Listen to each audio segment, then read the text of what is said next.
In the beginning, God created the heaven and the earth. And the earth was without form. And God said to Noah, "Make you an ark of gopher wood. Rooms shall you make in the ark, and of every living thing of all flesh, 2 of every sort shall you bring into the ark." Welcome to day 2 of America Reads the Bible. I'm Bunny Pounds, Christians Engaged President, and we are excited to be hosting this along with Great American Pure Flix. People across the nation can live stream this nonstop and also come to the Museum of the Bible for this historic week. Today we are reading the book of Numbers, continuing on to the book of Numbers, going all the way through 2 Samuel. This is Dr. Campo, CEO and President of the Museum of the Bible. We're so honored to be here, sir. Thanks, Bunny. It's our honor to host you, and thank you for your determination to make this happen. Here at the Museum of the Bible, our mission is very simple. We invite all people to engage with the transformative power of the Bible, and that's what we're seeing happen this week. It takes 9 8-hour days to get through the whole museum, so don't try to do it all in one day, but do come. If you're already here, please enjoy the museum. And we just want to say that while we use impact, history, and narrative to try to tell this extraordinary story, it can't be fully told because the Bible, unlike any other book, is living and active. Amen? And so we are grateful for this opportunity to speak the word aloud and have it transform the hearts and lives of all of us. Hallelujah. Thank you so much. Amen. God bless you. Well, Lord, we just thank you and we welcome in your presence today, God. We thank you, Lord, as we read these incredible books. We see you as the lawgiver. We see you as the judge. Lord, we think about the altars in Joshua and Judges, God. Samuel, God. We just thank you for your word that speaks to us today. Lord, we thank you for every person that hears the spoken word. Lord, that faith would come by hearing and hearing by the word of God. Lord, we thank you for your presence. We welcome you into this time. And Lord, we thank you that you are the living word, Jesus. Amen. Amen.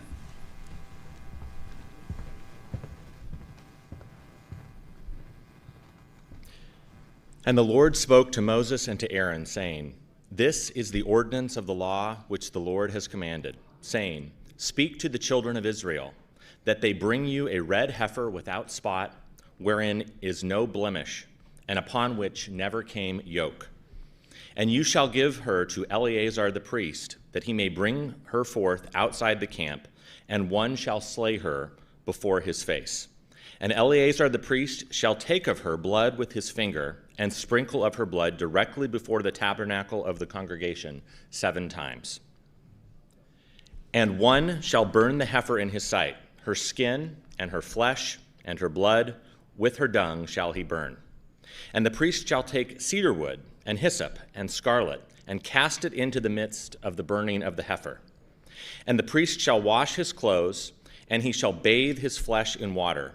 And afterward he shall come into the camp, and the priest shall be unclean until the evening. And he that burns her shall wash his clothes in water, and bathe his flesh in water, and shall be unclean until the evening.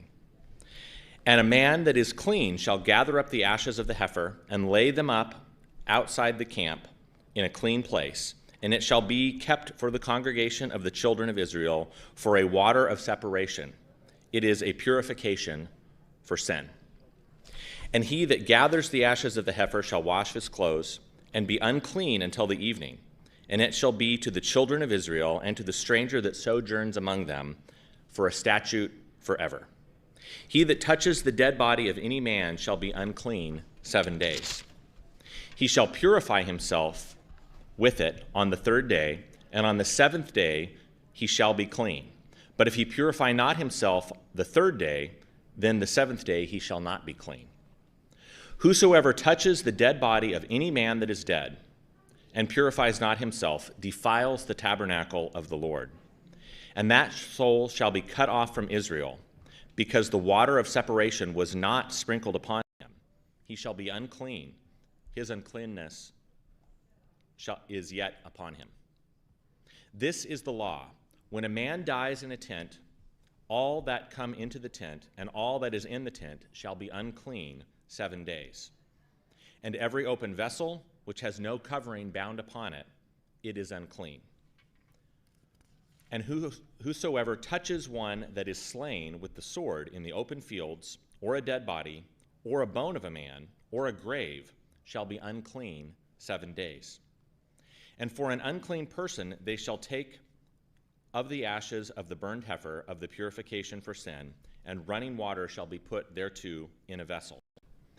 And a clean person shall take hyssop, and dip it in the water, and sprinkle it upon the tent, and upon all the vessels, and upon the persons that were there, and upon him that touched a bone, or one slain, or one dead, or a grave. And a clean person shall sprinkle upon the unclean on the 3rd day, and on the 7th day. And on the 7th day he shall purify himself, and wash his clothes, and bathe himself in water, and shall be clean at evening. But the man that shall be unclean, and shall not purify himself, that soul shall be cut off from among the congregation, because he has defiled the sanctuary of the Lord. The water of separation has not been sprinkled upon him. He is unclean. And it shall be a perpetual statute to them, he that sprinkleth the water of separation shall wash his clothes, and he that touches the water of separation shall be unclean until evening. And whatsoever the unclean person touches shall be unclean, and the soul that touches it shall be unclean until the evening. Then came the children of Israel, even the whole congregation, into the desert of Zin in the 1st month. And the people abode in Kadesh, and Miriam died there and was buried there. And there was no water for the congregation, and they gathered themselves together against Moses and against Aaron.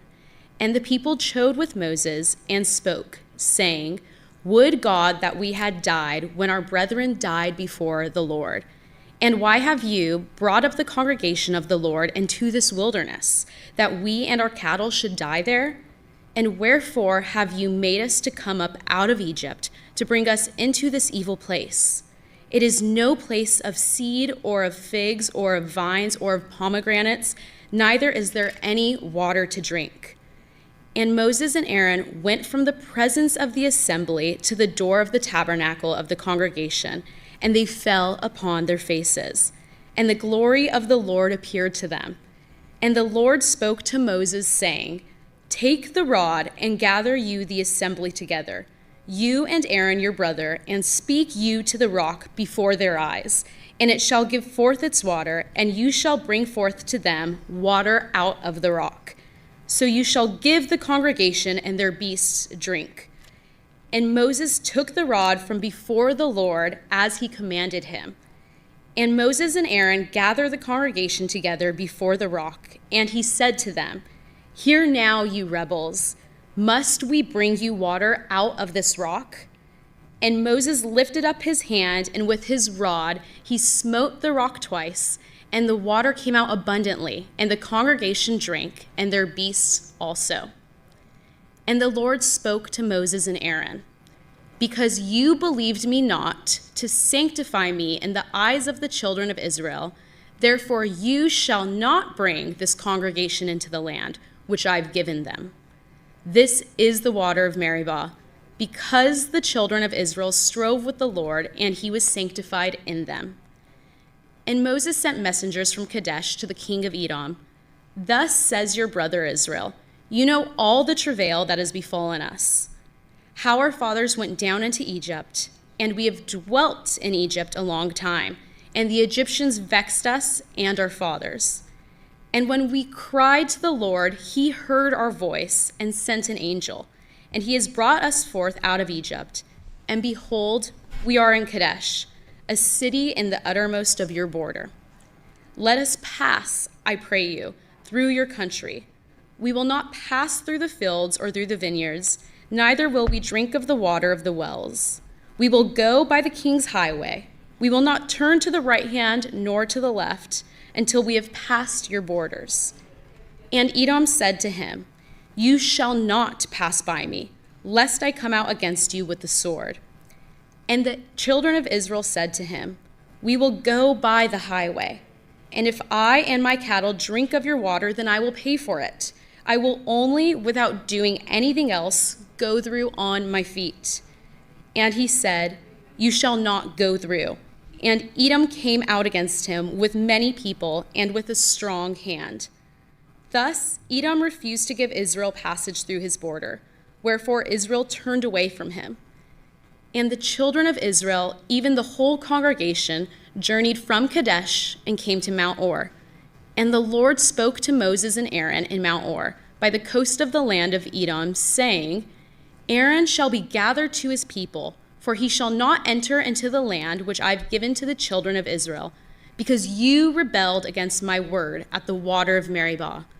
Take Aaron and Eleazar his son, and bring them up to Mount Or, and strip Aaron of his garments, and put them upon Eleazar his son, and Aaron shall be gathered to his people, and shall die there. And Moses did as the Lord commanded, and they went up into Mount Or in the sight of all the congregation. And Moses stripped Aaron of his garments, and put them upon Eleazar his son. And Aaron died there in the top of the mount. And Moses and Eleazar came down from the mount. And when all the congregation saw that Aaron was dead, they mourned for Aaron 30 days, even all the house of Israel. And when King Arad, the Canaanite, which dwelt in the south, heard tell that Israel came by the way of the spies, then he fought against Israel and took some of them prisoners. And Israel vowed a vow to the Lord and said, If you will indeed deliver these people into my hand, then I will utterly destroy their cities. The Lord hearkened to the voice of Israel and delivered up the Canaanites, and they utterly destroyed them and their cities, and called the name of this place Hormah. And they journeyed from Or by the way of the Red Sea to compass the land of Edom. And the soul of the people was much discouraged because of the way. The people spoke against God and against Moses. Wherefore have you brought us up out of Egypt to die in this wilderness? For there is no bread, neither is there any water. Our soul loathes this light bread.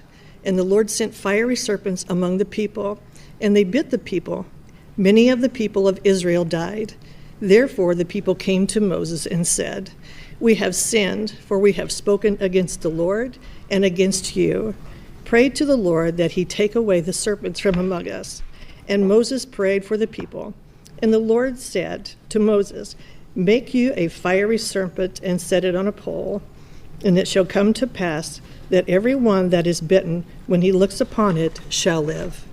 And Moses made a serpent of brass and put it on a pole. And it came to pass, if any serpent had bitten any man, when he beheld the serpent of brass, he lived. And the children of Israel set forward and pitched in Oboth. And they journeyed from Oboth to Jebarim, in the wilderness before Moab, towards the sun rising. From there they removed and pitched in the valley of Zered. From there they removed and pitched on the other side of Arnon, which is in the wilderness, that came out of the coast of the Amorites. For Arnon, the border of Moab, between Moab and the Amorites. Wherefore it is said in the book of the wars of the Lord, what he did in the Red Sea, in the brooks of Arnon, and in the stream of the brooks that go down to the dwelling of Ar, and lies upon the borders of Moab. From there they went to Peor. That is the well where the Lord spoke to Moses, Gather the people together, and I will give them water. Then Israel sang this song, Spring up, O well, sing you to it. The princes dug the well, the nobles, the people dug it, by the direction of the lawgivers with their staves. From there in the wilderness they went to Madah, and Madah they went to Nahaliel, and Nahaliel Bahamath.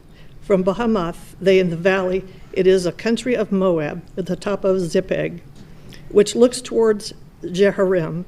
Israel sent messengers to Sihon, king of the Amorites, saying, Let me pass through your land. We will not turn to the fields, nor into the vineyards. We will not drink the waters that are of the well, but we will go by the way of the king's highway until we pass through your borders. King Sihon would not allow Israel to pass through his borders, but Sihon gathered all his people together and went out against Israel into the wilderness, and came to Jahaz, and fought against Israel. And Israel smote him with the edge of his sword, and possessed his land from Arnon to Jabbok, even the children of Ammon, for the borders of the children of Ammon were strong. And Israel took all these cities, and Israel dwelt in the cities of Amorites, Heshbon, and all the villages thereof. For Heshbon was a city of Sihon, the king of the Amorites, who had fought against the former king of Moab, and he took all the land out of the hand of the Arnon. Wherefore they have speak in the Proverbs, say, Come into Heshbon, let the city of Sihon be built and prepared. For there is a fire gone out of Heshbon, a flame from the city of Sihon. It has consumed Ar of Moab, and the lords of the high places of Arnon. Woe to you, Moab, you are undone, O people of Shamash. He has given his sons that escaped and his daughters into captivity to Sihon, king of the Amorites. We have shot at them Heshbon, and perished even to Dibon, and when we have laid waste even to Naphah, and reaches to Medea. Israel dwelt in the land of Amorites, and Moses sent a spy to Jahar, and they took the villages thereof, and drove out the Amorites that were there.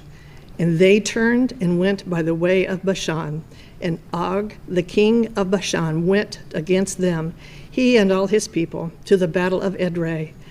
And the Lord said to Moses, Fear him not, for I have delivered him into your hand, and all his people, and his land, and you shall do to him what you did to Sihon, king of the Amorites, which dwelt in Heshbon.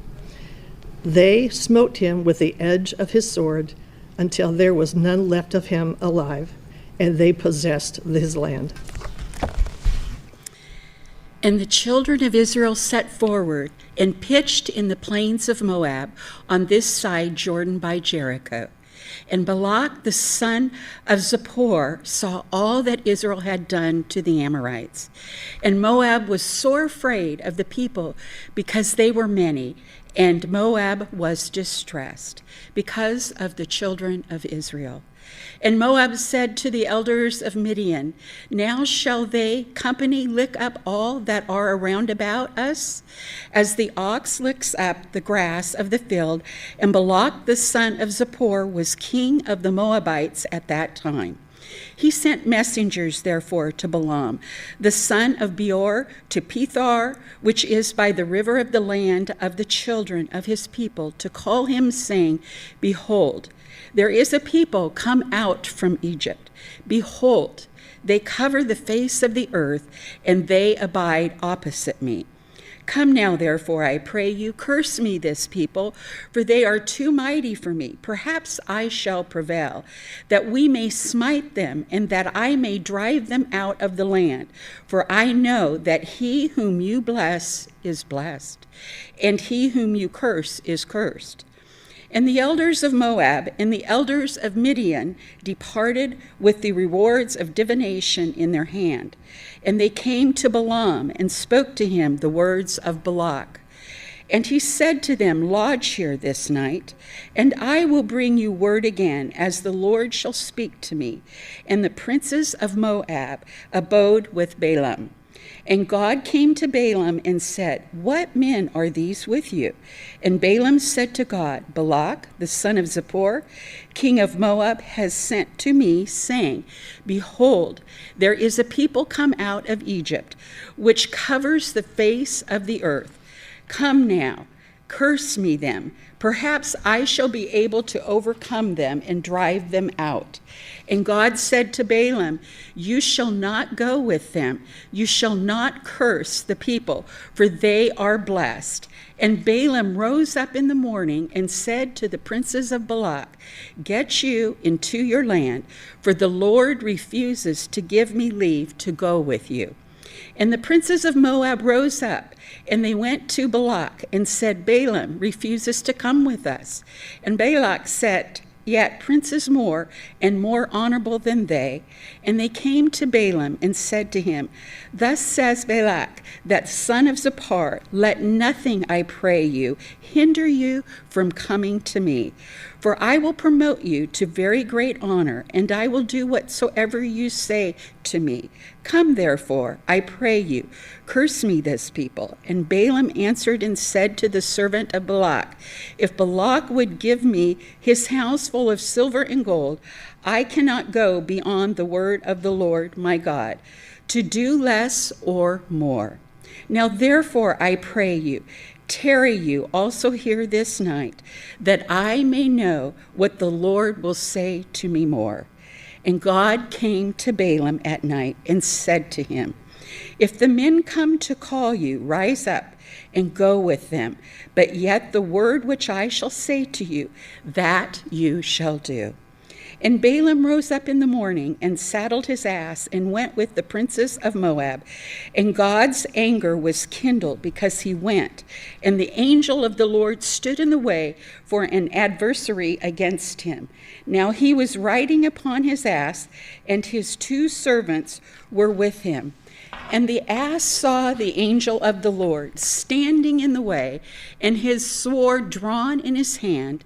And the ass turned aside out of the way and went into the field. And Balaam smote the ass and turned her into the way. But the angel of the Lord stood in a path of the vineyards, a wall being on this side and a wall on that side. And when the ass saw the angel of the Lord, she thrust herself to the wall and crushed Balaam's foot against the wall, and he smote her again. And the angel of the Lord went thither and stood in a narrow place, where was no way to turn either to the right hand or to the left. And when the ass saw the angel of the Lord, she fell down under Balaam, and Balaam's anger was kindled, and he smote the ass with a staff. And the Lord opened the mouth of the ass and said to Balaam, what have I done to you, that you have smitten me these 3 times? And Balaam said to the ass, because you have mocked me, I would there were a sword in my hand, for now would I kill you. And the ass said to Balaam, am I not your ass, upon which you have ridden ever since I was yours to this day? Was I ever wont to do so to you? And he said, nay. Then the Lord opened the eyes of Balaam, and he saw the angel of the Lord standing in the way, and his sword drawn in his hand, and he bowed down his head and fell flat on his face. And the angel of the Lord said to him, wherefore have you smitten your ass these 3 times? Behold, I went out to withstand you, because your way is perverse before me. And the ass saw me and turned from me these 3 times, unless she had turned from me. Surely now also I had slain you and saved her alive. And Balaam said to the angel of the Lord, I have sinned.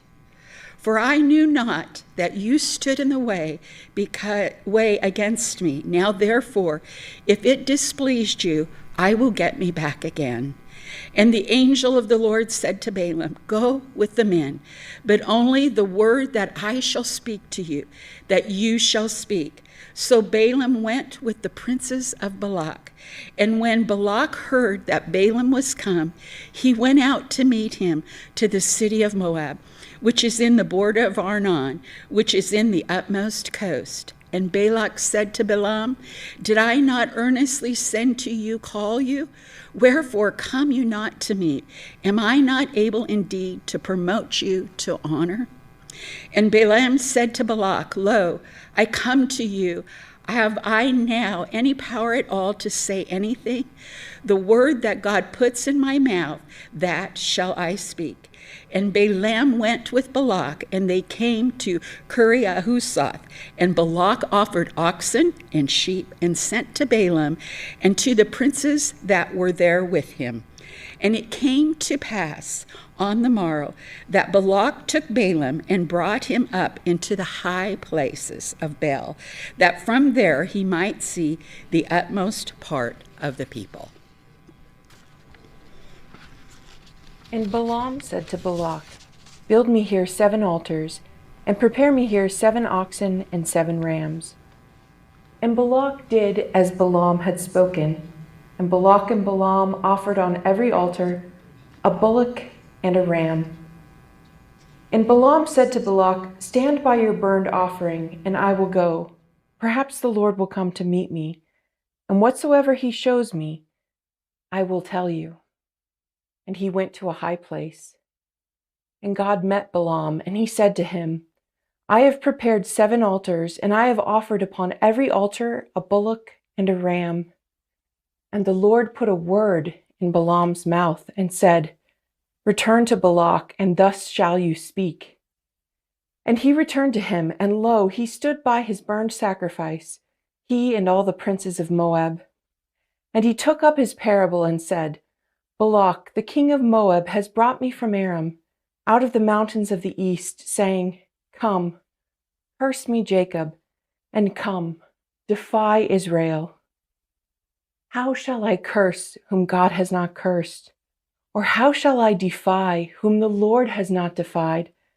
For from the tops of the rocks I see him, and from the hills I behold him. Lo, the people shall dwell alone, and shall not be reckoned among the nations. Who can count the dust of Jacob, and number the 4th part of Israel? Let me die the death of the righteous, and let my last end be like his." And Balak said to Balaam, "What have you done to me? I took you to curse my enemies, and behold, you have blessed them altogether." And he answered and said, "Must I not take heed to speak that which the Lord has put in my mouth?" And Balak said to him, "Come, I pray you, with me to another place, from where you may see them. You shall see but the utmost part of them, and shall not see them all, and curse me them from there." And he brought him into the field of Zophim, to the top of Pisgah, and built 7 altars, and offered a bullock and a ram on every altar. And he said to Balak, "Stand here by your burnt offering, while I meet the Lord yonder." And the Lord met Balaam, and put a word in his mouth, and said, "Go again to Balak, and say thus." And when he came to him, behold, he stood by his burnt offering, and the princes of Moab with him. And Balak said to him, "What has the Lord spoken?" And he took up his parable and said, "Rise up, Balak, and hear. Hearken to me, you son of Zippor. God is not a man that he should lie, neither the son of man that he should repent. Has he said, and shall he not do it? Or has he spoken, and shall he not make it good? Behold, I have received commandment to bless, and he has blessed, and I cannot reverse it. He has not beheld iniquity in Jacob, neither has he seen perverseness in Israel. The Lord his God is with him, and the shout of a king is among them. God brought them out of Egypt. He has, as it were, the strength of a unicorn. Surely there is no enchantment against Jacob, neither is there any divination against Israel. According to this time, it shall be said of Jacob and of Israel, what has God wrought? Behold, the people shall rise up as a great lion, and lift up himself as a young lion. He shall not lie down until he eat of the prey, and drink of the blood of the slain. And Balak said to Balaam, Neither curse them at all, nor bless them at all. But Balaam answered and said to Balak, Told not I you, saying, All that the Lord speaks, that I must do? And Balak said to Balaam, Come, I pray you, I will bring you to another place. Perhaps it will please God that you may curse me them from there. And Balak brought Balaam to the top of Peor, that looks towards Jeshimon. And Balaam said to Balak, Build me here 7 altars, and prepare me here 7 bullocks and 7 rams. And Balak did as Balaam had said, and offered a bullock and a ram on every altar. And when Balaam saw that it pleased the Lord to bless Israel, he went not, as at other times, to seek for enchantments, but he set his face toward the wilderness. And Balaam lifted up his eyes, and he saw Israel abiding in his tents according to their tribes. And the Spirit of God came upon him. And he took up his parable and said, Balaam, the son of Peor, has said, and the man whose eyes are open has said, he has said, which heard the words of God, which saw the vision of the Almighty, falling into a trance, but having his eyes open. How goodly are your tents, O Jacob, and your tabernacles, O Israel.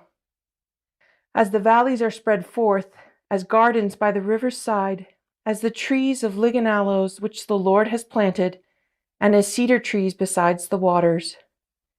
He shall pour the water out of his buckets, and his seed shall be in many waters, and his king shall be higher than Agag, and his kingdom shall be exalted. God brought him forth out of Egypt. He has, as it were, the strength of a unicorn.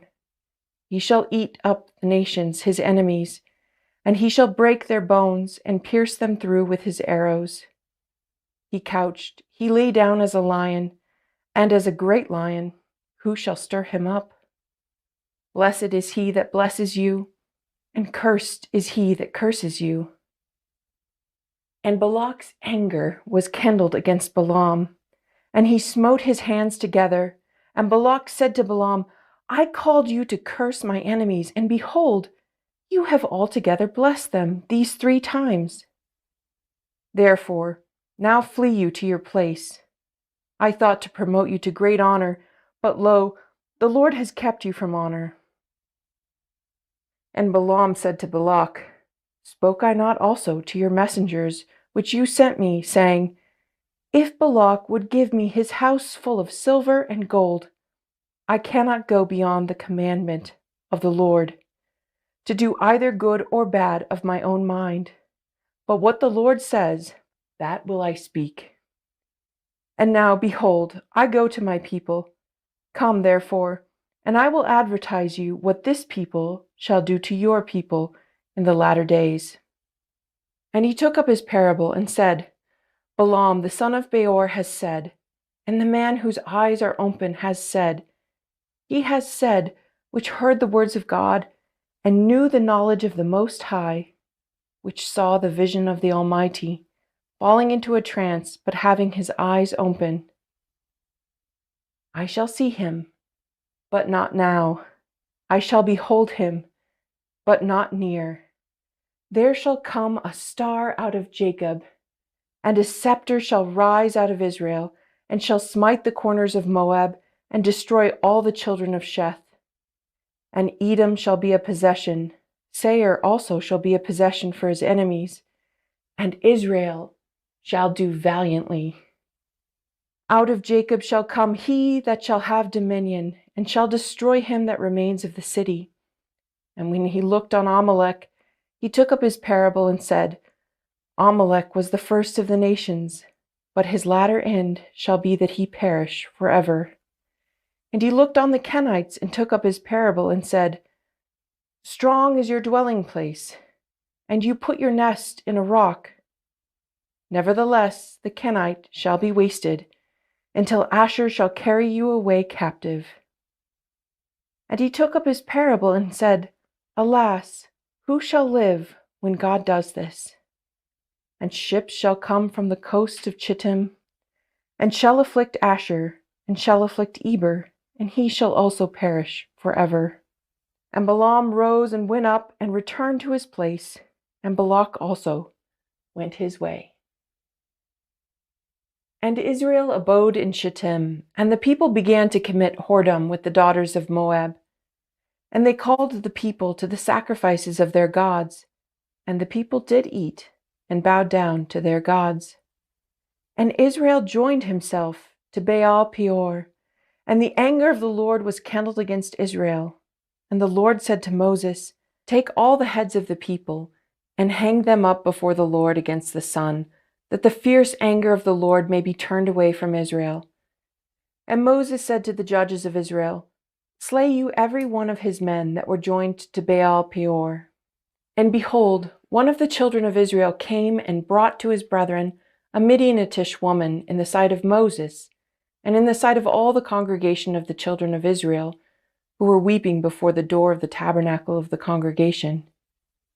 And when Phinehas, the son of Eleazar, the son of Aaron the priest, saw it, he rose up from among the congregation, and took a javelin in his hand. And he went after the man of Israel into the tent, and thrust both of them through, the man of Israel, and the woman through her belly. So the plague was stayed from the children of Israel.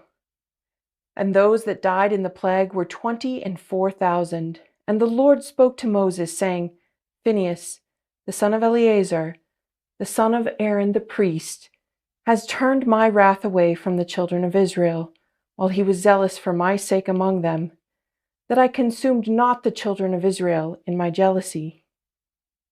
Wherefore say, Behold, I give to him my covenant of peace, and he shall have it, and his seed after him, even the covenant of an everlasting priesthood, because he was zealous for his God, and made an atonement for the children of Israel. Now the name of the Israelite that was slain, even that was slain with the Midianitish woman, was Zimri, the son of Salu, a prince of the chief house among the Simeonites. And the name of the Midianitish woman that was slain was Cosbi, the daughter of Zur. He was head over a people, and of a chief house in Midian.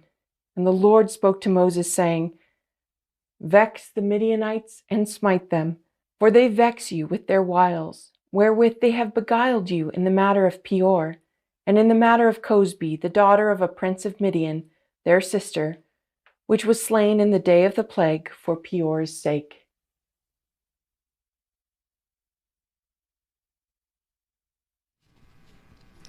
And it came to pass after the plague that the Lord spoke to Moses and to Eleazar, the son of Aaron the priest, saying, Take the sum of all the congregation of the children of Israel, from 20 years old and upward, throughout their father's house, all that are able to go to war in Israel. And Moses and Eleazar the priest spoke with them in the plains of Moab by Jordan near Jericho, saying, Take the sum of the people, from 20 years old and upward, as the Lord commanded Moses and the children of Israel, which went forth out of the land of Egypt. Reuben, the eldest son of Israel, the children of Reuben, Hanoch, of whom comes the family of the Hanochites, of Palu, the family of the Paluites, of Hezron, the family of the Hezronites, of Carmi, the family of the Carmites. These are the families of the Reubenites, and they that were numbered of them were 43,730. And the sons of Palu, Eliab. And the sons of Eliab, Nemuel, and Dathan, and Abiram. This is that Dathan and Abiram which were famous in the congregation, who strove against Moses and against Aaron in the company of Korah, when they strove against the Lord. And the earth opened its mouth and swallowed them up together with Korah. When that company died, what time the fire devoured 250 men, and they became a sign. Notwithstanding, the children of Korah died not. The sons of Simeon after their families, of Nemuel, the family of the Nemuelites, of Jamin, the family of the Jaminites, of Jachin, the family of the Jachinites, of Zerah, the family of the Zarhites, of Shaul, the family of the Shaulites. These are the families of the Simeonites, 22,200. The children of Gad after their families, of Zephon, the family of the Zephonites, of Hagi, the family of the Hagites, of Shuni, the family of the Shunites, of Ozni, the family of the Oznites, of Eri, the family of the Erites, of Arad, the family of the Aradites, of Areli, the family of the Arelites. These are the families of the children of Gad, according to those that were numbered of them, 40,500. The sons of Judah were and Onan, and and Onan died in the land of Canaan. And the sons of Judah after their families were of Shelah, the family of the Shelonites, of Pharez, the family of the Pharzites, of Zerah, the family of the Zarhites. And the sons of Pharez were Of Hezron, the family of the Hezronites. Of Hamul, the family of the Hamulites. These are the families of Judah, according to those that were numbered of them, 16,016,500. Of the sons of Issachar, after their families, of Tola, the family of the Tolaites. Of Puah, the family of the Punites. Of Jashub, the family of the Jashubites. Of Shimron, the family of the Shimronites. These are the families of Issachar, according to those that were numbered of them, 64,400. Of the sons of Zebulun, after their families, of Sered, the family of the Sardites. Of Elon, the family of the Elonites. Of Jalil, the family of the Jalilites. These are the families of the Zebulunites, according to those that were numbered of them, 60,500. The sons of Joseph, after their families, were Manasseh and Ephraim. Of the sons of Manasseh, of Machir, the family of the Machirites, and Machir fathered Gilead. Of Gilead come the family of the Gileadites. These are the sons of Gilead. Of Jezer, the family of the Jezerites. Of Helek, the family of the Helekites. And of Azriel, the family of the Azrielites. And of Shechem, the family of the Shechemites. And of Shemida, the family of the Shemidaites. And of Hefer, the family of the Heferites.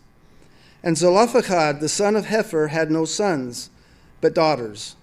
And the names of the daughters of Zelophehad were Mahlah and Noah, Haglah, Milcah, and Tirzah.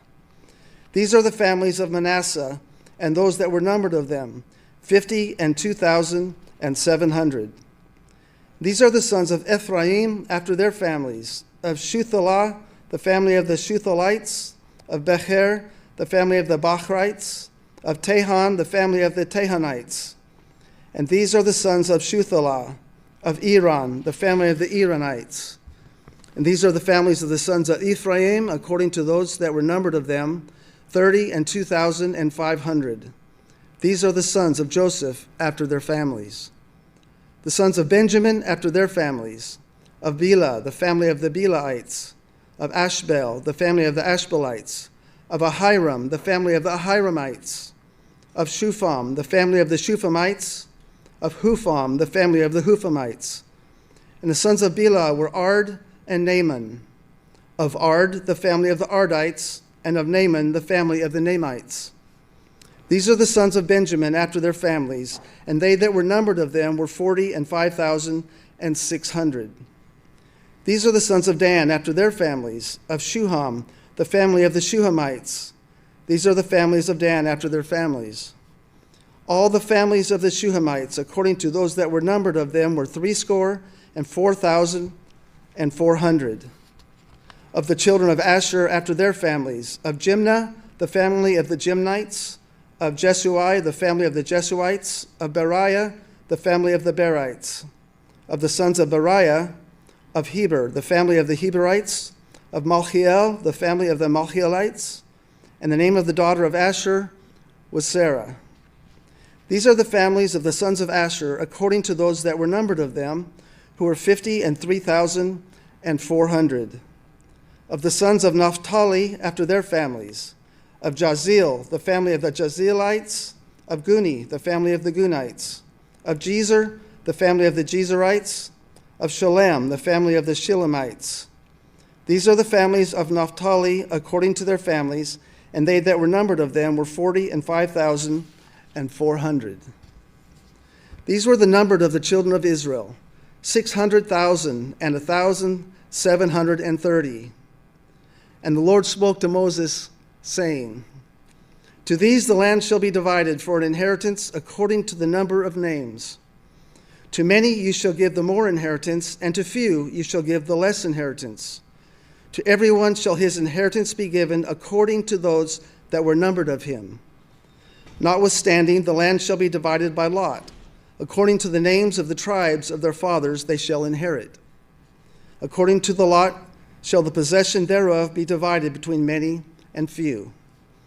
And these are they that were numbered of the Levites after their families. Of Gershon, the family of the Gershonites. Of Kohath, the family of the Kohathites. Of Merari, the family of the Merarites. These are the families of the Levites, the family of the Libnites, the family of the Hebronites, the family of the Malites, the family of the Mushites, the family of the Korathites, and Kohath fathered Amram. And the name of Amram's wife was Jochebed, the daughter of Levi, whom her mother bore to Levi in Egypt. And she bore to Amram Aaron and Moses, and Miriam their sister. And to Aaron was born Nadab and Abihu, Eleazar and Ithamar. And Nadab and Abihu died when they offered strange fire before the Lord. And those that were numbered of them were 23,000, all males from a month old and upward, for they were not numbered among the children of Israel, because there was no inheritance given them among the children of Israel. These are they that were numbered by Moses and Eleazar the priest, who numbered the children of Israel in the plains of Moab by Jordan near Jericho.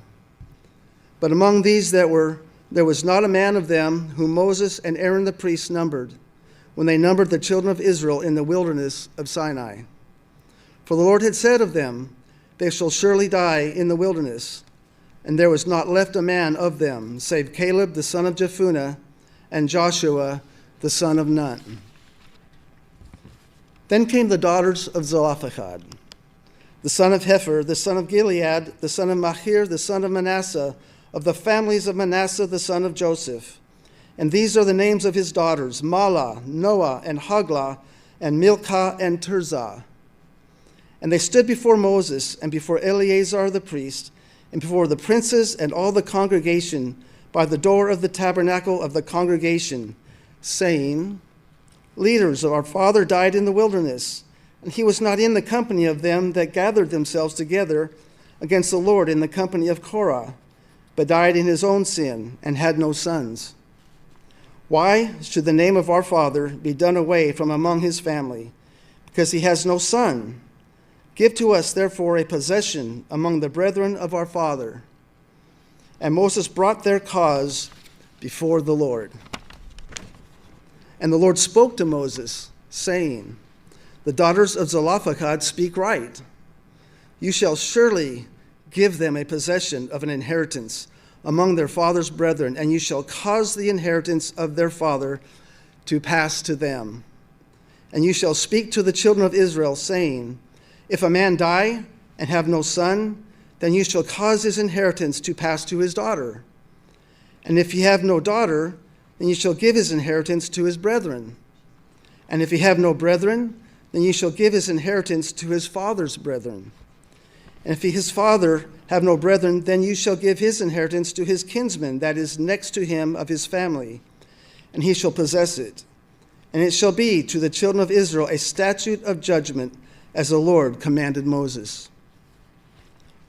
And the Lord said to Moses, Get you up into this Mount Abarim, and see the land which I have given to the children of Israel.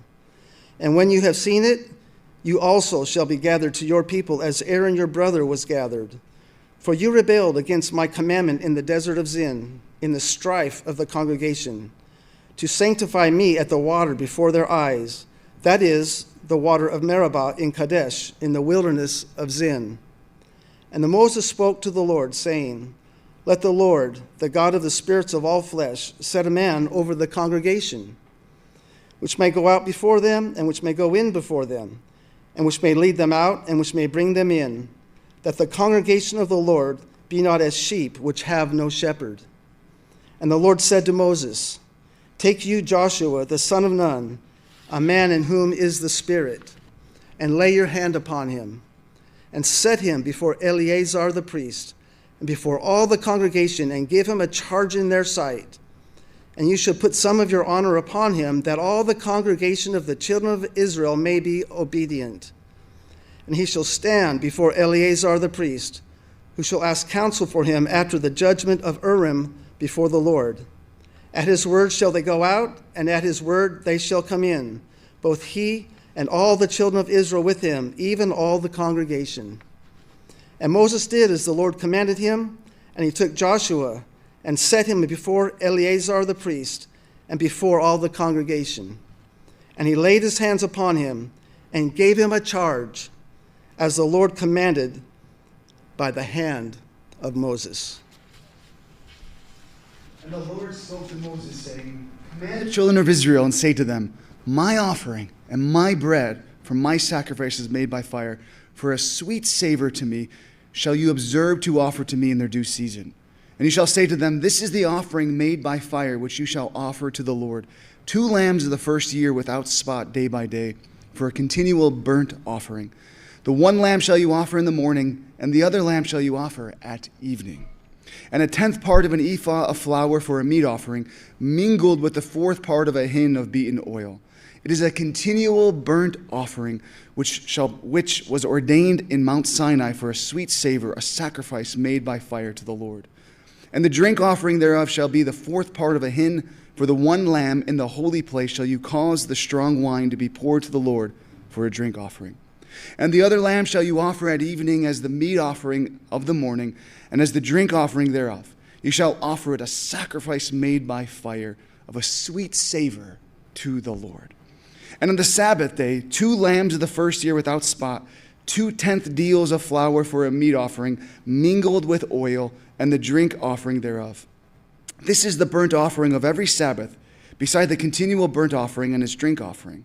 And in the beginnings of your months shall you offer a burnt offering to the Lord, 2 young bullocks and 1 ram, 7 lambs of the first year without spot. And 2/10 deals of flour for a meat offering, mingled with oil for 1 bullock, and 2/10 deals of flour for a meat offering, mingled with oil for 1 ram. And a several 10th deal of flour mingled with oil for a meat offering to 1 lamb, for a burnt offering of a sweet savor, a sacrifice made by fire to the Lord.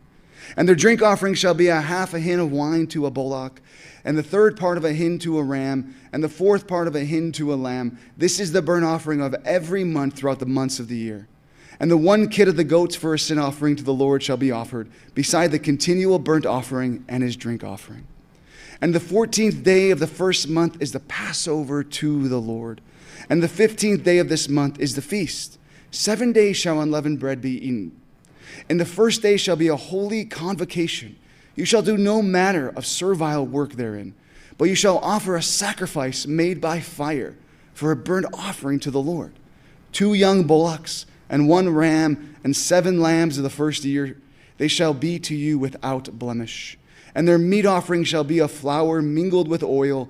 3/10 deals shall you offer for a bullock, and 2/10 deals for a ram. A several 10th deal shall you offer for every lamb throughout the 7 lambs, and 1 goat for a sin offering to make atonement for you. You shall offer these beside the burnt offerings in the morning, which is for a continual burnt offering. After this manner you shall offer daily throughout the 7 days the meat of the sacrifice made by fire, of a sweet savor to the Lord. It shall be offered beside the continual burnt offering and his drink offering. And on the 7th day you shall have a holy convocation. You shall do no servile work. Also on the day of the first fruits, when you bring a new meat offering to the Lord, after your weeks be out, you shall have a holy convocation, and you shall do no servile work. But you shall offer the burnt offering for a sweet savor to the Lord, 2 young bullocks, 1 ram, 7 lambs of the first year, and their meat offering of flour mingled with oil, 3/10 deals to 1 bullock, 2/10 deals to 1 ram, a several 10th deal to 1 lamb throughout the 7 lambs, and 1 kid of the goats to make an atonement for you. You shall offer them beside the continual burnt offering and his meat offering. They shall be to you without blemish, and their drink offerings. And in the 7th month, on the first day of the month, you shall have a holy convocation. You shall do no servile work. It is a day of blowing the trumpets to you. And you shall offer a burnt offering for a sweet savor to the Lord, 1 young bullock, 1 ram, and 7 lambs of the first year without blemish. And their meat offering shall be of flour mingled with oil, 3/10 deals for a bullock, and 2/10 deals for a ram. And the 1/10 deal for 1 lamb throughout the 7 lambs, and 1 kid of the goats for a sin offering to make an atonement for you, beside the burnt offering of the month and his meat offering, and the daily burnt offering and its meat offering, and their drink offerings according to their manner for a sweet savor, a sacrifice made by fire to the Lord. And you shall have on the 10th day of this 7th month a holy convocation, and you shall afflict your souls. And you shall do no shall do any work therein. But you shall offer a burnt offering to the Lord for a sweet savor, 1 young bullock, 1 ram, and 7 lambs of the first year. They shall be to you without blemish.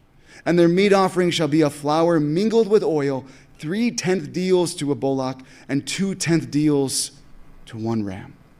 A several tenth deal for 1 lamb throughout the 7 lambs, 1 kid of the goats for a sin offering, beside the sin offering of atonement, and the continual burnt offering, and the meat offering of it, and their drink offerings.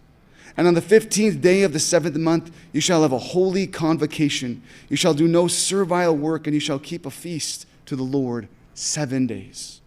And you shall offer a burnt offering, a sacrifice made by fire, of a sweet savor to the Lord. 13 young bullocks, 2 rams, and 14 lambs of the first year. They shall be without blemish.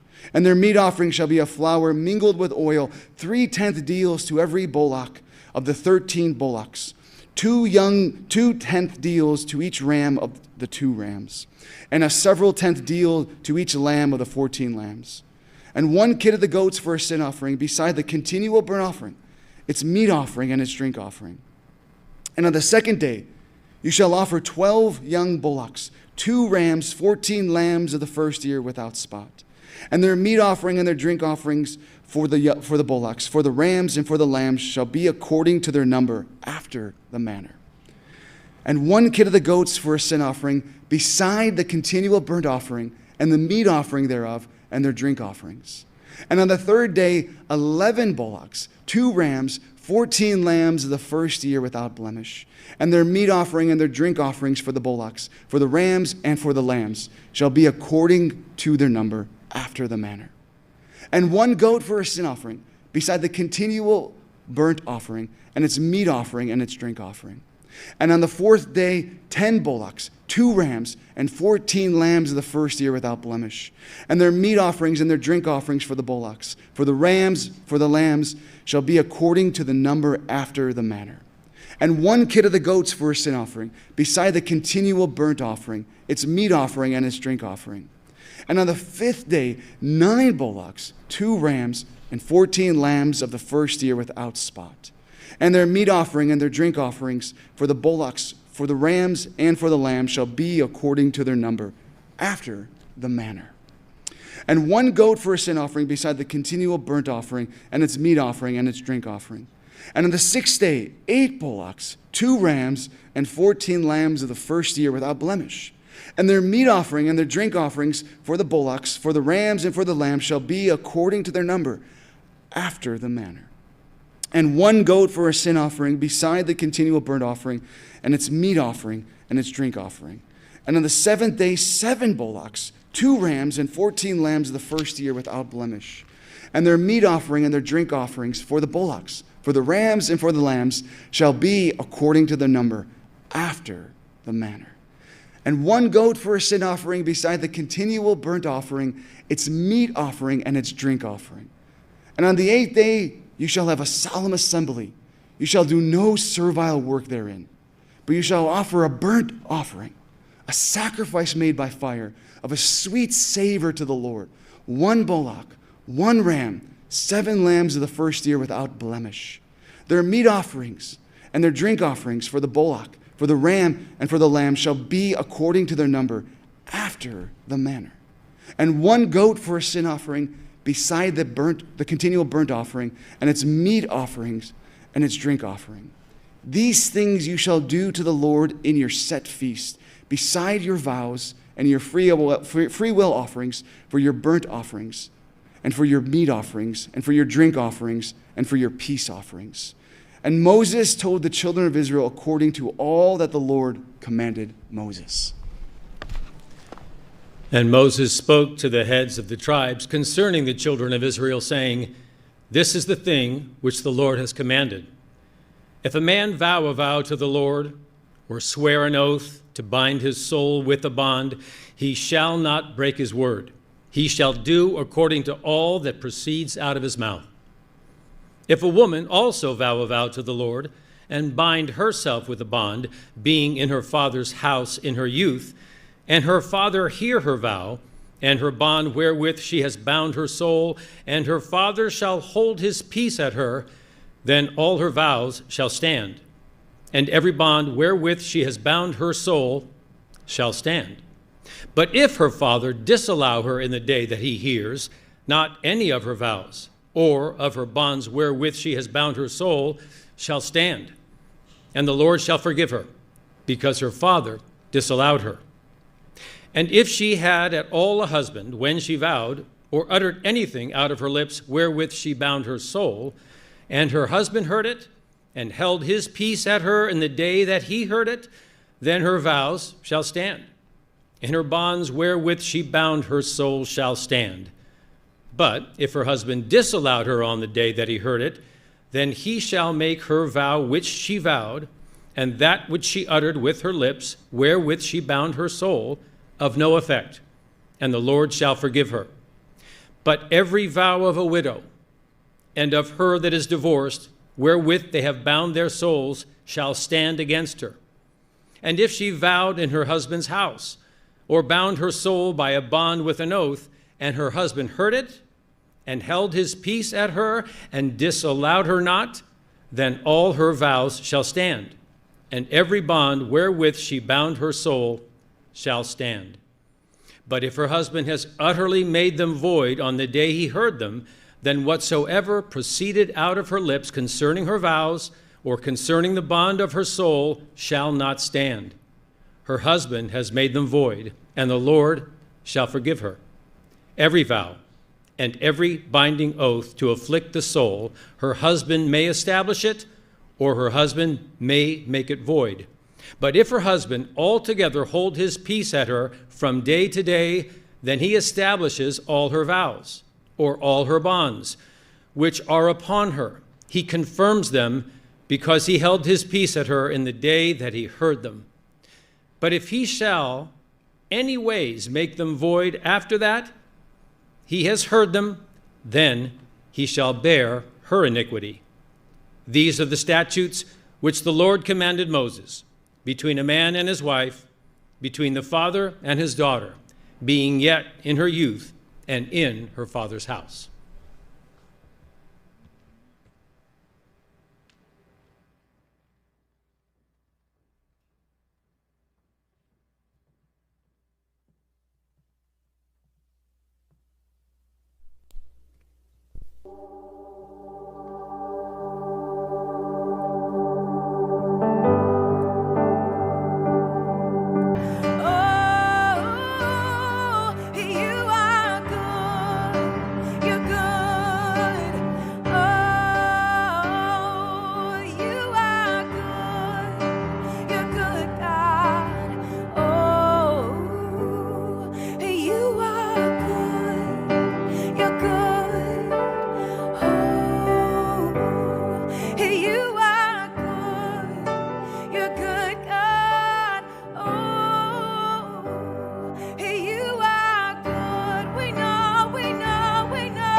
And the Philistines took the ark of God and brought it from Ebenezer to Ashdod. When the Philistines took the ark of God, they brought it into the house of Dagon and set it by Dagon.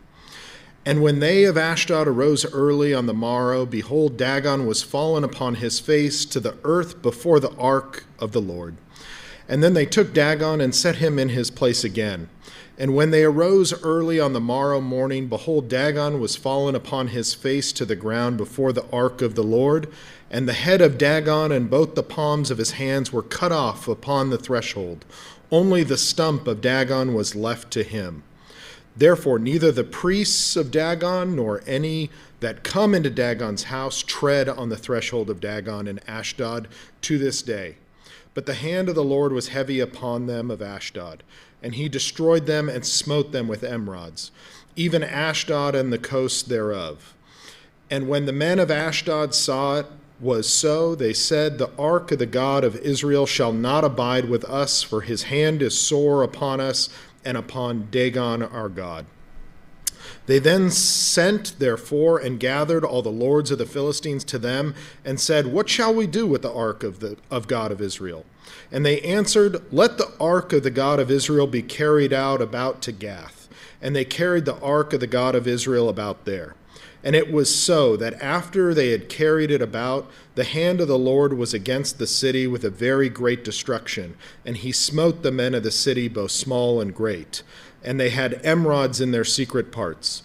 Therefore they sent the ark of God to Ekron. And it came to pass that the ark of the God came to Ekron, that the Ekronites cried out, saying, they have brought about the ark of the people of Israel to us, to slay us and our people.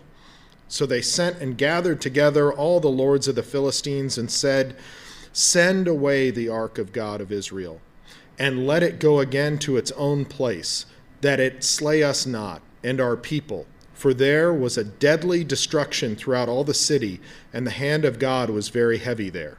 And the men that died not were smoten with emerods, and the cry of the city went up to heaven. And the ark of the Lord was in the country of the Philistines 7 months.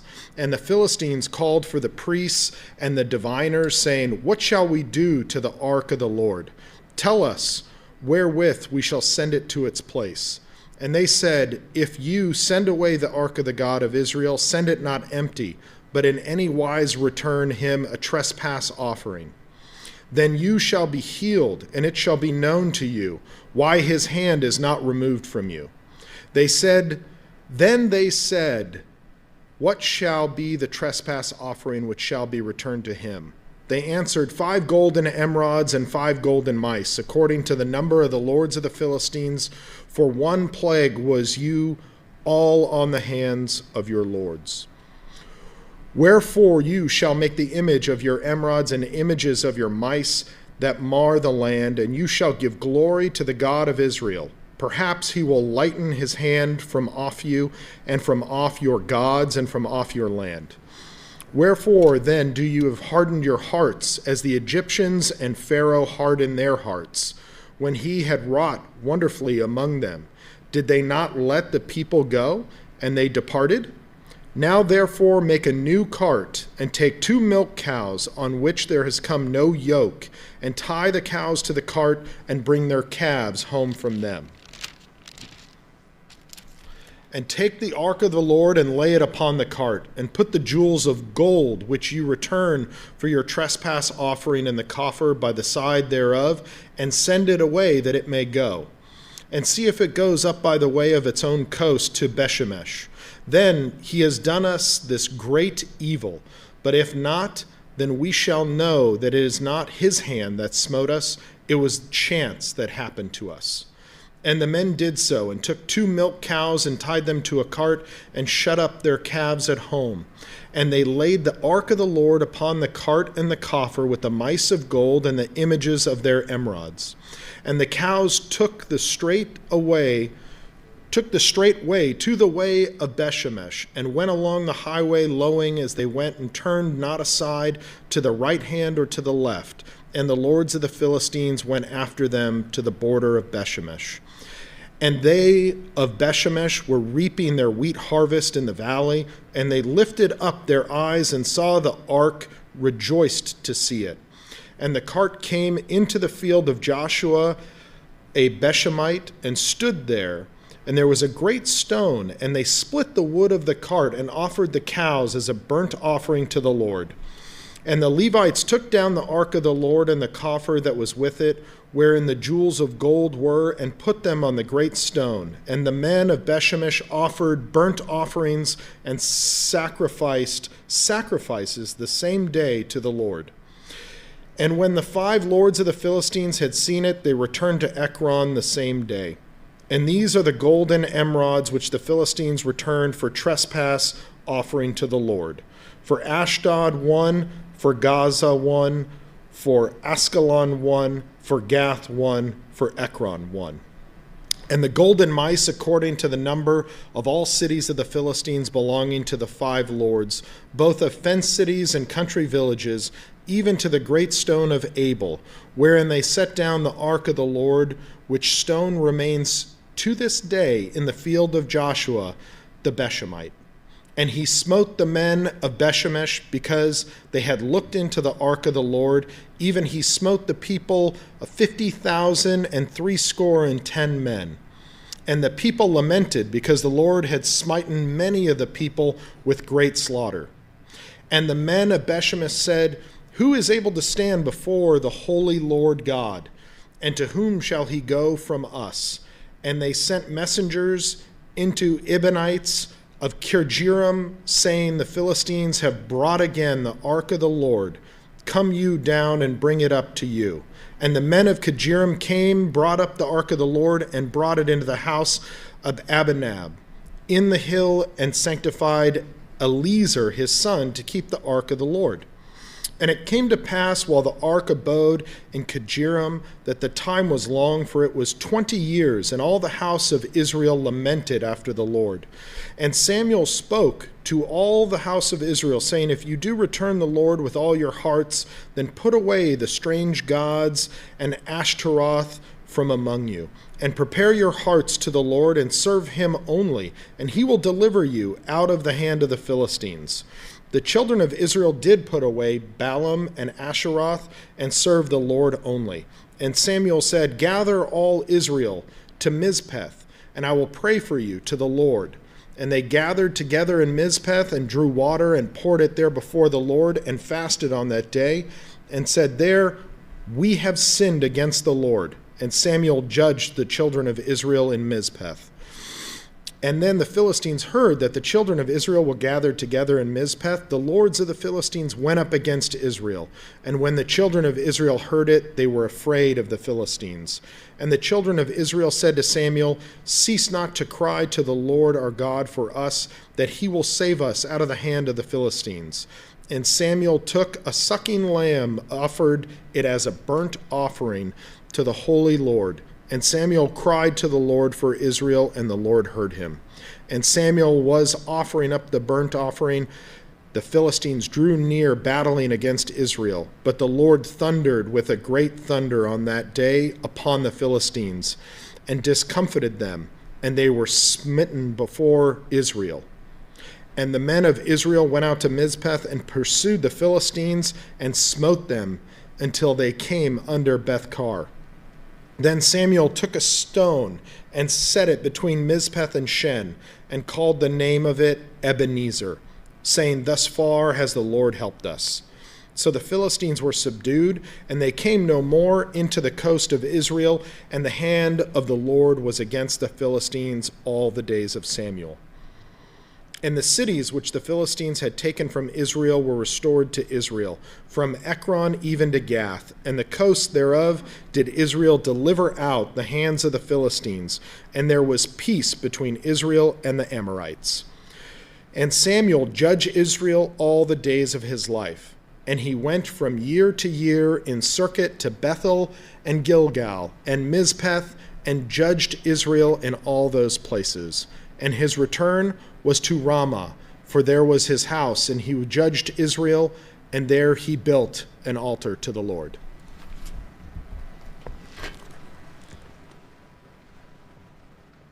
And it came to pass, when Samuel was old, that he had made his sons judges over Israel.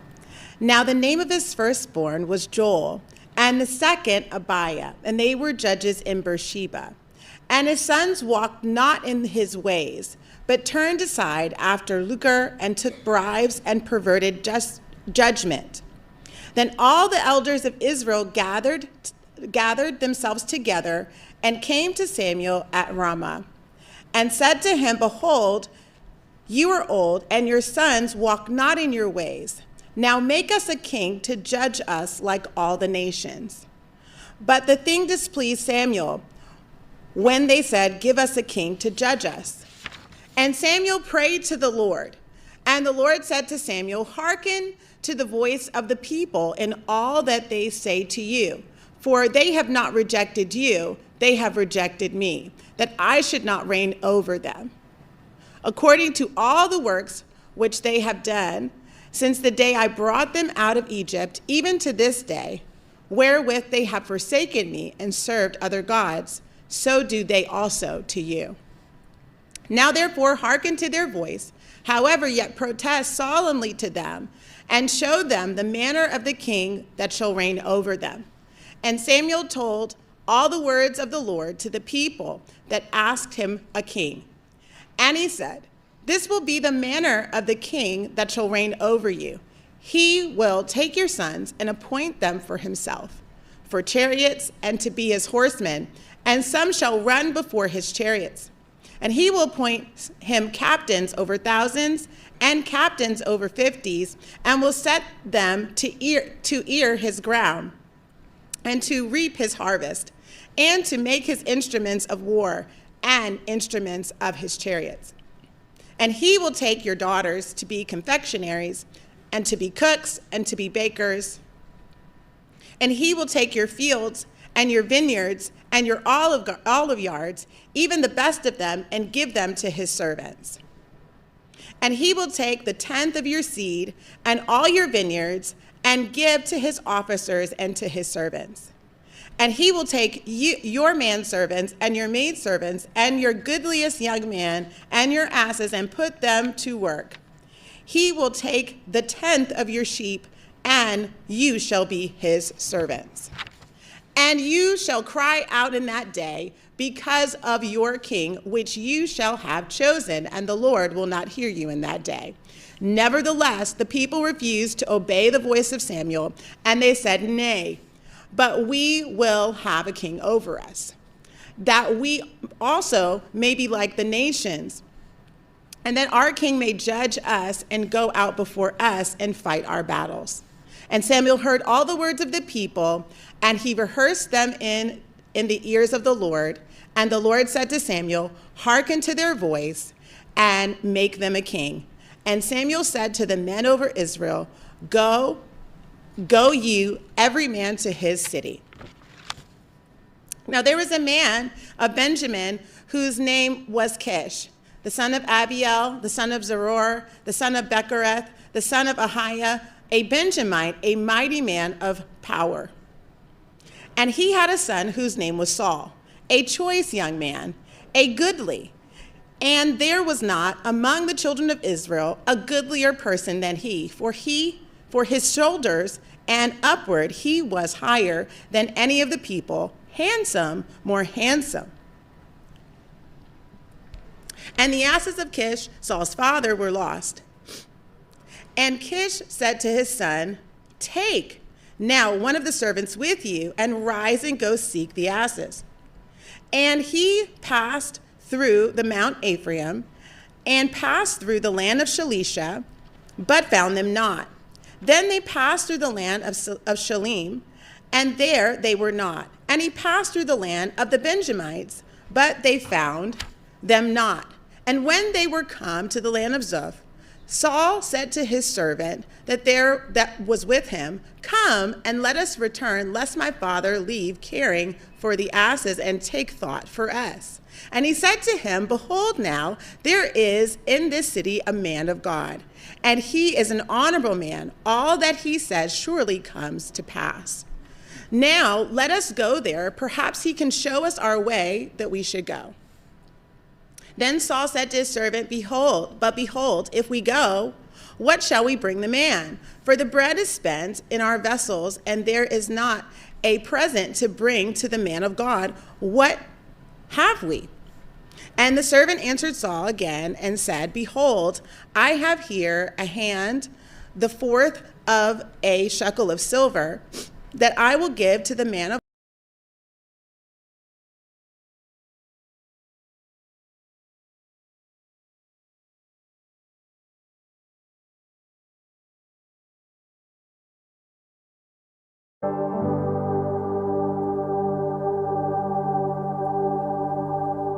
And the Lord spoke to Moses, saying, avenge the children of Israel of the Midianites. Afterward shall you be gathered to your people. And Moses spoke to the people, saying, arm some of yourselves to the war, and let them go against the Midianites and avenge the Lord of Midian. of every tribe 1,000. Throughout all the tribes of Israel shall you send to the war. So there were delivered out of the thousands of Israel 1,000 of every tribe, 12,000 armed for war. And Moses sent them to the war, 1,000 of every tribe, them and Phinehas, the son of Eleazar, the priest, to the war with the holy instruments and the trumpets to blow in his hand. And they warred against the Midianites, as the Lord commanded Moses, and they slew all the males. And they slew the kings of Midian, beside the rest of them that were slain, namely Evi and Rechem and Zur and Hur and Reba, 5 kings of Midian. Balaam, also the son of Peor, they slew with the sword. And the children of Israel took all the women of Midian captives, and their little ones, and took the spoil of all their cattle, and all their flocks, and all their goods. And they burned all their cities wherein they dwelled, and all their goodly castles with fire. And they took all the spoil and all the prey, both of men and of beasts. And they brought the captives and the prey and the spoil to Moses and Eleazar the priest, and to the congregation of the children of Israel, to the camp at the plains of Moab, which are by Jordan near Jericho. And Moses and Eleazar the priest, and all the princes of the congregation, went forth to meet them outside of the camp. And Moses was angry with the officers of the hosts, with the captains over thousands and captains over hundreds, which came from the battle. And Moses said to them, "Have you saved all the women alive? Behold, these caused the children of Israel, through the counsel of Balaam, to commit trespass against the Lord in the matter of Peor. And there was a plague among the congregation of the Lord. Now, therefore, kill every male among the little ones, and kill every woman that has known man by lying with him. But all the women children that have not known a man by lying with him, keep alive for yourselves. And do you abide outside the camp 7 days, whosoever has killed any person, and whosoever has touched any slain. Purify both yourselves and your captives on the 3rd day, and on the 7th day. And purify all your raiment, and all that is made of skins, and all work of goat's hair, and all things made of wood."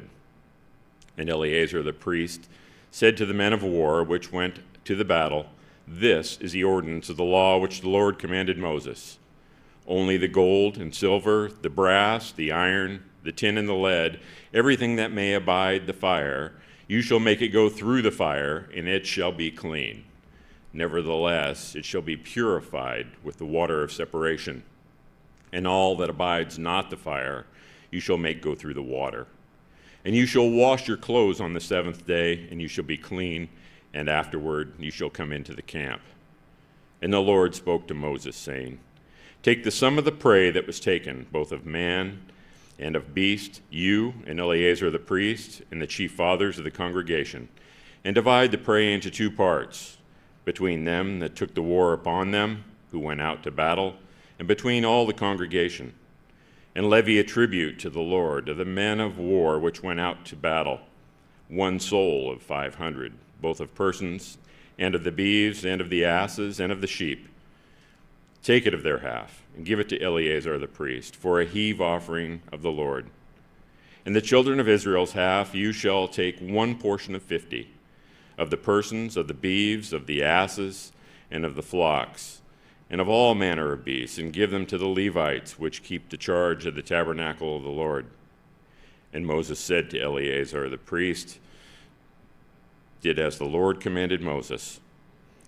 And the booty, being the rest of the prey which the men of war had caught, was 600,000 and 70,000 and 5,000 sheep, and 70,000 beeves, and 1,000 asses, and 32,000 persons in all, of women that had not known man by lying with him. And the half which was a portion of them that went out to war was in number 300,000, and 30,000 and 500 sheep. And the Lord's tribute of the sheep was 615. And the beeves were 36,000, of which the Lord's tribute was 12. And the asses were 30,500, of which the Lord's tribute was 61. And the persons were 16,000, of which the Lord's tribute was 32 persons. And Moses gave the tribute, which was the Lord's heave offering, to Eleazar the priest, as the Lord commanded Moses. And the children of Israel's half, which Moses divided from the men that warred, now the half that pertained to the congregation was 300,000, and 30,000, and 7,500 sheep, and 30 and 6,000 beeves, and 30,000 asses, and 500, and 16,000 persons. Even of the children of Israel's half, Moses took one portion of 50, both of man and of beast, and gave them to the Levites, which kept the charge of the tabernacle of the Lord, as the Lord commanded Moses. And the officers, which were over thousands of the host, the captains of thousands, the captains of hundreds, came near to Moses. And they said to Moses, "Your servants have taken the sum of the men of war which are under our charge, and there lacks not one man of us. We have, therefore, brought an oblation for the Lord, what every man has gotten, of jewels of gold, chains and bracelets, rings, earrings, and tablets, to make an atonement for the souls before the Lord." And Moses and Eleazar the priest took the gold of them, even all wrought jewels, and all the gold of the offering that they offered up to the Lord of the captains of thousands and of the captains of hundreds was 16,750 shekels. For the men of war had taken spoil, every man for himself. And Moses and Eleazar the priest took the gold of the captains of thousands and of hundreds and brought it into the tabernacle of the congregation for a memorial for the children of Israel before the Lord. Now, the children of Reuben and the children of Gad had a very great multitude of cattle, and when they saw the land of Jazer and the land of Gilead, that behold, the place was a place for cattle, the children of Gad and the children of Reuben came and spoke to Moses and to Eleazar the priest and to the princes of the congregation, saying, Adaroth and Dibon and Jazer and Nimrah and Heshbon and Elealeh and Shebem and Nebo and Beon. Even the country which the Lord smote before the congregation of Israel is a land for cattle, and your servants have cattle. Wherefore they said, If we have found grace in your sight, let this land be given to your servants for a possession, and bring us not over Jordan. And Moses said to the children of Gad and to the children of Reuben, Shall your brethren go to war, and shall you sit here? And wherefore discourage the heart of the children of Israel from going over into the land which the Lord has given them? Thus did your fathers when I sent them from Kadesh Barnea to see the land. For when they went up to the valley of Eshcol and saw the land, they discouraged the heart of the children of Israel, that they should not go into the land which the Lord gave them. And the Lord's anger was kindled the same time, and he swore, saying, Surely none of the men that came up out of Egypt from 20 years old and upward shall see the land which I swore to Abraham, to Isaac, and to Jacob, because they have not wholly followed me, save Caleb the son of Jephunneh the Kenizzite, and Joshua the son of Nun, for they have wholly followed the Lord. And the Lord's anger was kindled against Israel, and he made them wander in the wilderness 40 years, until all the generations that had done evil in the sight of the Lord was consumed. And behold, you are risen up in your father's stead, an increase of sinful men, to augment the fierce anger of the Lord toward Israel. For if you turn away from after him, he will yet again leave them in the wilderness, and you shall destroy all this people. And they came near to him, and they said, We will build sheepfolds here for our cattle and cities for our little ones, but we ourselves will go armed, ready before the children of Israel, until we have brought them to their inheritance, and our little ones shall dwell in the fenced cities because of the inhabitants of the land. We will not return to our houses until the children of Israel have inherited every man his inheritance. For we will not inherit with them on yonder side Jordan, or forward, because our inheritance has fallen to us on this side Jordan eastward. And Moses said to them, If you will do this thing, if you will go armed before the Lord to war, and go, all of you, armed over Jordan, before the Lord, until he has driven out his enemies from before him, and the land be subdued before the Lord, then afterward you shall return, and be guiltless before the Lord, and before Israel, and this land shall be your possession before the Lord. But if you do not do so, behold, you have sinned against the Lord, and be sure your sin will find you out.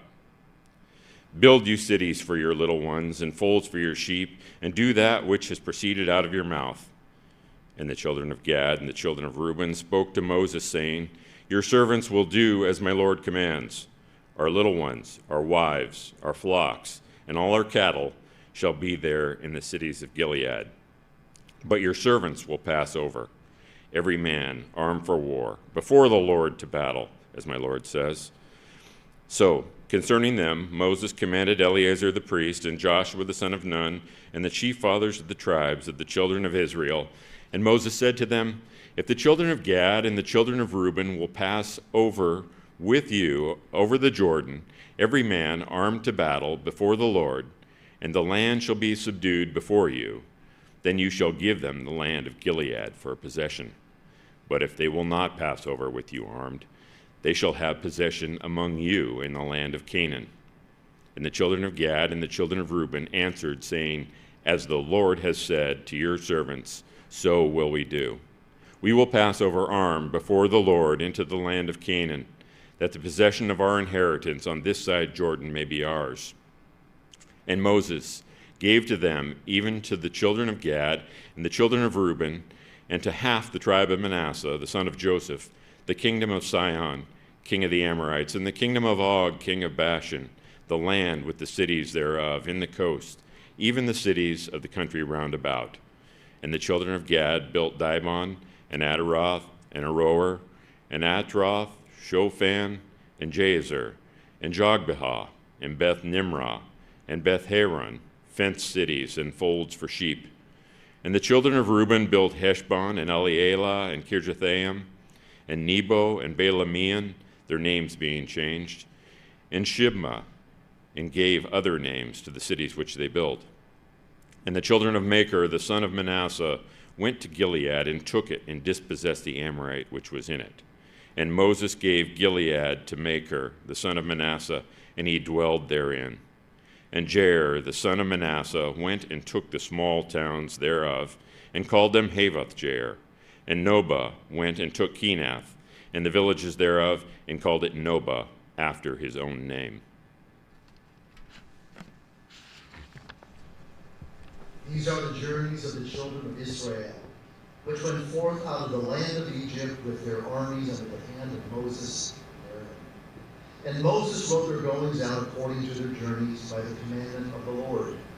And these are their journeys according to their goings out. And they departed from Ramses in the first month, on the 15th day of the first month. On the morrow after the Passover, the children of Israel went out with a high hand in the sight of all the Egyptians. For the Egyptians buried all their firstborn, which the Lord had smitten among them. Upon their gods also the Lord executed judgments. And the children of Israel removed from Ramses and pitched in Succoth. And they departed from Succoth and pitched in Etham, which is in the edge of the wilderness. And they removed from Etham and turned again to Pihahiroth, which is before Baal-Zephon. And they pitched before Migdol. And they departed from before Pihahiroth and passed through the midst of the sea into the wilderness, and went 3 days' journey in the wilderness of Etham, and pitched in Marah. And they removed from Marah and came to Eilim, and in Eilim were 12 fountains of water, and 70 palm trees, and they pitched there. And they removed from Eilim and encamped by the Red Sea. And they removed from the Red Sea and encamped in the wilderness of Sin. And they took their journey out of the wilderness of Sin and encamped in Dophkah. And they departed from Dophkah and encamped in Alush. And they removed from Alush and encamped at Rephidim, where there was no water for the people to drink. And they departed from Rephidim and pitched in the wilderness of Sinai. And they removed from the desert of Sinai and pitched at Kibroth Hatta'avah. And they departed from Kibroth Hatta'avah and encamped at Katzeroth. And they departed from Katzeroth and pitched in Rithmah. They departed from Rithmah and pitched at Rimmon Peretz. And they departed from Rimmon Peretz and pitched in Libnah. And they removed from Libnah and pitched at Rissah. And they journeyed from Rissah and pitched in Kehelathah. And they went from Kehelathah and pitched in Mount Shepher. They removed from Mount Shepher and encamped in Haradah. They removed from Haradah and pitched in Machelat. They removed from Machelat and encamped at Takath. They departed from Takath and pitched at Terach. And they removed from Terach and pitched in Mithkah. And they went from Mithkah and pitched in Hashmonah. They departed from Hashmonah and encamped at Moseroth. And they departed from Moseroth and pitched in Bene Ya'akan. They removed from Bene Ya'akan and encamped at Korhagigad. And they went from Korhagigad and pitched in Yotbathah. They removed from Yotbathah and encamped at Ebronah. They departed from Ebronah and encamped at Etzion Geber.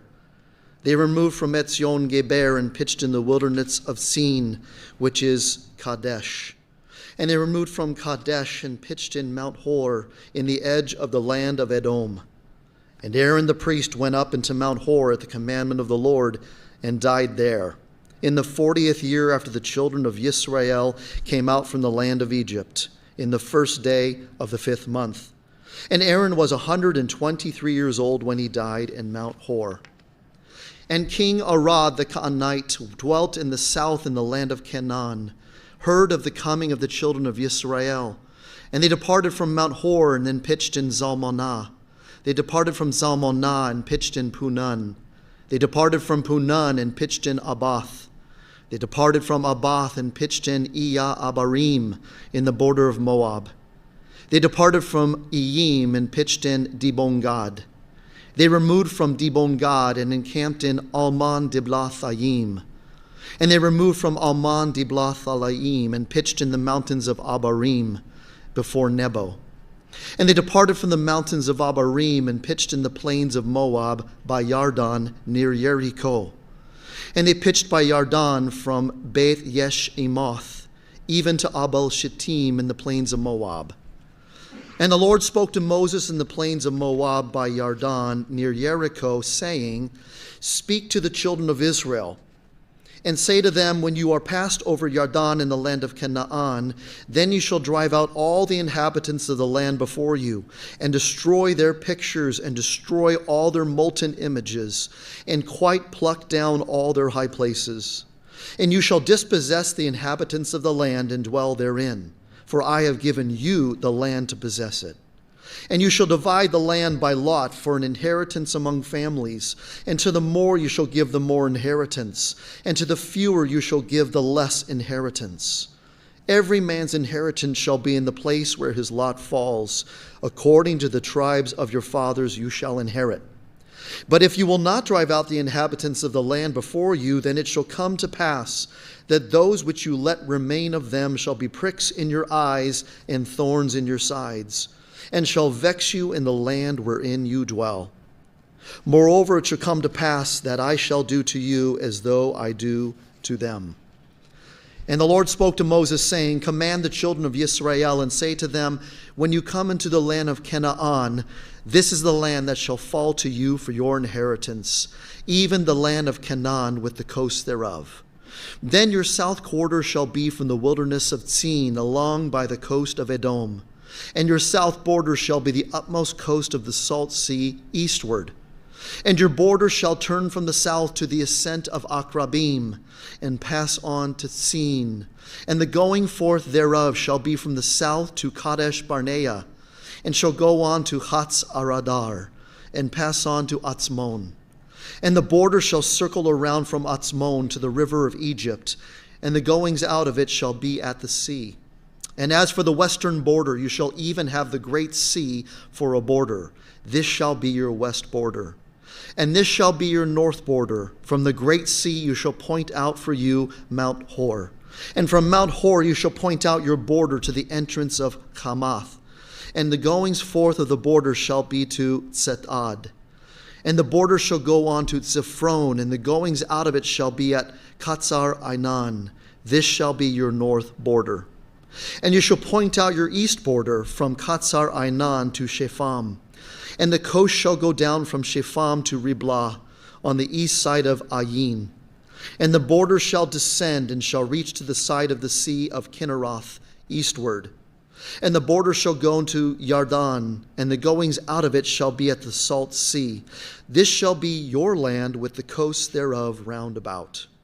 And Moses commanded the children of Israel, saying, This is the land which you shall inherit by lot, which the Lord commanded to give to the 9 tribes and to the half-tribe. For the tribe of the children of Reuben, according to the house of their fathers, and the tribe of the children of Gad, according to the house of their fathers, have received their inheritance. And half the tribe of Manasseh have received their inheritance. The 2 tribes and the half-tribe have received their inheritance on this side Yarden, near Jericho eastward, toward the sun rising. And the Lord spoke to Moses, saying, These are the names of the men which shall divide the land to you. Eleazar the priest, Yeshua the son of Nun. And you shall take 1 prince of every tribe to divide the land by inheritance. And the names of the men are these: of the tribe of Yehudah, Caleb son of Jephunneh. And of the tribe of the children of Shimon, Shemuel the son of Ammihud. Of the tribe of Benjamin, Elidad the son of Kislon.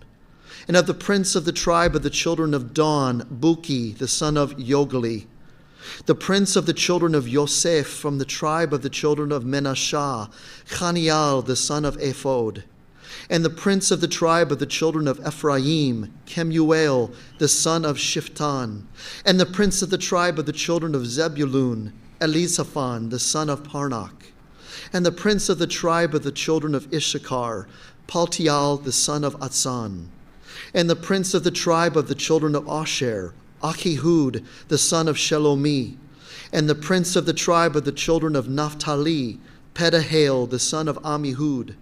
These are they whom the Lord commanded to divide the inheritance to the children of Israel in the land of Canaan.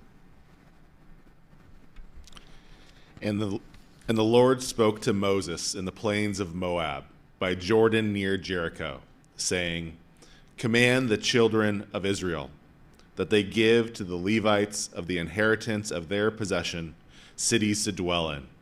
And you shall also give to the Levites suburbs for the cities round about them. And the cities shall they have to dwell in, and the suburbs of them shall be for their cattle, and for their goods, and for all their beasts. And the suburbs of the cities, which you shall give to the Levites, shall reach from the wall of the city, and outward 1,000 cubits round about. And you shall measure from without the city on the east side 2,000 cubits, and on the south side 2,000 cubits, and on the west side 2,000 cubits, and on the north side 2,000 cubits. And the city shall be in the midst. This shall be to them the suburbs of the cities. And among the cities which you shall give to the Levites, there shall be 6 cities for refuge, which you shall appoint for the manslayer, that he may flee there. And to them you shall add 42 cities. So all the cities which you shall give to the Levites shall be 48 cities. Them shall you give with their suburbs. And the cities which you shall give shall be of the possession of the children of Israel. From them that have many you shall give many, but from them that have few you shall give few.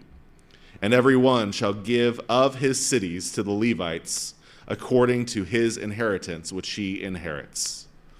And the Lord spoke to Moses, saying, Speak to the children of Israel, and say to them, When you become over Jordan into the land of Canaan, then you shall appoint you cities to be cities of refuge for you, that the slayer may flee there, which kills any person at unawares.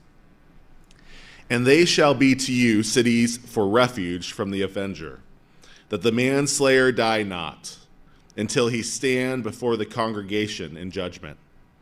And of these cities which you shall give, 6 cities shall you have for refuge.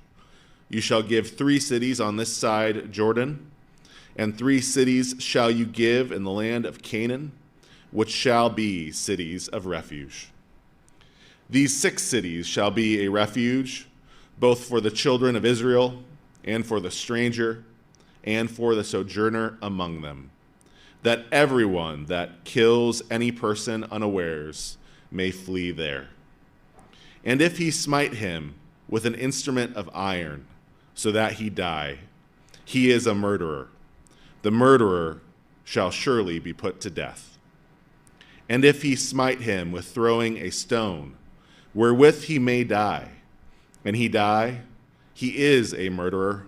The murderer shall surely be put to death. Or if he smite him with a hand weapon of wood, wherewith he may die, and he die, he is a murderer, and the murderer shall surely be put to death. The revenger of blood himself shall slay the murderer.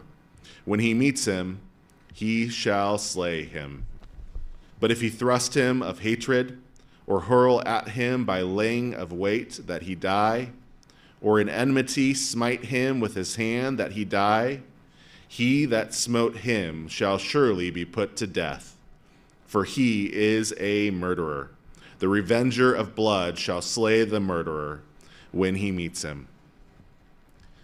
But if he thrust him suddenly without enmity, or have cast upon him anything without laying of weight, or with any stone, wherewith a man may die, seeing him not, and cast it upon him that he die, and was not his enemy, neither sought his harm, then the congregation shall judge between the slayer and revenger of blood according to these judgments. And the congregation shall deliver the slayer out of the hand of the revenger of blood, and the congregation shall restore him to the city of refuge, where he fled, and he shall abide in it to the death of the high priest, which was anointed with the holy oil.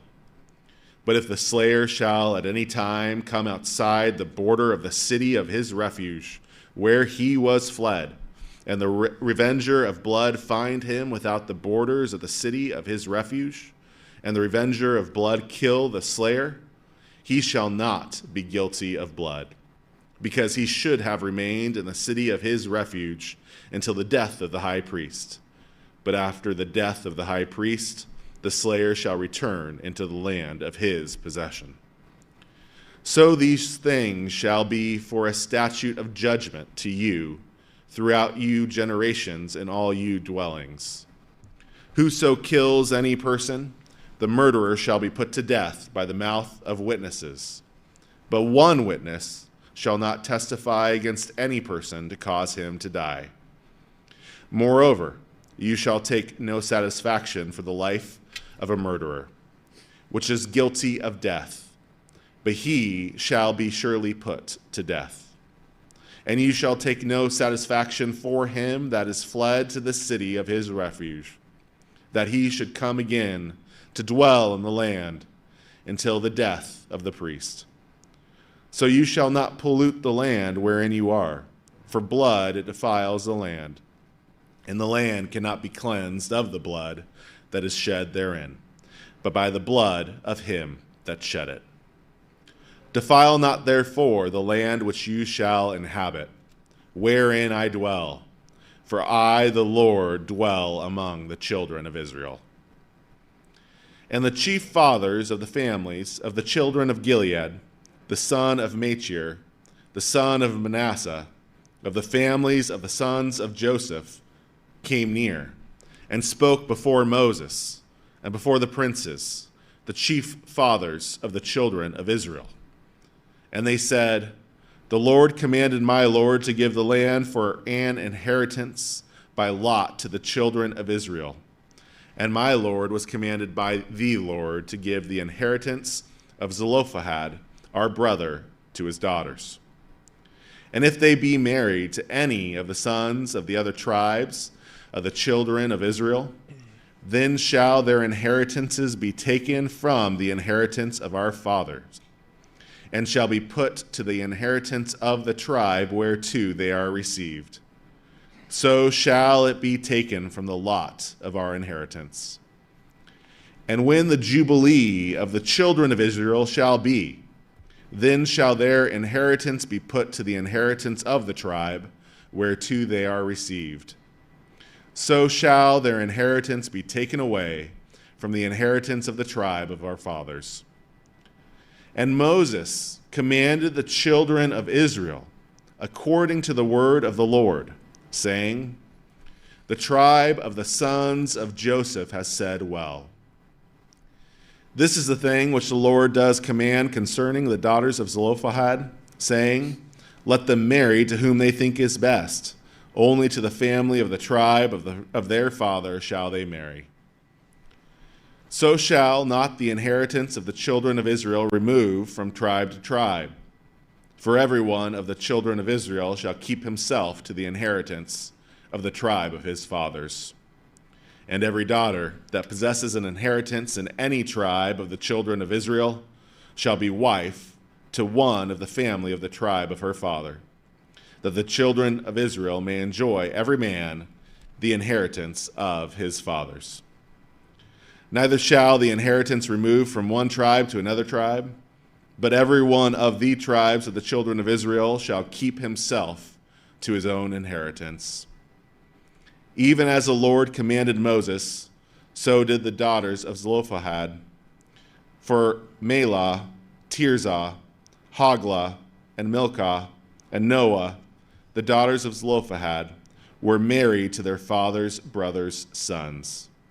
And they were married into the families of the sons of Manasseh, the son of Joseph, and their inheritance remained in the tribe of the family of their father. These are the commandments and the judgments which the Lord commanded by the hand of Moses to the children of Israel in the plains of Moab by Jordan near Jericho.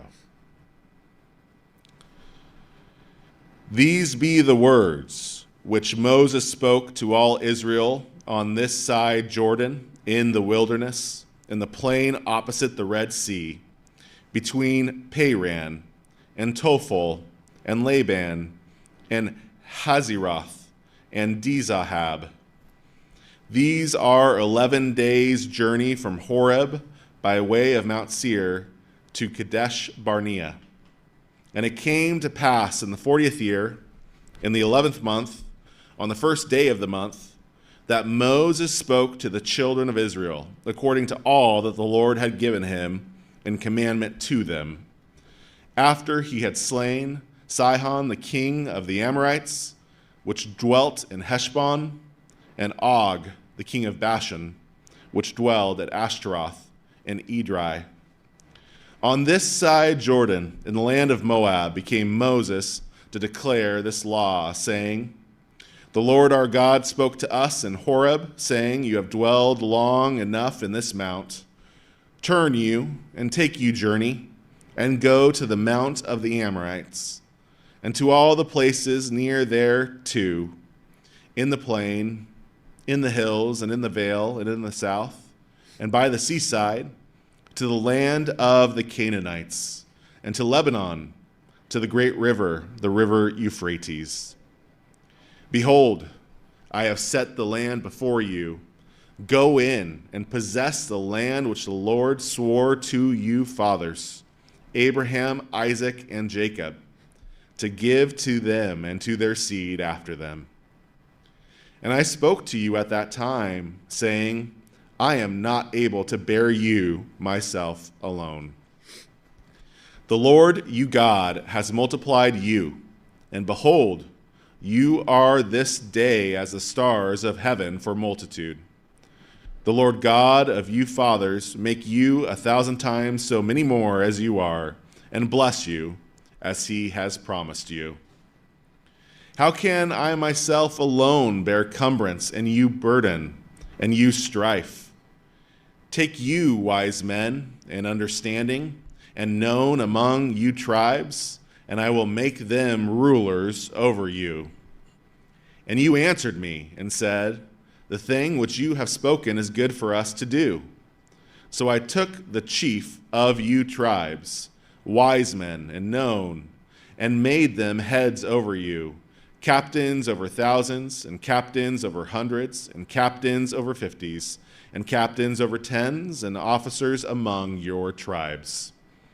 And I charged you judges at that time, saying, hear the causes between you brethren, and judge righteously between every man and his brother, and the stranger that is with him. You shall not respect persons in judgment, But you shall hear the small as well as the great. You shall not be afraid of the face of man, for the judgment is God's, and the cause that is too hard for you, bring it to me, and I will hear it.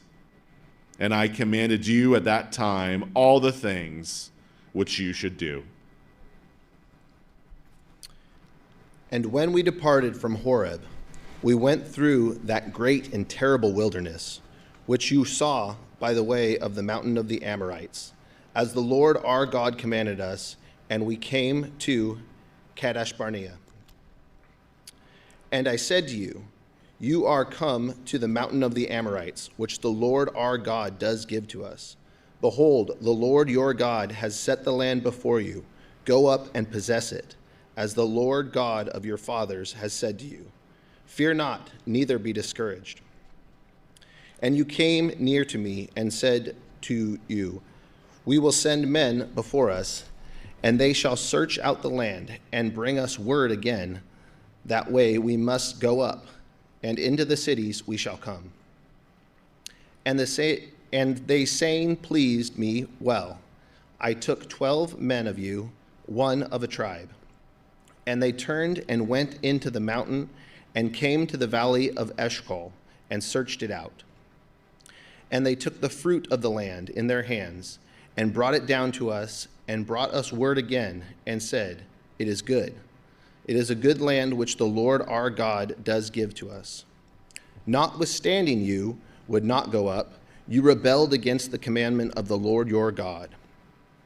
And you murmured in your tents and said, because the Lord hated us, he has brought us forth out of the land of Egypt to deliver us into the hand of the Amorites to destroy us. Where shall we go up? Our brethren discouraged our heart, saying, the people is greater and taller than we. The cities are great and walled up to heaven. And moreover, we have seen the sons of the Anakim there. Then I said to you, dread not, neither be afraid of them. The Lord your God, which goes before you, he shall fight for you, according to all he did for you in Egypt before your eyes. And in the wilderness, where you have seen how the Lord your God bore you as a man does bear his son, in the way that you went until you came into this place. Yet in this thing you did not believe the Lord your God. Who went in the way before you to search you out of the place and pitch the tents in fire by night, to show you by the way you should go, and in cloud by day?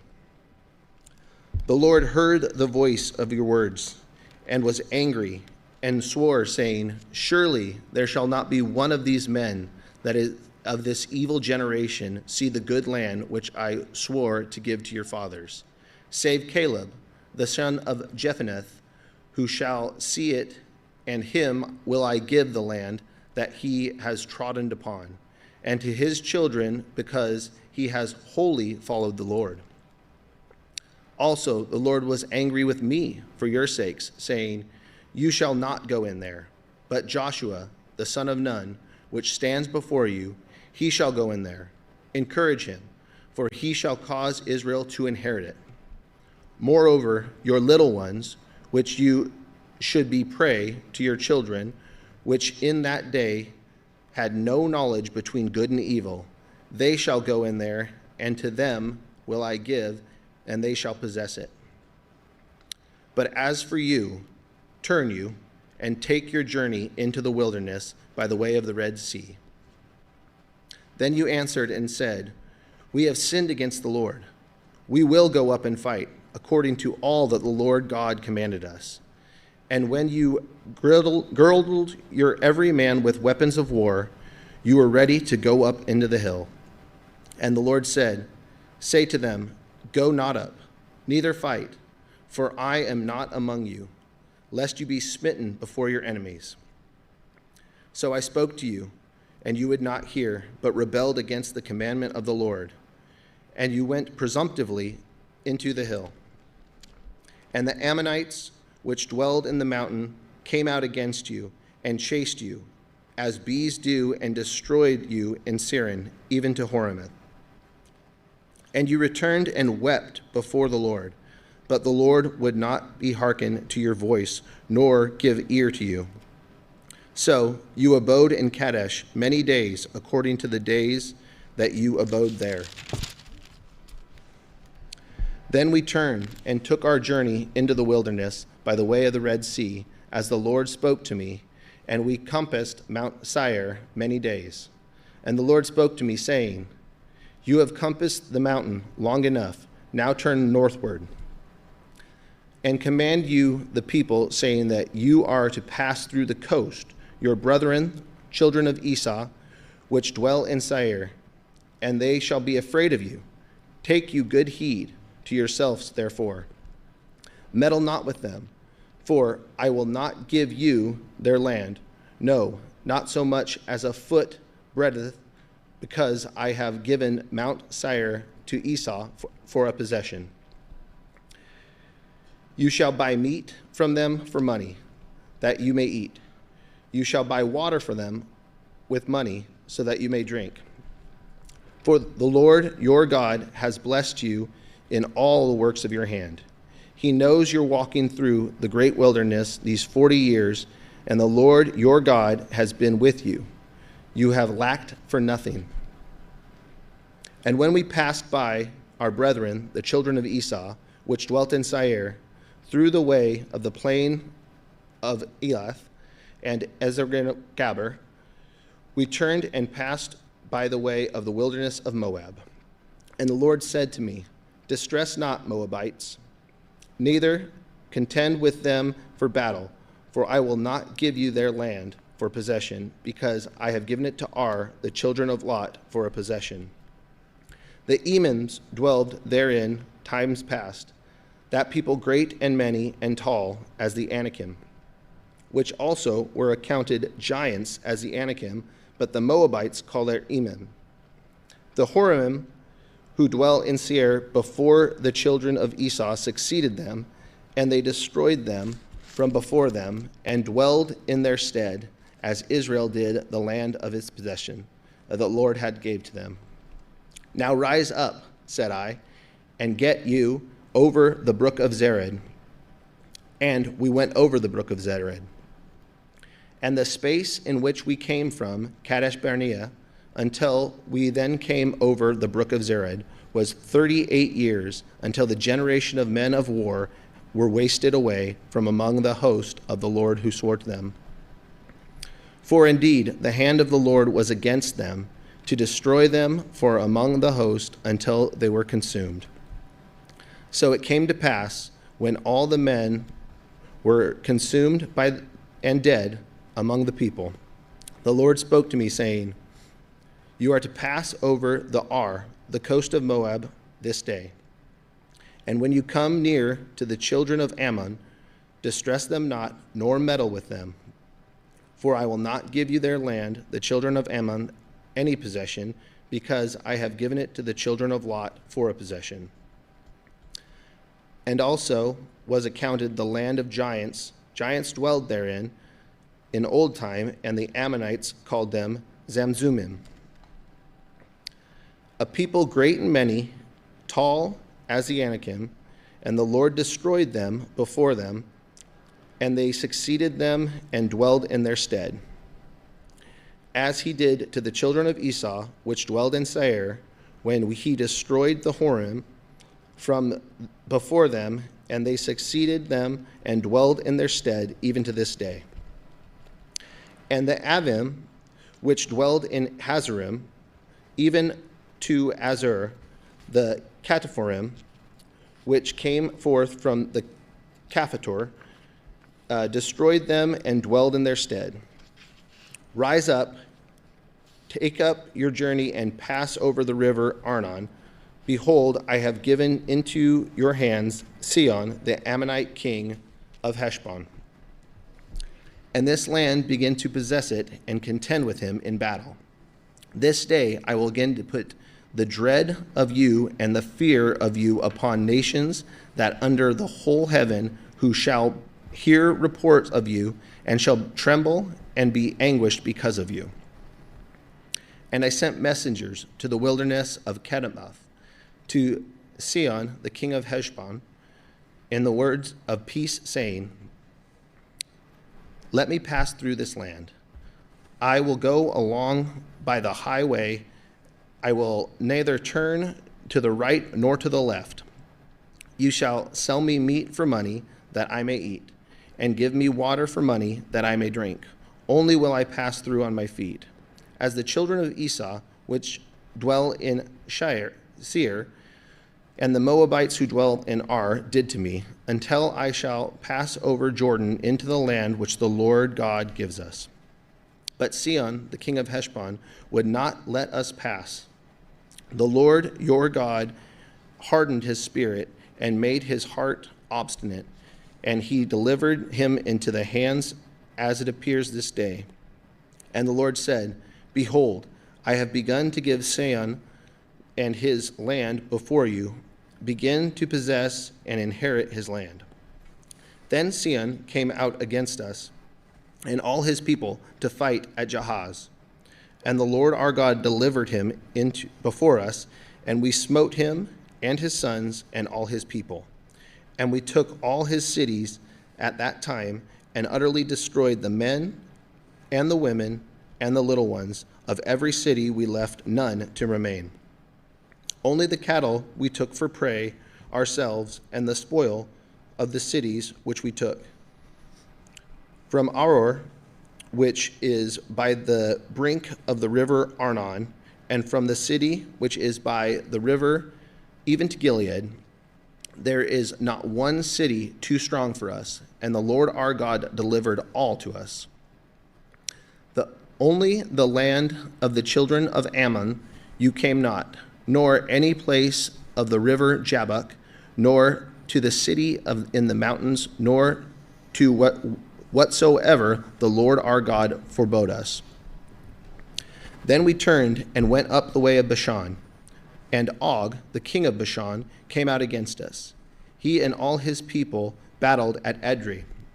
And the Lord said, fear him not, for I will deliver him and all the people in his land into your hand, and you shall do to him as you did to Sihon, the king of the Amorites, which dwell in Heshbon.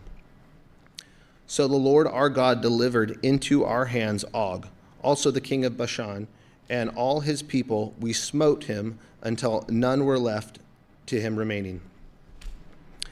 And we took all his cities at that time.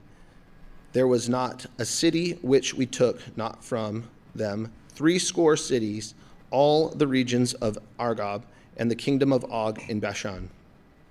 All these cities were fenced with high walls, gates, and bars, besides unwalled towns of great many. And we utterly destroyed them, and we did as we did to Sihon, the king of Heshbon, utterly destroying the men, women, and children in every city. But all the cattle and the spoil of the cities we took for prey for ourselves. And we took at that time out of the hands of the 2 kings of the Amorites in the land that was on the side of the Jordan, from the river Arnon unto Mount Hermon, which Hermon the Sidonians call Siron, and the Amorites call Shenir. All the cities of the plain and all the Gilead, all of Bashan, the Shalash, Edrei, the cities of the kingdoms of Og in Bashan. For only Og, the king of Bashan, remained, the remnant of the giants. Behold, his bedstead was a bedstead of iron. It is not the Rabbath of the children of Ammon. 9 cubits was the length, therefore 4 cubits beneath it, after the cubit of a man. In this land which we possessed at that time, from Aroer, which is by the river Arnon, and half Mount Gilead, from the cities thereof, gave I to the Reubenites and the Gadites, and the rest of Gilead and all Bashan, being the kingdom of Og, gave I to the half-tribe of Manasseh. All the region of Argob, with all Bashan, which was called the land of the giants. Jair, the son of Manasseh, took all the country of Argob to the coasts of Geshuri and Makati, and called them after his own name, Basham Havoth Jair, to this day. And I gave Gilead to Machir, and to the Reubenites and to the Gadites I gave from Gilead, even to the river Arnon, half the valley, and the border even to the river Jabbok, which is the border of the children of Ammon, the plains also, and Jordan, and the coast thereof, from Chinnereth even to the sea of the plain, even the salt sea, under Ashdoth Pisgah eastward. And I commanded you at that time, saying, the Lord your God has given you this land to possess it. You shall pass over armed before your brethren, the children of Israel, all that are meet for war. But your wives and your little ones and your cattle, for I know that you have much cattle, shall abide in your cities which I have given you, until the Lord have given rest to your brethren as well as to you, and until they also possess the land which the Lord your God has given them beyond Jordan. And then shall you return every man to his possession which I have given you. And I commanded Joshua at that time, saying, your eyes have seen all that the Lord your God has done to these two kings. So the Lord do all to the kingdoms where you pass. You shall not fear them, for the Lord your God, he shall fight for you. And I besought the Lord at that time, saying, O Lord God, you have begun to show your servant your greatness and your mighty hand. For what God is there in heaven or in earth that can do according to your works and according to your might? I pray you, let me go over and see the good land that is beyond Jordan, that goodly mountain and Lebanon. But the Lord was angry with me for your sakes, and would not hear me. And the Lord said to me, let it suffice you. Speak no more to me of this matter. Get you up into the top of Pisgah, and lift up your eyes westward, and northward, and southward, and eastward, and behold it with your eyes. For you shall not go over this Jordan. But charge Joshua and encourage him, and strengthen him, for he shall go over before this people, and he shall cause them to inherit the land which you shall see. So we abode in the valley opposite Beth Peor. Now therefore hearken, O Israel, to the statutes and to the judgments which I teach you, for to do them that you may live, and go in and possess the land which the Lord God of your fathers gives you. You shall not add to the word which I command you, neither shall you diminish anything from it, that you may keep the commandments of the Lord your God, which I command you. Your eyes have seen what the Lord did because of Baal Peor. For all the men that followed Baal Peor, the Lord your God has destroyed them from among you. But you that did cling to the Lord your God are alive, every one of you this day. Behold, I have taught you statutes and judgments, even as the Lord my God commanded me, that you should do so in the land where you go to possess it. Keep therefore and do them, for this is your wisdom and your understanding in the sight of the nations, which shall hear all these statutes and say, surely this great nation is a wise and understanding people. For what nation is there so great, who has God so near to them, as the Lord our God is in all things that we call upon him for? And what nation is there so great, that has statutes and judgments so righteous as all this law, which I set before you this day? Only take heed to yourself, and keep your soul diligently, lest you forget the things which your eyes have seen, and lest they depart from your heart all the days of your life, but teach them to your sons and to your sons' sons, especially the day that you stood before the Lord your God in Horeb, when the Lord said to me, gather me the people together, and I will make them hear my words, that they may learn to fear me all the days that they shall live upon the earth, and that they shall teach them to their children. And you came near and stood under the mountain, and the mountain burned with fire to the midst of heaven, with darkness, clouds, and thick darkness. And the Lord spoke to you out of the midst of the fire. You heard the voice of the words, but saw no similitude, only you heard a voice. And he declared to you his covenant, which he commanded you to perform, even 10 commandments. And he wrote them up on 2 tables of stone. And the Lord God commanded me at that time to teach you statutes and judgments, that you might do them in the land where you go over to possess it.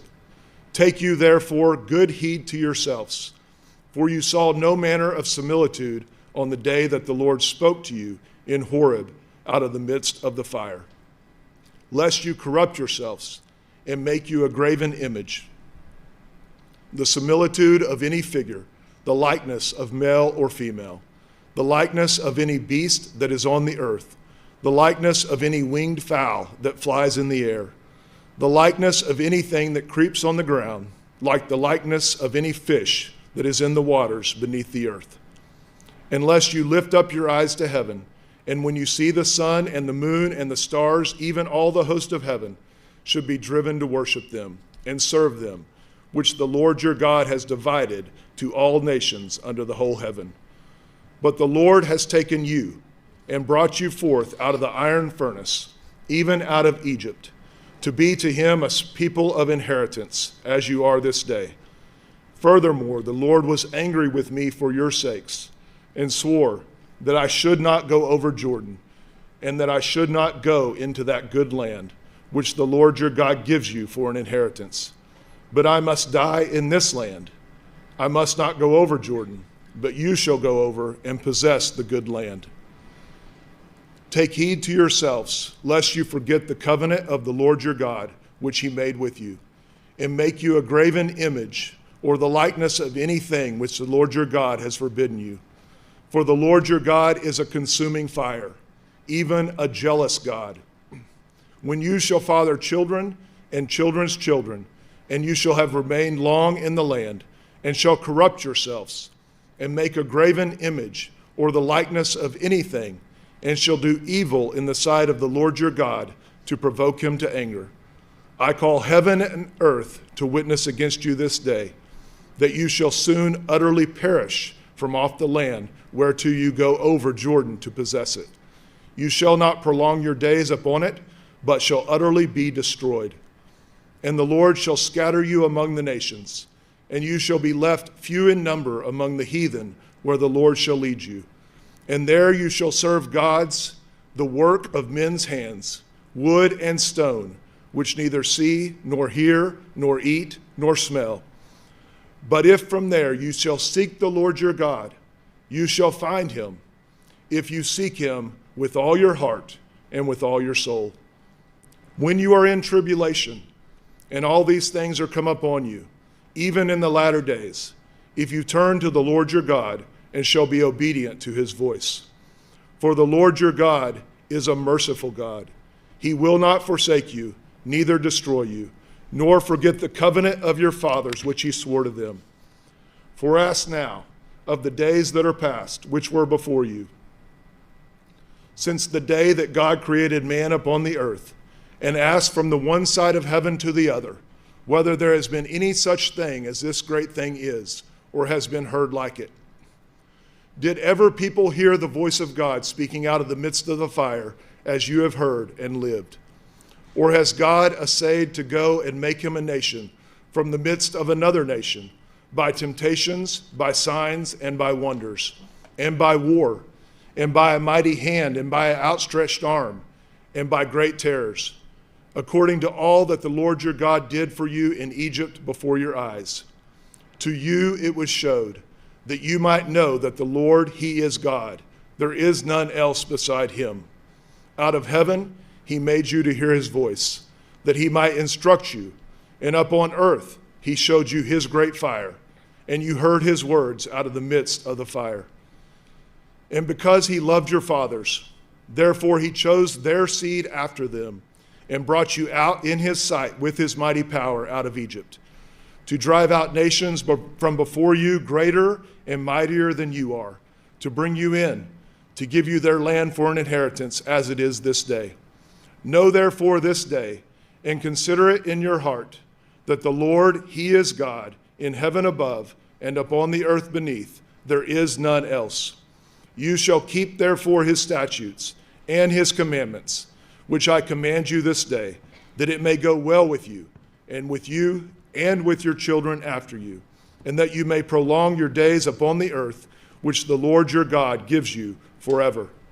Then Moses severed 3 cities on this side Jordan toward the sunrising, that the slayer might flee there, which should kill his neighbor unawares, and hated him not in times past, and that fleeing to one of these cities he might live, namely Bezer in the wilderness, in the plain country of the Reubenites, and Ramoth of Gilead of the Gadites, and Golan in Bashan of the Manassites. And this is the law which Moses set before the children of Israel. These are the testimonies and the statutes and the judgments which Moses spoke to the children of Israel after they came forth out of Egypt. On this side Jordan, in the valley opposite to Beth Peor, in the land of Sihon, king of the Amorites, who dwelt in Heshbon, whom Moses and the children of Israel smote, after they were come forth out of Egypt. And they possessed his land, and the land of Og, king of Bashan, 2 kings of the Amorites, which were on this side Jordan toward the sunrising, from Aroer, which is the bank of the river Arnon, even to Mount Zion, which is Hermon, and all the plain on this side Jordan eastward, even to the sea of the plain, under the springs of Pisgah.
More aware of your presence. Let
And Moses called all Israel and said to them, Hear, O Israel, the statutes and judgments which I speak in your ears this day, that you may learn them and keep them and do them.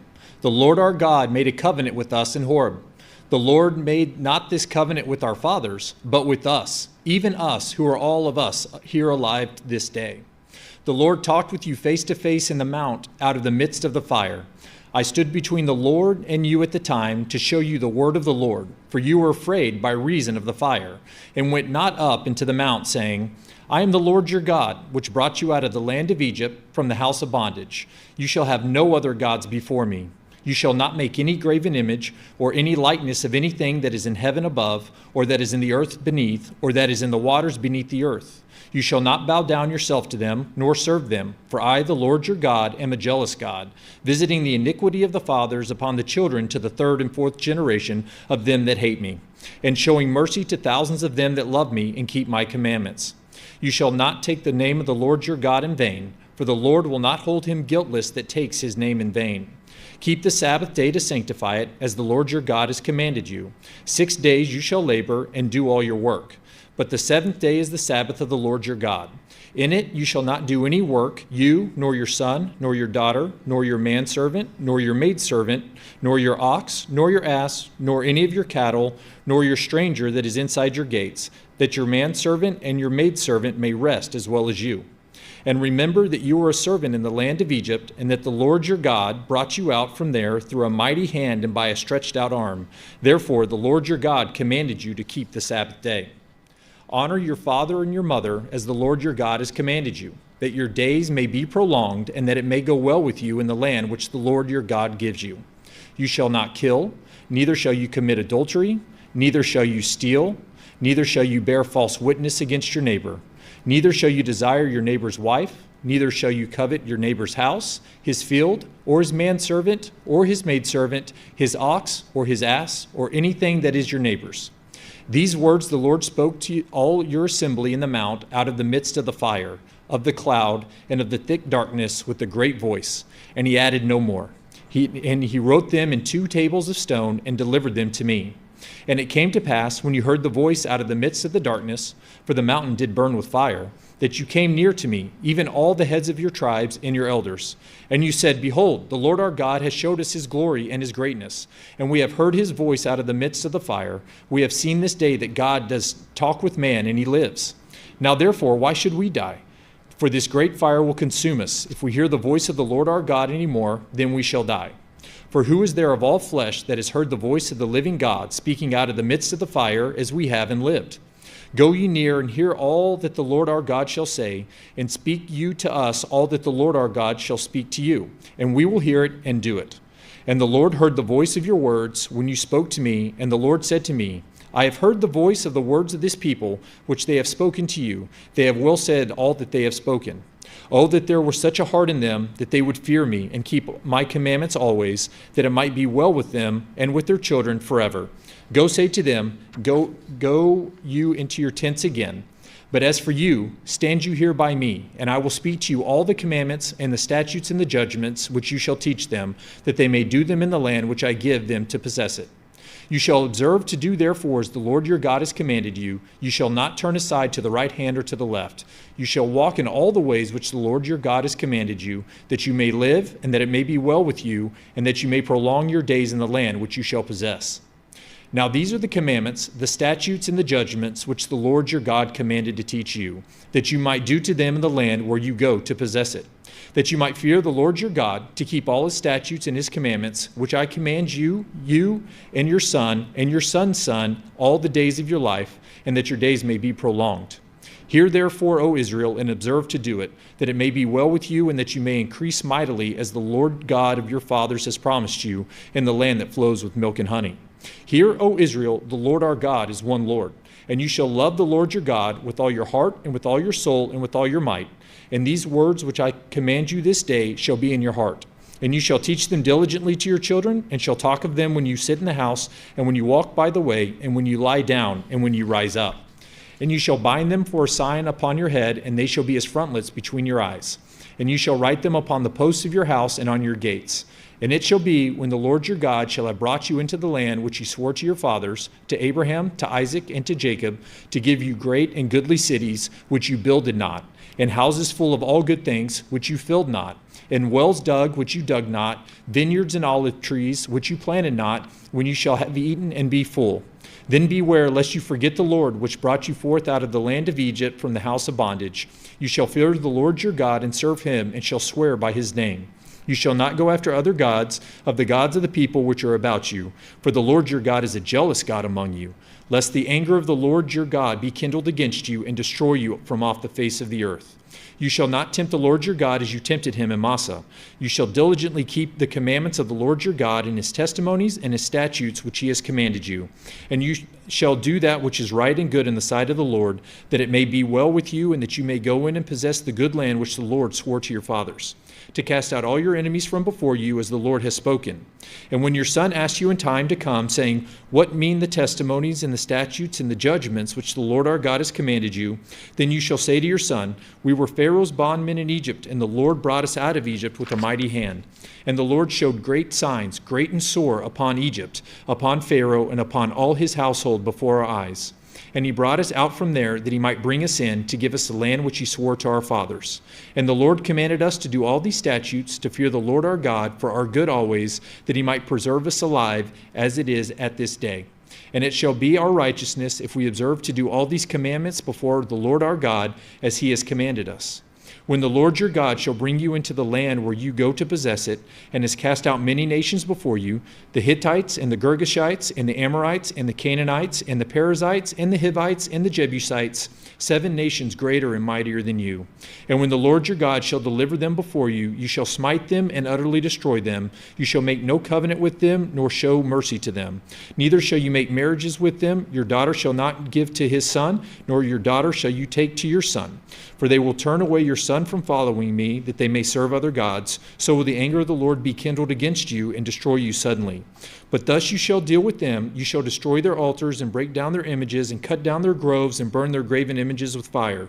For you are a holy people to the Lord your God. The Lord your God has chosen you to be a special people to himself, above all people that are upon the face of the earth. The Lord did not set his love upon you, nor choose you, because you were more in number than any people, for you were the fewest of all people. But because the Lord loved you, and because he would keep the oath which he had sworn to your fathers, has the Lord brought you out with a mighty hand, and redeemed you out of the house of bondmen, from the hand of Pharaoh king of Egypt. Know therefore the Lord your God, he is God, the faithful God, which keeps covenant and mercy with them that love him and keep his commandments to 1,000 generations, and repays them that hate him to their face, to destroy them. He will not be slack to him that hates him. He will repay him to his face. You shall therefore keep the commandments and the statutes and the judgments which I command you this day to do them. Wherefore it shall come to pass, if you hearken to these judgments and keep and do them, that the Lord your God shall keep to you the covenant and mercy which he swore to your fathers. And he will love you and bless you and multiply you. He will also bless the fruit of your womb and the fruit of your land, your corn and your wine, and your oil, the increase of your cattle, and the flocks of your sheep, in the land which he swore to your fathers to give you. You shall be blessed above all people. There shall not be a male or female barren among you or among your cattle. And the Lord will take away from you all sickness, and will put none of the evil diseases of Egypt, which you know, upon you, but will lay them upon all them that hate you. And you shall consume all the people which the Lord your God shall deliver you. Your eye shall have no pity upon them, neither shall you serve their gods, for that will be a snare to you. If you shall say in your heart, These nations are more than I, how can I dispossess them? You shall not be afraid of them, but shall well remember what the Lord your God did to Pharaoh and to all Egypt. The great temptations which your eyes saw, and the signs and the wonders and the mighty hand and the stretched out arm, whereby the Lord your God brought you out, so shall the Lord your God do all to the people of whom you are afraid. Moreover, the Lord your God will send the hornet among them until they are left and hide themselves from you and be destroyed. You shall not be frightened at them, for the Lord your God is among you, a mighty God and terrible. And the Lord your God will put out those nations before you little by little. You may not consume them at once, lest the beasts of the field increase upon you. But the Lord your God shall deliver you to them, and shall destroy them with a mighty destruction until they are destroyed. And he shall deliver their kings into your hand, and you shall destroy their name from under heaven. There shall be no man able to stand before you until you have destroyed them. The graven images of their gods shall you burn with fire. You shall not desire the silver or gold that is on them, nor take it to you, lest you be snared therein, for it is an abomination to the Lord your God. Neither shall you bring an abomination into your house, lest you be a cursed thing like it, but you shall utterly detest it, and you shall utterly abhor it, for it is a cursed thing.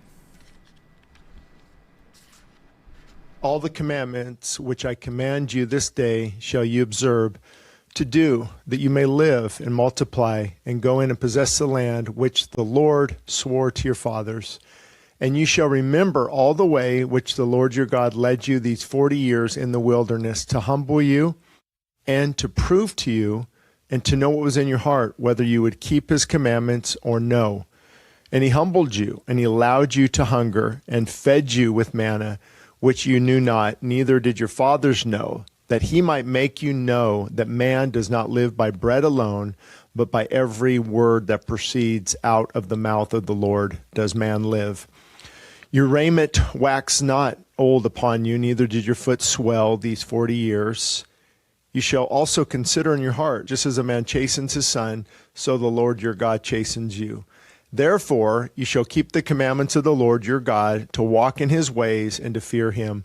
For the Lord your God brings you into a good land, and a land full of brooks and water, of fountains and depths that spring out of the valleys and the hills, a land of wheat and barley and vines and fig trees and pomegranates, and a land of olive oil and honey, a land wherein you shall eat bread without scarceness. You shall not lack anything in it, a land whose stones are iron, and whose out of hills you may dig brass. When you have eaten and are full, then you shall bless the Lord your God for the good land which he has given you. Beware that you forget not the Lord your God in not keeping his commandments and his judgments and his statutes, which I command you this day, lest when you have eaten and are full, and have built godly houses and have dwelled therein, and when your heart and your flocks multiply, and your silver and your gold is multiplied, and all that you have is multiplied, then your heart will be lifted up, and you forget the Lord your God, which brought you forth out of the land of Egypt from the house of bondage, who led you through that great and terrible wilderness, wherein were fiery serpents and scorpions and drought, where there was no water, who brought you forth water out of the rock of flint, who fed you in the wilderness with manna, which your fathers knew not, and that he might humble you, he might prove to you, and to do good at your latter end. And you say in your heart, my power and the might of my hands has gotten me this wealth, but you shall remember the Lord your God, for it is he that gives you power to get wealth, that he establishes his covenant, which he swore to your fathers, as it is today. And it shall be, if you do at all forget the Lord your God, and walk after other gods, and serve them and worship them, I testify against you this day that you shall surely perish. As the nations which the Lord destroyed before your face, so shall you perish, because you would not be obedient to the voice of the Lord your God. Hear, O Israel, you are to pass over Jordan this day, to go in and possess nations greater and mightier than yourself, cities great and fenced up to heaven, a people great and tall, the children of the Anakims, who you know, and of whom you have heard it said, who can stand before the children of Anak? Understand, therefore, this day that the Lord your God is he which goes over before you. As a consuming fire, he shall destroy them, and he shall bring them down before your face. So shall you drive them out and destroy them quickly, as the Lord has said to you. Speak not you in your heart after that the Lord your God has cast them out before you, saying, for my righteousness the Lord has brought me in to possess this land. But for the wickedness of these nations, the Lord does drive them out from before you. Not for your righteousness or for the righteousness of your heart do you go to possess their land, but for the wickedness of these nations, the Lord your God does drive them out before you. And that he may perform the word which the Lord swore to your fathers, Abraham, Isaac, and Jacob. Understand, therefore, that the Lord your God gives you not this good land to possess it for your righteousness, for you are a stiff-necked people.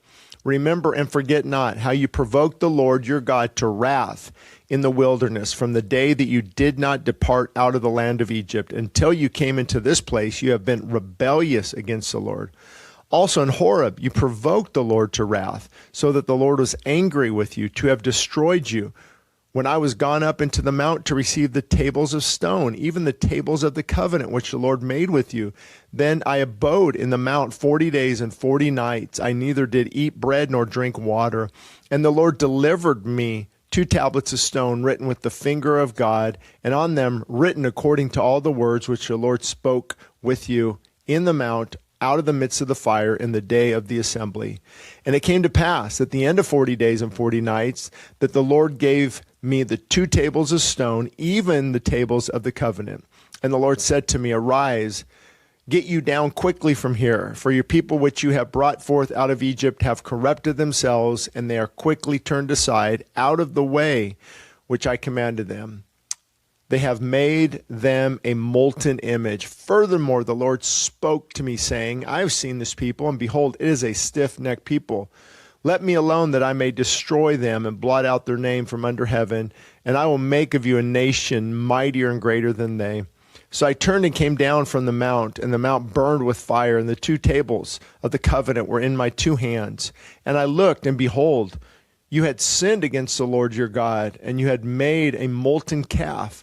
You had turned aside quickly out of the way which the Lord had commanded you. And I took the 2 tables and cast them out of my 2 hands, and I broke them before your eyes. And I fell down before the Lord as at the first. 40 days and 40 nights I neither did eat bread nor drink water because of all your sins which you sinned, in doing wickedly in the sight of the Lord to provoke him to anger. For I was afraid of the anger and the hot displeasure, wherewith the Lord was angry against you to destroy you. But the Lord hearkened to me, and at that time also. And the Lord was very angry with Aaron to have destroyed him. And I prayed for Aaron also the same time. And I took your sin, the calf which you had made, and burned it with fire, and stamped it, and ground it very small, even until it was as small as dust. And I cast the dust thereof into the brook that descended out of the mount.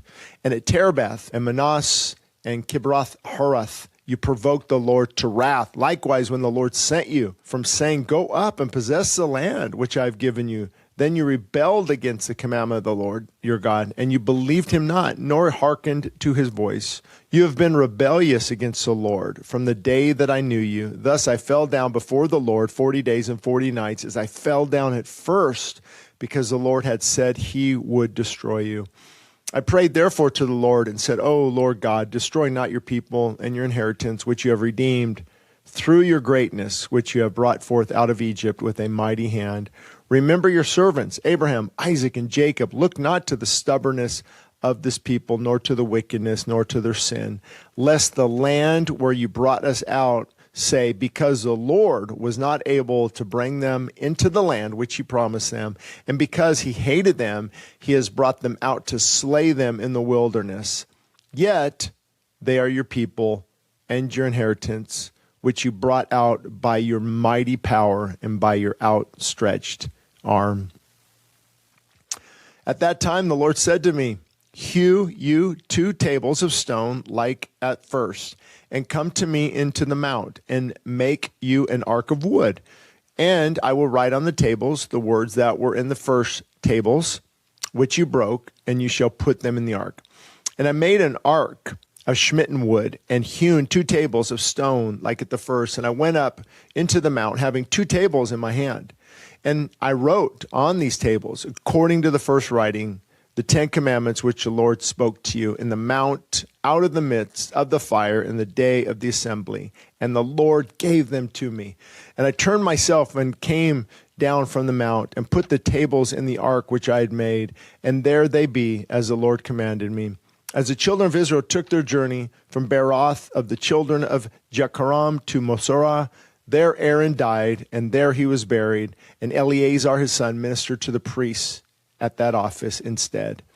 From there they journeyed to Golgotha, and from Golgotha to Jaboth, a land of rivers of water. At that time, the Lord separated the tribe of Levi to bear the ark of the covenant of the Lord, to stand before the Lord, to minister to him, and to bless his name to this day. Wherefore Levi has no part nor inheritance with his brethren. The Lord is his inheritance, according as the Lord your God has promised him. And I stayed in the mount according to the first time, 40 days and 40 nights, and the Lord hearkened to me at that time also, and the Lord would not destroy you. And the Lord said to me, Arise, take your journey before the people, that they may go in and possess the land which I swore to their fathers to give to them. And now, Israel, what does the Lord your God require of you, but to fear the Lord your God, to walk in all his ways, and to love him, and to serve the Lord your God with all your heart and with all your soul, to keep the commandments of the Lord and his statutes, which I command you this day for your good. Behold, the heaven and the heaven of heavens is the Lord's, your God. The earth is also, with all that is there. Only the Lord had a delight in your fathers to love them, and he chose their seed after them, even you above all people, as it is this day. Circumcise, therefore, the foreskin of your heart, and be no more stiff-necked. For the Lord your God is the God of gods and the Lord of lords, a great God, a mighty and a terrible God, which regards not person nor takes reward. He does not execute the judgment of the fatherless and widow, and loves the stranger, in giving him food and raiment. Love you therefore the stranger, for you are strangers in the land of Egypt. You shall fear the Lord your God, him shall you serve, and to him shall you cling, and swear by his name. He is your praise, and he is your God, that has done for you these great and terrible things which your eyes have seen. Your fathers went down into Egypt with 70 persons, and now the Lord your God has made you as the stars of heaven for multitude. Therefore, you shall love the Lord your God, and keep his charge and his statutes and his judgments and his commandments always. And know you this day, for I speak not with your children which have not known, and which have not seen the chastisement of the Lord your God, his greatness, his mighty hand, and his outstretched arm, and his miracles and his acts which he did in the midst of Egypt to Pharaoh, the king of Egypt, and to all his land. And what he did to the army of Egypt, to their horses and to their chariots, how he made the water of the Red Sea to overflow them as they pursued after you, and how the Lord has destroyed them to this day, and what he did to you in the wilderness until you came into this place, and what he did to Dathan and Abiram, the sons of Eliab, the son of Reuben, how the earth opened its mouth and swallowed them up, and their households and their tents, and all the substance that was in their possession in the midst of all Israel. But your eyes have seen all the great acts of the Lord which he did. Therefore shall you keep all the commandments which I command you this day, that you may be strong and go in and possess the land where you go to possess it, and that you may prolong your days in the land which the Lord swore to possess. It is not the land of Egypt from where you came out, where you sowed your seed and watered it with your foot as a garden of herbs, but the land where you go to possess it is a land of hills and valleys, and drinks water of the rain of heaven. A land which the Lord your God cares for. The eyes of the Lord your God are always upon it, from the beginning of the year even to the end of the year. And it shall come to pass, if you shall hearken diligently to my commandments, which I command you this day, to love the Lord your God, and to serve him with all your heart and with all your soul, that I will give you the rain of your land in its due season, the first rain and the latter rain, that you may gather in your corn and your wine and your oil. And I will send grass in your fields for your cattle, that you may eat and be full. Take heed to yourselves, that your heart be not deceived, and you turn aside and serve other gods and worship them. And then the Lord's wrath be kindled against you, and he shut up the heaven, that there be no rain, and that the land yield not her fruit, and lest you perish quickly from off the good land which the Lord gives you. Therefore shall you lay up these my words in your heart and in your soul, and bind them for a sign upon your hand, that they may be as frontlets between your eyes. And you shall teach them to your children, speaking of them when you sit in your house, and when you walk by the way, when you lay down, and when you rise up. And you shall write them upon the door of your posts of your house, and upon your gates, that your days may be multiplied, and the days of your children in the land which the Lord swore to your fathers to give them, as the days of heaven upon the earth. For if you shall diligently keep all these commandments which I command you, to do them, to love the Lord your God, to walk in all his ways, and to cleave to him, then will the Lord drive out all these nations from before you, and you shall possess greater nations and mightier than yourselves. Every place whereon the soles of your feet shall tread shall be yours. From the wilderness and Lebanon, from the river Euphrates, even to the uttermost sea shall your coast be. There shall be no man be able to stand before you, for the Lord your God shall lay the fear of you and the dread of you upon all the land that you shall tread upon, as he has said to you. Behold, I set before you this day a blessing and a curse.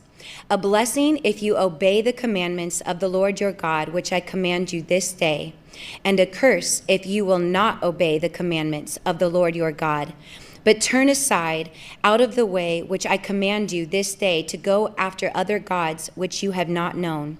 And it shall come to pass, when the Lord your God has brought you into the land where you go to possess it, that you shall put the blessing upon Mount Gerizim and the curse upon Mount Ebal.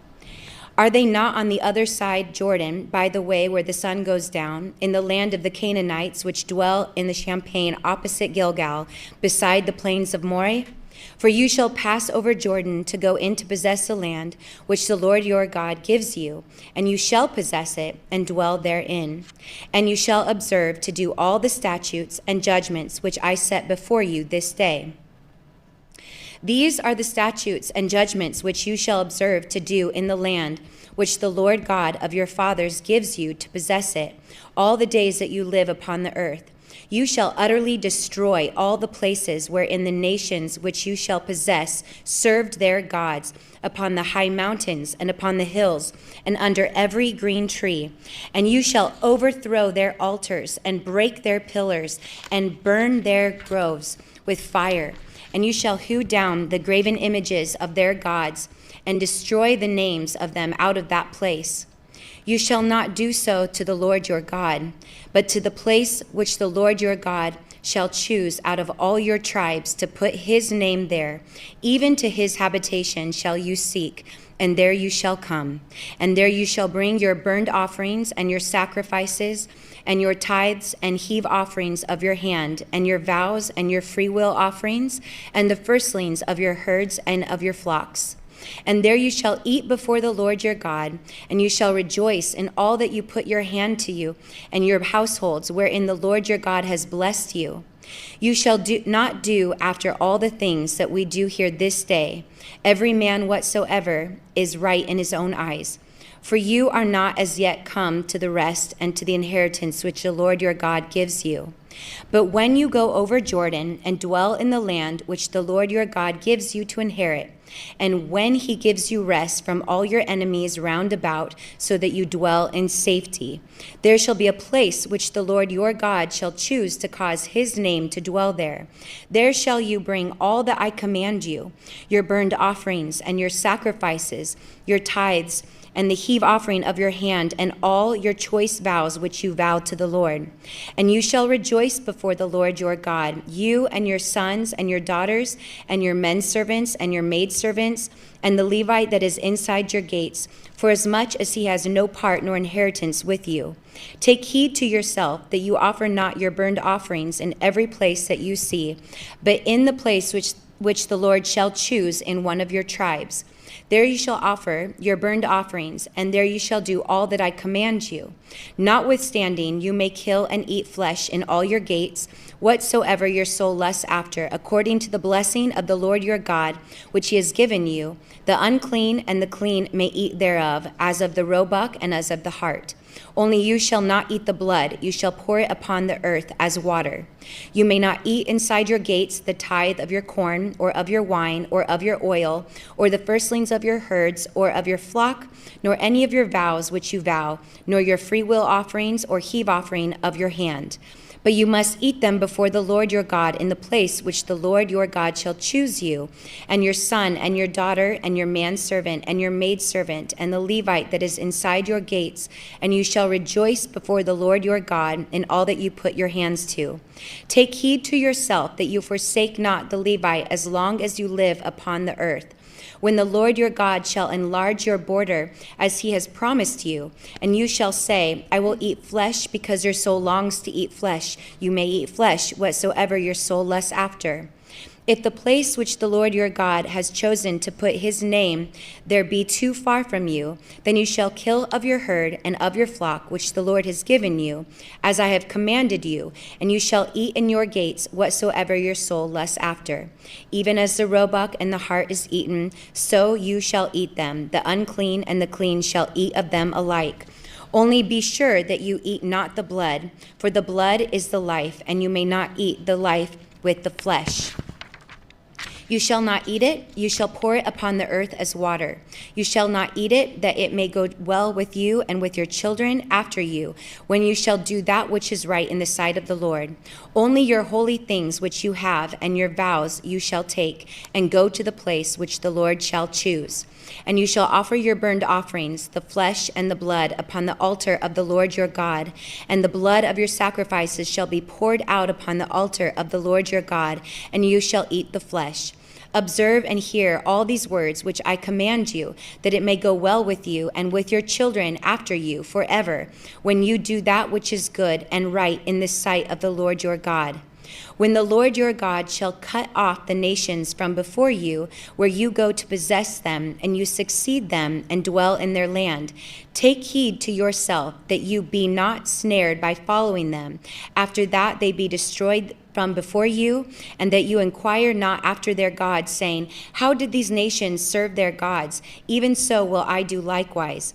You shall not do so to the Lord your God, for every abomination to the Lord which he hates have they done to their gods, for even their sons and their daughters they have burned in the fire to their gods. What things soever I command you, observe to do it. You shall not add thereto, nor diminish from it. If there arise among you a prophet or a dreamer of dreams, and give you a sign or a wonder, and the sign or the wonder come to pass, whereof he spoke to you, saying, let us go after other gods, which you have not known, and let us serve them, you shall not hearken to the words of that prophet or that dreamer of dreams. For the Lord your God proves you to know whether you love the Lord your God with all your heart and with all your soul. You shall walk after the Lord your God and fear him and keep his commandments and obey his voice, and you shall serve him and cling to him.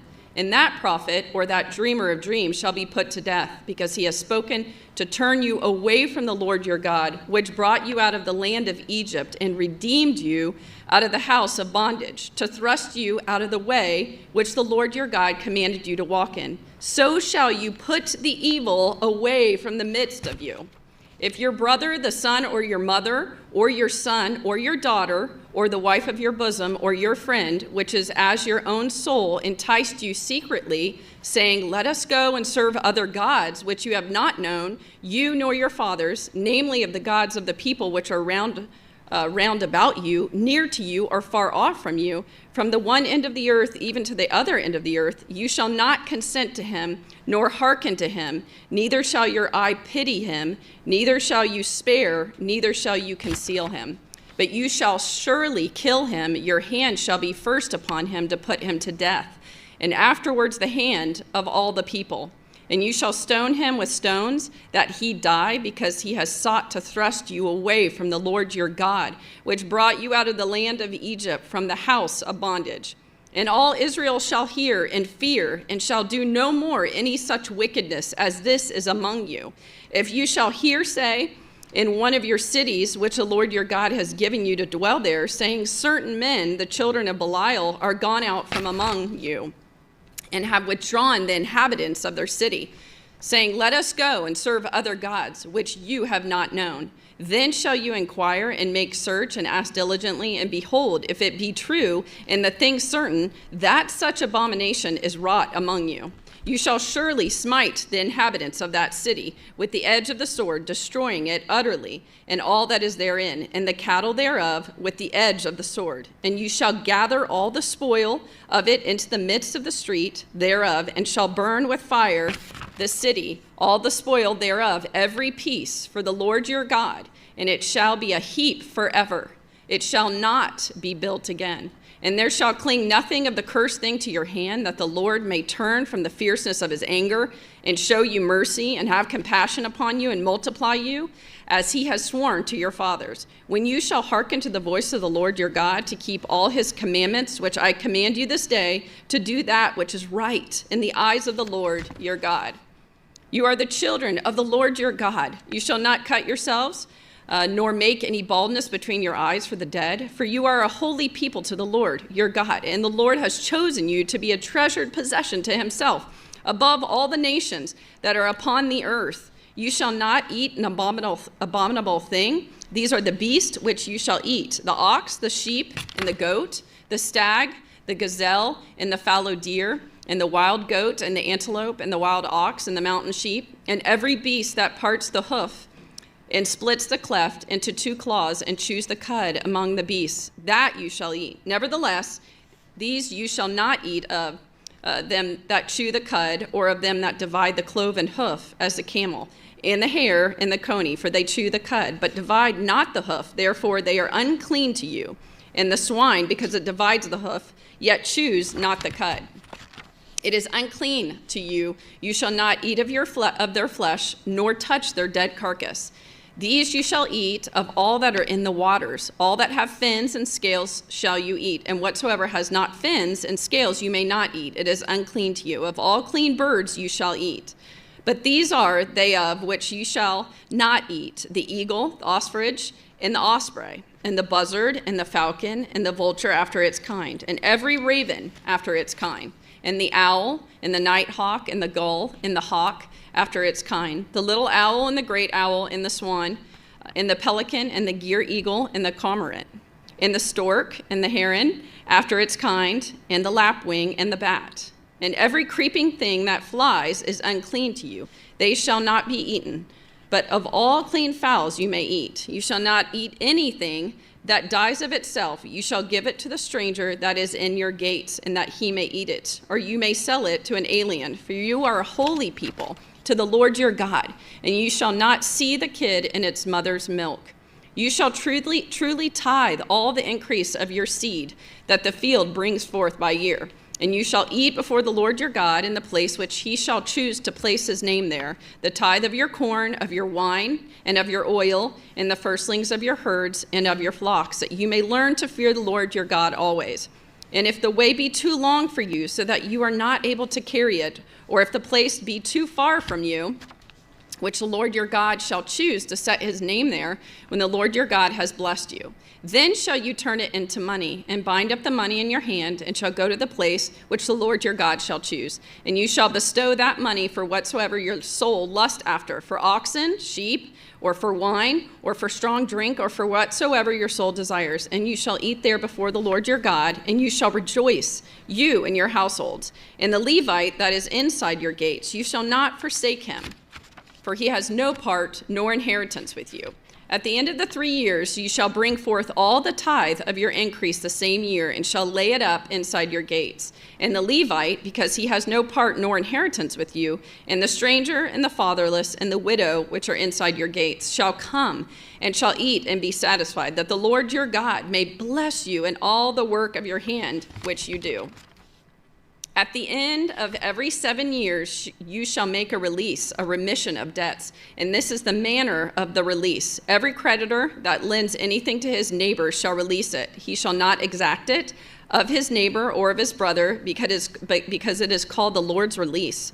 Of a foreigner you may exact it again, but that which is yours with your brother your hand shall release. Save when there shall be no more poor among you, for the Lord shall greatly bless you in the land which the Lord your God gives you for an inheritance to possess it.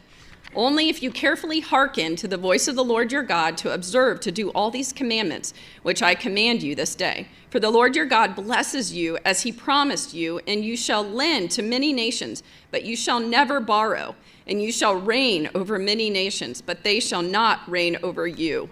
If there be among you a poor man of one of your brethren inside of your gates in your land, which the Lord your God gives you, you shall not harden your heart, nor shut your hand from the poor brother, but you shall open your hand wide to him, and shall surely lend him sufficient for his needs in that which he wants. Beware that there not be a thought in your wicked heart, saying, the 7th year, the year of the lease, is at hand, and your eye be evil against your poor brother, and you give him nothing, and he cry to the Lord against you, and it be sin to you. You shall surely give him, and your heart shall not be grieved when you give to him, because that for this thing the Lord your God shall bless you in all your works, and all that you put your hand to do. For the poor shall never cease out of the land. Therefore I command you, saying, you shall open your hand wide to your brother, to the poor, and to the needy in your land. As if your brother, a Hebrew man or a Hebrew woman, be sold to you and serve you 6 years, then in the 7th year you shall let him go free from you. And when you send him out free from you, you shall not let him go away empty. You shall furnish him liberally out of your flock and out of your threshing floor and out of your winepress, of that wherewith the Lord your God has blessed you, you shall give to him. And you shall remember that you were a bondman in the land of Egypt, and the Lord your God redeemed you. Therefore I command you this thing today. And it shall be, if he say to you, I will not go away from you, because he loves you in your house, because he is well with you. Then you shall take an awl and thrust it through his ear to the door, and he shall be your servant forever. And also to your maidservant you shall do likewise. It shall not seem hard to you when you send him away free from you, for he has been worth a double hired servant to you, in serving you 6 years, and the Lord your God shall bless you in all that you do. All the firstling males that come out of your herd and of the flock you shall sanctify to the Lord your God. You shall not do work with the firstling of your bullock, nor shear the firstling of your sheep. You shall eat it before the Lord your God year by year in the place which the Lord shall choose, you and your household. And if there be any blemish therein, as if in to be lame or blind or have any ill blemish, you shall not sacrifice it to the Lord your God. You shall eat it inside your gates. The unclean and the clean person shall eat it alike, as the gazelle and as the stag. Only you shall not eat the blood thereof. You shall pour it out upon the ground as water. Observe the month of Abib and keep the Passover to the Lord your God. For in the month of Abib the Lord your God brought you forth out of Egypt by night. You shall therefore sacrifice the Passover to the Lord your God of the flock and the herd in the place which the Lord shall choose to place his name there. You shall eat no leavened bread with it.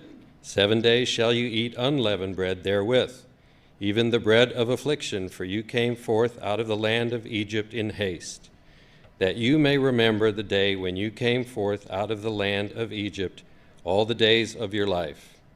And there shall be no leavened bread seen with you in all your coasts 7 days, neither shall there anything of the flesh which you sacrifice the first day at evening remain all night until the morning. You may not sacrifice the Passover inside any of your gates, which the Lord your God gives you. But at the place which the Lord your God shall choose to place his name in, there you shall sacrifice the Passover at evening, at the going down of the sun, at the season that you came forth out of Egypt.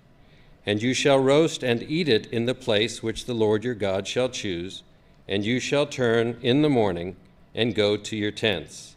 6 days shall you eat unleavened bread, and on the 7th day shall be a solemn assembly to the Lord your God. You shall do no work therein. 7 weeks shall you number to you. Begin to number the 7 weeks from such time as you begin to put the sickle to the corn.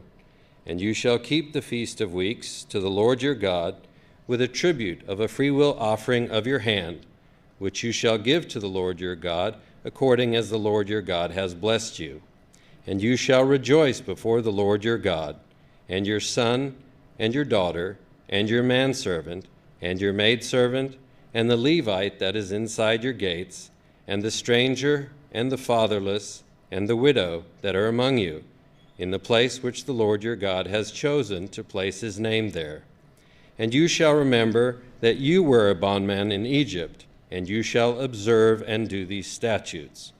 You shall observe the Feast of Tabernacles 7 days.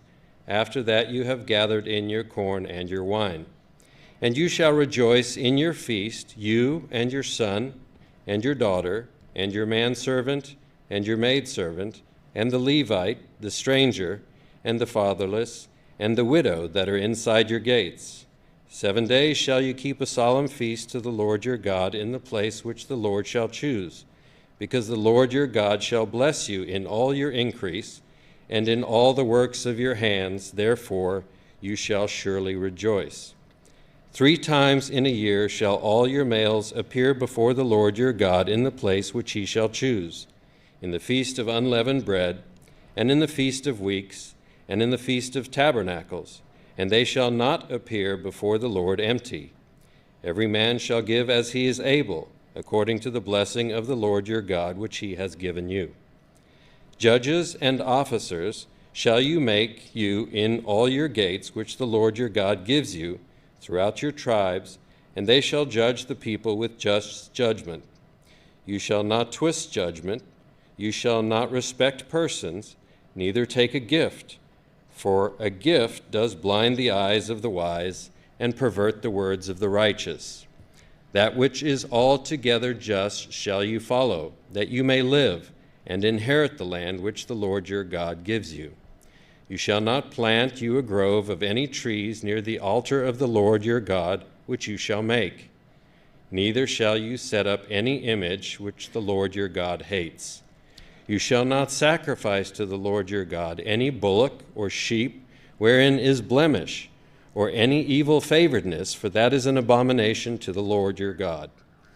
If there be found among you inside any of your gates which the Lord your God gives you, man or woman, that has wrought wickedness in the sight of the Lord your God in transgressing his covenant, and has gone and served other gods and worshipped them, either the sun or moon, or any of the host of heaven, which I have not commanded, and if it be told you, and you have heard of it, and inquired diligently, and behold, it be true, and the thing certain, that such abomination is wrought in Israel, then you shall bring forth that man or that woman, which have committed that wicked thing, to your gates, even that man or that woman, and shall stone them with stones till they die. At the mouth of 2 witnesses, or 3 witnesses, shall he that is worthy of death be put to death. But at the mouth of 1 witness he shall not be put to death. The hands of the witnesses shall be first upon him to put him to death, and afterwards the hands of all the people. So you shall put the evil away from among you. If there arise a matter too hard for you in judgment, between blood and blood, between plea and plea, between stroke and stroke, being matters of controversy inside your gates, then you shall arise and get you into the place which the Lord your God shall choose. And you shall come to the priests, the Levites, and to the judge that shall be in those days, and inquire, and they shall show you the sentence of judgment. And you shall do according to the sentence which they of that place which the Lord shall choose shall show you. And you shall observe to do according to all that they inform you. According to the sentence of the law which they shall teach you, and according to the judgment which they shall tell you, you shall do. You shall not decline from the sentence which they shall show you to the right hand nor to the left.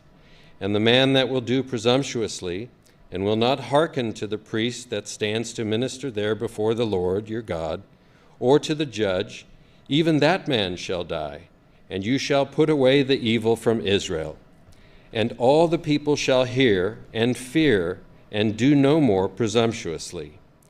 When you are come to the land which the Lord your God gives you, and shall possess it, and shall dwell therein, and shall say, I will set a king over me, like as all the nations that are about me, you shall in any wise set him king over you, whom the Lord your God shall choose. One from among your brethren shall you set king over you. You may not set a stranger over you, which is not your brother. But he shall not multiply horses to himself, nor cause the people to return to Egypt, to the end that he should multiply horses. For as much as the Lord has said to you, you shall hereafter return no more that way. Neither shall he multiply wives to himself, that his heart turn not away. Neither shall he greatly multiply to himself silver and gold. And it shall be when he sits upon the throne of his kingdom, that he shall write him a copy of this law in a book out of that which is before the priests, the Levites. And it shall be with him, and he shall read therein all the days of his life, that he may learn to fear the Lord his God, to keep all the words of this law and these statutes to do them, that his heart not be lifted above his brethren, and that he not turn aside from the commandment to the right hand or to the left, to the end that he may prolong his days in his kingdom, he and his children in the midst of Israel. The priests, the Levites, and all the tribe of Levi shall have no part nor inheritance with Israel. They shall eat the offerings of the Lord made by fire and his inheritance. Therefore shall they have no inheritance among their brethren. The Lord is their inheritance, as he has said to them. And this shall be the priest's due from the people, from them that offer a sacrifice, whether it be ox or sheep, and they shall give to the priest the shoulder, and the 2 cheeks, and the maw. The first fruit also of your corn, of your wine, and of your oil, and the first of the fleece of your sheep shall you give him. For the Lord your God has chosen him out of all your tribes to stand to minister in the name of the Lord, him and his sons forever. And if a Levite come from any of your gates out of all Israel, where he sojourned, and come to all the desire of his mind to the place which the Lord shall choose, then he shall minister in the name of the Lord his God, as all his brethren the Levites do, which stand there before the Lord. They shall have like portions to eat beside that which comes from the sale of his patrimony. When you are come into the land which the Lord your God gives you, you shall not learn to do after the abominations of those nations. There shall not be found among you anyone that makes his son or his daughter to pass through the fire, or that uses divination, or an observer of times, or an enchanter, or a witch, or a charmer, or a consulter with familiar spirits, or a wizard, or a necromancer. For all that do these things are an abomination to the Lord, and because of these abominations, the Lord your God does drive them out from before you. You shall be perfect with the Lord your God. For these nations which you shall possess hearkened to observers of times and to diviners, but as for you, the Lord your God has not permitted you to do so. The Lord your God will raise up to you a prophet from the midst of you, of your brethren, like to me. To him you shall hearken. According to all that you desired of the Lord your God in Horeb, in the day of the assembly, saying, Let me not hear again the voice of the Lord my God, neither let me see this great fire any more, that I die not. And the Lord said to me, They have well spoken that which they have spoken. I will raise them up a prophet from among their brethren, like to you, and will put my words in his mouth, and he shall speak to them all that I shall command him. And it shall come to pass that whosoever will not hearken to my words, which he shall speak in my name, I will require it of him.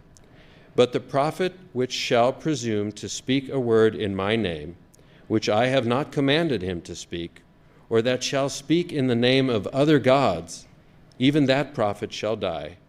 And if you say in your heart, How shall we know the word which the Lord has not spoken? When a prophet speaks in the name of the Lord, if the thing follow not, nor come to pass, that is the thing which the Lord has not spoken, but the prophet has spoken it presumptuously. You shall not be afraid of him.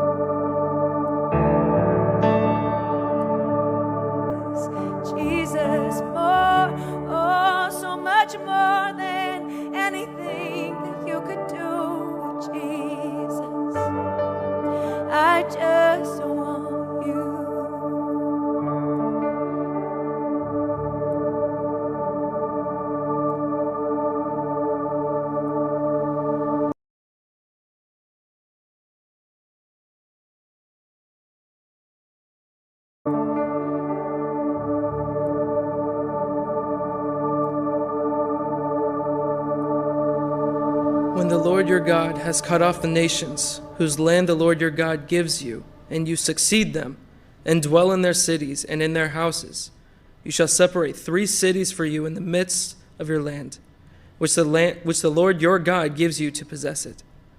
You shall prepare a way and divide the coasts of your land, which the Lord your God gives you to inherit, into 3 parts, that every slayer may flee there. And this is the case of the slayer, which shall flee there, that he may live, whoso kills his neighbor ignorantly, whom he hated not in times past. As when a man goes into the wood with his neighbor to hew wood, and his hand brought a stroke with the axe to cut down the tree, and the head slips from the helve, and lights upon his neighbor, that he die, he shall flee to one of those cities and live, lest the avenger of the blood pursue the slayer, while his heart is hot, and overtake him, because the way is long, and slay him, whereas he was not worthy of death, inasmuch as he hated him not in time past. Wherefore I command you, saying, you shall separate 3 cities for you. And if the Lord your God enlarge your coast, as he has sworn to your fathers, and give you all the land which he promised to give to your fathers, if you shall keep all these commandments to do them, which I command you this day, to love the Lord your God, and to walk ever in his ways, then shall you add 3 cities more for you, beside these 3, that innocent blood be not shed in your land, which the Lord your God gives you for an inheritance, and so blood be upon you. But if any man hate his neighbor, and lie in wait for him, and rise up against him, and smite him mortally that he die, and flees into one of these cities, then the elders of his city shall send him and bring him from there, and deliver him into the hand of the avenger of blood, that he may die. Your eyes shall not pity him, but you shall put away the guilt of innocent blood from Israel, that it may go well with you. You shall not remove your neighbor's landmark, which they of old time have set in your inheritance, which you shall inherit in the land that the Lord your God gives you to possess it. One witness shall not rise up against a man for any iniquity or for any sin, in any sin that he sins. At the mouth of 2 witnesses, or at the mouth of 3 witnesses, shall the matter be established. If a false witness rise up against any man to testify against him that which is wrong, then both the men, between whom the controversy is, shall stand before the Lord, before the priests and the judges, which shall be in those days. And the judges shall make diligent inquisition, and behold, if the witness be a false witness, and he has testified falsely against his neighbor, then shall you do to him as he had thought to have done to his brother. So shall you put the evil away from among you. And those which remain shall hear and fear, and shall from now on commit no more any such evil among you. And your eye shall not pity, but life shall go for life, eye for eye, tooth for tooth, hand for hand, foot for foot. When you go out to battle against your enemies, and see horses and chariots, and the people more than you, be not afraid of them. For the Lord your God is with you, which brought you up out of the land of Egypt. And it shall be, when you are come near to the battle, that the priest shall approach and speak to the people, and shall say to them, Hear, O Israel, you approach this day to battle against your enemies. Let not your hearts faint, fear not, and do not tremble, neither be you terrified because of them. For the Lord your God is he that goes with you, to fight for you against your enemies, to save you. And the officers shall speak to the people, saying, What man is there that has built a new house and has not dedicated it? Let him go and return to his house, lest he die in the battle and another man dedicate it. And what man is he that has planted a vineyard and has not yet eaten of it? Let him also go and return to his house, lest he die in the battle and another man eat of it. And what man is there that has betrothed a wife and has not taken her? Let him go and return to his house, lest he die in the battle and another man take her. And the officers shall speak further to the people, and they shall say, What man is there that is fearful and faint-hearted? Let him go and return to his house, lest his brethren's heart faint as well of his heart. And it shall be, when the officers have made an end of speaking to the people, that they shall make captains of the armies to lead the people. When you come near to a city and fight against it, then proclaim peace to it. And it shall be, if it make you answer of peace, and open to you, then it shall be, that all the people that is found therein shall be tributaries to you, and they shall serve you. And if it will make no peace with you, but will make war against you, then you shall besiege it. When the Lord your God has delivered it into your hands, you shall smite every male thereof with the edge of the sword. But the woman, and the little ones, and the cattle, and all that is in the city, even all the spoil thereof, shall you take to yourself, and you shall eat the spoil of your enemies, which the Lord your God has given you. Thus shall you do to all the cities which are very far off from you, which are not of the cities of these nations, but of the cities of these people which the Lord your God does give you for an inheritance. You shall save alive nothing that breathes. You shall utterly destroy them, namely the Hittites and the Amorites, the Canaanites, the Perizzites, the Hivites, and the Jebusites, as the Lord your God has commanded you, that they teach you not to do after all their abominations, which they have done to their gods, so should you sin against the Lord your God. When you shall besiege a city a long time, and making war against it to take it, you shall not destroy the trees thereof by forcing an axe against them. For you may eat of them, and you shall not cut them down, for the tree of the field is man's life, to employ them in the siege. Only the trees which you know of, they be not trees for meat. You shall destroy and cut them down, and you shall build bulwarks against the city that makes war with you until it is subdued. If one be found slain in the land which the Lord your God gives you to possess it, lying in the field, and it be not known who has slain him, then your elders and your judges shall come forth, and they shall measure to the cities which are around him that is slain. And it shall be that the city which is next to the slain man, even the elders of that city shall take a heifer, which has not been wrought with, and which has not been drawn in the yoke. And the elders of that city shall bring down the heifer to a rough valley, which is neither aired nor sown, and shall strike off the heifer's neck there in the valley. And the priests, the sons of Levi, shall come near, for them the Lord your God has chosen to minister to them, and to bless them in the name of the Lord. And by their word shall every controversy and every stroke be tried. And all the elders of the city that are next to the slain man shall wash their hands over the heifer that is beheaded in the valley. And they shall answer and say, Our hands have not shed this blood, neither have our eyes seen it. Be merciful, O Lord, to your people Israel, whom you have redeemed, and lay not innocent blood to your people of Israel's charge. And the blood shall be forgiven them. And shall you put away the guilt of the innocent blood from among you, when you shall do that which is right in the sight of the Lord.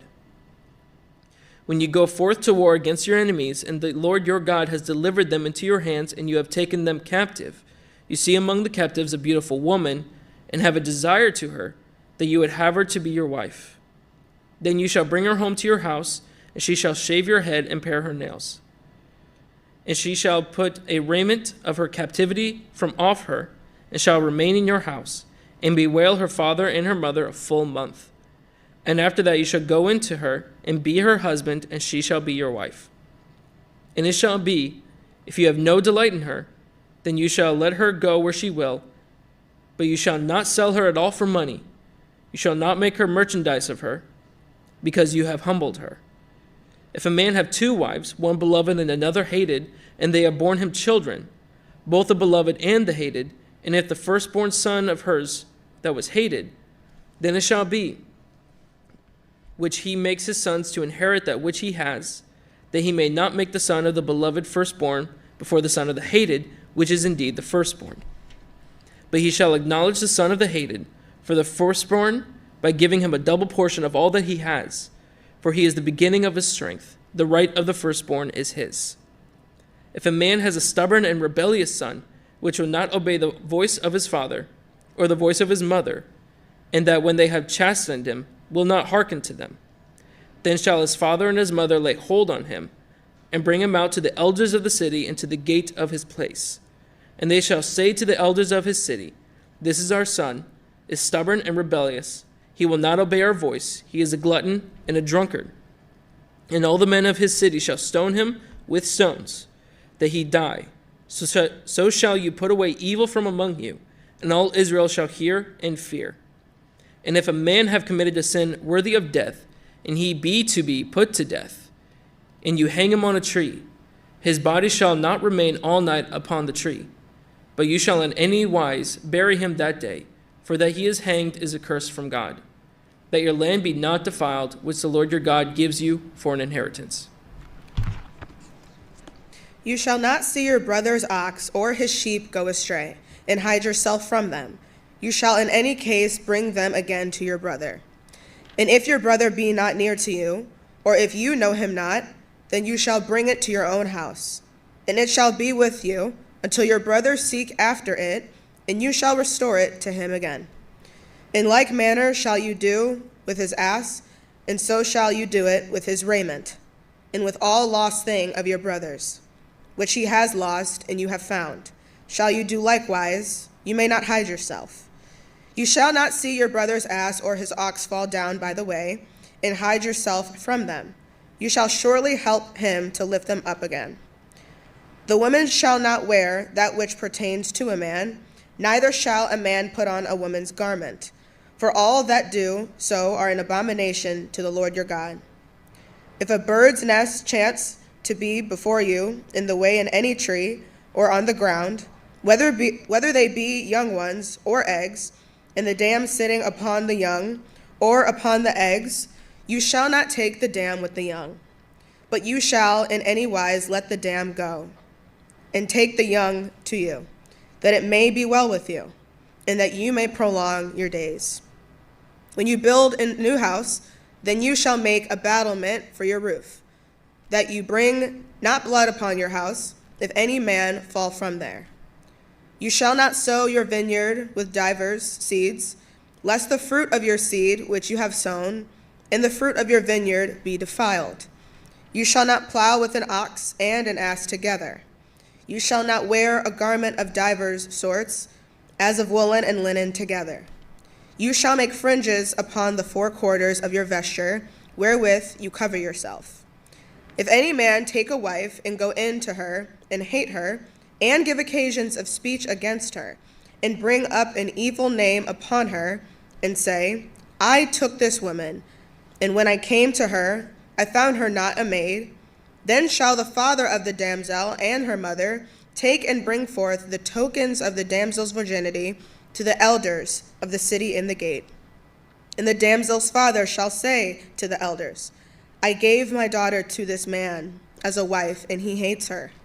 And lo, he has given occasions of speech against her, saying, I found not your daughter a maid. And yet these are the tokens of my daughter's virginity.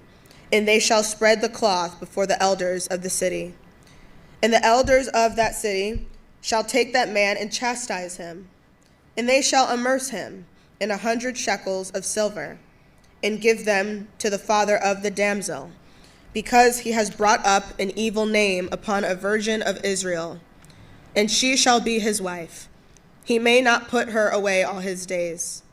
But if this thing be true, and the tokens of the virginity be not found for the damsel, then they shall bring out on the damsel to the door of her father's house, and the men of her city shall stone her with stones that she die, because she has wrought folly in Israel, to play the whore in her father's house.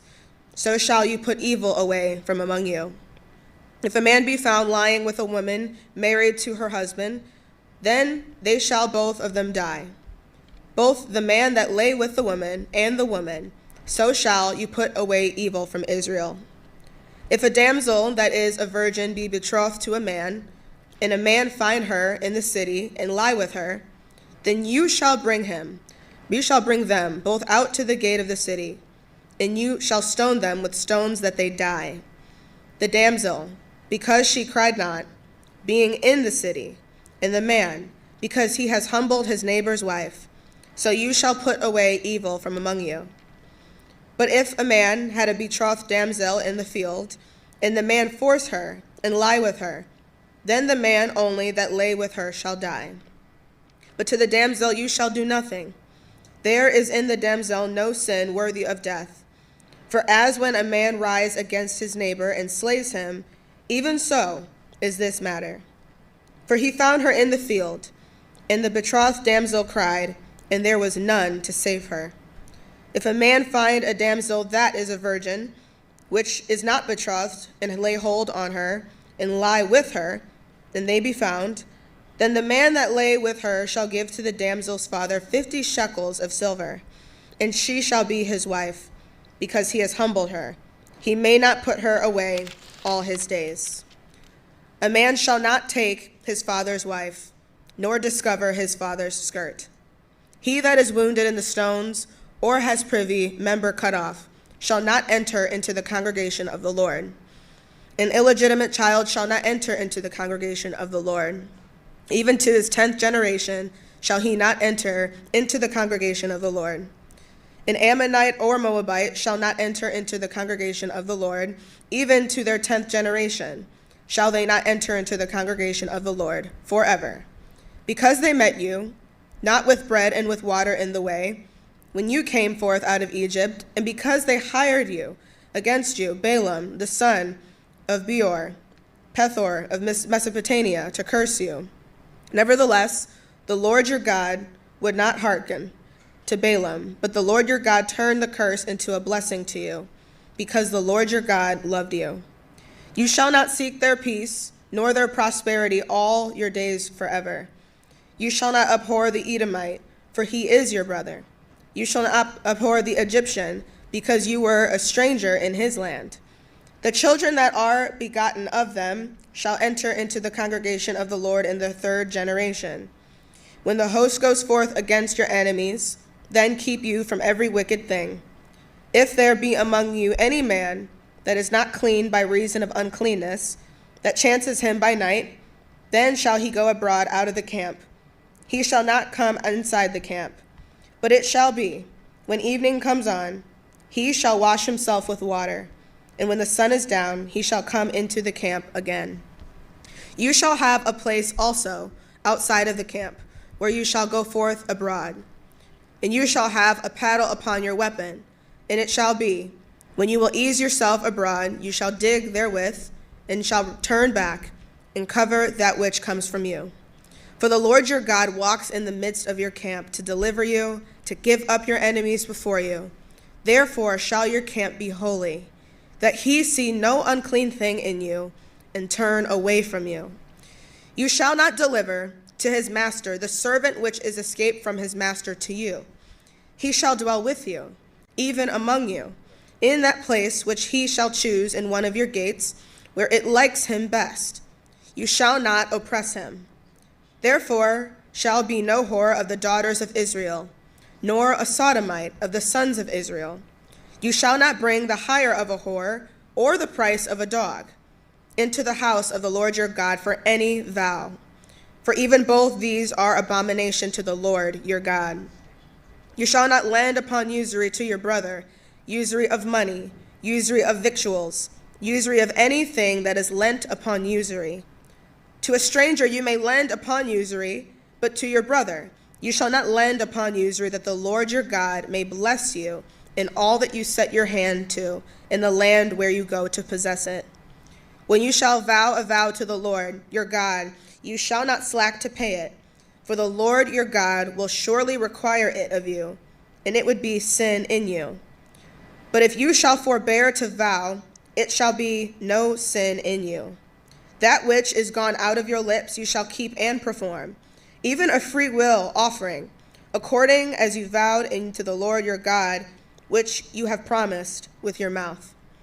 When you come into your neighbor's vineyard, then you may eat grapes, your fill at your own pleasure, but you shall not put any in your vessel.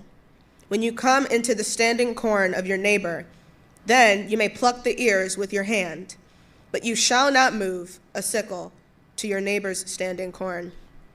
When a man has taken a wife and married her, and it come to pass that she find no favor in his eyes, because he has found some uncleanness in her, then let him write her a bill of divorcement, and give it in her hand, and send her out of his house. When she is departed out of his house, she may go and be another man's wife. And if the latter husband hate her, and write her a bill of divorcement, and give it in her hand, and send her out of his house, or if the latter husband die, which took her to be his wife. Her former husband, which sent her away, may not take her again to be his wife. After that, she is defiled. For that is abomination before the Lord. And you shall not curse the land to sin, which the Lord your God gives you for an inheritance. When a man has taken a new wife, he shall not go out to war, neither shall he be charged with any business, but he shall be free at home 1 year, and shall cheer up his wife which he has taken. No man shall take the nether or the upper millstone to pledge, for he takes a man's life to pledge. If a man be found stealing any of his brethren of the children of Israel, and makes merchandise of him or sells him, then that thief shall die, and you shall put evil away from among you. Take heed in the plague of leprosy, that you observe diligently, and do according to all that the priests, the Levites, shall teach you. As I commanded them, so you shall observe to do. Remember what the Lord your God did to Miriam by the way. After that, you were to come forth out of Egypt. When you do lend your brother anything, you shall not go into his house and bring his pledge. You shall stand abroad, and the man to whom you do lend shall bring out the pledge abroad to you. If the man be poor, you shall not sleep with his pledge. In any case, you shall deliver him the pledge again when the sun goes down, that he may sleep in his own raiment and bless you. And it shall be righteousness to you before the Lord your God. You shall not oppress a hired servant that is poor and needy, whether he be of your brethren or of your strangers that are in your land inside your gates. At his day you shall give him his hire, neither shall the sun go down upon it, for he is poor, and sets his heart upon it, lest he cry against you to the Lord, and it be sin to you. The fathers shall not be put to death for the children, neither shall the children be put to death for the fathers. Every man shall be put to death for his own sin. You shall not pervert the judgment of the stranger, nor of the fatherless, nor take a widow's raiment to pledge. But you shall remember that you were a bondman in Egypt, and the Lord your God redeemed you from there. For I commanded you to do this thing. When you cut down your harvest in your field, and have forgotten a sheaf in the field, you shall not go again to bring it. And it shall be for the stranger, for the fatherless, and for the widow, that the Lord your God may bless you in all the work of your hands. When you beat your olive tree, you shall not go over to the boughs again. It shall be for the stranger, for the fatherless, and for the widow. When you gather the grapes of your vineyard, you shall not glean it afterward. It shall be for the stranger, for the fatherless, and for the widow. And you shall remember that you were a bondman in the land of Egypt. Therefore, I command you to do this thing. If there be a controversy between men, and they come to judgment, that the judges may judge them, then they shall justify the righteous and condemn the wicked. And it shall be, if the wicked man be worthy to be beaten, that the judge shall cause him to lie down and to be beaten before his face, according to his fault, by a certain number. 40 stripes he may give him, and not exceed, lest, if he should exceed, and beat him above these with many stripes, then your brother should seem vile to you. You shall not muzzle the ox when he treads out the corn. If brethren dwell together, and one of them die and have no child, the wife of the dead shall not marry without to a stranger. Her husband's brother shall go into her, and take her to him as a wife, and perform the duty of a husband's brother to her. And it shall be that the firstborn which she bears shall succeed in the name of his brother which is dead, that his name not be put out of Israel. And if the man like not to take his brother's wife, then let his brother's wife go up to the gate to the elders, and say, my husband's brother refuses to raise up to his brother a name in Israel. He will not perform the duty of my husband's brother. Then the elders of his city shall call him and speak to him.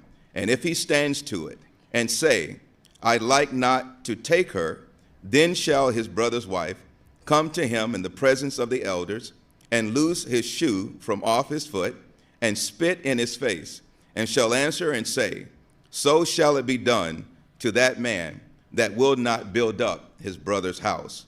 And his name shall be called in Israel, the house of him that has his shoe loosed.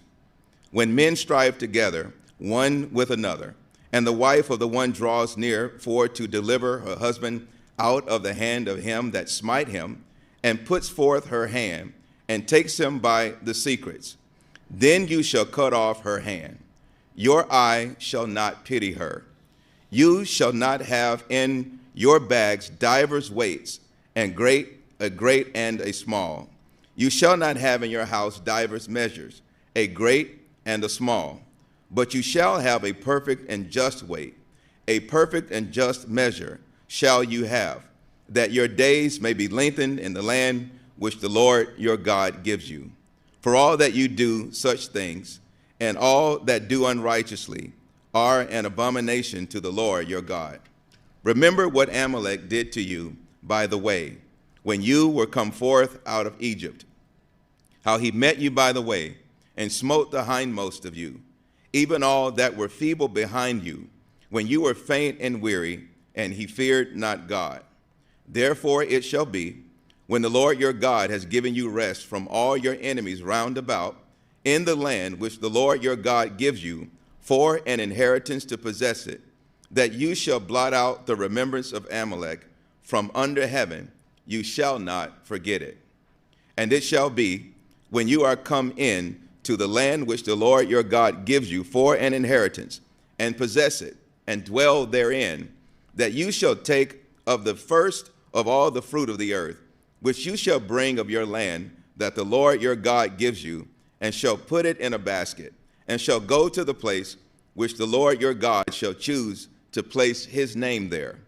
And you shall go to the priest that shall be in those days, and say to him, I profess this day to the Lord your God that I am come to the country which the Lord swore to our fathers for to give us.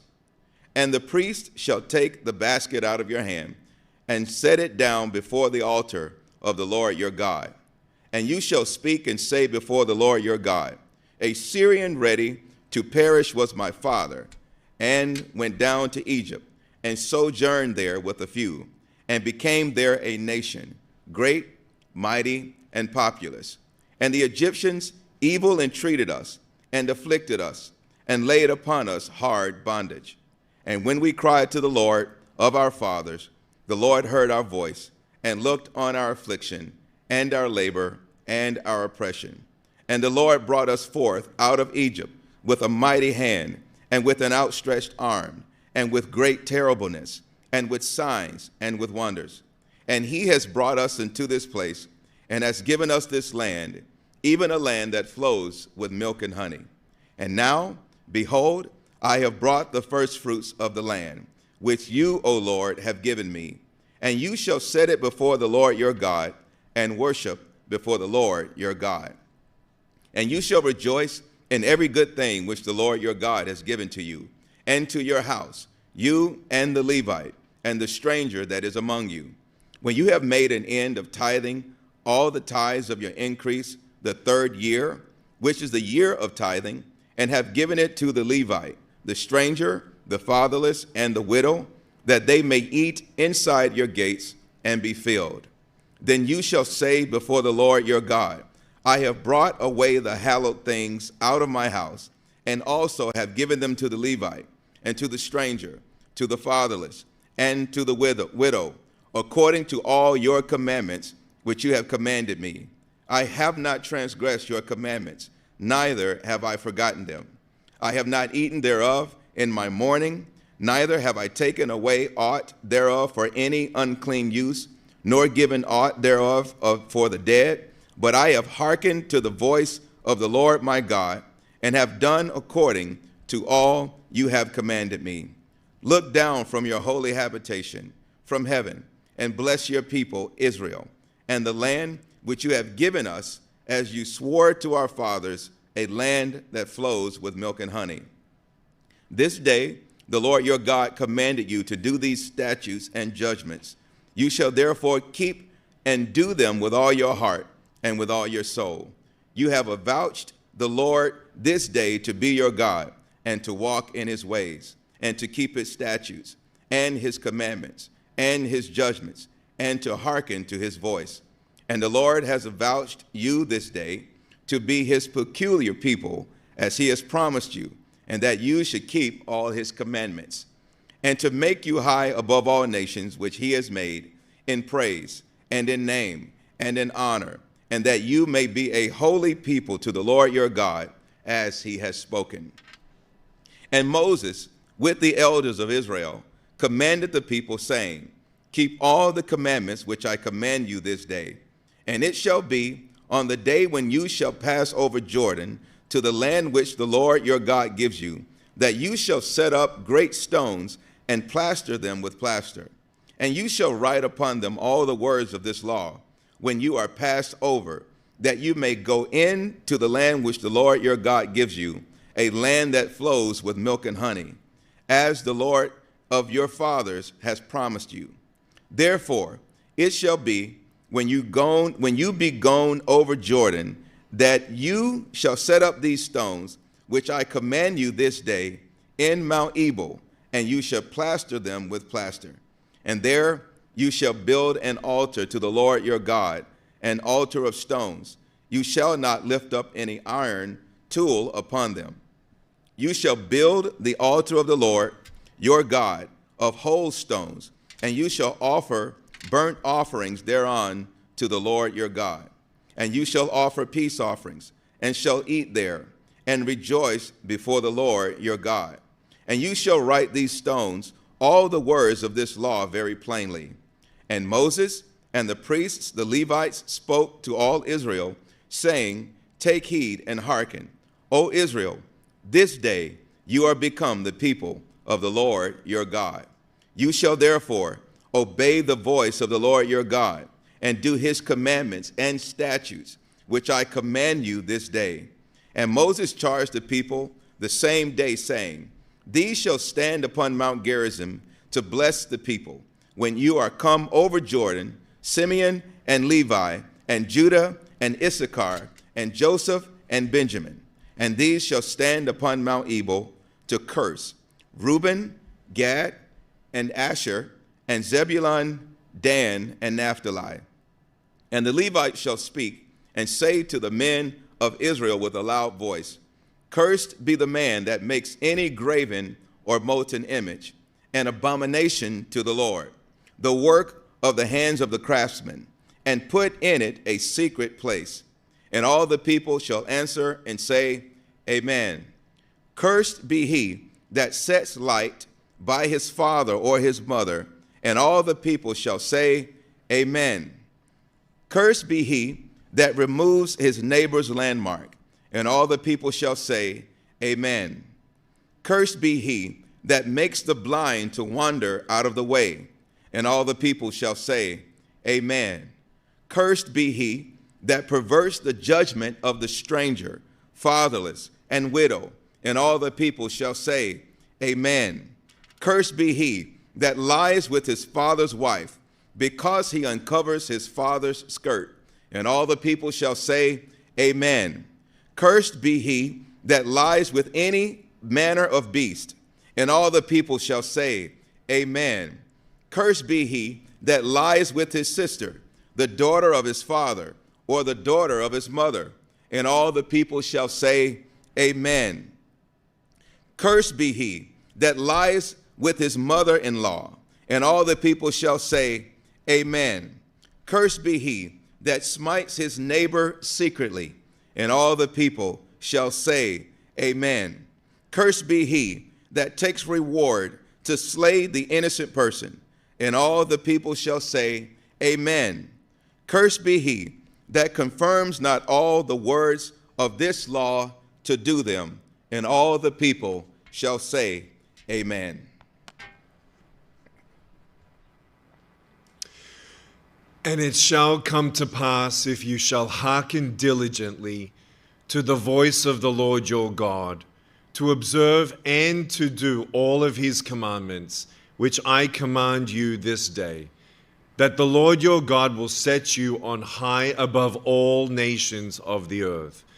And all these blessings shall come on you and overtake you, if you shall hearken to the voice of the Lord your God.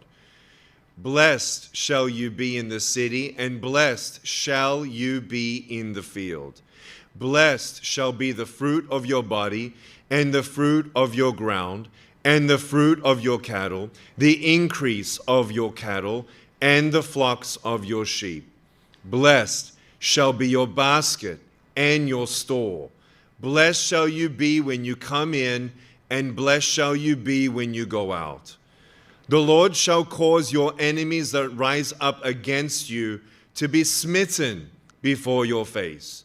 There shall come out against you one way, and flee before you 7 ways. The Lord shall command the blessing upon you in your storehouses and in all that you set your hand to do.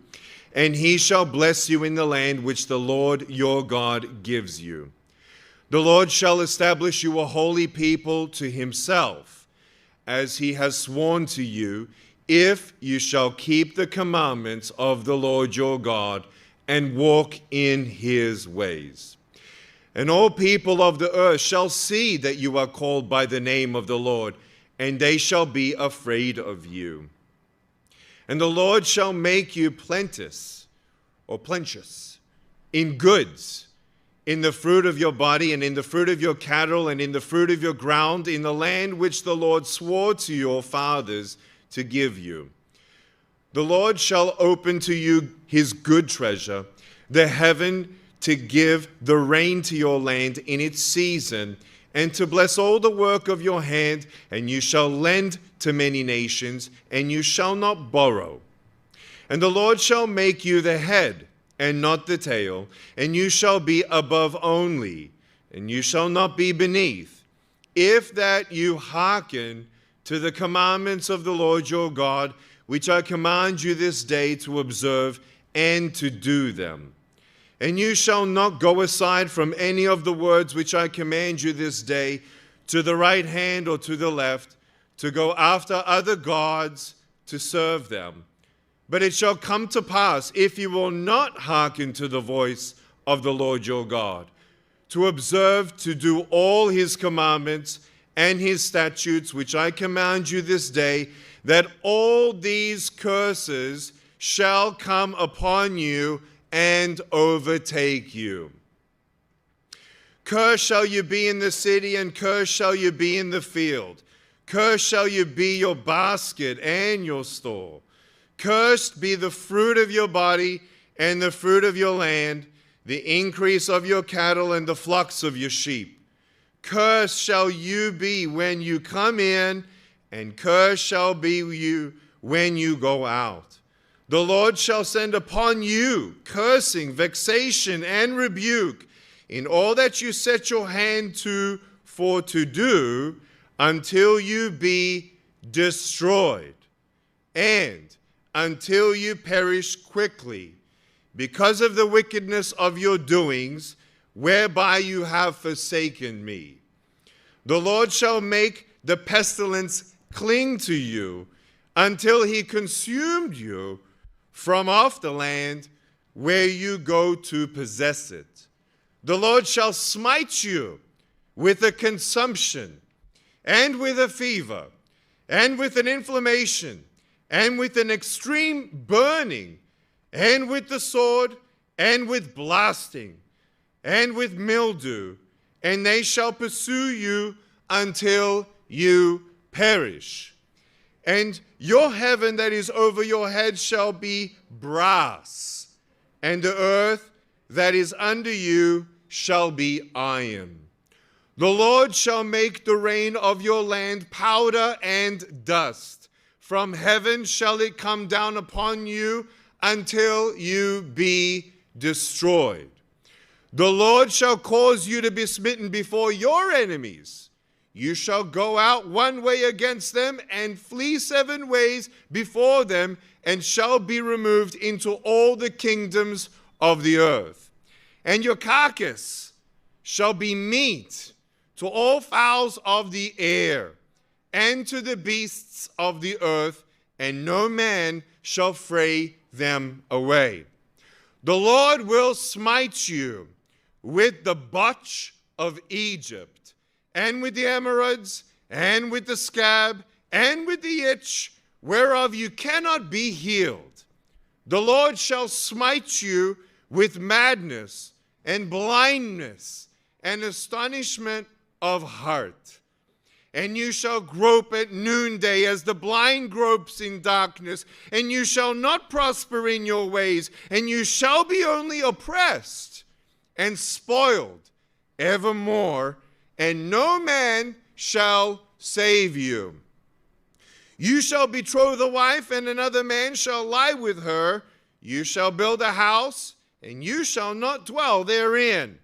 You shall plant a vineyard, and shall not gather grapes thereof.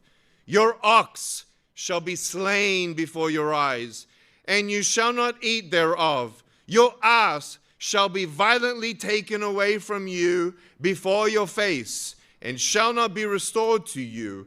Your sheep shall be given to your enemies, and you shall have none to rescue them. Your sons and your daughters shall be given to another people, and your eyes shall look and fail with longing for them all day long, and there shall be no might in your hand.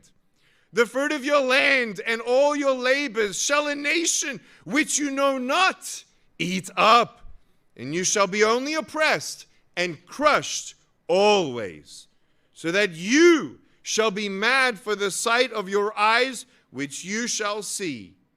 The Lord shall smite you in the knees and in the legs with a sore botch that cannot be healed, from the sole of your foot to the top of your head, so that you shall be mad. The Lord shall bring you and your king, which you shall set over you, to a nation which neither you nor your fathers have known, and there shall serve you, and there shall you serve other gods, wood and stone.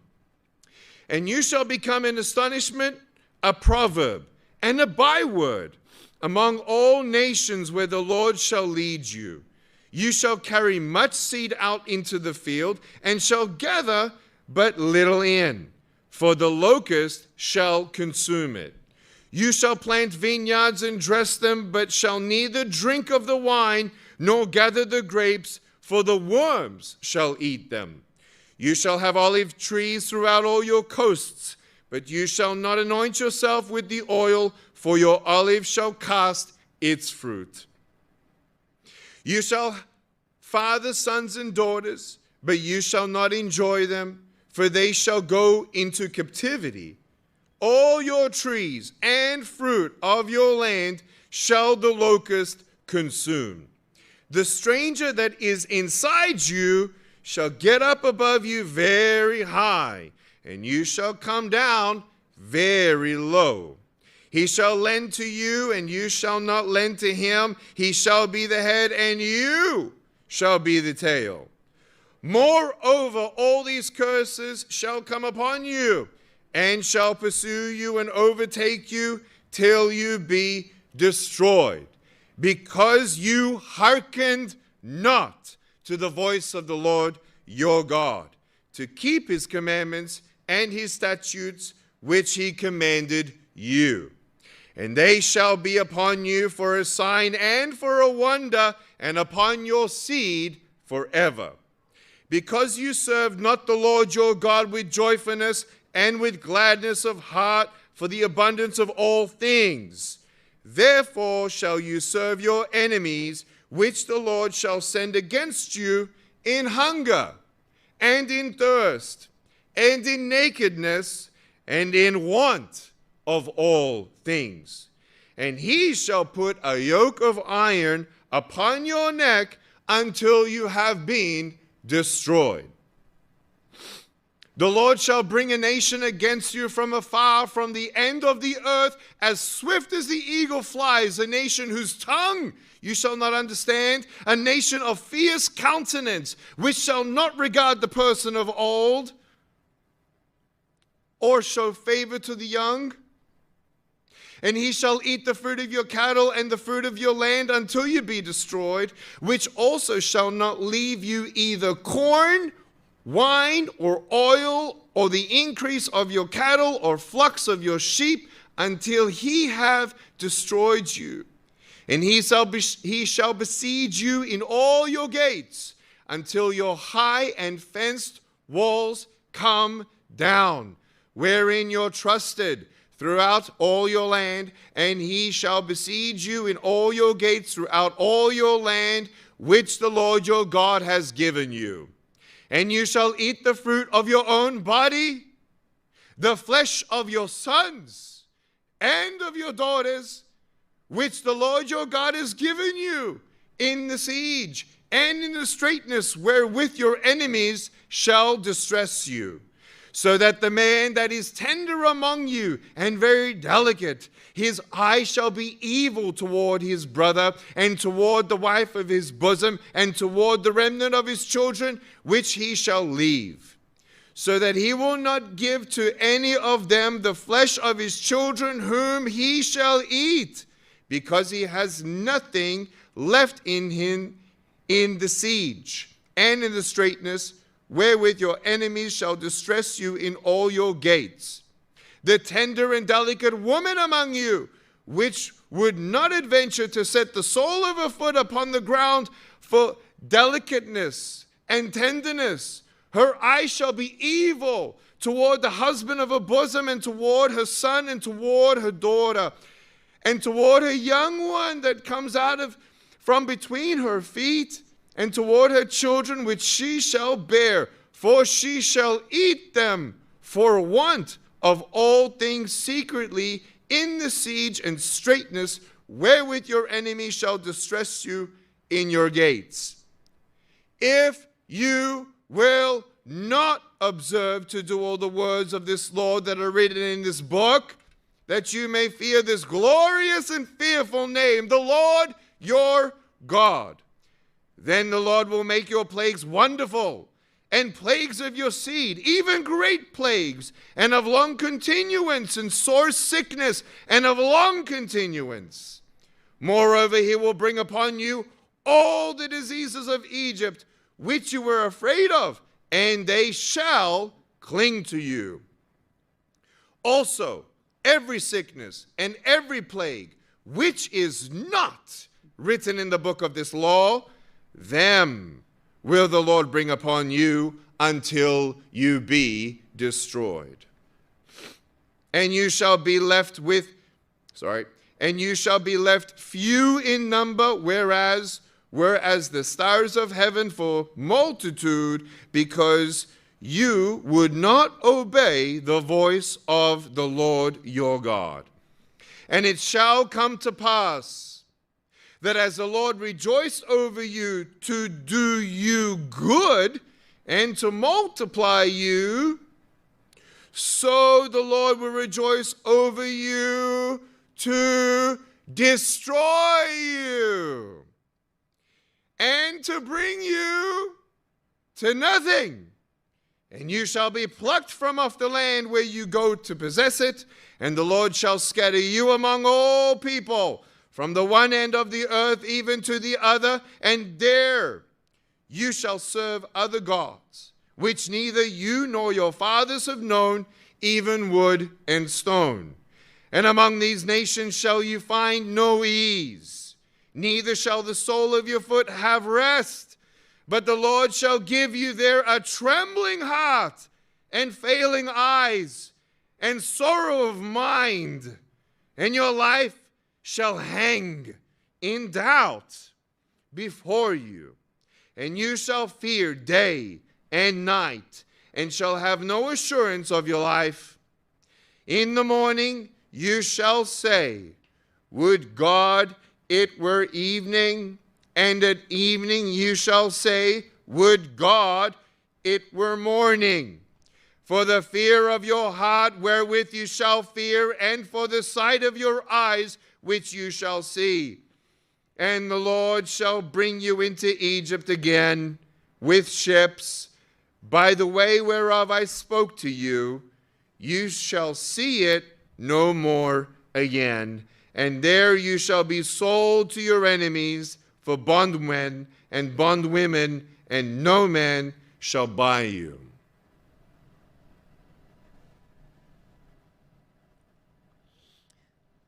These are the words of the covenant which the Lord commanded Moses to make with the children of Israel in the land of Moab, beside the covenant which he made with them in Horeb. And Moses called to all Israel and said to them, You have seen all that the Lord did before your eyes in the land of Egypt to Pharaoh and to all his servants and to all his land, the great temptations which your eyes have seen, the signs and those great miracles. Yet the Lord has not given you a heart to perceive and eyes to see and ears to hear this day. I have led you 40 years in the wilderness. Your clothes are not grown old upon you, and your shoe is not grown old upon your foot. You have not eaten bread, neither have you drunk wine or strong drink, that you might know that I am the Lord your God. And when you came to this place, Sihon the king of Heshbon and Og the king of Bashan came out against us to battle, and we smote them. And we took their land and gave it for an inheritance to the Reubenites, to the Gadites, and to half tribe of Manasseh. Keep therefore the words of this covenant, and do them, that you may prosper in all that you do. You stand this day, all of you, before the Lord your God, your captains of your tribes, your elders and your officers, with them all the men of Israel, your little ones, your wives, and your stranger that is in your camp, from the hewer of your wood to the drawer of your water, that you should enter into covenant with the Lord your God, and into his oath which the Lord your God makes with you this day, that he may establish you today for a people to himself, and that he may be to you a God, as he has said to you, and as he has sworn to your fathers, to Abraham, to Isaac, and to Jacob. Neither with you only do I make this covenant on this earth and this oath, but with him that stands here with us this day before the Lord your God, and also with him that is not here with us this day. For you know how we have dwelt in the land of Egypt, how we came through the nations which you passed by, and you have seen their abominations and their idols, wood and stone, silver and gold, which were among them. Lest there should be among you man or woman or family or tribe, whose heart turns away this day from the Lord your God, to go and serve the gods of these nations, lest there should be among you a root that bears gall and wormwood. And it come to pass, when he hears the words of this curse, that he bless himself in his heart, saying, I shall have peace, though I walk in the imagination of my heart, to add drunkenness to thirst. The Lord will not spare him, but then the anger of the Lord and his jealousy shall smoke against that man, and all the curses that are written in this book shall lie upon him. And the Lord shall blot out his name from under heaven. And the Lord shall separate him to evil out of all the tribes of Israel, according to all the curses of the covenant that are written in this book of the law, so that the generation to come of your children shall rise up after you, and the stranger that shall come from a far land shall say, when they see the plagues of that land and the sicknesses which the Lord had laid upon it, and that the whole land thereof is brimstone and salt and burning, that it is not sown, nor bears, nor any grass grows therein, like the overthrow of Sodom and Gomorrah, Admah and Gibeon, which the Lord overthrew in his anger and his wrath. Even all nations shall say, wherefore has the Lord done thus to this land? What means the heat of this great anger? Then men shall say, because they have forsaken the covenant of the Lord God of their fathers, which he made with them, when he brought them forth out of the land of Egypt. For they went and served other gods, and worshipped them, gods whom they knew not, whom he had not given unto them. And the anger of the Lord was kindled against this land, to bring upon it all the curses that are written in this book. And the Lord rooted them out of their land in anger, and in wrath, and in great indignation, and cast them into another land, as it is this day. The secret things belong to the Lord our God, but those things which are revealed belong to us and to our children forever, that we may do all the words of this law. And it shall come to pass, when all these things are come upon you, the blessing and the curse, which I have set before you, and you shall call them to mind among all the nations where the Lord your God has driven you, and shall return to the Lord your God, and shall obey his voice according to all that I command you this day. you and your children, and with all your heart and with all your soul, that then the Lord your God will turn your captivity and have compassion upon you, and will return and gather you from all the nations where the Lord your God has scattered you. If any of yours be driven out to the outmost parts of heaven, from there will the Lord your God gather you, and from there he will bring you. And the Lord your God will bring you into the land which your fathers possessed, and you shall possess it, and he will do you good, and multiply you above your fathers. And the Lord your God will circumcise your heart and the heart of your seed, to love the Lord your God with all your heart and with all your soul, that you may live. And the Lord your God will put all these curses upon your enemies, and on them that hate you, which persecuted you. And you shall return and obey the voice of the Lord, and do all his commandments which are commanded this day. And the Lord your God will make you plenteous in every work of your hand, in the fruit of your body, in the fruit of your cattle, in the fruit of your land, for good. For the Lord will again rejoice over you for good, as he rejoiced over your fathers. If you shall hearken to the voice of the Lord your God, to keep his commandments and his statutes which are written in this book of the law, if you turn to the Lord your God with all your heart and with all your soul, for this commandment which I command you this day, it is not hidden from you, neither is it far off.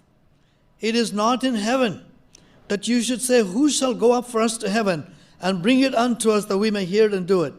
Neither is it beyond the sea, that you should say, who shall go over the sea for us, and bring it unto us, that we may hear it and do it?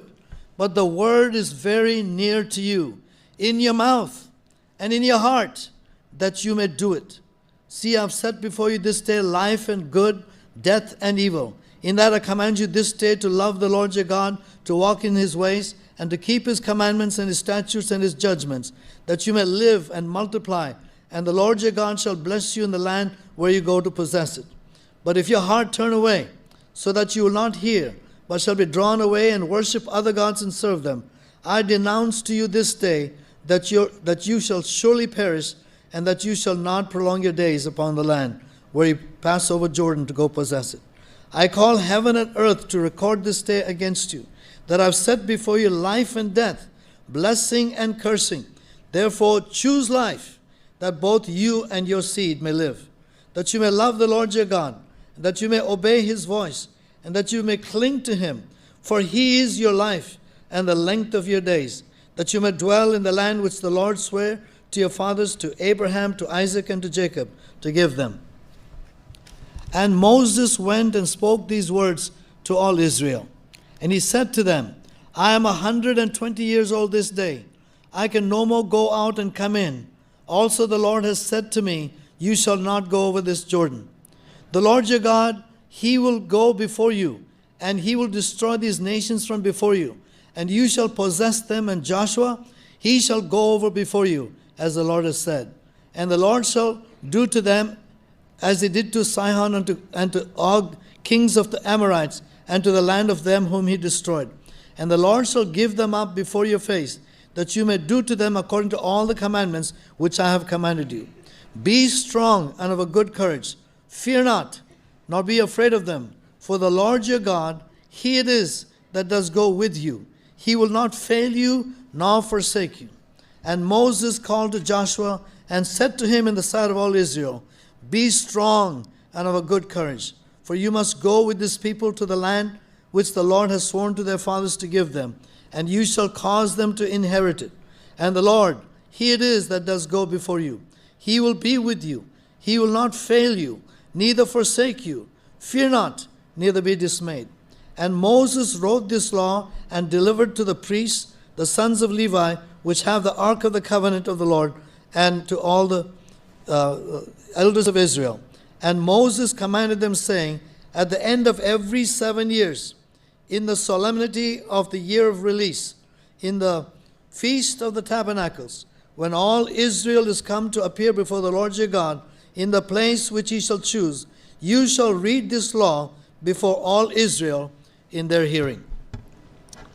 Gather the people together, men and women, children, and your stranger that is inside your gates, that they may hear and that they may learn and fear the Lord your God, and observe to do all the words of this law, and that their children, which have not known anything, may hear and learn to fear the Lord your God, as long as you live in the land where you go over Jordan to possess it.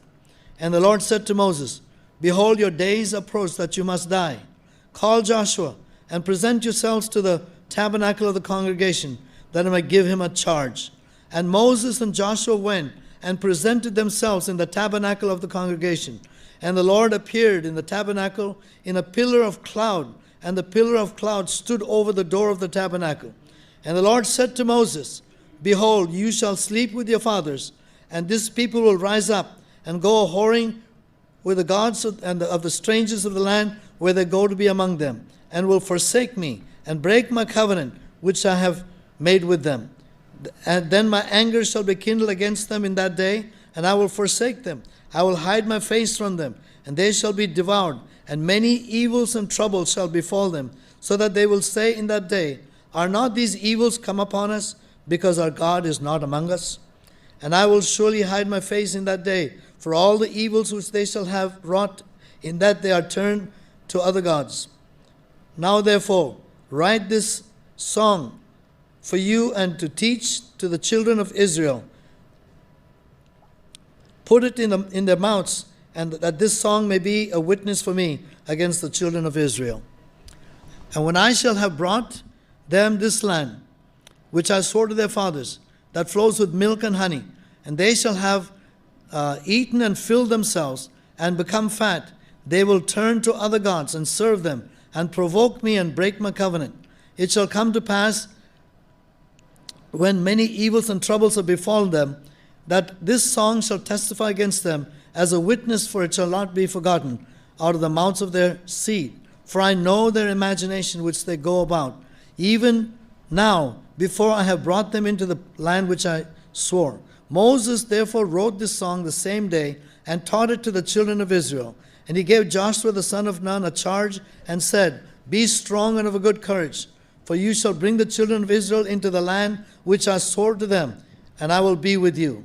And it came to pass, when Moses had made an end of writing the words of this law in a book, until they were finished, that Moses commanded the Levites, which bore the ark of the covenant of the Lord, saying, Take this book of the law, and put it in the side of the ark of the covenant of the Lord your God, that it may be there for a witness against you.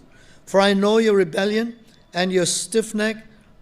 Behold, while I am yet alive with you this day, you have been rebellious against the Lord. How much more after my death? Gather to me all the elders of your tribes and your officers, that I may speak these words in their ears, and call heaven and earth to record against them. For I know that after my death you will utterly corrupt yourselves, and turn aside from the way which I have commanded you, and evil will befall you in the latter days, because you will do evil in the sight of the Lord, to provoke him to anger through the works of your hands. And Moses spoke in the ears of all the congregation of Israel the words of this song until they were ended.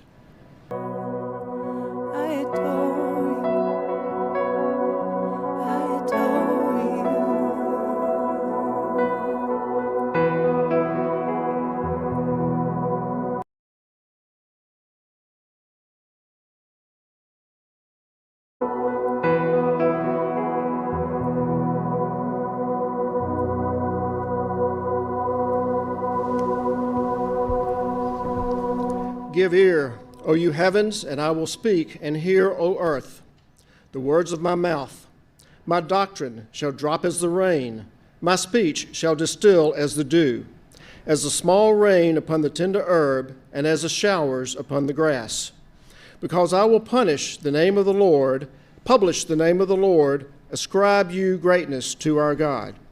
He is the rock, his work is perfect, for all his ways are judgment.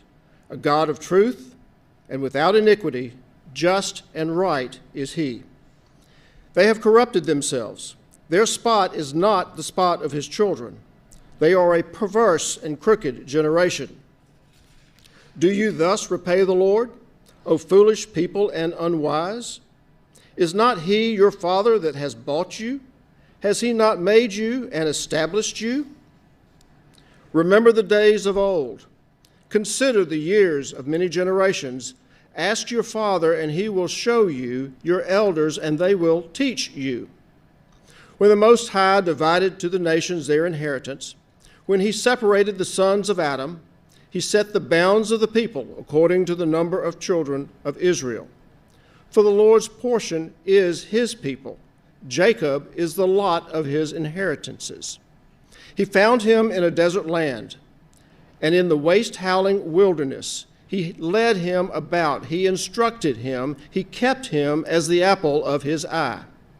As an eagle stirs up her nest, flutters over her young, spreads abroad her wings, takes them, bears them on her wings. So the Lord alone did lead him, and there was no strange God with him. He made him ride on the high places of the earth, that he might eat the increase of the fields, and he made him to suck honey out of the rock and oil out of the flinty rock, butter of cattle and milk of sheep, with fat of lambs and rams of the bread of Bashan, and goats with the fat of kidneys of wheat, and you did drink the pure blood of the grape. Jeshurun grew fat and kicked you. You are grown fat. You are grown thick. You are covered with fatness.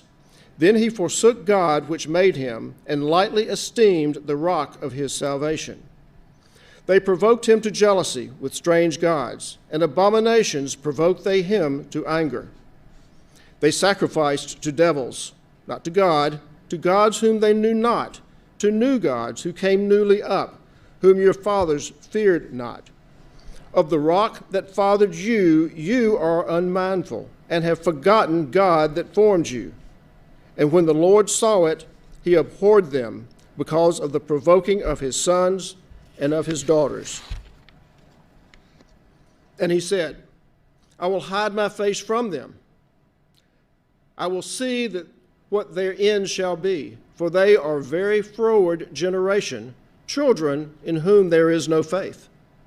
They have moved me to jealousy with that which is not God. They have provoked me to anger with their vanities, and I will move them to jealousy with those which are not a people. I will provoke them to anger with a foolish nation. For a fire is kindled in my anger, and shall burn to the lowest level, and shall consume the earth with her increase, and set on fire the foundations of the mountains. I will heap mischiefs upon them. I will spend my arrows upon them. They shall be burned with hunger and devoured with burning heat and with bitter destruction. I will also send the teeth of beasts upon them with the poison of serpents of the dust.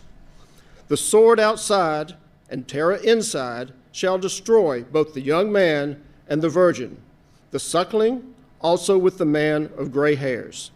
I said, I would scatter them into corners. I would make the remembrance of them to cease from among men. Were it not that I feared the wrath of the enemy, lest their adversaries should behave themselves strangely, and lest they should say, our hand is high, and the Lord has not done all this. For they are a nation void of counsel, neither is there any understanding in them. Oh, that they were wise, that they understood this, that they would consider their latter end. How should one chase 1,000, and two put 10,000 to flight, except their rock has sold them, and the Lord has shut them up? For their rock is not as our rock, even our enemies being judges. For their vine is the vine of Sodom, and the fields of Gomorrah, and their grapes are grapes of gall, their clusters are bitter. Their wine is the poison of dragons, and the cruel venom of asps. Is not this laid up in store with me and sealed up among my treasures? To me belongs vengeance and recompense. Their foot shall slide in due time, for the day of their calamity is at hand, and the things shall come upon them make haste. For the Lord shall judge his people, and repent himself for his servants, when he sees that their power is gone, and there is nothing shut up or left. And he shall say, Where are their gods, their rock in whom they trusted? Which did eat the fat of their sacrifices and drank the wine of their drink offerings? Let them rise up and help you and be your protection. See now that I, even I, am he, and there is no God with me. I kill and I make alive. I wound and I heal. Neither is there any that can deliver out of my hand. For I lifted up my hand to heaven and say, I live forever. If I whet my glittering sword and my hand take hold on judgment, I will render vengeance to my enemies, and I will reward them that hate me. I will make my arrows drunk with blood, and my sword shall devour flesh, and that with the blood of the slain and of the captives, from the beginning of revenges upon the enemy. Rejoice, O you nations, with his people, for he will avenge the blood of his servants, and will render vengeance to his adversaries, and will be merciful to his land and to his people. And Moses came and spoke all the words of this song in the ears of the people, he and Hosea the son of Nun. And Moses made an end of speaking all these words to Israel, and he said to them, Set your hearts to all the words which I testify among you this day, which you shall command your children to observe and to do all the words of this law.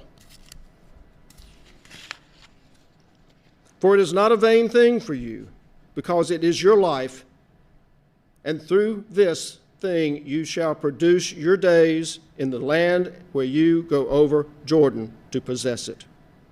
And the Lord spoke to Moses that selfsame day, saying, Get you up into this mountain Abiram, to Mount Nebo, which is in the land of Moab, that is opposite Jericho, and behold the land of Canaan, which I give to the children of Israel for a possession. And die in the mount where you go up, and be gathered to your people, as Aaron your brother died in Mount Or and was gathered to his people. Because you trespassed against me among the children of Israel at the waters of Meribah, in the wilderness of Zin, because you sanctified me not in the midst of the children of Israel. Yet you shall see the land before you, but you shall not go there to the land which I give to the children of Israel. And this is the blessing wherein Moses, the man of God, blessed the children of Israel before his death. And he said, The Lord came from Sinai and rose up from Seir to them. He shined forth from Mount Peor, and he came with thousands of saints from his right hand, went a fiery law for them. Yea, he loved the people. All his saints are in your hand, and they sat down at your feet. Every one shall receive your words. Moses commanded us a law, even the inheritance of the congregation of Jacob. And he was king in Jeshurun, when the heads of the people and the tribes of Israel were gathered together. Let Reuben live and not die. Let not his men be few. And this is the blessing of Judah. And he said, Hear, Lord, the voice of Judah, and bring him to his people. Let his hands be sufficient for him, and be you a help to him from his enemies. And of Levi he said, Let your Thummim and your Urim be with your Holy One, whom you did prove at Massah, and with whom you did strive at the waters of Meribah, who said to his father and to his mother, I have not seen him, neither did he acknowledge his brethren, nor knew his own children, for they have observed your word and kept your covenant. They shall teach Jacob your judgments, and Israel your law. They shall put incense before you, and whole burned sacrifice upon your altar. Bless, Lord, his substance, and accept the work of his hands. Smile through the loins of them that rise against him, and them that hate them, they rise not again. And of Benjamin he said, The beloved of the Lord shall dwell in safety by him, and the Lord shall cover him all the day long, and he shall dwell between his shoulders. And of Joseph he said, Blessed of the Lord be his land, for the precious things of heaven, for the dew and for the deep that couches beneath. and for the precious fruits brought forth by the sun, and for the precious things put forth by the moon, and for the chief things of the ancient mountains, and for the precious things of the lasting hills, and for the precious things of earth, and fullness thereof, for the good will of him that dwelled in the bush, let the blessing come upon the head of Joseph, and upon the top of the head of him that was separated from his brethren. His glory is like the firstling of his bullock, and his horns are like the horns of unicorns. With them he shall push the people together to the ends of the earth, and they are the tens of thousands of Ephraim, and they are the thousands of Manasseh. And of Zebulun he said, Rejoice, Zebulun, as you're going out, and Issachar in your tents. They shall call the people of the mountain. There they shall offer sacrifices of righteousness, for they shall suck of the abundance of the seas and of treasures hidden in the sand.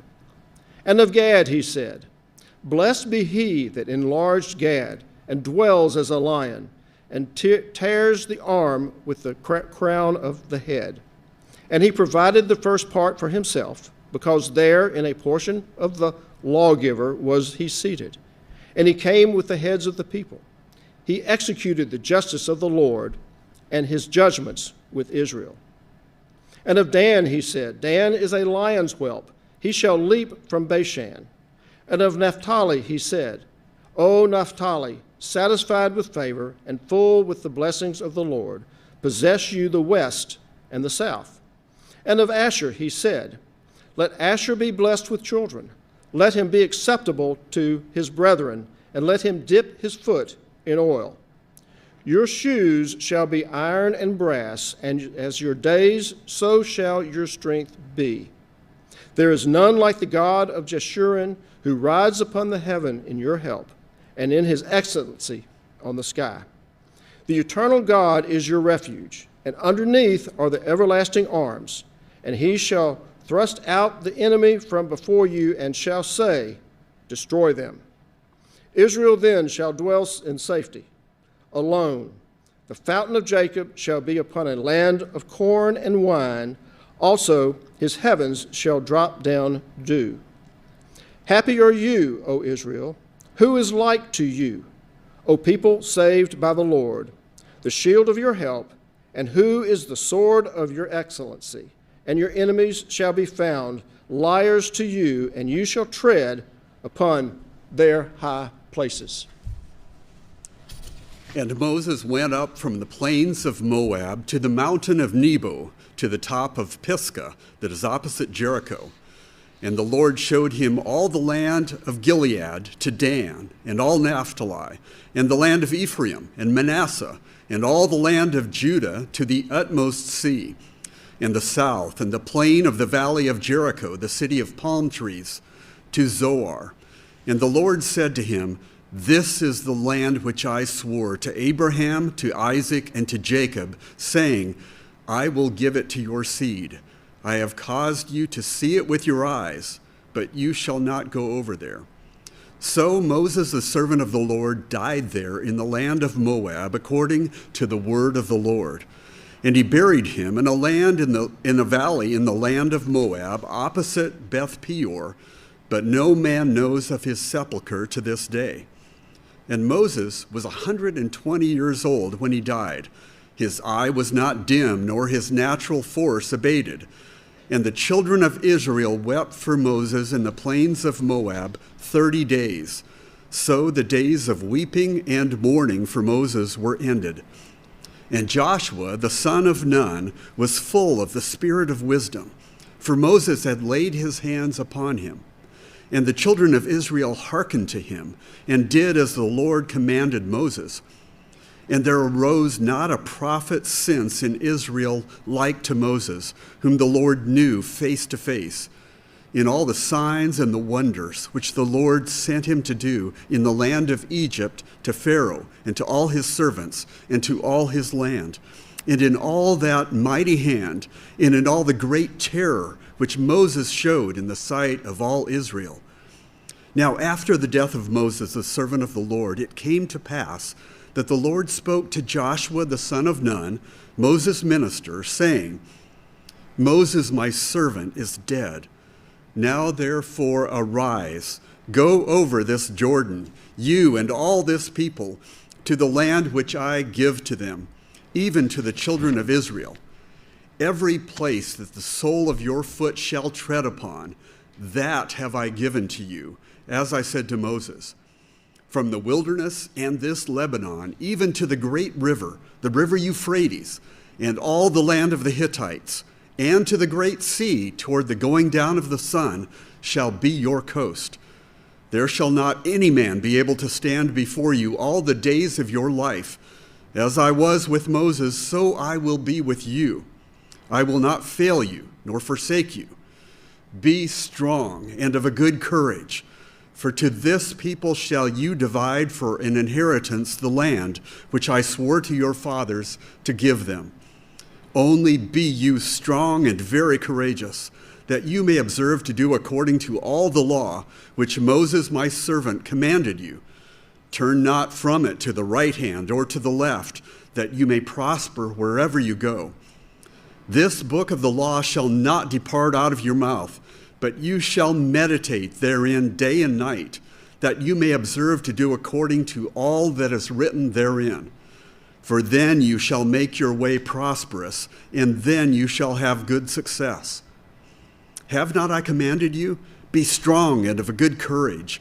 Be not afraid, neither be you dismayed, for the Lord your God is with you wherever you go. Then Joshua commanded the officers of the people, saying, Pass through the host, and command the people, saying, Prepare you victuals, for within 3 days you shall pass over this Jordan, to go in to possess the land, which the Lord your God gives you to possess it. And to the Reubenites, and to the Gadites, and to half the tribe of Manasseh spoke Joshua, saying, Remember the word which Moses, the servant of the Lord, commanded you, saying, The Lord your God has given you rest, and has given you this land. Your wives, your little ones, and your cattle shall remain in the land which Moses gave you on this side Jordan, but you shall pass before your brethren armed, all the mighty men of valor, and help them, until the Lord has given your brethren rest, as he has given you, and they also have possessed the land which the Lord your God gives them. Then you shall return to the land of your possession and enjoy it, which Moses, the Lord's servant, gave you on this side Jordan toward the sun rising. And they answered Joshua, saying, All that you command us we will do, and wherever you send us we will go. According as we hearken to Moses in all things, so will we hearken to you. Only the Lord your God be with you, as he was with Moses. Whosoever he be that does rebel against your commandment, and will not hearken to your words in all that you command him, he shall be put to death. Only be strong and of a good courage. And Joshua the son of Nun sent out of Shittim 2 men to spy secretly, saying, Go view the land, even Jericho. And they went and came into a harlot's house named Rahab, and lodged there. And it was told the king of Jericho, saying, Behold, there came men in here tonight of the children of Israel to search out the country. And the king of Jericho sent to Rahab, saying, Bring forth the men that are come to you, which are entered into your house, for they come to search out all the country. And the woman took the 2 men and hid them, and said thus, There came men to me, but I knew not where they were. And it came to pass about the time of shutting of the gate, when it was dark, that the men went out. Where the men went, I know not. Pursue after them quickly, for you shall overtake them. But she had brought them up to the roof of the house, and hid them with the stalks of flax, which she had laid in order upon the roof. And the men pursued after them the way to Jordan, to the fords. And as soon as they which pursued after them were gone out, they shut the gate. And before they were laid down, she came up to them upon the roof. And she said to the men, I know that the Lord has given you the land, and that your terror is fallen upon us, and that all the inhabitants of the land faint because of you. For we have heard how the Lord dried up the water of the Red Sea for you when you came out of Egypt, and what you did to the 2 kings of the Amorites that were on the other side Jordan, Sihon and Og, whom you utterly destroyed. And as soon as we had heard these things, our hearts did melt. Neither did there remain any more courage in any man because of you. For the Lord your God, he is God in heaven above and in earth beneath.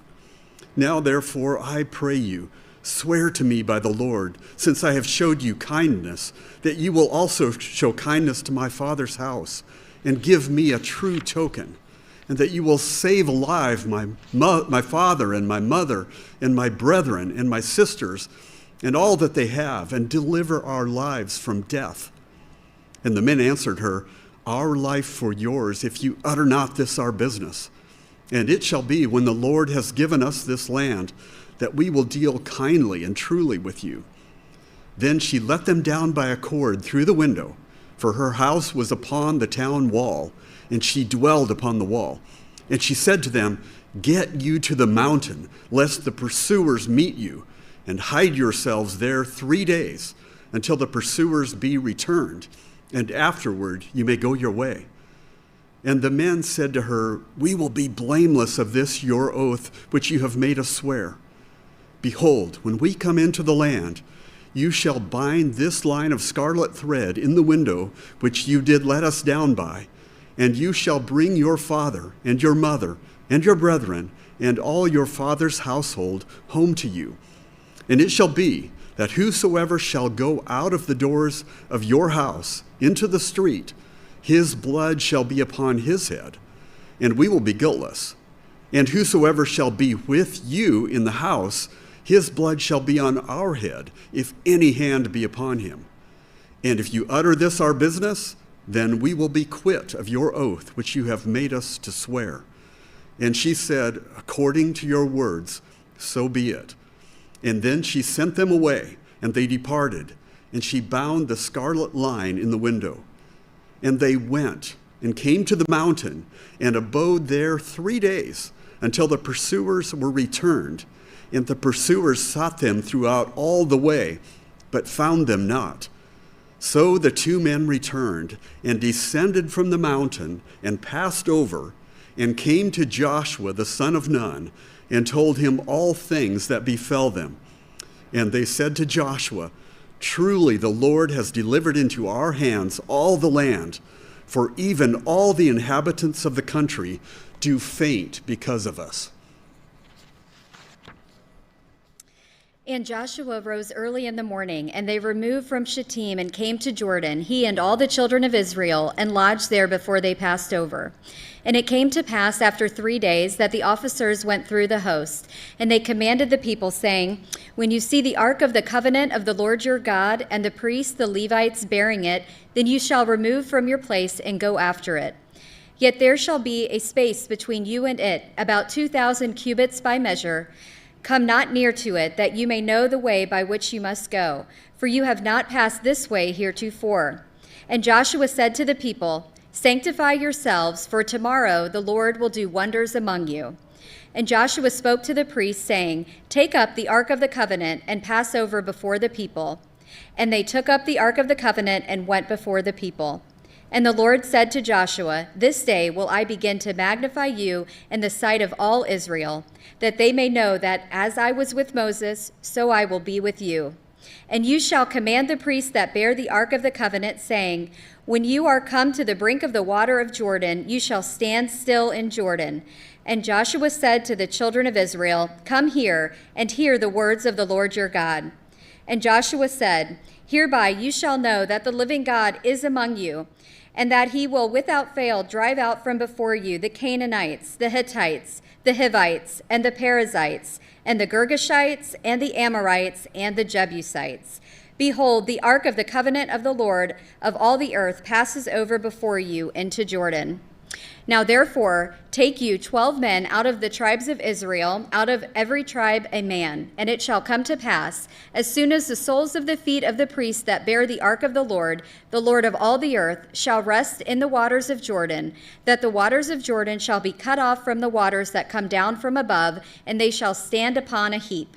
And it came to pass, when the people removed from their tents to pass over Jordan, and the priests bearing the ark of the covenant before the people, and as they that bore the ark were come to Jordan, and the feet of the priests that bore the ark were dipped in the brim of the water, for the Jordan overflows all its banks all the time of harvest, that the waters which came down from above stood and rose up upon a heap very far from the city Adam, that is beside Zaratan, and those that came down toward the sea of the plain, even the salt sea, failed and were cut off, and the people passed over right against Jericho. And the priests that bore the ark of the covenant of the Lord stood firm on dry ground in the midst of Jordan, and all the Israelites passed over on dry ground until all the people were passed clean over Jordan. And it came to pass, when all the people were clean passed over Jordan, that the Lord spoke to Joshua, saying, Take you 12 men out of the people, out of every tribe a man, and command you them, saying, Take you here out of the midst of Jordan, out of the place where the priest's feet stood firm, 12 stones, and you shall carry them over with you, and leave them in the lodging place where you shall lodge this night. Then Joshua called the 12 men whom he had prepared of the children of Israel, out of every tribe a man, and Joshua said to them, Pass over before the ark of the Lord your God into the midst of Jordan, and take you up every man of you a stone upon his shoulder, according to the number of tribes of the children of Israel. That this may be a sign among you, that when your children ask their fathers in time to come, saying, What mean you by these stones? Then you shall answer them, that the waters of Jordan were cut off before the ark of the covenant of the Lord. When it passed over Jordan, the waters of Jordan were cut off, and these stones shall be a memorial to the children of Israel forever. And the children of Israel did so as Joshua commanded, and took up 12 stones out of the midst of Jordan, as the Lord spoke to Joshua, according to the number of the tribes of the children of Israel, and carried them over with them to the place where they lodged, and laid them down there. And Joshua set up 12 stones in the midst of Jordan, in the place where the feet of the priests which bore the ark of the covenant stood, and they are there to this day. For the priests which bore the ark stood in the midst of Jordan until everything was finished that the Lord commanded Joshua to speak to the people, according to all that Moses commanded Joshua. And the people hasted and passed over. And it came to pass, when all the people were clean passed over, that the ark of the Lord passed over, and the priests in the presence of the people. And the children of Reuben, and the children of Gad, and the half tribe of Manasseh passed over, armed before the children of Israel, as Moses spoke to them. About 40,000 prepared for war passed over before the Lord to battle to the plains of Jericho. On that day the Lord magnified Joshua in the sight of all Israel, and they feared him as they feared Moses all the days of his life. And the Lord spoke to Joshua, saying, Command the priests that bear the ark of the testimony that they come up out of Jordan. Joshua therefore commanded the priests, saying, Come you up out of Jordan. And it came to pass, when the priests that bore the ark of the covenant of the Lord were come up out of the midst of the Jordan, and the soles of the priests' feet were lifted up to the dry land, and the waters of Jordan returned to their place, and flowed over all its banks, as they did before. And the people came up out of Jordan on the 10th day of the first month, and encamped at Gilgal, in the east border of Jericho.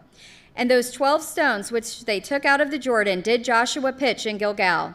And he spoke to the children of Israel, saying, When your children shall ask their fathers in time to come, saying, What mean these stones? Then you shall let your children know, saying, Israel came over this Jordan on dry land.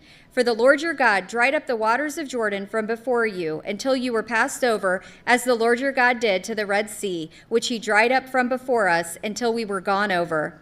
That all the people of the earth might know the hand of the Lord, that it is mighty, that you might fear the Lord your God forever. And it came to pass, when all the kings of the Amorites, which were on the side of the Jordan westward, and all the kings of the Canaanites, which were by the sea, heard that the Lord had dried up the waters of the Jordan from before the children of Israel, until we were passed over, that their heart melted, neither was there spirit in them any more, because of the children of Israel. At that time the Lord said to Joshua, Make you sharp knives, and circumcise again the children of Israel a second time. And Joshua made him sharp knives, and circumcised the children of Israel at the hill of the foreskins. And this is the cause why Joshua did circumcise all the people that came out of Egypt that were males, even all the men of war, died in the wilderness by the way after they came out of Egypt. Now all the people that came out were circumcised, but all the people that were born in the wilderness by the way, as they came forth out of Egypt, them they had not circumcised. For the children of Israel walked 40 years in the wilderness, till all the people that were men of war, which came out of Egypt, were consumed, because they obeyed not the voice of the Lord, to whom the Lord swore that he would not show them the land, which the Lord swore to their fathers that he would give us, a land that flows with milk and honey. And their children, whom he raised up in their stead, them Joshua circumcised, for they were uncircumcised, because they had not circumcised them by the way. And it came to pass, when they had done circumcising all the people, that they abode in their places in the camp till they were whole.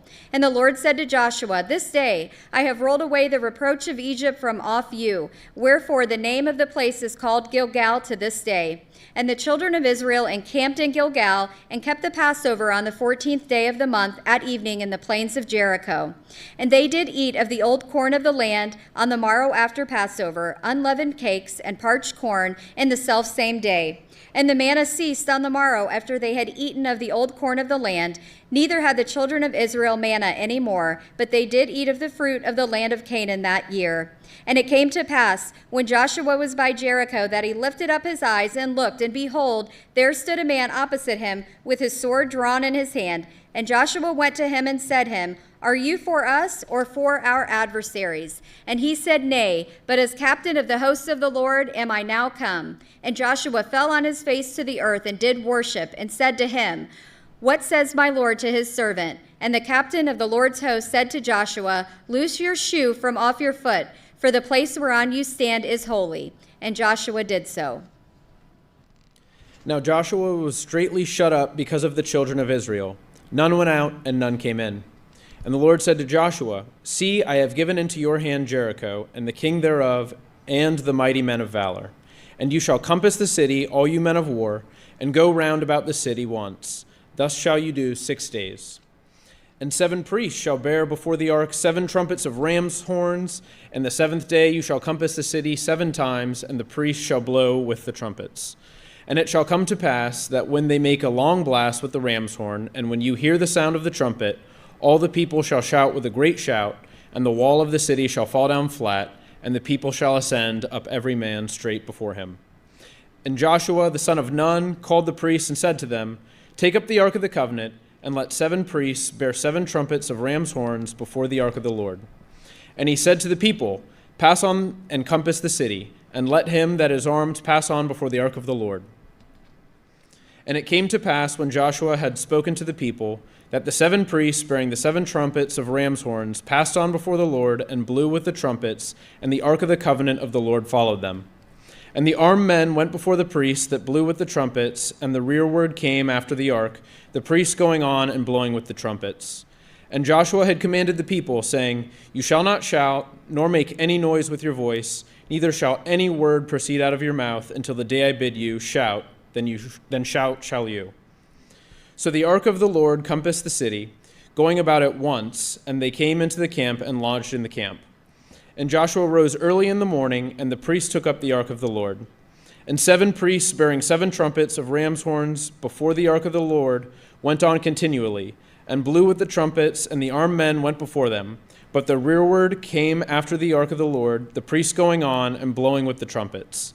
And the 2nd day they compassed the city once, and returned into the camp. So they did 6 days. And it came to pass on the 7th day that they rose early about the dawning of the day, and compassed the city after the same manner 7 times. Only on that day they compassed the city 7 times. And it came to pass at the 7th time, when the priests blew with the trumpets, Joshua said to the people, Shout, for the Lord has given you the city. And the city shall be accursed, even it and all that are therein, to the Lord. Only Rahab the harlot shall live, she and all that are with her in the house, because she hid the messengers that we sent.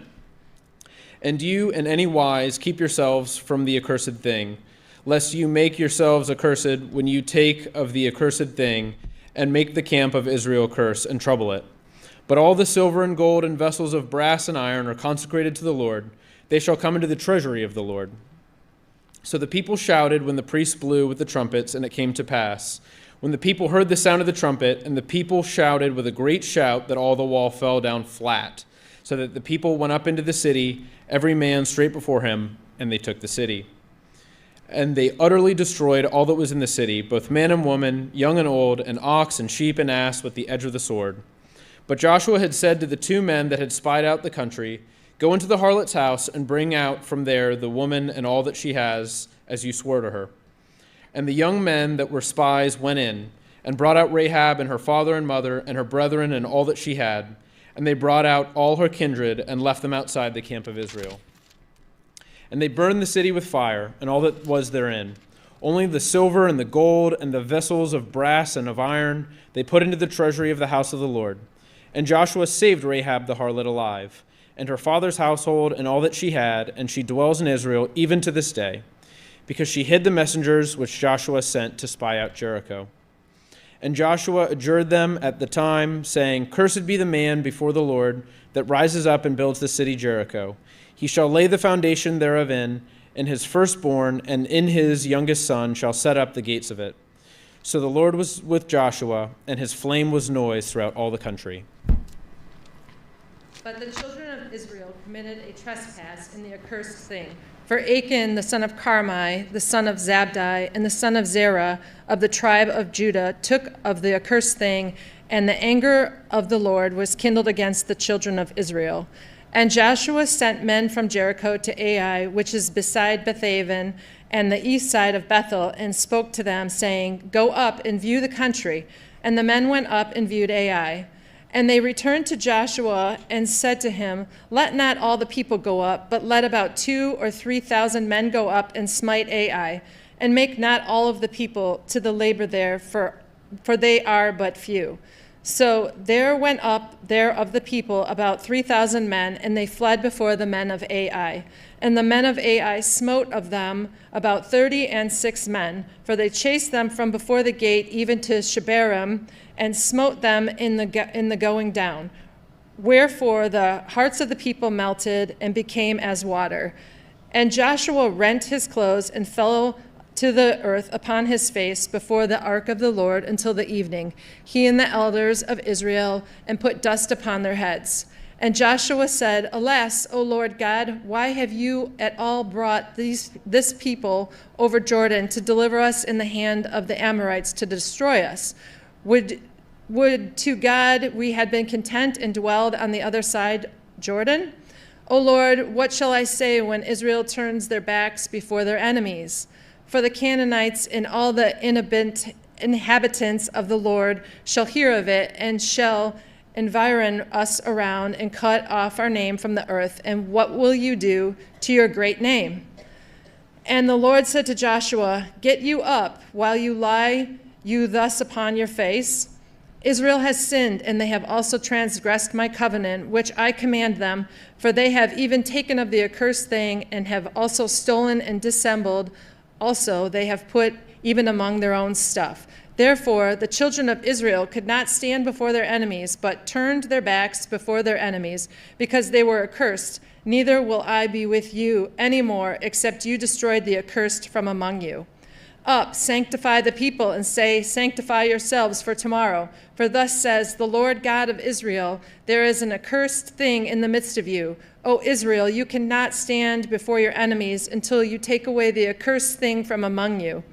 In the morning, therefore, you shall be brought according to your tribes, and it shall be that the tribe which the Lord takes shall come according to the families thereof, and the family which the Lord shall take shall come by households, and the household which the Lord shall take come man by man. And it shall be that he is taken with the accursed things shall be burned with fire, he and all that he has, because he has transgressed the covenant of the Lord, and because he was wrought folly in Israel. So Joshua rose up early in the morning and brought Israel by their tribes, and the tribe of Judah was taken. And he brought the family of Judah, and he took the family of the Zarites, and he brought the family of the Zarites man by man, and Zabdi was taken. And he brought his household man by man, and Achan, the son of Carmi, and the son of Zabdi, and the son of Zerah, and the tribe of Judah was taken. And Joshua said to Achan, my son, give you, I pray you, glory to the God of Israel, and make confession to him, and tell me now what you have done. Hide it not from me. And Achan answered Joshua and said, Indeed, I have sinned against the Lord of God, Israel, and thus have I done. When I saw among the spoils a goodly Babylonish garment and 200 shekels of silver and a wedge of gold of 50 shekels weight, then I coveted them, and I took them. And behold, they are hidden in the earth in the midst of my tent, and the silver under it. So Joshua sent messengers, and they ran to the tent, and behold, it was hidden in his tent, and the silver under it. And they took them out of the midst of the tent, and brought them to Joshua and to all the children of Israel, and laid out before the Lord. And Joshua and all of Israel with him took Achan the son of Zerah, and the silver, and the garments, and the wedge of gold, and his sons, and his daughters, and his oxen, and his asses, and his sheep, and his tent, and all that he had, and they brought them to the valley of Achor. And Joshua said, What have you troubled us? The Lord shall trouble you this day. And all Israel stoned him with stones and burned them with fire. And after they had stoned them with stones. And they raised over him a great heap of stones to this day. So the Lord turned from the fierceness of his anger. Wherefore the name of that place was called the Valley of Achor to this day. And the Lord said to Joshua, Fear not, neither you be dismayed. Take all the people of war with you, rise up and go to Ai. See, I have given into your hand the king of Ai and his people and his city and his land, and you shall do to Ai and her king as you did to Jericho and her king. Only the spoil thereof and the cattle thereof shall you take for a prey to yourselves. Lay you in ambush for the city behind it. So Joshua arose and all the people of war to go up against Ai, and Joshua chose out 30,000 mighty men of valor and sent them away by night. And he commanded them, saying, Behold, you shall lie in wait against this city, even before the city, and not go very far from the city, but be you all ready. And I and all the people that are with me will approach the city, and it shall come to pass when they come out against us, as at the first, that we will flee before them, for they will come out after us, till we have drawn them from the city. For they will say, They flee before us, as at first, therefore we will flee before them. Then you shall rise up from the ambush and seize upon the city, for the Lord your God will deliver it into your hand. And it shall be, when you have taken the city, that you shall set the city on fire. According to the commandment of the Lord shall you do. See, I have commanded you. Joshua therefore sent them forth, and they went to lie in ambush, and abode between Bethel and Ai on the west side of Ai. But Joshua lodged that night amongst the people. And Joshua rose up early in the morning and numbered the people, and went up, and he and the elders of Israel before the people of Ai. And all the people, even the people of war, were with him, went up and drew near, and came before the city, and pitched on the north side of Ai. Now there was a valley between them and Ai, and he took about 5,000 men, and he set them to lie in ambush between Bethel and Ai on the west side of the city. And when they had set the people, even all the host that was on the north of the city, and their liers in wait on the west of the city, Joshua went that night into the midst of the valley. And it came to pass, when the king of Ai saw it, that they hasted and rose up early, and the men of the city went out against Israel in battle, he and all his people, at the time appointed before the plain. But he knew not that there were liers in ambush against him in the city. And Joshua and all Israel made as if they were beaten before them, and fled by the way of the wilderness. And all the people that were in Ai were called together to pursue after them. And they pursued after Joshua, and were drawn away from the city. And there was not a man left in Ai or Bethel that went out after Israel. And they left the city open, and pursued after Israel. And the Lord said to Joshua, Stretch out your spear that is in your hand toward Ai, for I will give it into your hand. And Joshua stretched out the spear that he had in his hand toward the city. And the ambush arose quickly out of their place. And they ran as soon as he had stretched out his hand, and they entered the city, and they took it, and they hasted, and they set the city on fire. And when the men of Ai looked behind them, They saw, and behold, the smoke of the city ascended up to heaven, and they had no power to flee this way or that way. And the people that had fled into the wilderness turned back upon their pursuers. And when Joshua and all Israel saw that the ambush had taken the city, and that the smoke of the city ascended, then they turned again and they slew the men of Ai. And the other issued out of the city against them. So they were in the midst of Israel, some on this side and some on that side, and they smote them, so that they let none of them remain or escape. And the king of Ai they took alive, and they brought him to Joshua. And it came to pass that when Israel had made an end of the slaying of all the inhabitants of Ai in the field, in the wilderness wherein they chased them, and when they were fallen on the edge of the sword until they were consumed, that all the Israelites returned to Ai and smote it with the edge of the sword. And so it was that all that fell that day, both men and women, were 12,000, even all the men of Ai. For Joshua drew not his hand back, wherewith he stretched out the spear, until he had utterly destroyed all the inhabitants of Ai. Only the cattle and the spoil that city Israel took for prey to themselves, according to the word of the Lord, which he commanded to Joshua. And Joshua burned Ai, and he made a heap of it forever, even to this day. And the king of Ai he hanged on a tree until evening.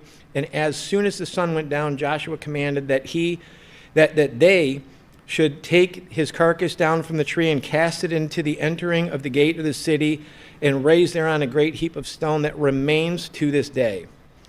Then Joshua built an altar to the covenant, an altar to the Lord God of Israel in Mount Ebal, as Moses and the servant of the Lord commanded the children of Israel, as it is written in the book of the law of Moses, an altar of whole stones, over which no man has lifted upon any iron.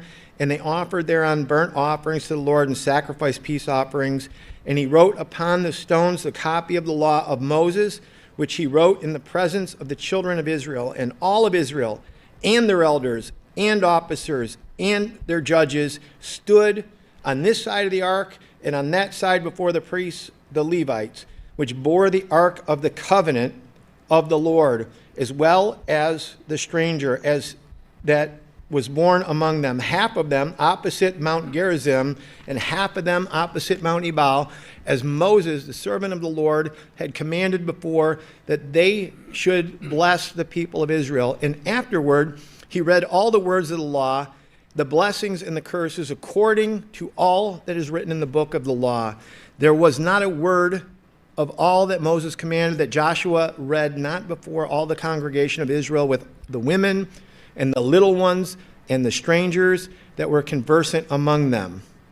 And it came to pass, when the kings which were on this side of Jordan, in the hills and in the valleys and in the coasts of the great sea over against Lebanon, the Hittite, the Amorite, the Canaanite, the Perizzite, the Hivite, and the Jebusite heard thereof, and they gathered themselves together to fight with Joshua and with Israel with one accord. And when the inhabitants of Gibeon heard what Joshua had done to Jericho and to Ai, they did work wildly, and went and made as though they had been ambassadors, and took sacks upon their asses, and wine bottles, and old rent, and bound up, and old shoes, and clouded their feet, and old garments upon them, and all the bread of their provision was dry and moldy. And they went to Joshua to the camp at Gilgal, and they said to him and to the men of Israel, we come to you from a faraway country. Now therefore make you a league with us. And the men of Israel said to the Hivites, perhaps you dwell among us, and how should we make a league with you? And they said to Joshua, we are your servants. And Joshua said to them, who are you, and from where come you? And they said to him, from a very far country. Your servants are come because the name of the Lord your God, for we have heard the fame of him, and all that he did in Egypt, and all that he did to the kings of the Amorites, and were beyond in Jordan, to the Sihon king, and Heshbon, and Og king of Bashan, which was at Ashtaroth.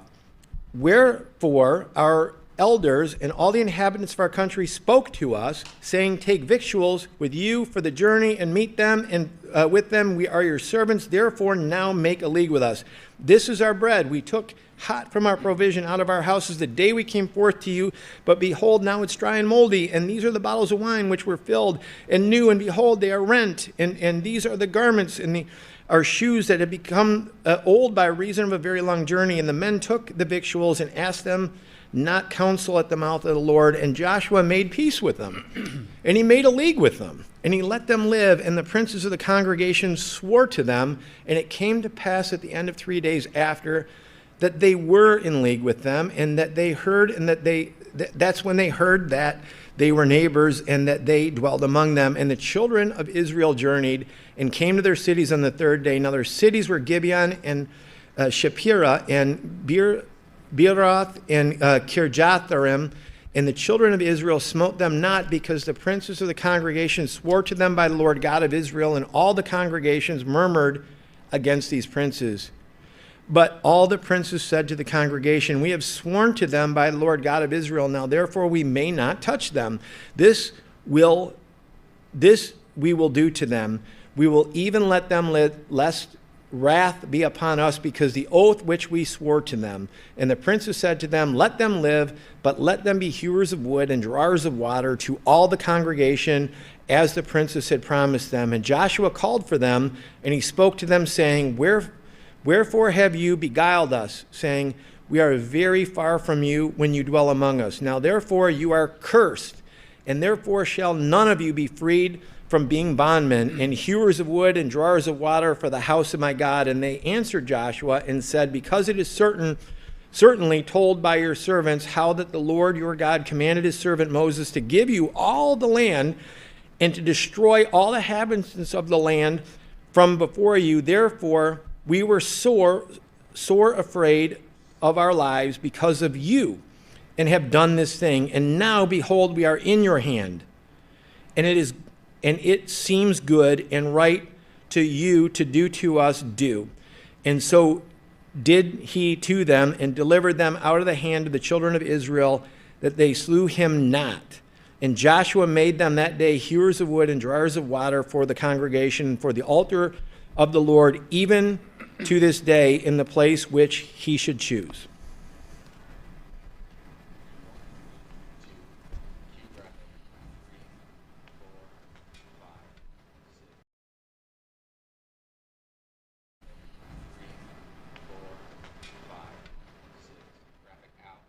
Now it came to pass when Odizedek, king of Jerusalem, had heard how Joshua had taken Ai and had utterly destroyed it, as he had done in Jericho, and her king, and so as he had done to Ai and her king, and now to the inhabitants of Gibeon, had made peace with Israel, and were among them.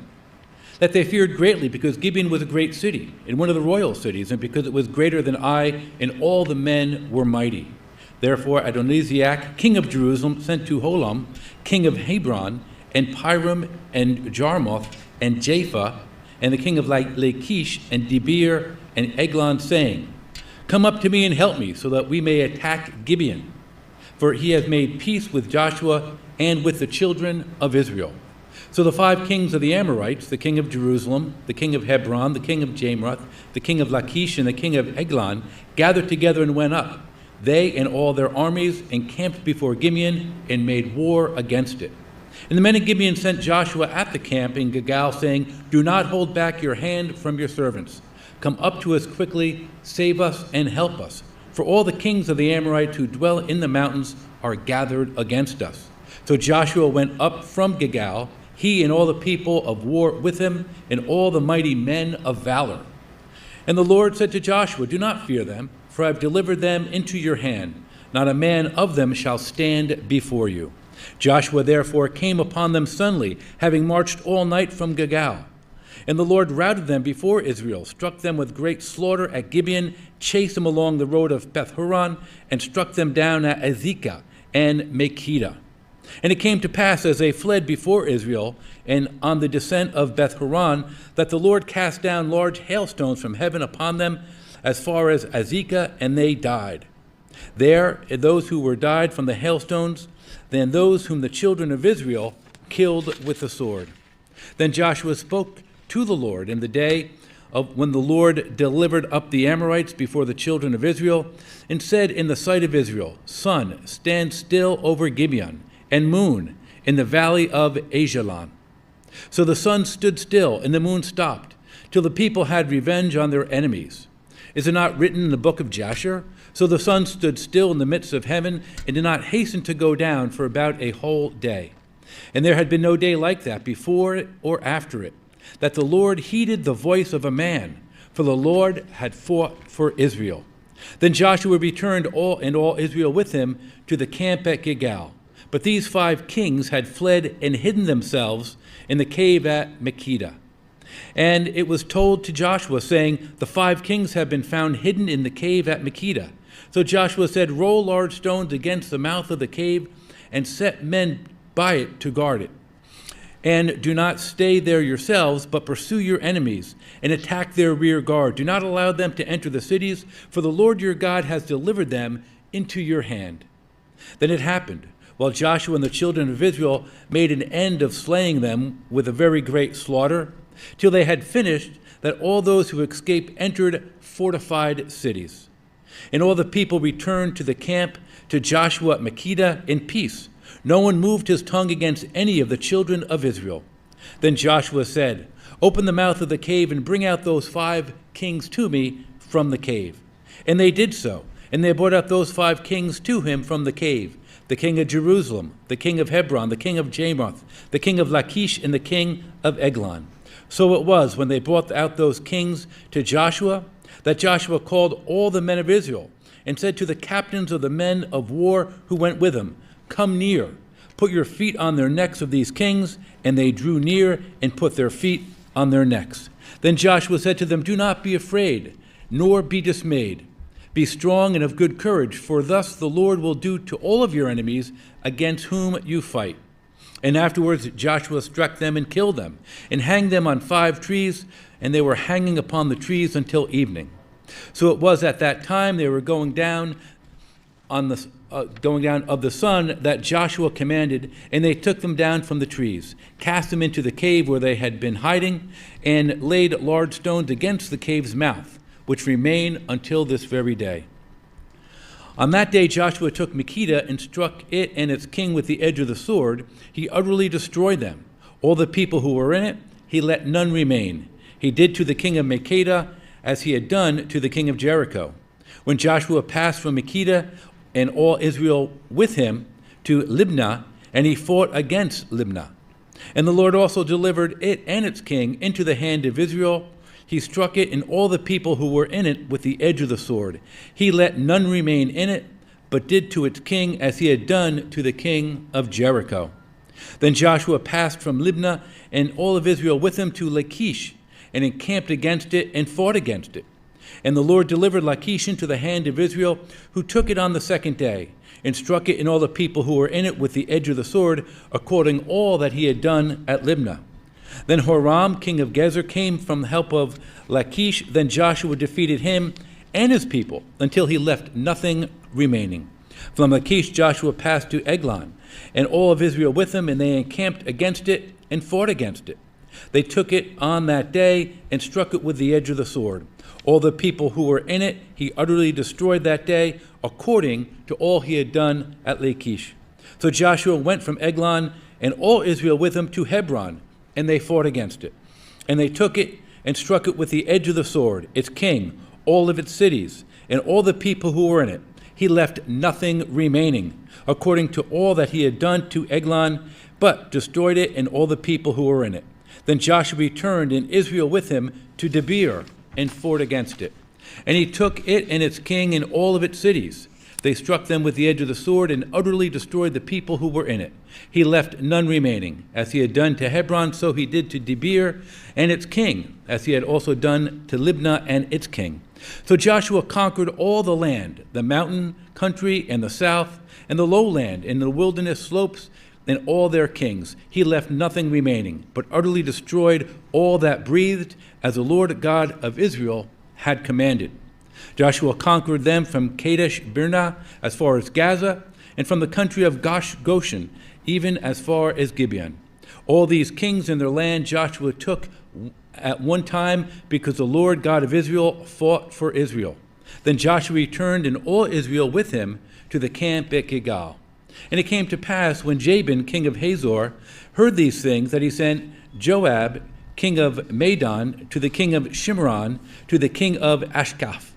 And the kings who were up from the north in the mountains, in the plain south of Chinneroth, in the lowland, in the heights of Dor on the west, to the Canaanites on the east and on the west, to the Amorites, the Hittites, the Pezerites, the Jebusites, and in the mountains of the Hivites, under Hermon, in the land of Mizpah. So they went out, they and all their armies with them, as many people as sand that is on the seashore in multitude, and with very many horses and chariots. And when these kings met together, they came and encamped together at the waters of Mimram to fight against Israel. But the Lord said to Joshua, do not be afraid because of them, for tomorrow about this time I will deliver them slain before Israel. You shall hamstring their horses and burn their chariots with fire. So Joshua and all the people of war came with him suddenly by the waters of Mimram, and they attacked them. And the Lord delivered them into the hand of Israel, who defeated them and chased them to greater Sidon, to the brook of Meshmeriphath, on the valley of Mizpah eastward. They attacked them, and they left none of them remaining. So Joshua did to them as the Lord had told them. He hamstrung their horses and burned their chariots with fire.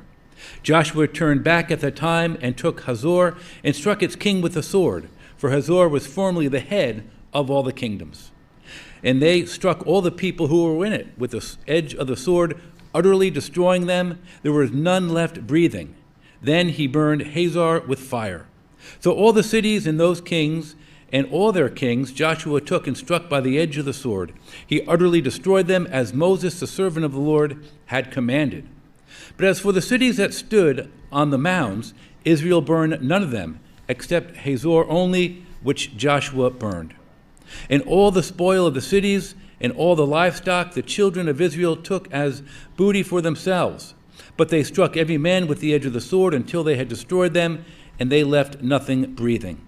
As the Lord had commanded Moses, his servant, so Moses commanded Joshua. So Joshua did. He left nothing undone of all that the Lord had commanded Moses. Thus Joshua took all his land in the mountain country, all the south, all the land of Goshen, the lowland, the Jordan plain, and the mountains of Israel and its lowlands, from Mount Helek to the ascent of Seir, even as far as Baal Gad in the valley of Lebanon below Mount Hermon. He captured all their kings and struck them down and killed them. Joshua made war for a long time with all those kings. There was not a city that made peace with the children of Israel except the Hivites and the inhabitants of Gibeon. All others they took in battle. For it was the Lord to harden their hearts, that they should come against Israel in battle, that he might utterly destroy them, and that they might receive no mercy, but he might destroy them as the Lord had commanded Moses. And at that time Joshua came and cut off the Anakim from the mountains, from Hebron, from Debir, from Anab, and from the mountains of Judah. And all the mountains of Israel, Joshua utterly destroyed them and their cities. None of the Anakim were left in the land of the children of Israel. There remained only in Gaza, in Gath, and Ashdod. So Joshua took the whole land, according to all that the Lord had said to Moses, and Joshua gave it as an inheritance to Israel, according to the divisions by their tribes. Then the land rested from war. Now these are the kings of the land which the children of Israel smote, and possessed their land on the other side of the Jordan toward the rising of the sun, from the river Arnon to Mount Hermon, and all the plain on the east.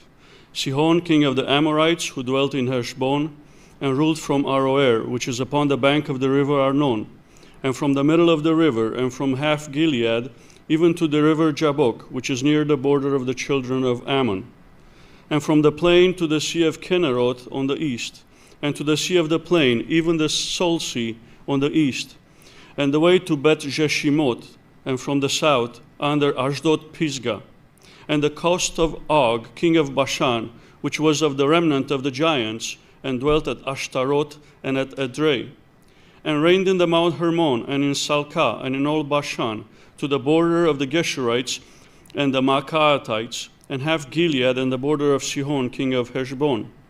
Them did Moses, the servant of the Lord, and the children of Israel smite. And Moses, the servant of the Lord, gave it for a possession to the Reubenites and the Gadites, and half the tribe of Manasseh. And these are the kings of the country which Joshua and the children of Israel smote on this side Jordan on the east, from Baal-Gad in the valley of Lebanon, even to the Mount Halak that goes up to Seir, which Joshua gave to the tribes of Israel for a possession according to their divisions, in the mountains and in the valleys and in the plains and in the springs and in the wilderness and in the south country, the Hittites, the Amorites, the Canaanites, the Perizzites, the Hivites, and the Jebusites.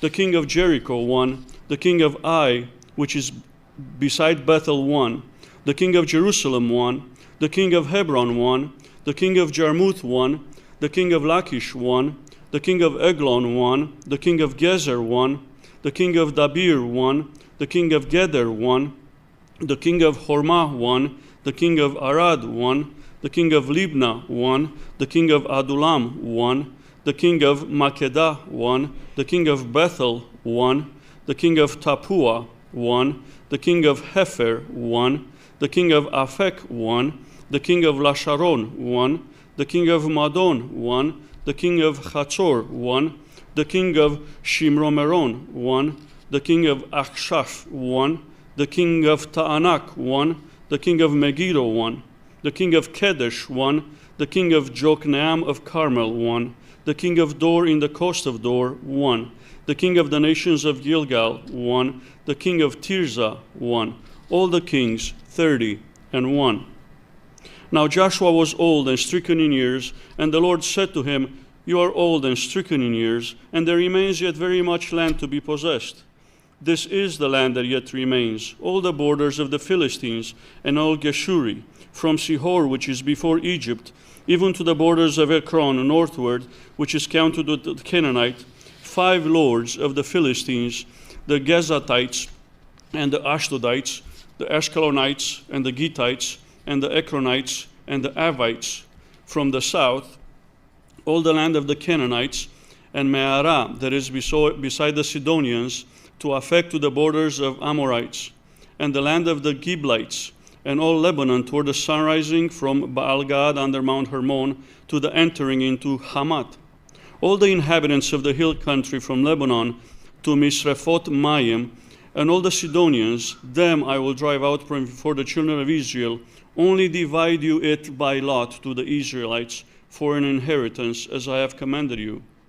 Therefore, divide this land for an inheritance to the 9 tribes and the half-tribe of Manasseh, with whom the Reubenites and the Gadites have received their inheritance, which Moses gave them beyond Jordan, eastward, even as Moses the servant of the Lord gave them.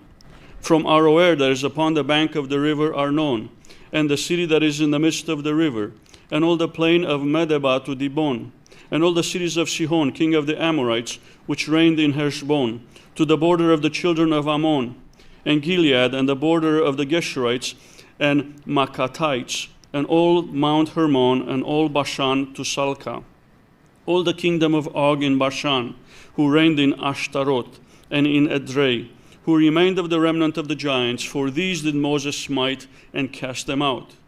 Nevertheless, the children of Israel expelled not the Geshurites, nor the Maacathites, but the Geshurites and the Maacathites dwell among the Israelites until this day. Only to the tribe of Levi he gave no inheritance. The sacrifices of the Lord God of Israel made by fire are their inheritance, as he said to them. And Moses gave to the tribe of the children of Reuben inheritance according to their families. And their coast was from Aroer, that is on the bank of the river Arnon, and the city that is in the midst of the river, and all the plain by Medeba, Heshbon, and all her cities that are in the plain, Dibon, and Bamat Baal, and Beth Baal Meon, and Jahazah, and Kedemoth, and Mephaat, and Kiriataim, and Simma, and Zaret Shahar in the mount of the valley, and Bebet Peor, and Ashdod Pisgah, and Bet Jeshimot, and all the cities of the plain, and all the kingdom of Sihon, king of the Amorites, which reigned in Heshbon, whom Moses smote with the princes of Midian, Evi, and Rechem, and Zur, and Hur, and Reba, which were chiefs of Sihon, dwelling in the country. Balaam also the son of Beor, the soothsayer, did the children of Israel slay with a sword among them that were slain by them. And the border of the children of Reuben was Jordan, and the border thereof. This was the inheritance of the children of Reuben after their families, the cities and the villages thereof. And Moses gave inheritance to the tribe of Gad, even to the children of Gad, according to their families. And their coast was Jazer, and all the cities of Gilead, and half the land of the children of Ammon to Aroer, there is before Rabbah, and from Heshbon to Ramat Bizpeh, and Betonim, and from Mahanaim to the border of Debir, and in the valley, Beth Aram, and Beth Nimrah, and Sukkot, and Zaphon, and the rest of the kingdom of Sihon, king of Heshbon, Jordan and his border, even to the edge of the city of Kinnereth, on the other side of the Jordan eastward. This is the inheritance of the children of Gad after their families, the cities and their villages. And Moses gave inheritance to half-tribe of Manasseh, and this was the possession of the half-tribe of the children of Manasseh by their families. And their coast was from Mahanaim, all Bashan, all the kingdom of Og, king of Bashan, and all the towns of Jair, which are in Bashan, 80 cities, and half Gilead, and Ashtaroth, and Edrei, cities of the kingdom of Og in Bashan, were pertaining to the children of Machir, the son of Manasseh, even to the one half of the children of Machir by their families. These are the countries which Moses did distribute for inheritance in the plains of Moab, on the other side of the Jordan by Jericho eastward. But to the tribe of Levi, Moses gave not any inheritance. The Lord God of Israel was their inheritance, as he said to them. And these are the countries which the children of Israel inherited in the land of Canaan, which Eleazar the priest and Joshua the son of Nun, and the heads of the fathers of the tribes of children of Israel distributed for inheritance to them. By lot was their inheritance, as the Lord commanded by the hand of Moses, for the 9 tribes and for half the half-tribe. For Moses had given the inheritance of 2 tribes and a half-tribe on the other side of Jordan. But to the Levites he gave no inheritance among them. For the children of Joseph were 2 tribes, Manasseh and Ephraim. Therefore they gave no part to the Levites in the land, save cities to dwell in, with their suburbs for their cattle and for their substance, as the Lord commanded Moses. So the children of Israel did, and they divided the land. Then the children of Judah came to Joshua in Gilgal, and Caleb, the son of Jephunneh the Kenizzite, said to him, "You know the thing that the Lord said to Moses, the man of God, concerning me and you in Kadesh Barnea. 40 years old was I when Moses, the servant of the Lord, sent me from Kadesh Barnea to spy out the land, and brought him word against as it was in my heart. Nevertheless, my brethren that went up with me made the heart of the people melt, but I wholly followed the Lord my God." And Moses swore on that day, saying, "Surely the land whereupon your feet have trodden shall be your inheritance, and your children's forever, because you have wholly followed the Lord my God. And now, behold, the Lord has kept me alive, as he has said, these 45 years, even since the Lord spoke this word to Moses, while the children of Israel wandered in the wilderness. And now, lo, I am this day 85 years old. And yet I am as strong this day as I was in the day that Moses sent me. As my strength was then, even so is my strength now. For we're both to go out and to come in. Now therefore give me this mountain, whereof the Lord spoke in that day. For you heard in that day how the Anakims were there, and the cities were great and fenced. If so be the Lord will be with me, then I shall be able to drive them out, as the Lord said." And Joshua blessed him, and gave to Caleb, the son of Jephunneh, Hebron for an inheritance. Hebron therefore became the inheritance of Caleb, the son of Jephunneh, the Kenizzite, to this day, because that he wholly followed the Lord God of Israel. And the name of Hebron before was Kiryat Arba, which Arba was a great man among the Anakims, and the land had rest from war. This then was the lot of the tribe of Judah, of the children of Judah, by their families, even to the border of Edom, the wilderness of Zin. Southward was the uttermost part of the south coast, and their south border was from the shore of the salt sea, from the bay that looks southward, and went out to the south side to Malahakrabim, and passed along to Zin, and ascended up on the south side to Kadesh Barnea, and passed along to Hezron, and went up to Adar, and circled around Karka. From there it passed toward Asmon, and went out to the river Egypt, and the goings out of that coast were at the sea. This shall be your south coast. And the east border was the salt sea, even to the end of Jordan. And their border in the north quarter was from the bay of the sea at the uttermost part of Jordan. And the border went up to Beth Hoglah, and passed along by the north of Beth Araba. And the border went up to the stone of Bohan, the son of Reuben. And the border went up toward Debir, from the valley of Acre, and so northward, looking toward Gilgal, that is before the going up to Adamim, which is on the south side of the river, and the border passed toward the waters of En-Shemesh, and the goings out thereof were at En-Rogel. And the border went up by the valley of the son of Hinnom, of the south side of the Jebusite. The same is Jerusalem. And the border went up to the top of the mountain that lies before the valley of Hinnom, westward, which is at the end of the valley of the giants northward. And the border was drawn from the top of the hill to the fountain of the water of Neptua, and went out to the cities of Mount Ephron, and the border was drawn to Bala, which is Kirjath-Jearim. And the border compassed from Bala westward to Mount Seir, and passed along to the side of Mount Jearim, which is Chesalon, on the north side, and went down to Beth Shemesh, and passed on to Timnah. And the border went out to the side of Ekron northward, and the border was drawn to Sikron, and passed along to Mount Bala, and went out to Jabneel, and the goings out of the border were at the sea. And the west border was to the great sea, and the coast thereof. This is the coast of the children of Judah, round about according to their families. And to Caleb, the son of Jephunneh, he gave a part among the children of Judah, according to the commandment of the Lord to Joshua, even the city of Arba, the father of Anak, which city is Hebron.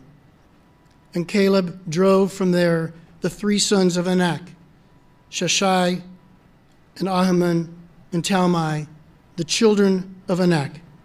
And he went up from there to the inhabitants of Debir, and the name of Debir before was Kirjath-Sepher.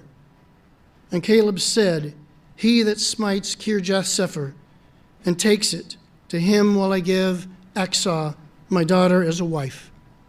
And Othniel, the son of Kenaz, the brother of Caleb, took it, and he gave him Achsah, his daughter, as a wife. And it came to pass, as she came to him, that she moved him to ask of her father a field.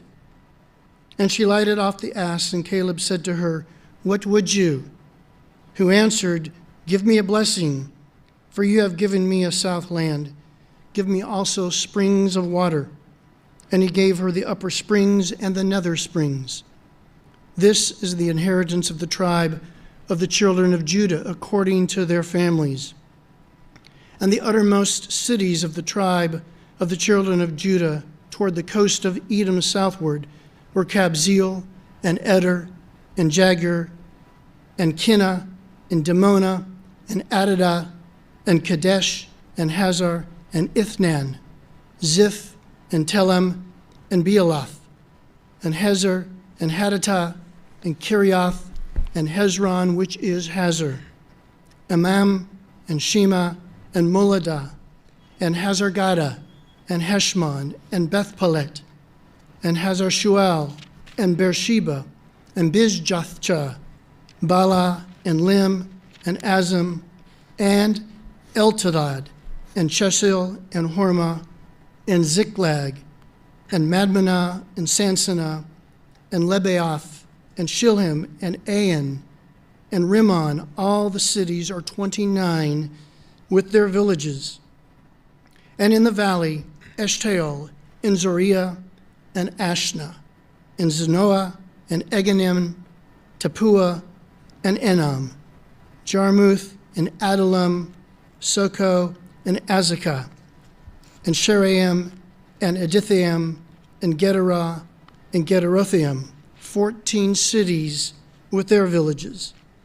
Zenan, Hadashah, Migdalgad, Dilian, Mizpeh, Joktheel, Lakesh, Bozkath, Eglon, and Caban, and Lamam, and Kithlish, and Gederoth, Beth-dagon, and Nemah, and Makkedah, 16 cities with their villages. Libnah, and Ether, and Ashan, and Jephthah, and Ashnah, and Nezib, and Kiddah, and Akzib, and Mareshah, 9 cities with their villages. Ekron, with her towns and her villages. From Ekron even to the sea, all that lay near Ashdod with their villages. Ashdod with her towns and her villages. Gaza with her towns and her villages. To the river of Egypt, and the great sea and the border thereof. And in the mountains, Shamir, and Jatir, and Soko, and Dana, and Kirjathsena, which is Debir, and Anab, and Eshtemoh, and Anim, and Goshen, and Holon, and Gilo, 11 cities with their villages.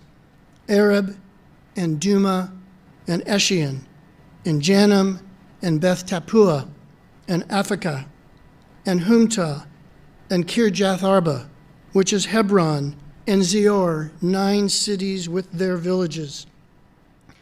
Maon, Carmel, and Ziph, and Judah, and Jezreel, and Jokdeam, and Zanoah, Cain, Gibeah, and Timnah, 10 cities with their villages.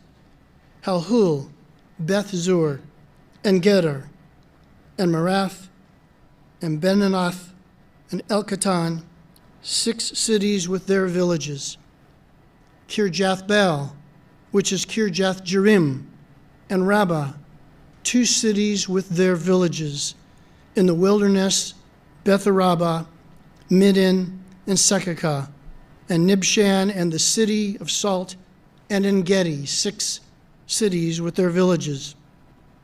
As for the Jebusites, the inhabitants of Jerusalem, the children of Jerusalem could not drive them out, but the Jebusites dwell with the children of Judah at Jerusalem to this day.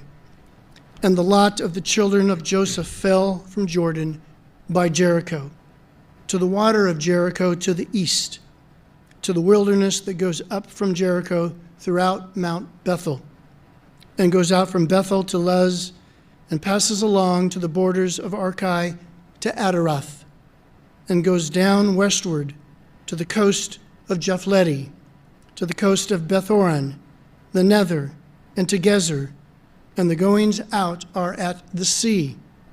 So the children of Joseph, Manasseh, and Ephraim took their inheritance. And the border of the children of Ephraim, according to their families, was thus. Even the border of their inheritance on the east side was Adarathdar, and Betharan the upper. And the border went out toward the sea to Mikmethah on the north side, and the border went about eastward to Tanath Shiloh, and passed by it on the east to Genoa.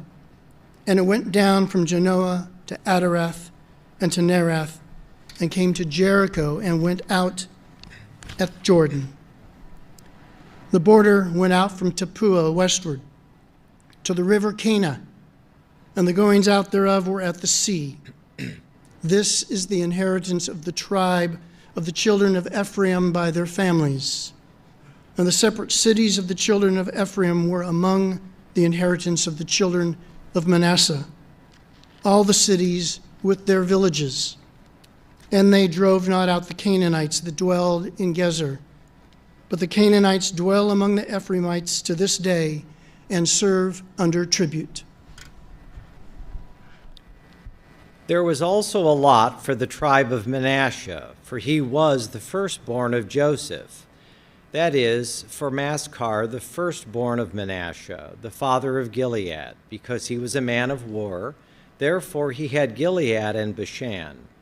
There was also a lot for the rest of the children of Manasseh by their families, for the children of Abiezar, and for the children of Helek, and for the children of Asriel, and for the children of Shechem, and for the children of Jephthah, and for the children of Shemida. There were the male children of Manasseh, the son of Joseph, by their families. But Jelophehad, the son of Jephthah, the son of Gilead, the son of Magdar, the son of Manasseh, had no sons, but daughters.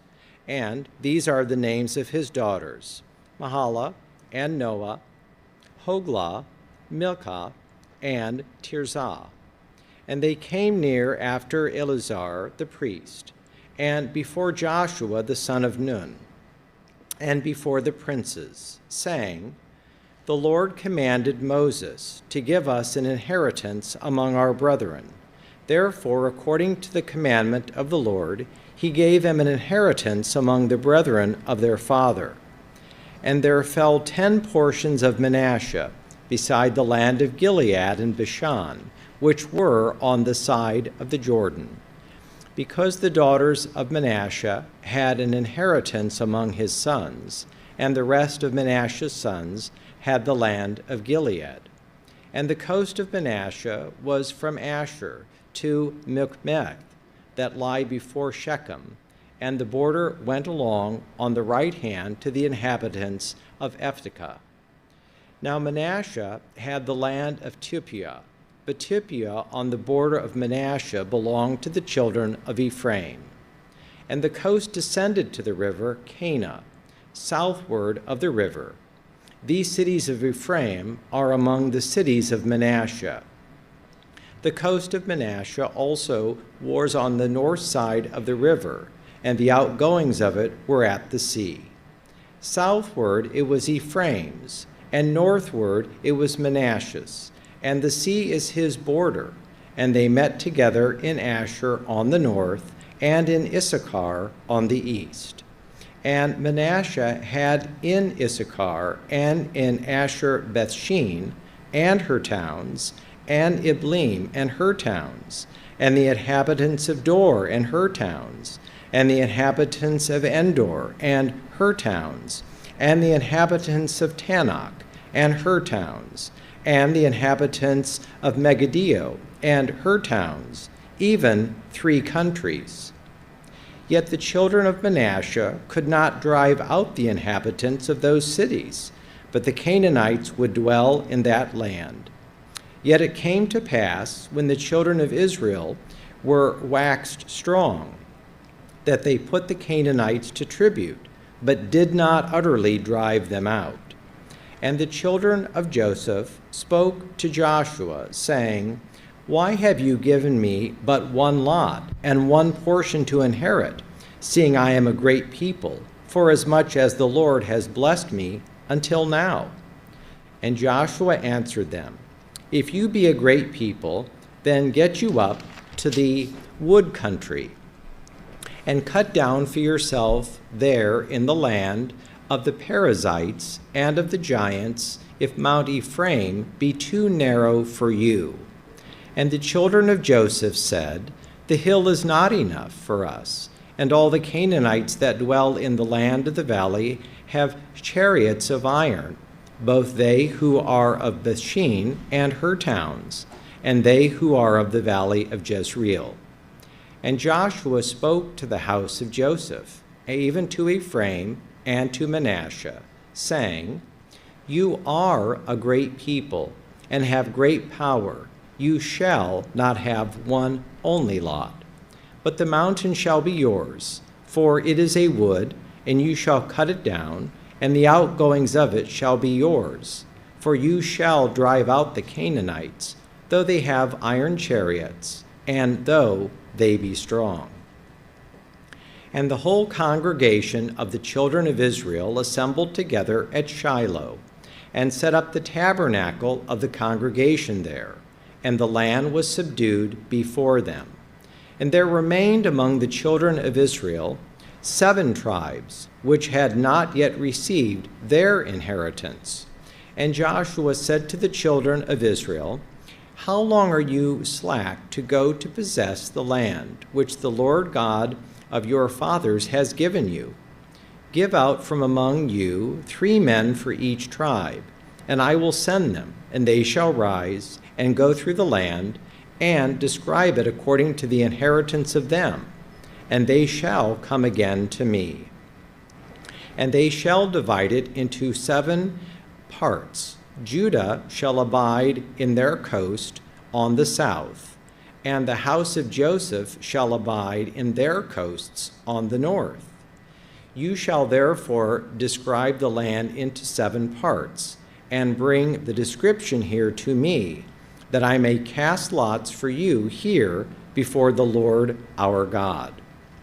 But the Levites have no part among you, for the priesthood of the Lord is their inheritance, and Gad, and Reuben, and half the tribe of Manasseh have received their inheritance beyond Jordan on the east, which Moses, the servant of the Lord, gave them. And the men arose and went away, and Joshua charged them that went to describe the land, saying, Go and walk through the land, and describe it, and come again to me, that I may here cast lots for you before the Lord in Shiloh. And the men went and passed through the land, and described it by cities into 7 parts in a book, and came again to Joshua to the host of Shiloh. And Joshua cast lots for them in Shiloh before the Lord, and there Joshua divided the land to the children of Israel according to their divisions. And the lot of the tribe of the children of Benjamin came up according to their families, and the coast of their lot came forth between the children of Judah and the children of Joseph. And their border on the north side was from Jordan, and the border went up to the side of Jericho on the north side, and went up through the mountains westward, and the goings out thereof were at the wilderness of Bethaven. And the border went over from there toward Luz, to the side of Luz, which is Bethel, southward, and the border descended to Atroatar, near the hill that lies on the south side of the nether Beth-horon.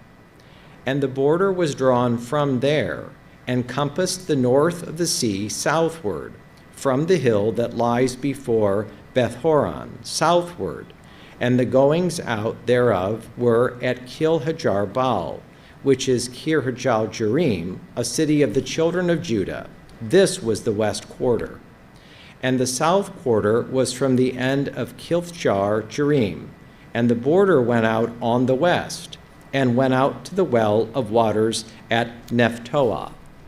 And the border came down to the end of the mountain that lies before the valley of the son of Hinnom, and which is in the valley of the giants on the north, and descended to the valley of Hinnom, to the side of Jebusi on the south, and descended to Enrogel, and was drawn from the north, and went forth to Eth-emesh, and went forth toward Gileoth, which is opposite the going up of Adumim, and descended to the stone of Bohan, the son of Reuben, and passed along toward the side over against Arabah northward, and went down to Arabah.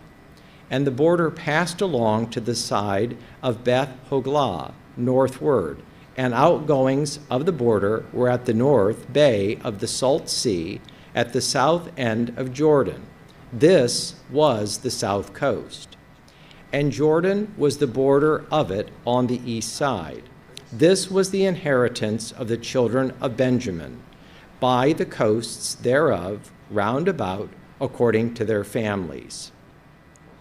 Now the cities of the tribe of the children of Benjamin, according to their families, were Jericho, and Beth-hoglah, and the valley of Keziz, and Beth-harabah, and Zemarium, and Bethel, and Avim, and Perah, and Ophrah, and Chep-har-amani, and Ophdai, and Gaba, 12 cities with their villages, Gibeon, and Ramah, and Beeroth, and Mizpah, and Chephrai, and Mozah, and Rakim, and Irpeel, and Teralah, and Zelah, Aleph, and Jebusai, which is Jerusalem, Gibeath, and Kirjath, 14 cities with their villages. This is the inheritance of the children of Benjamin according to their families. And the second lot came forth to Simeon, even to the tribe of the children of Simeon, according to their families, and their inheritance was within the inheritance of the children of Judah.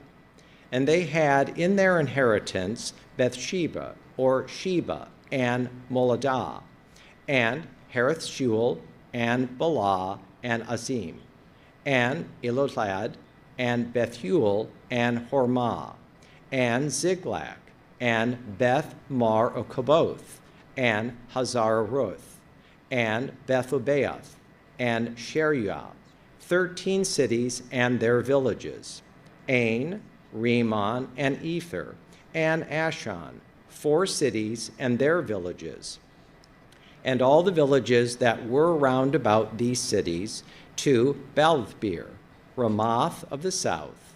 This is the inheritance of the tribe of the children of Simeon, according to their families.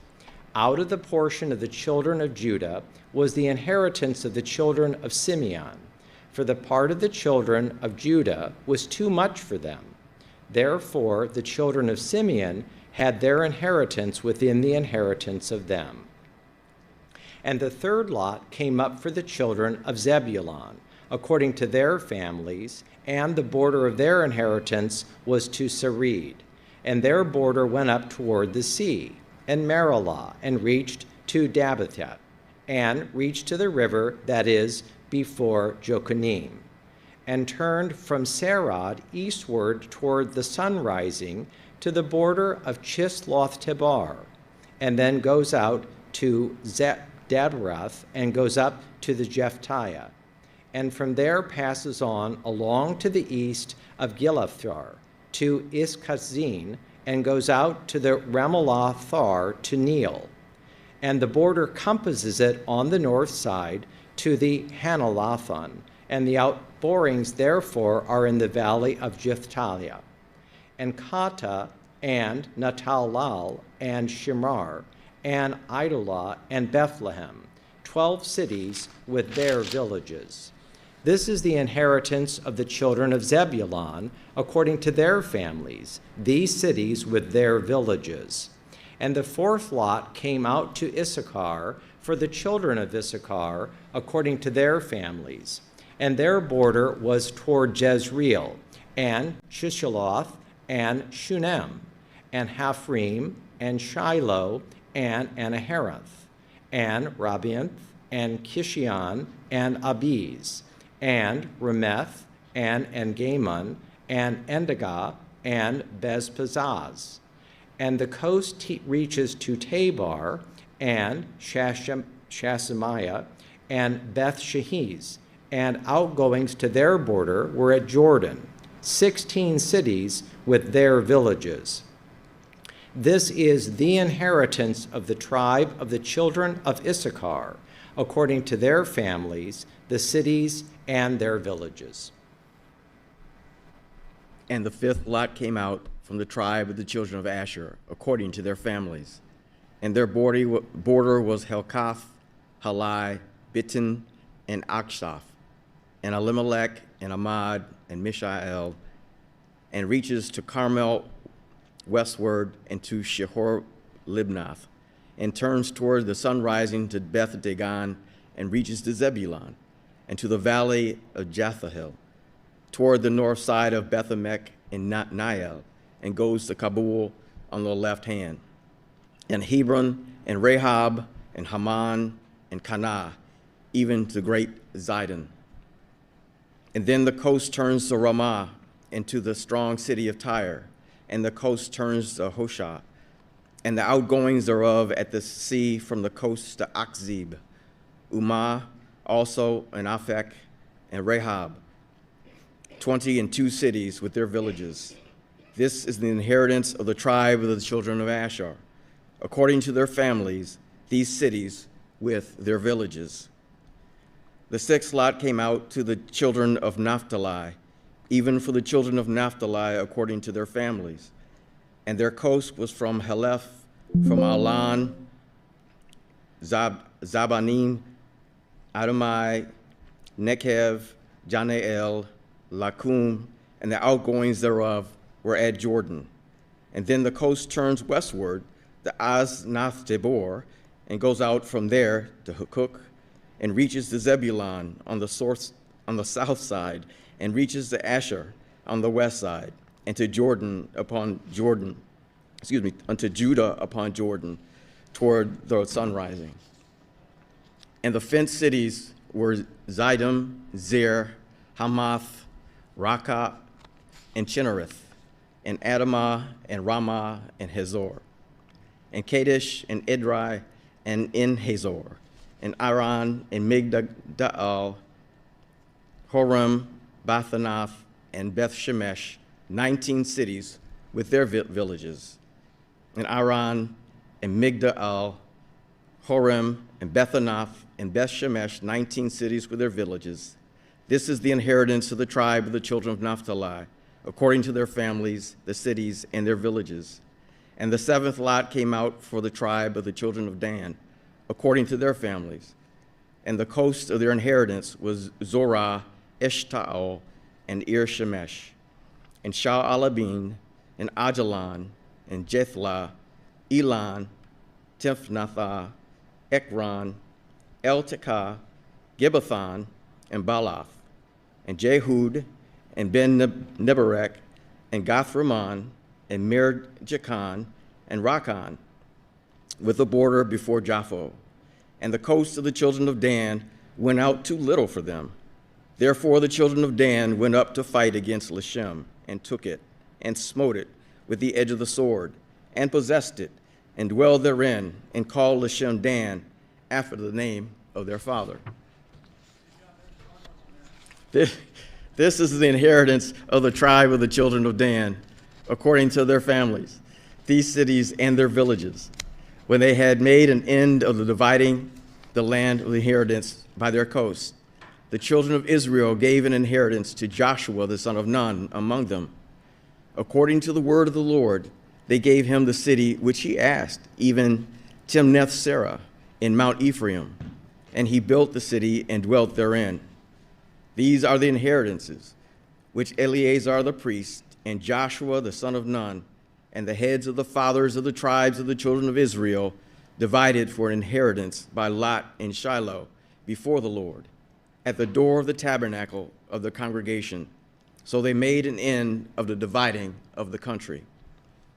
And the Lord spoke to Joshua, saying, Speak to the children of Israel, saying, Appoint for you cities of refuge, whereof I spoke to you by the hand of Moses, that the slayer that kills any person unawares, unwittingly, may flee there, and they shall be your refuge from the avenger of blood. And he that does flee to one of these cities shall stand at the entering of the gate of the city, and shall declare his cause in the ears of the elders of the city. They shall take him into the city to them, and give him a place, that he may dwell there among them. And if the avenger of blood pursue him, then they shall not deliver the slayer up into his hand, because he smote his neighbor unwittingly, and hating him not before time. And he shall dwell in the city until he stand before the congregation for judgment, and until the death of the high priest that shall be in those days. Then shall the slayer return and come to his own city, and to his own house, and to the city from where he fled. And they appointed Kadesh in Galilee, in Mount Naphtali, and Shechem in Mount Ephraim, and Kirjath Arba, which is Hebron, in the mountain of Judah. And on the other side, Jordan by Jericho eastward, they assigned Bezer in the wilderness upon the plain out of the tribe of Reuben, and Ramoth in Gilead out of the tribe of Gad, and Golan in Bashan out of the tribe of Manasseh. These were the cities appointed for all the children of Israel, and for the stranger that sojourns with them. And whoever kills any person unawares might flee there, and not die by the hand of the avenger of blood. until he stood before the congregation. Then he came near heads of the father of the Levites to Eleazar the priest, and to Joshua the son of Nun, and to the heads of the fathers of the tribes of the children of Israel. And they spoke to them in Shiloh in the land of Canaan, saying, The Lord commanded by the hand of Moses to give us cities to dwell in, with the suburbs thereof for our cattle. And the children of Israel gave to the Levites out of their inheritance, at the command of the Lord, these cities and their suburbs. And the lot came out for the families of the Kohathites and the children of Aaron the priest, which were the Levites, had by lot out of the tribe of Judah, and out of the tribe of Simeon, and out of the tribe of Benjamin, 13 cities. And the rest of the children of Kohath had by lot out of the families of the tribe of Ephraim, and out of the tribe of Dan, and out of the half tribe of Manasseh, 10 cities. And the children of Gershon had by lot out of the families of the tribe of Issachar, and out of the tribe of Asher, and out of the tribe of Naphtali, and out of the half tribe of Manasseh in Bashan, 13 cities. The children of Merari, by their families, had out of the tribe of Reuben, and out of the tribe of Gad, and out of the tribe of Zebulun, 12 cities. And the children of Israel gave by lot to the Levites these cities and their suburbs, as the Lord commanded by the hand of Moses. And they gave out of the tribe of the children of Judah, and out of the tribe of the children of Simeon, these cities, which are here mentioned by name, which the children of Aaron, being of the families of the Kohathites, who are the children of Levi, had, for theirs was the first lot. And they gave them the city of Arba, the father of Anak, which city is Hebron, in the hill city of Judah, with the suburbs thereof round about. But the fields of the city and the villages thereof gave they to Caleb, the son of Jephunneh, for his possession. Thus they gave to the children of Aaron, the high priest, Hebron, with her suburbs, and to the city of refuge for the slayer, and Libnah with her suburbs, and Jatir with her suburbs, and Eshtamoa with her suburbs, and Halan with her suburbs, and Debir with her suburbs, and Ayin with her suburbs, and Jutah with her suburbs, and Beth Shemesh with her suburbs, 9 cities out of those 2 tribes. And out of the tribe of Benjamin, Gibeon with her suburbs, Geba with her suburbs, and Anathoth with her suburbs, and Alman with her suburbs, 4 cities. All the cities of the children of Aaron, the priests, were 13 cities with their suburbs. And the families of the children of Kohath, the Levites, which remained of the children of Kohath, even they had cities of their lot out of the tribe of Ephraim. For they gave them Shechem with her suburbs, and Mount Ephraim, to be a city of refuge for the slayer, and Gezer and her suburbs, and Kibsaim with her suburbs, and Bath Haran with her suburbs, 4 cities.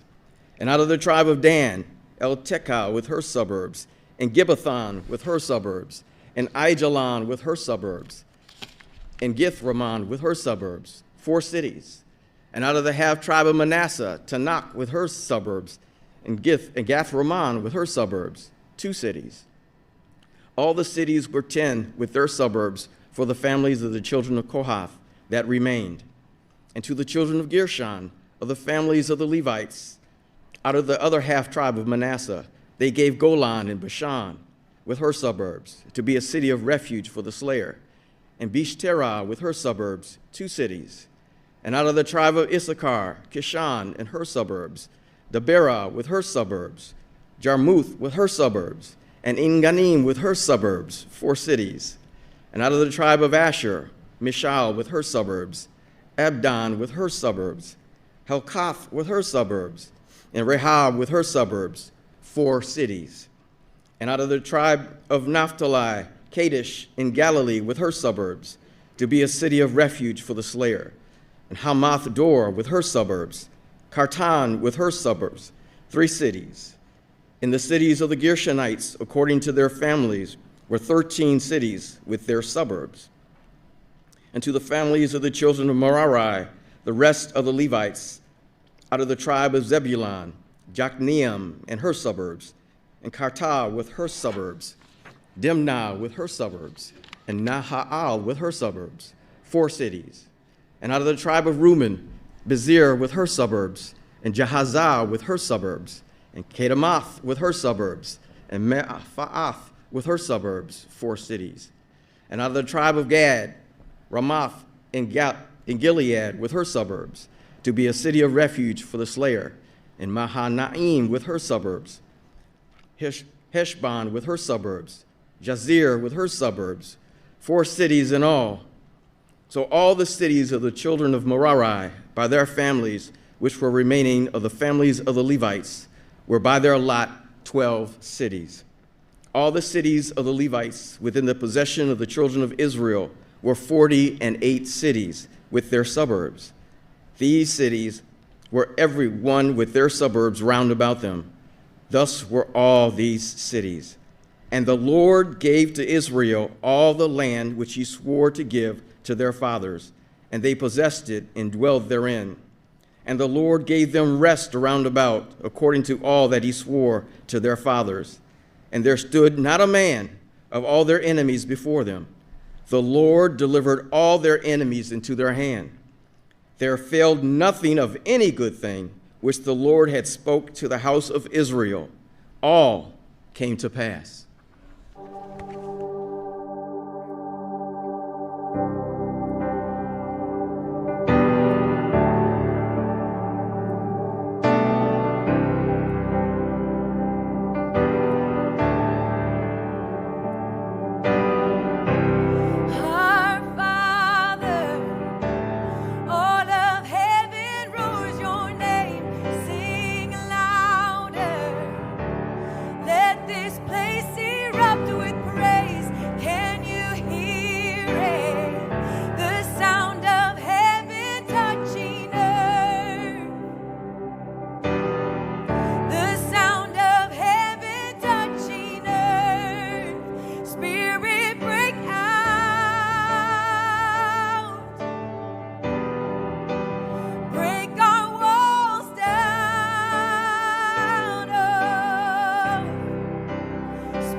Then Joshua called the Reubenites and the Gadites and the half-tribe of Manasseh and said to them, "You have kept all that Moses, the servant of the Lord, commanded you, and have obeyed my voice in all that I commanded you. You have not left your brethren these many days to this day, but have kept the charge of the commandment of the Lord your God. And now the Lord your God has given rest to your brethren, as he promised them. Therefore now return you and get you to your tents and to the land of your possession, which Moses the servant of the Lord gave you on the other side of Jordan. But take diligent heed to do the commandment and the law, which Moses the servant of the Lord charged you, to love the Lord your God, and to walk in all his ways, and to keep his commandments, and to cling to him, and to serve him with all your heart and with all your soul." So Joshua blessed them and sent them away, and they went to their tents. Now to the one half of the tribe of Manasseh, Moses had given possession in Bashan, but to the other half thereof gave Joshua among their brethren on this side of Jordan westward. And when Joshua sent them away also to their tents, then he blessed them, and he spoke to them, saying, "Return with much riches to your tents, and with very much cattle, with silver and with gold and with brass and with iron and with very much raiment. Divide the spoil of your enemies with your brethren. And the children of Reuben and the children of Gad and the half-tribe of Manasseh returned and departed from the children of Israel out of Shiloh, which is in the land of Canaan, to go to the country of Gilead, to the land of their possession, whereof they were possessed, according to the word of the Lord by the hand of Moses. And when they came to the borders of Jordan that are in the land of Canaan, the children of Reuben and the children of Gad and the half-tribe of Manasseh built there an altar by Jordan, a great altar to see to. And the children of Israel heard say, Behold, the children of Reuben and the children of Gad and the half-tribe of Manasseh have built an altar opposite the land of Canaan in the borders of Jordan, at the passage of the children of Israel. And when the children of Israel heard of it, the whole congregation of the children of Israel gathered themselves together at Shiloh to go up to war against them. And the children of Israel sent to the children of Reuben and to the children of Gad and to the half-tribe of Manasseh into the land of Gilead Phinehas, the son of Eleazar the priest, and with him 10 princes, of each chief house a prince throughout all the tribes of Israel. And each one was a head of the house of their fathers among the thousands of Israel. And they came to the children of Reuben, and to the children of Gad, and to the half-tribe of Manasseh, to the land of Gilead, and they spoke with them, saying, Thus says the whole congregation of the Lord, What trespass is this that you have committed against the God of Israel, to turn away this day from following the Lord, in that you have built you an altar, that you might rebel this day against the Lord? Is the iniquity of Peor too little for us, from which we are not cleansed until this day, although there was a plague in the congregation of the Lord, but that you must turn away this day from following the Lord? And it will be, seeing you rebel today against the Lord, that tomorrow he will be angry with the whole congregation of Israel. Notwithstanding, if the land of your possession be unclean, then pass you over to the land of the possession of the Lord, wherein the Lord's tabernacle dwells, and take possession among us. But rebel not against the Lord, nor rebel against us, in building you an altar beside the altar of the Lord our God. Did not Achan, the son of Zerah, commit a trespass in the accursed thing, and wrath fell on all the congregation of Israel? And that man perished not alone in his iniquity. Then the children of Reuben and the children of Gad and the half-tribe of Manasseh answered and said to the heads of the thousands of Israel, The Lord God of gods, the Lord God of gods, he knows, and Israel he shall know, if it be in rebellion, or if in transgression against the Lord. Save us not this day, that we have built us an altar to turn from following the Lord, or if to offer thereon burnt offering or meat offering, or if to offer peace offerings thereon. Let the Lord himself require it food. Call us to account. And if we have not rather done it for fear of this thing, saying, In time to come, your children might speak to our children, saying, What have you to do with the Lord God of Israel? For the Lord has made Jordan a border between us and you. You children of Reuben and children of Gad, you have no part in the Lord. So shall your children make our children cease from fearing the Lord. Therefore we said, Let us now prepare to build us an altar, not for burnt offering, nor for sacrifice, but that it may be a witness between us and you, and our generations after us, that we might do the service of the Lord before him with our burnt offerings and with our sacrifices and with our peace offerings, that your children may not say to our children in time to come, You have no part in the Lord. Therefore said we, that it shall be, when they should so say to us or to our generations in time to come, that we may say again, Behold the pattern of the altar of the Lord, which our fathers made not for burnt offerings nor for sacrifices, but it is a witness between us and you. God forbid that we should rebel against the Lord and turn this day from following the Lord to build an altar for burnt offerings or for meat offerings or for sacrifices beside the altar of the Lord our God that is before his tabernacle. And when Phinehas the priest and the princes of the congregation and heads of the thousands of Israel which were with him heard the words that the children of Reuben and the children of Gad and the children of Manasseh spoke, it pleased them. And Phinehas the son of Eleazar the priest said to the children of Reuben and to the children of Gad and to the children of Manasseh, this day we perceive that the Lord is among us, because you have not committed this trespass against the Lord.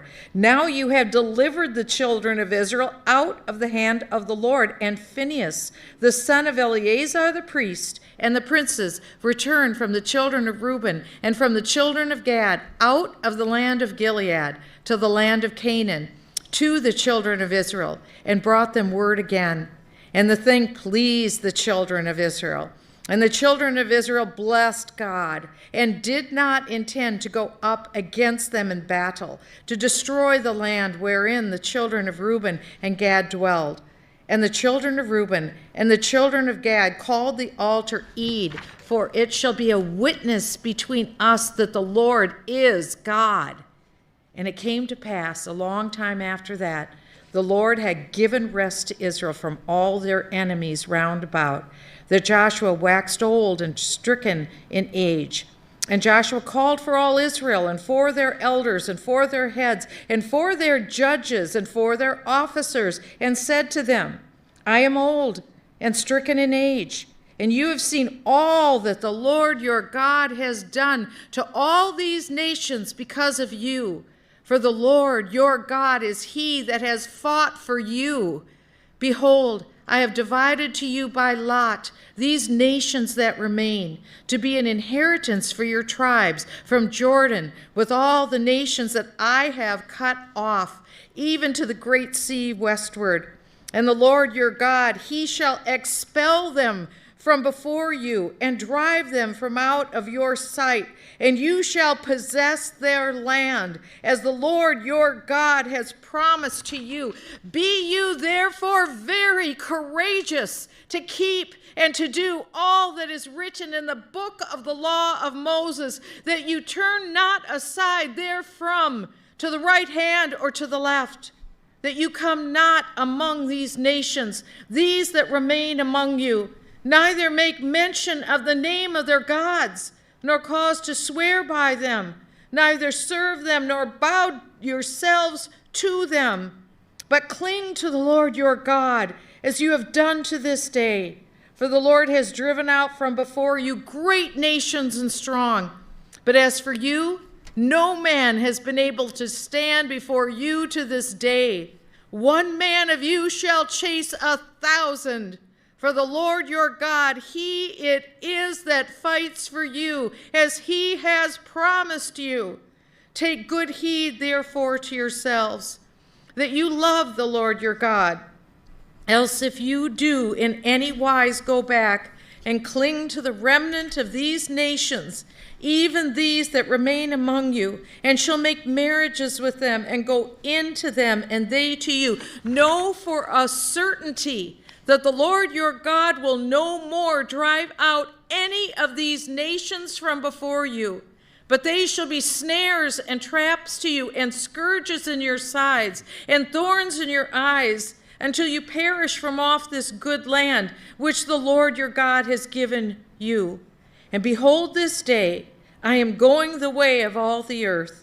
And you know in all your hearts and in all your souls that not one thing has failed of all the good things which the Lord your God spoke concerning you. All are come to pass to you, and not one thing has failed thereof. Therefore it shall come to pass that as all good things are come upon you, which the Lord your God promised you, so shall the Lord bring upon you all evil things, until he have destroyed you from off this good land which the Lord your God has given you, when you have transgressed the covenant of the Lord your God, which he commanded you, and have gone and served other gods, and bowed yourselves to them, then shall the anger of the Lord be kindled against you, and you shall perish quickly from off the good land which he has given to you. And Joshua gathered all the tribes of Israel to Shechem, and he called for the elders of Israel and for their heads and for their judges and for their officers, and they presented themselves before God. And Joshua said to all the people, "Thus says the Lord God of Israel, your fathers dwelled on the other side of the flood in old time, even Terah, the father of Abraham and the father of Nahor, and they served other gods, and I took your father Abraham from the other side of the flood and led him throughout all the land of Canaan and multiplied his seed and gave him Isaac. I gave Isaac, Jacob, and Esau, and I gave to Esau Mount Seir to possess it, but Jacob and his children went down into Egypt. I sent Moses also and Aaron, and I plagued Egypt according to that which I did among them.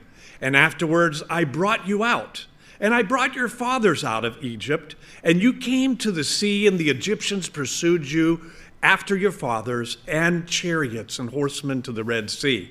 And when they cried to the Lord, he put darkness between you and the Egyptians, and brought the sea upon them and covered them. And your eyes have seen what I have done in Egypt, and you've dwelled in the wilderness for a long time. And I brought you into the land of the Amorites, which dwelled on the other side of the Jordan. And they fought with you, and I gave them into your hands, that you might possess their land. And I destroyed them from before you. Then Balak the son of Zippor, king of Moab, arose and warred against Israel, and sent and called Balaam the son of Peor to curse you. But I would not hearken to Balaam. Therefore he blessed you still, so I delivered you out of his hand. And you went over the Jordan, came to Jericho, and the men of Jericho fought against you, the Amorites, the Perizzites, and the Canaanites, and the Hittites, and the Girgashites, and the Hivites, and the Jebusites, and I delivered them into your hand. And I sent you the hornet before you, which drove them out before you, even the 2 kings of the Amorites, but not with your sword, nor with your bow. And I have given you a land for which you did not labor, and cities which you did not build, and you dwelt in them. All the vineyards and the olive yards which you planted and do eat. Now therefore fear the Lord, and fear him in sincerity and in truth, and put away the gods which your fathers served on the other side of the flood and in Egypt, and serve you the Lord. And if it seems evil to you to serve the Lord, choose you this day whom you will serve, whether the gods which your fathers served that were on the other side of the flood, or the gods of the Amorites, in whose land you dwell. But as for me and my house, we will serve the Lord. And the people answered and said, God forbid that we should forsake the Lord to serve other gods. For the Lord our God, he is that which brought us up and our fathers out of the land of Egypt from the house of bondage, and which did those great signs in our sight, and preserved us all the way wherein we went, and among all the people through whom we passed. And the Lord drove out from before us all the people, even the Amorites which dwelled in the land. Therefore will we serve the Lord, for he is our God. And Joshua said to the people, you cannot serve the Lord, for he is a holy God. He is a jealous God, and he will not forgive your transgressions nor your sins. If you forsake the Lord and serve strange gods, then he will turn and do you hurt and consume you. After that, he has done you good. And the people said to Joshua, nay, but we will serve the Lord. And Joshua said to the people, you are witnesses against yourselves, that you have chosen you, the Lord, to serve him. And they said, we are witnesses. Now therefore put away, he said, the strange gods which are among you, and incline your heart to the Lord God of Israel. And the people said to Joshua, the Lord our God we will serve, and his voice we will obey. So Joshua made a covenant with the people that day and set them a statute and an ordinance in Shechem. And Joshua wrote these words in the book of the law of God and took a great stone and set it up under the oak, and it was by the sanctuary of the Lord. And Joshua said to all the people, "Behold, this stone shall be a witness to us, for it has heard all the words of the Lord which he has spoken to us. It shall be therefore a witness to you, lest you deny your God." So Joshua let the people depart, every man to his inheritance. And it came to pass after these things that Joshua the son of Nun, the servant of the Lord, died, being 110 years old. And they buried him in the border of his inheritance in Timnath-serah, which is the Mount of Ephraim on the north side of the hill of Gaash. And Israel served the Lord all the days of Joshua and all the days of the elders that outlived Joshua, which had known all the works of the Lord, and he had done for Israel. And the bones of Joseph, which the children of Israel brought up out of Egypt, buried they in Shechem, in a parcel of ground which Jacob bought of the sons of Hamor, the father of Shechem, for 100 pieces of silver. And it became the inheritance of the children of Joseph. And Eleazar the son of Aaron died, and they buried him in a hill that pertained to Phinehas his son, which was given him in Mount Ephraim. Now after the death of Joshua, it came to pass that the children of Israel asked the Lord, saying, "Who shall go up for us against the Canaanites first to fight against them?" And the Lord said, "Judah shall go up. Behold, I've delivered the land into his hand." And Judah said to Simeon his brother, "Come up with me into my lot, that we may fight against the Canaanites, and I likewise will go up with you into your lot." So Simeon went with him, and Judah went up, and the Lord delivered the Canaanites and the Perizzites into their hand, and they slew of them Bezek 10,000 men. And they found Adonai-Bezek in Bezek, and they fought against him, and they slew the Canaanites and the Perizzites.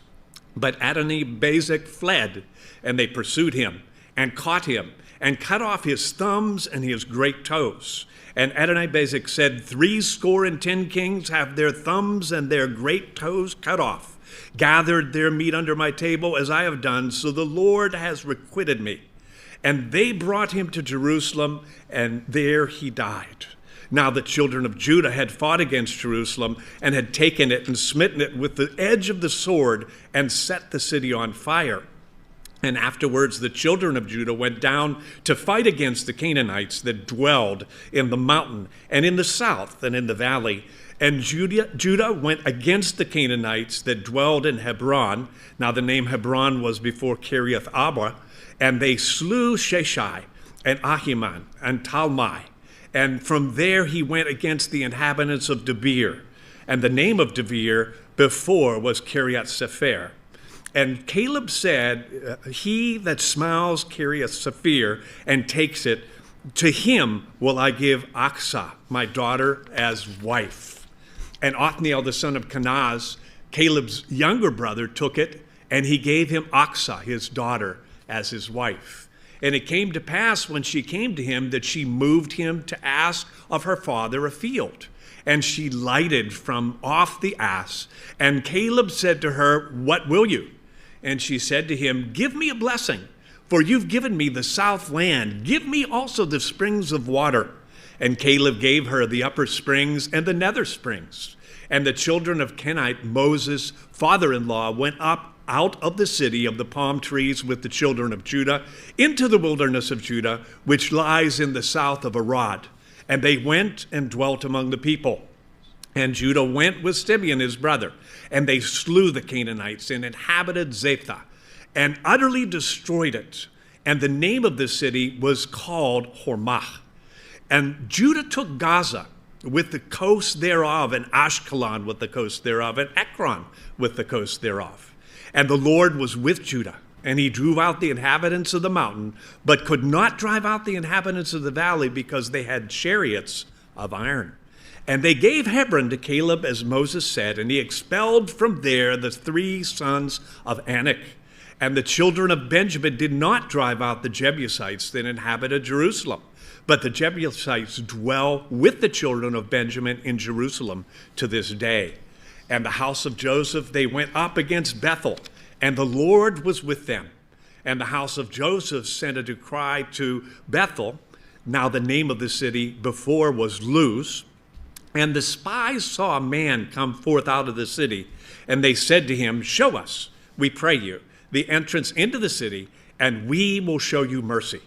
And when he had showed them the entrance into the city, they smote the city with the edge of the sword, but they let go the man and all his family. And the man went into the land of the Hittites and built a city and called the name thereof Luz, which is the name thereof to this day. Neither did Manasseh drive out the inhabitants of Bethshan and her towns, nor Taanach and her towns, nor the inhabitants of Dor and her towns, nor the inhabitants of Ibleam and her towns, nor the inhabitants of Megiddo and her towns, but the Canaanites would dwell in the land. And it came to pass when Israel was strong that they put the Canaanites to tribute, but did not utterly drive them out. Neither did Ephraim drive out the Canaanites that dwelled in Gezer, but the Canaanites dwelled in Gezer among them. Neither did Zebulun drive out the inhabitants of Kitron, nor the inhabitants of Nahalol, but the Canaanites dwelt among them and became tributaries.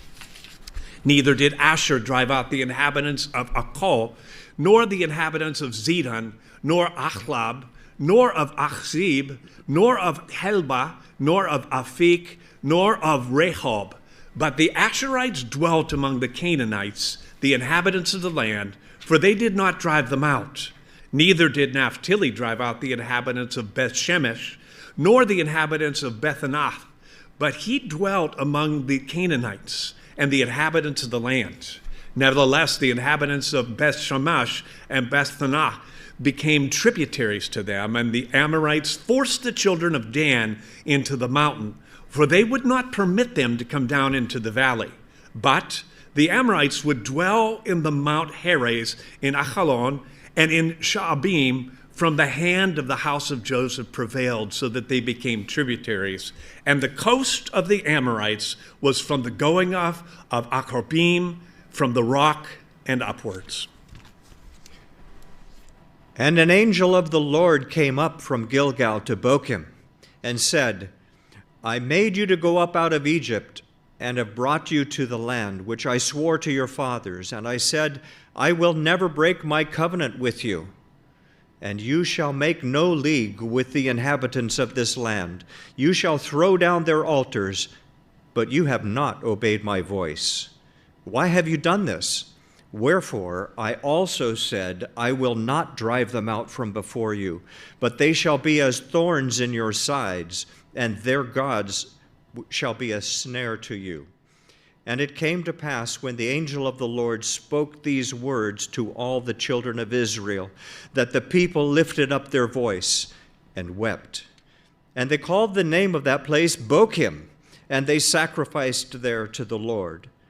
And when Joshua had let the people go, the children of Israel went every man to his own inheritance to possess the land. And the people served the Lord all the days of Joshua, and all the days of the elders that outlived Joshua, who had seen all the great works of the Lord that he had did for Israel. And Joshua, the son of Nun, the servant of the Lord, died, being 110 years old. And they buried him in the border of his inheritance in Timnath-heres, in the mountain of Ephraim, on the north side of the hill Gash. And also all that generation were gathered to their fathers, and there arose another generation after them, which knew not the Lord, nor yet the works which he had done for Israel. And the children of Israel did evil in the sight of the Lord, and served Balaam, and they forsook the Lord God of their fathers, which brought them up out of the land of Egypt, and followed other gods, of the gods of the people that were round about them, and bowed themselves to them, and provoked the Lord to anger. And they forsook the Lord, and served Baal and Ashtaroth. And the anger of the Lord was hot against Israel, and he delivered them into the hand of spoilers that spoiled them. And he sold them into the hands of their enemies round about, so that they could not any longer stand before their enemies. Wherever they went out, the hand of the Lord was against them for evil. And the Lord has said, and as the Lord had sworn to them, and they were greatly distressed. Nevertheless, the Lord raised up judges, which delivered them out of the hand of those that spoiled them. And yet they would not hearken to their judges, but they went a-whoring after other gods, and bowed themselves to them. They quickly turned out of the way which their fathers walked in, obeying the commandments of the Lord, but they did not so.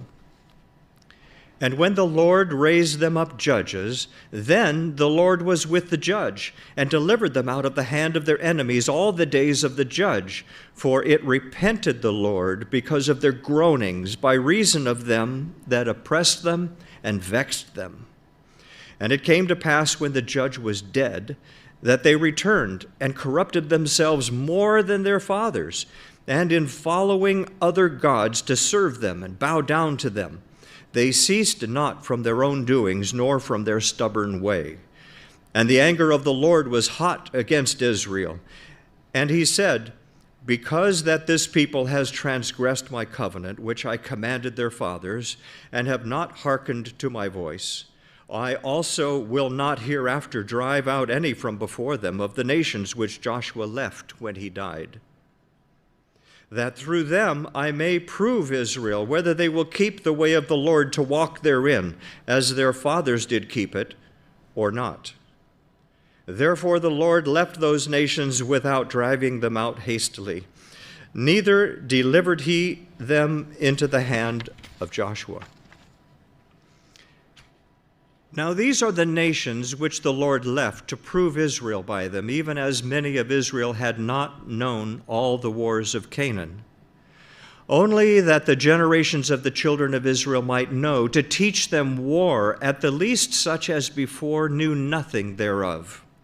Namely, 5 lords of the Philistines, and all the Canaanites, and the Sidonians, and the Hivites, that dwelled in Mount Lebanon, from Mount Baal Hermon to the entering in of Hamath. And they were to prove Israel by them, to know whether they would hearken to the commandments of the Lord, which he commanded their fathers by the hand of Moses. And the children of Israel dwelled among the Canaanites, Hittites, and Amorites, and Perizzites, and Hivites, and Jebusites. And they took their daughters to be their wives, and gave their daughters to be their sons, gave their daughters to their sons, and served their gods. And the children of Israel did evil in the sight of the Lord, and forgot the Lord their God, and served Balaam and the groves. Therefore the anger of the Lord was hot against Israel, and he sold them into the hand of Cushan-Rishathaim, king of Mesopotamia. And the children of Israel served Cushan-Rishathaim 8 years. And when the children of Israel cried to the Lord raised up a deliverer to the children of Israel, who delivered them, even Othniel, son of Kenaz, Caleb's younger brother. And the Spirit of the Lord came upon him, and he judged Israel, and went out to war. And the Lord delivered Cushan-Rishathaim, king of Mesopotamia, into his hand. And his hand prevailed against Cushan-Rishathaim.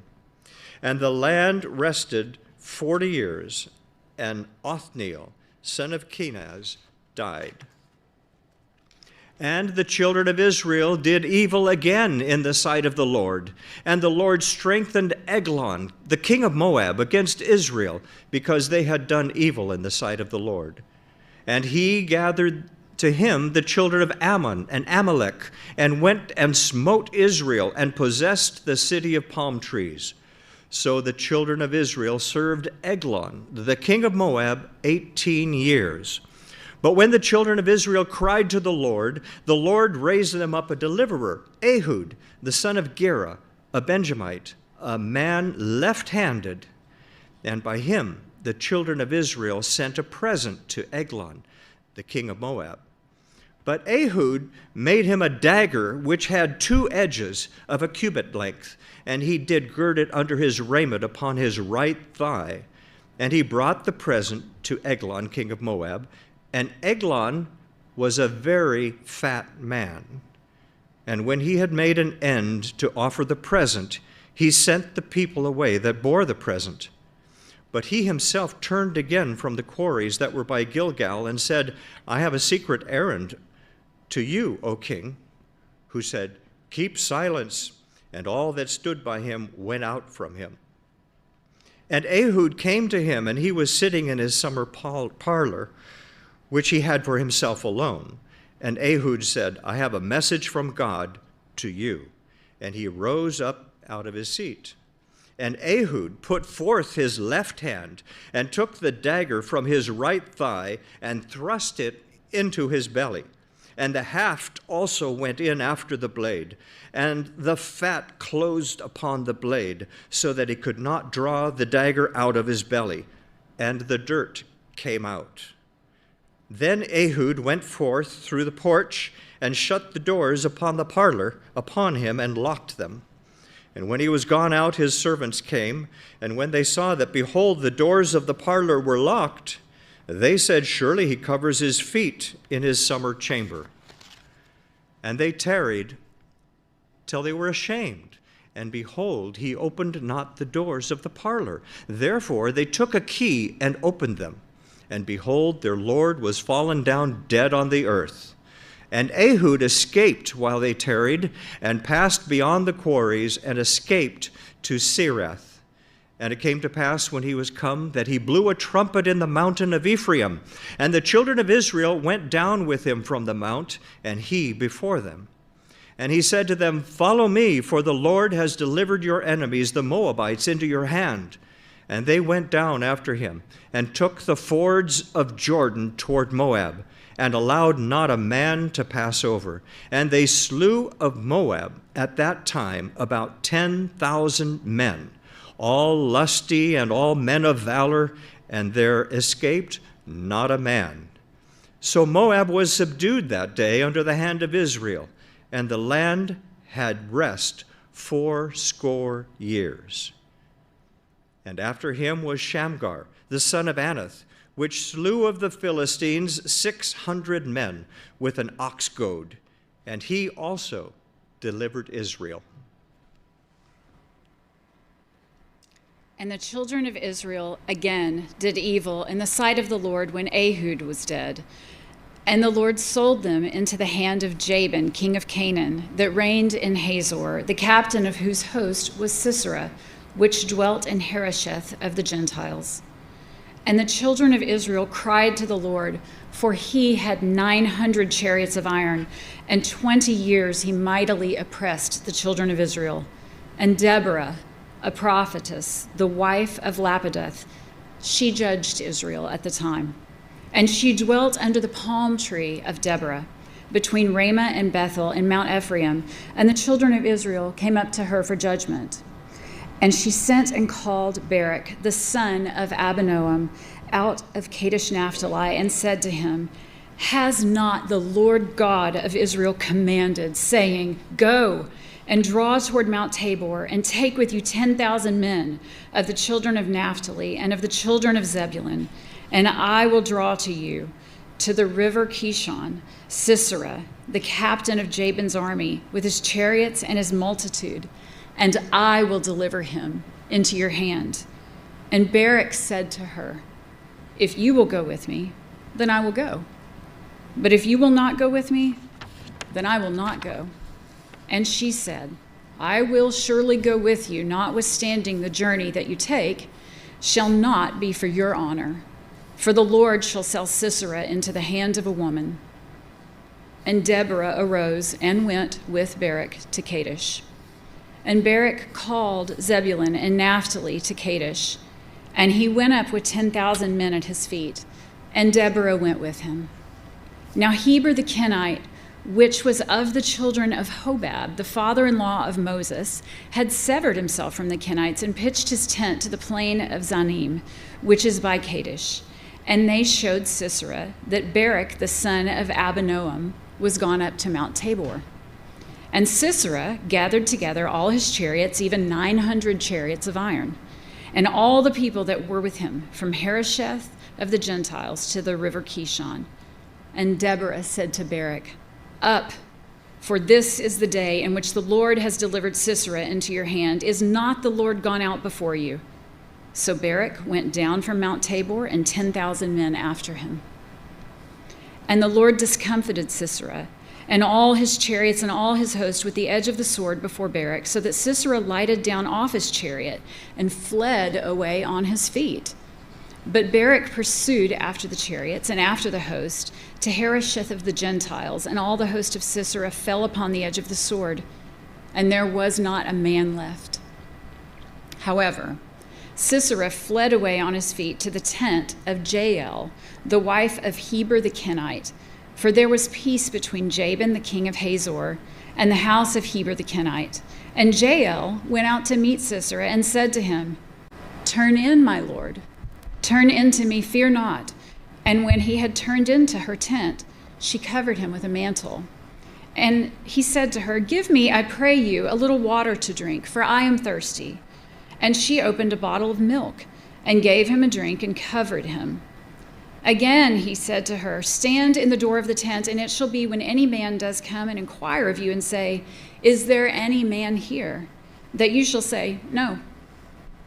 Then Jael, Heber's wife, took a nail of the tent and took a hammer in her hand and went softly to him and smote the nail into his temples and fastened it into the ground, for he was fast asleep and weary. So he died. And behold, as Barak pursued Sisera, Jael came out to meet him and said, "Come, and I will show you the man whom you seek." And when he came into her tent, behold, Sisera lay dead. The nail was in his temples. So God subdued on that day Jabin the king of Canaan before the children of Israel. And the hand of the children of Israel prospered and prevailed against Jabin the king of Canaan until they had destroyed Jabin the king of Canaan. Then sang Deborah and Barak the song, the son of Abinoam, on that day, saying, "Praise you, the Lord, for the avenging of Israel, when the people willingly offered themselves. Hear, O you kings, give ear, O you princes. Even I will sing to the Lord. I will sing praise to the Lord, the God of Israel. Lord, when you went out of Seir, when you marched out of the field of Edom, the earth trembled, the heavens dropped, the clouds also dropped water. The mountains melted from before the Lord, even that Sinai from before the Lord God of Israel. In the days of Shamgar, the son of Anath, in the days of Jael, the highways were occupied. The travelers walked through byways. The inhabitants of the villages ceased. They ceased in Israel until that day I, Deborah, arose, that I arose a mother in Israel. They chose new gods. Then was there war in the gates. Was there a shield or spear seen among the 40,000 in Israel? My heart is toward the governors of Israel that offered themselves willingly among the people. Bless you, the Lord. Speak, you that ride on white asses, you that sit in judgment and walk by the way. They that are delivered from the noise of archers in the places of drawing water. There shall they rehearse the righteous acts of the Lord, even the righteous acts toward the inhabitants of his villages in Israel. Then shall the people of the Lord go down to the gates. Awake, awake, Deborah, awake, awake, utter a song. Arise, Barak, lead your captivity captive, you son of Abinoam. Then he made him that remains to have dominion over the nobles among the people. The Lord made me have dominion over the mighty. Out of Ephraim there was a root of them against Amalek. After you, Benjamin, among your people, out of Maker came down the governors, and out of Zebulun, they that handle the pen of the writer. And the princes of Issachar were with Deborah, even Issachar, and also Barak. He was sent on foot into the valley for the divisions of Reuben. There were great thoughts of heart. Why abode you among the sheepfolds to hear the bleating of the flocks? For the divisions of Reuben, there were great searchings of heart. Gilead abode beyond Jordan. And why did Dan remain in ships? Asher continued on the seashore and abode in his breaches. Zebulun and Naphtali were a people that jeopardized their lives to the death in high places of the field. The kings came and fought. Then fought the kings of Canaan in Tanakh by the waters of Megiddo. They took no gain of money. They fought from heaven. The stars in their courses fought against Sisera. The rivers of Kishon swept them away, that ancient river, the river Kishon. O my soul, you have trodden down strength. Then there were the horse hooves broken by the means of the prancings of their mighty ones. Curse you, Meroz, said the angel of the Lord. Curse you bitterly, the inhabitants thereof, because they came not to the help of the Lord against the mighty. Blessed above women shall be Jael, the wife of Heber the Kenite be. Blessed shall she be above women in the tent. He asked water, and she gave him milk. She brought forth butter in a lordly dish.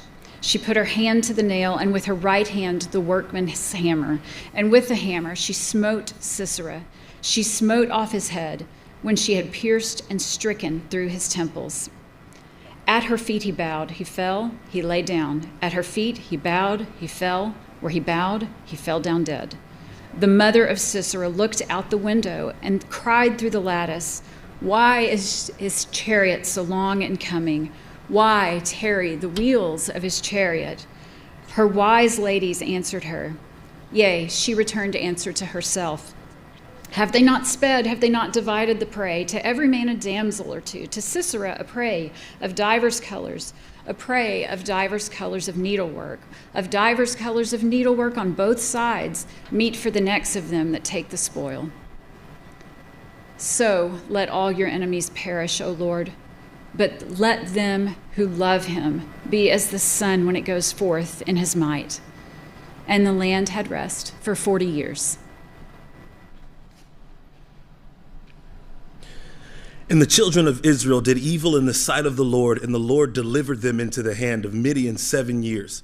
And the hand of Midian prevailed against Israel. And because of the Midianites, the children of Israel made them the dens which are in the mountains and caves and strongholds. And so it was, when Israel had sown, that the Midianites came up, and the Amalekites and the children of the east, even they came up against them. And they encamped against them and destroyed the increase of the earth till come to Gaza, and left no sustenance for Israel, nor sheep, nor ox, nor ass. For they came up with their cattle in their tents, and they came as grasshoppers for multitude. For both they and their camels were without number, and they entered into the land to destroy it.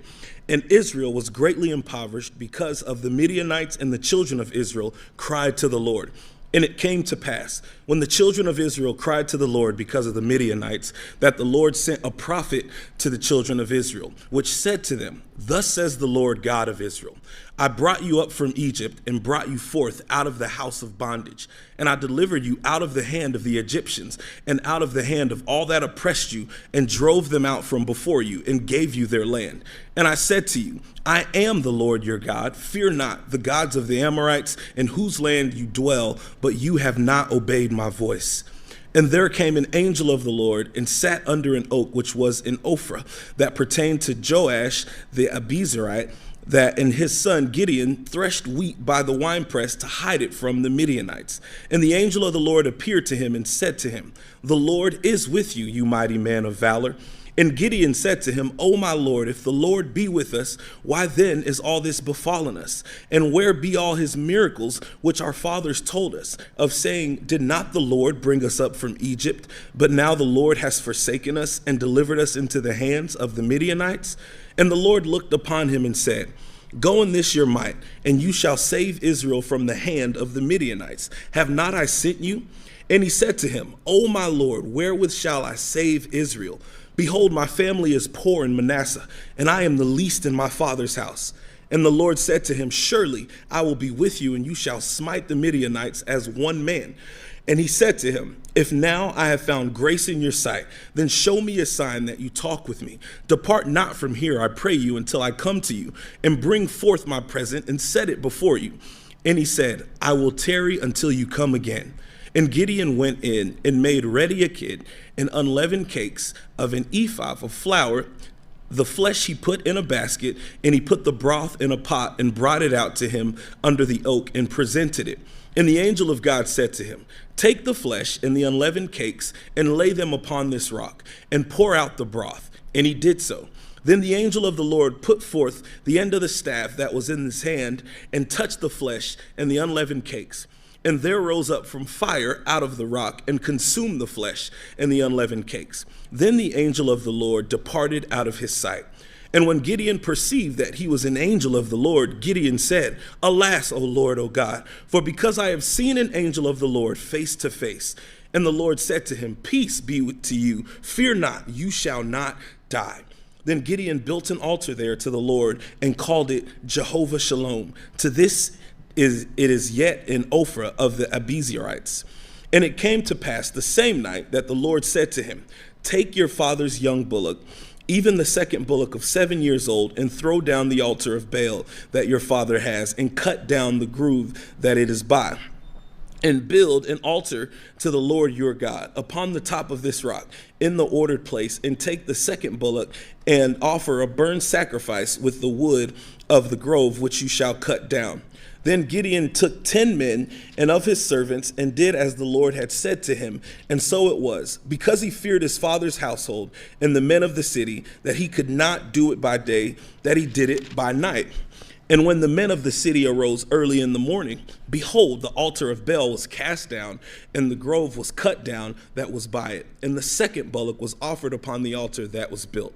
And they said to one another, Who has done this thing? And when they inquired and asked, they said, Gideon, the son of Joash, has done this thing.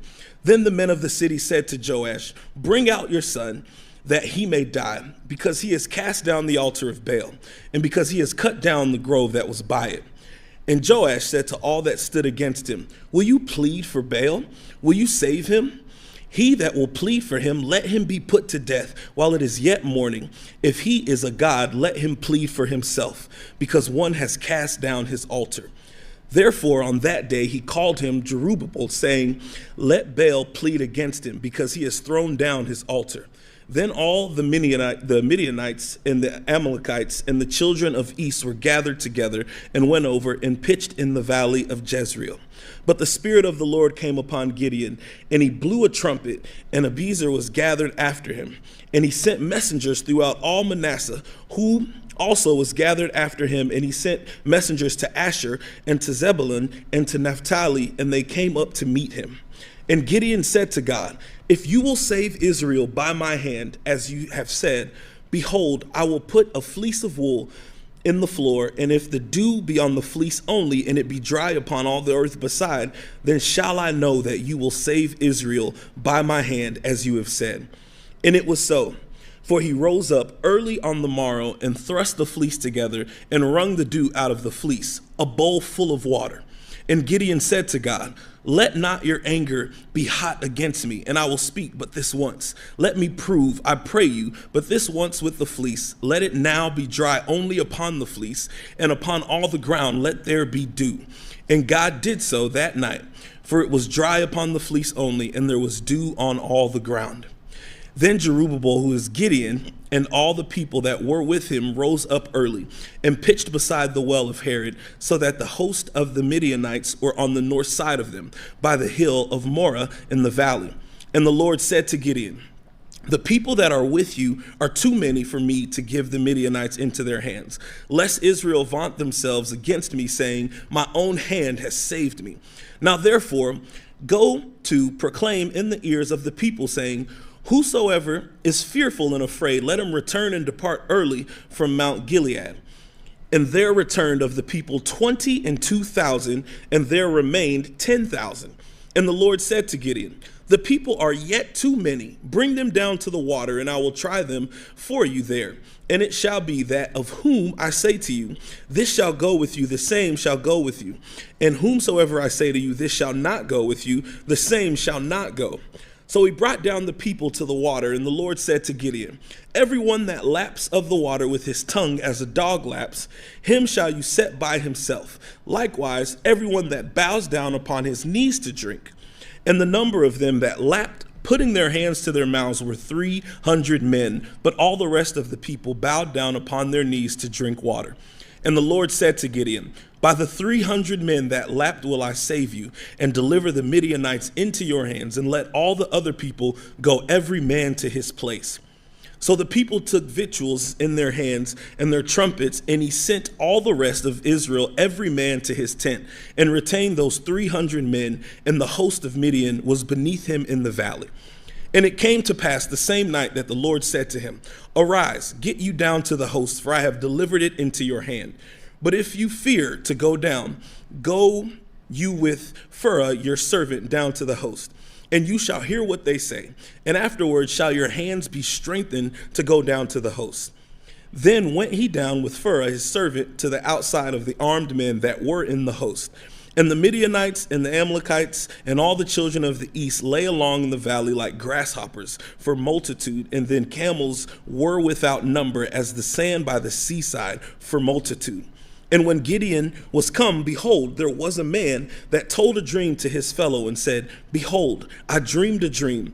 And lo, a cake of barley bread tumbled into the host of Midian, and came to a tent, and smote it that it fell, and overturned it, that the tent lay along. And his fellow answered and said, This is nothing else save the sword of Gideon, the son of Joash, a man of Israel, for into his hand has God delivered Midian and all the host. And it was so, when Gideon heard the telling of the dream and the interpretation thereof, that he worshipped and returned into the host of Israel and said, Arise, for the Lord has delivered into your hand the host of Midian. And he divided the 300 men into 3 companies, and he put a trumpet in every man's hand with empty pitchers and lamps within the pitchers. And he said to them, Look on me, and do likewise. And behold, when I come to the outside of the camp, it shall be that, as I do, so shall you do. When I blow with the trumpet, I and all that are with me, then blow your trumpets also on every side of all the camp, and say, The sword of the Lord and of Gideon. So Gideon and the 100 men that were with him came to the outside of the camp in the beginning of the middle watch, and they had but newly set the watch, and they blew the trumpets and broke the pitchers that were in their hands. And the 3 companies blew the trumpets and broke the pitchers, and held the lamps in their left hands and the trumpets in their right hands to blow with. And they cried, The sword of the Lord and of Gideon. And they stood, every man in his place, round about the camp, and all the host ran and cried and fled. And the 300 blew the trumpets, and the Lord set every man's sword against his fellow, even throughout the host. And the host fled to Bethshittah and in Zarethath, and to the border of Ablamoah to Tabbath. And then the men of Israel gathered themselves together out of Naphtali and out of Asher and out of all Manasseh, and pursued after the Midianites. And Gideon sent messengers throughout all Mount Ephraim, saying, Come down against the Midianites, and take before them the waters to Bethbara and Jordan. Then all the men of Ephraim gathered themselves together, and took the waters to Bethbara and Jordan. And they took 2 princes of the Midianites, Oreb and Zeb, and they slew Oreb upon the rock. Oreb and Zeb they slew at the winepress of Zeb, and pursued Midian, and brought the heads of Oreb and Zeb to Gideon on the other side of Jordan.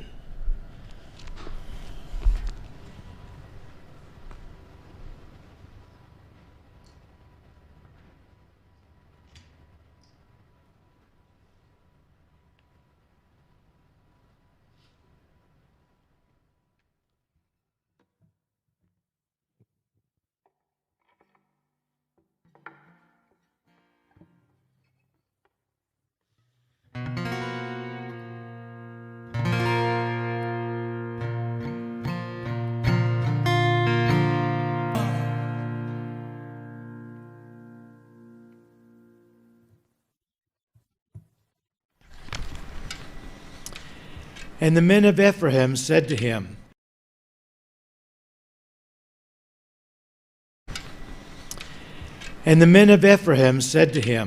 Why have you served us thus, that you called us not when you went to fight with the Midianites?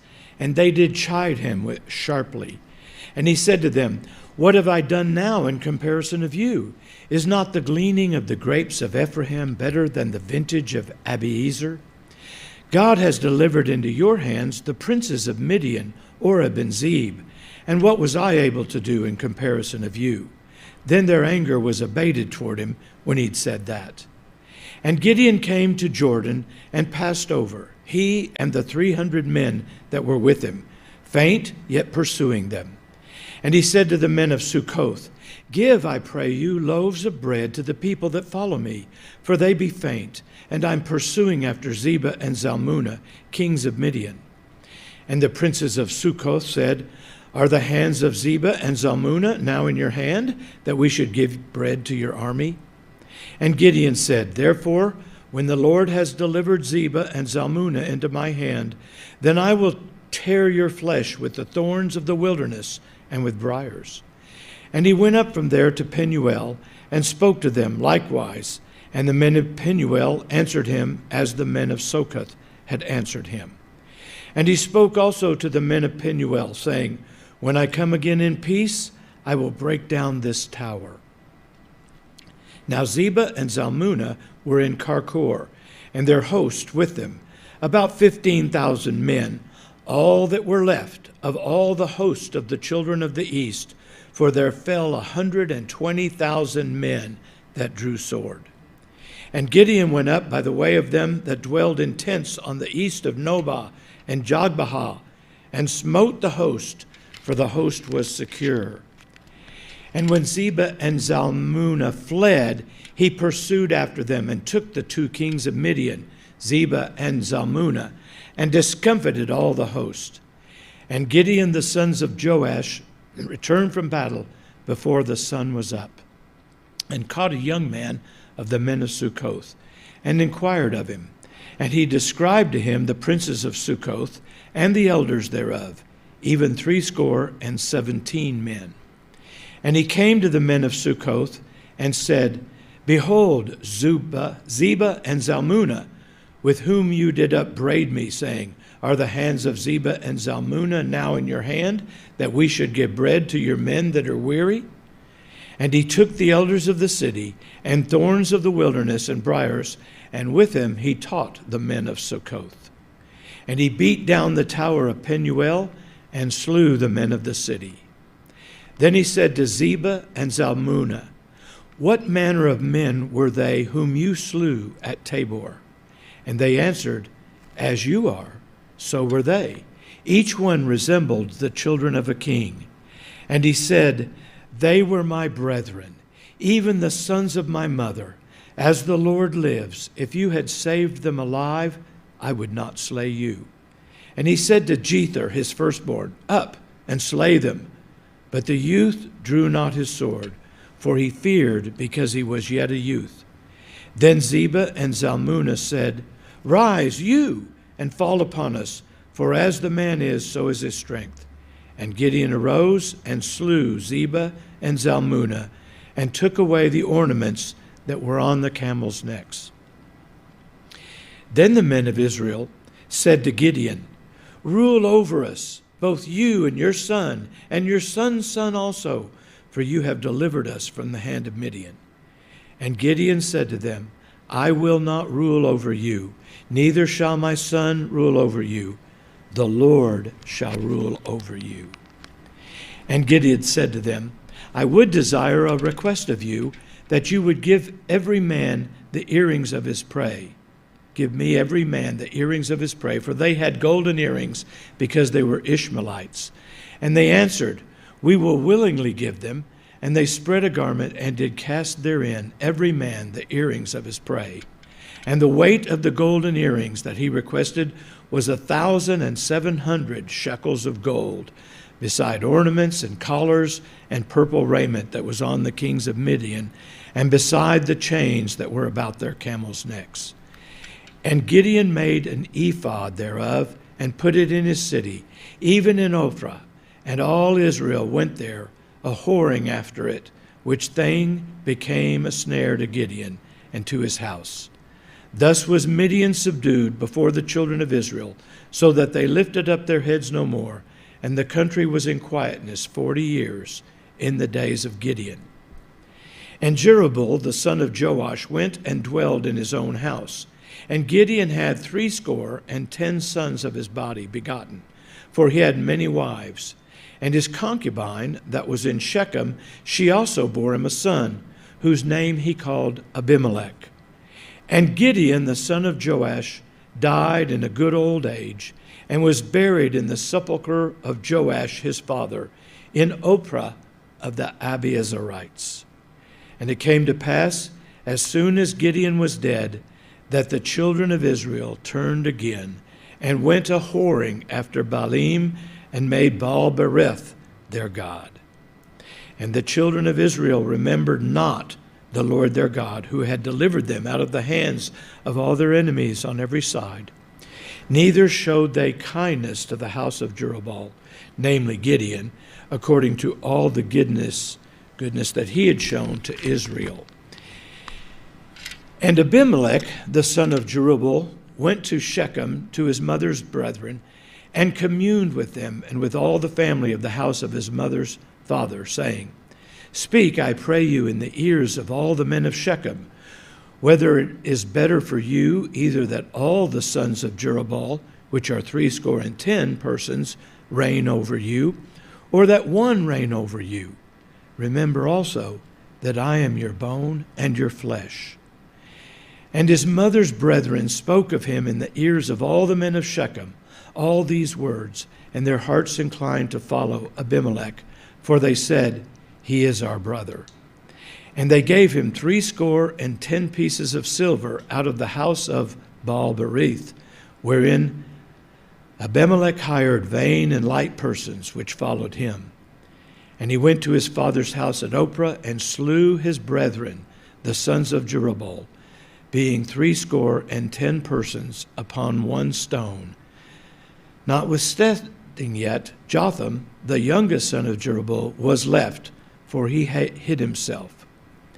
And all the men of Shechem gathered together, and all the house of Milo went and made Abimelech king by the plain of the pillar that was in Shechem.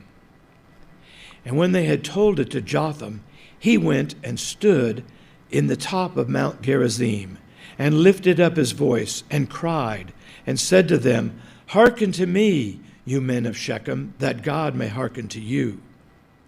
The trees went forth on a time to anoint a king over them, and they said to the olive tree, Reign you over us. But the olive tree said to them, Should I leave my fatness, wherewith by me they honor God and man, and go to be promoted over the trees? And the trees said to the fig tree, Come, you, and reign over us. But the fig tree said to them, Should I forsake my sweetness and my good fruit, and go to be promoted over the trees? Then said the trees to the vine, Come, you, and reign over us. And the vine said to them, Should I leave my wine, which cheers God and man, and go to be promoted over the trees? Then said all the trees to the bramble, Come, you, and reign over us. And the bramble said to the trees, If in truth you anoint me king over you, then come and put your trust in my shadow. And if not, let the fire come out of the bramble and devour the cedars of Lebanon. Now, brethren, if you have done truly and sincerely in that you have made Abimelech king, if you've dealt well with Jerubbaal and his house, and have done to him according to the deserving of his hands, for my father fought for you and adventured his life far, and delivered you out of the hand of Midian, and you are risen up against my father's house this day, and have slain his sons 70 persons upon one stone, and have made Abimelech, the son of his maidservant, king over the men of Shechem, because he's your brother. If you then have dealt truly and sincerely with Jerubbaal and with his house this day, then rejoice you in Abimelech, and let him also rejoice in you. But if not, let fire come forth from Abimelech and devour the men of Shechem and the house of Milo. Let fire come out from the men of Shechem and from the house of Milo and devour Abimelech. And Jotham ran away and fled, and went to Peor, and dwelled there, for fear of Abimelech, his brother. When Abimelech had reigned 3 years over Israel, then God sent an evil spirit between Abimelech and the men of Shechem. And the men of Shechem dealt treacherously with Abimelech, that the cruelty done to the 70 sons of Jerubbaal might come, and their blood be laid upon Abimelech, their brother, which slew them, and upon the men of Shechem, which aided him in the killing of his brethren. And the men of Shechem sent liers in wait for him in the top of the mountains, and they robbed all this that came along that way by them. And it was told Abimelech. And Gaal the son of Ebed came with his brethren and went over to Shechem, and the men of Shechem put their confidence in him. And they went out into the fields and gathered their vineyards and trampled the gates and made merry and went into the house of their God and did eat and drink and cursed Abimelech. And Gaal the son of Ebed said, Who is Abimelech? Who is Shechem, that we should serve him? Is not he the son of Jerubbaal, and Zebul his officer? Serve the men of Hamor, the father of Shechem, for why should we serve him?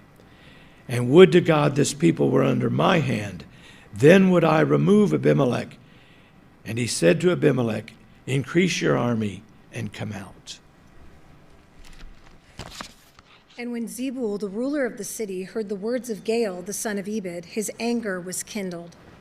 And he sent messengers to Abimelech craftily, saying, Behold, Gaal, the son of Ebed, and his brethren be come to Shechem, and behold, they fortify the city against you. Now therefore, up by night, you and the people that is with you, and lie in wait in the field. And it shall be that in the morning, as soon as the sun is up, you shall rise early and set upon the city. And behold, when he and the people that is with him come out against you, then may you do to them as you shall find occasion. And Abimelech rose up, and all the people that were with him by night, and they laid wait against Shechem in 4 companies. And Gaal, the son of Ebed, went out and stood in the entering of the gate of the city. And Abimelech rose up, and the people that were with him, from lying in wait. And when Gaal saw the people, he said to Zebul, Behold, there come people down from the top of the mountains. And Zebul said to him, You see the shadow of the mountains as if they were men. And Gaal spoke again and said, See, there come people down by the middle of the land, and another company come along by the plain of Meonanim. Then said Zebul to him, Where is now your mouth wherewith you said, Who is Abimelech that we should serve him? Is not this the people that you have despised? Go out, I pray now, and fight with them. And Gaal went out before the men of Shechem and fought with Abimelech. And Abimelech chased him, and he fled before him. And many were overthrown and wounded, even to the entering of the gate.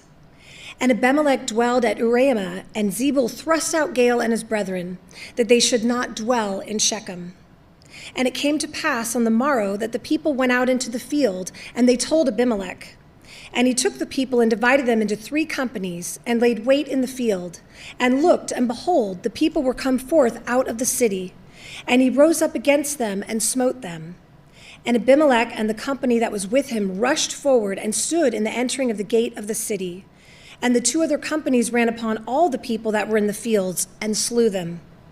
And Abimelech fought against the city all that day, and he took the city, and he slew the people that was therein, and beat down the city, and sowed it with salt.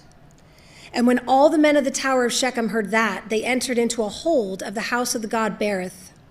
And it was told Abimelech that all the men of the tower of Shechem were gathered together. And Abimelech got up to the Mount Zalmon, he and all the people that were with him.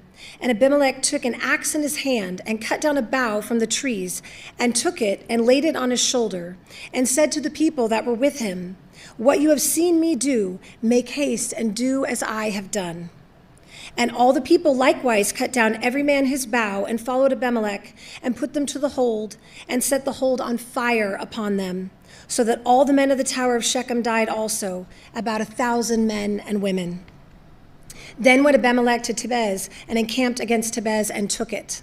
But there was a strong tower within the city, and there fled all the men and women, and all they of the city, and shut it to them, and got them up to the top of the tower. And Abimelech came to the tower and fought against it, and went hard to the door of the tower to burn it with fire. And a certain woman cast a piece of millstone upon Abimelech's head, and all to break his skull. Then he called hastily to the young man his armor-bearer, and said to him, Draw your sword and slay me, that men say not of me, a woman slew him. And his young man thrust him through, and he died. And when the men of Israel saw that Abimelech was dead, they departed every man to his place. Thus God rendered the wickedness of Abimelech, which he did to his father in slaying his 70 brethren. And all the evil of the men of Shechem did God render upon their heads. And upon them came the curse of Jotham, the son of Jerubbaal. And after Abimelech there arose to defend Israel Tola, the son of Puah, the son of Dodo, a man of Issachar. And he dwelled in Shamir in Mount Ephraim. And he judged Israel 23 years, and died, and was buried in Shamir. And after him arose Jair, a Gileadite, and judged Israel 22 years.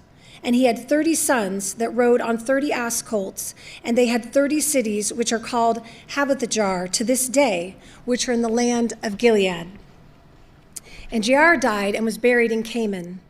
And the children of Israel did evil again in the sight of the Lord, and served Balaam and Ashtaroth, and the gods of Syria, and the gods of Zidon, and the gods of Moab, and the gods of the children of Ammon, and the gods of the Philistines, and forsook the Lord and served him not. And the anger of the Lord was hot against Israel, and he sold them into the hands of the Philistines, and into the hands of the children of Ammon. And that year they vexed and oppressed the children of Israel. 18 years, all the children of Israel that were on the other side of Jordan in the land of the Amorites, which is in Gilead. Moreover, the children of Ammon passed over Jordan to fight also against Judah and against Benjamin and against the house of Ephraim, so that Israel was sore distressed.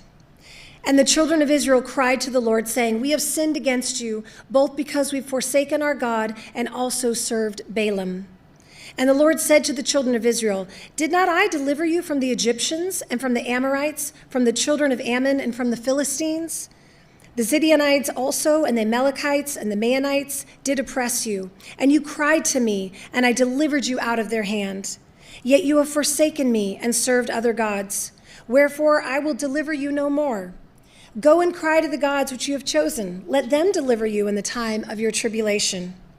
And the children of Israel said to the Lord, "We have sinned. Do you to us whatsoever seems good to you.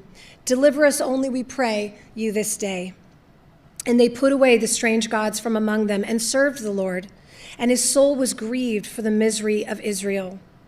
When the children of Ammon were gathered together and encamped in Gilead, and the children of Israel assembled themselves together and encamped in Mizpah. And the people and princes of Gilead said one to another, "What man is he that will begin to fight against the children of Ammon? He shall be head over all the inhabitants of Gilead." Now Jephthah the Gileadite was a mighty man of valor, and he was the son of a harlot. And Gilead fathered Jephthah. And Gilead's wife bore him sons, and his wife's sons grew up, and they thrust Jephthah out and said to him, "You shall not inherit our father's house, for you are the son of a strange woman." Then Jephthah fled from his brethren and dwelled in the land of Tob. And there were gathered vain men to Jephthah and went out with him. And it came to pass in the process of time that the children of Ammon made war against Israel. And it was so that when the children of Ammon made war against Israel, the elders of Gilead went to bring Jephthah out of the land of Tob. And they said to Jephthah, "Come and be our captain, that we may fight with the children of Ammon." And Jephthah said to the elders of Gilead, "Did not you hate me and expel me out of my father's house? And why are you come to me now when you are in distress?" And the elders of Gilead said to Jephthah, "Therefore we turn again to you now, that you may go with us and fight against the children of Ammon, and be our head over all the inhabitants of Gilead."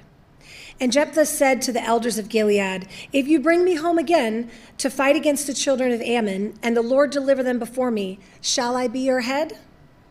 And the elders of Gilead said to Jephthah, "The Lord be witness between us if we do not do so according to your words." Then Jephthah went with the elders of Gilead, and the people made him head and captain over them. And Jephthah uttered all his words before the Lord in Mizpah. And Jephthah sent messengers to the king and the children of Ammon, saying, "What have you to do with me that you are come against me to fight in my land?" And the king of the children of Ammon answered to the messengers of Jephthah, "Because Israel took away my land when they came up out of Egypt, from Arnon even to Jabbok and to Jordan. Now therefore restore these lands again peacefully." And Jephthah sent messengers again to the king of the children of Ammon, and said to him, "Thus says Jephthah, Israel took not away the land of Moab, nor the land of the children of Ammon. But when Israel came up from Egypt and walked through the wilderness to the Red Sea and came to Kadesh, then Israel sent messengers to the king of Edom, saying, 'Let me, I pray you, pass through your land.' But the king of Edom would not hearken thereto. And in like manner they sent to the king of Moab, but he would not consent. And Israel abode in Kadesh. Then they went along through the wilderness and compassed the land of Edom and the land of Moab, and came by the east side of the land of Moab, and pitched on the other side of Arnon, but came not inside the border of Moab, for Arnon was the border of Moab. And Israel sent messengers to Sihon, king of the Amorites, and the king of Heshbon. And Israel said to him, "Let us pass, we pray you, through your land into my place." But Sihon trusted not Israel to pass through his coast. But Sihon gathered all his people together and pitched in Jahaz and fought against Israel. And the Lord God of Israel delivered Sihon and all the people into the hand of Israel, and they smote them. So Israel possessed all the land of the Amorites, the inhabitants of that country. And they possessed all the coasts of the Amorites, from the Arnon even to Jabbok, and from the wilderness even to Jordan. So now the Lord God of Israel has dispossessed the Amorites from before his people Israel, and should you possess it? Will you not possess that which Chemosh your God gave you to possess? So whomsoever the Lord our God shall drive out from before us, them we will possess.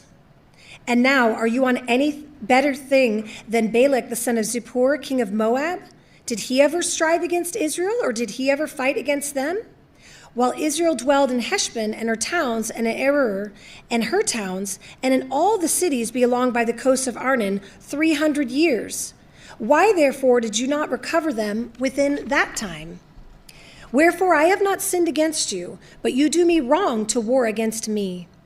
The Lord the judge be judged this day between the children of Israel and the children of Ammon. However, the king of the children of Ammon hearkened not to the words of Jephthah, which he sent him.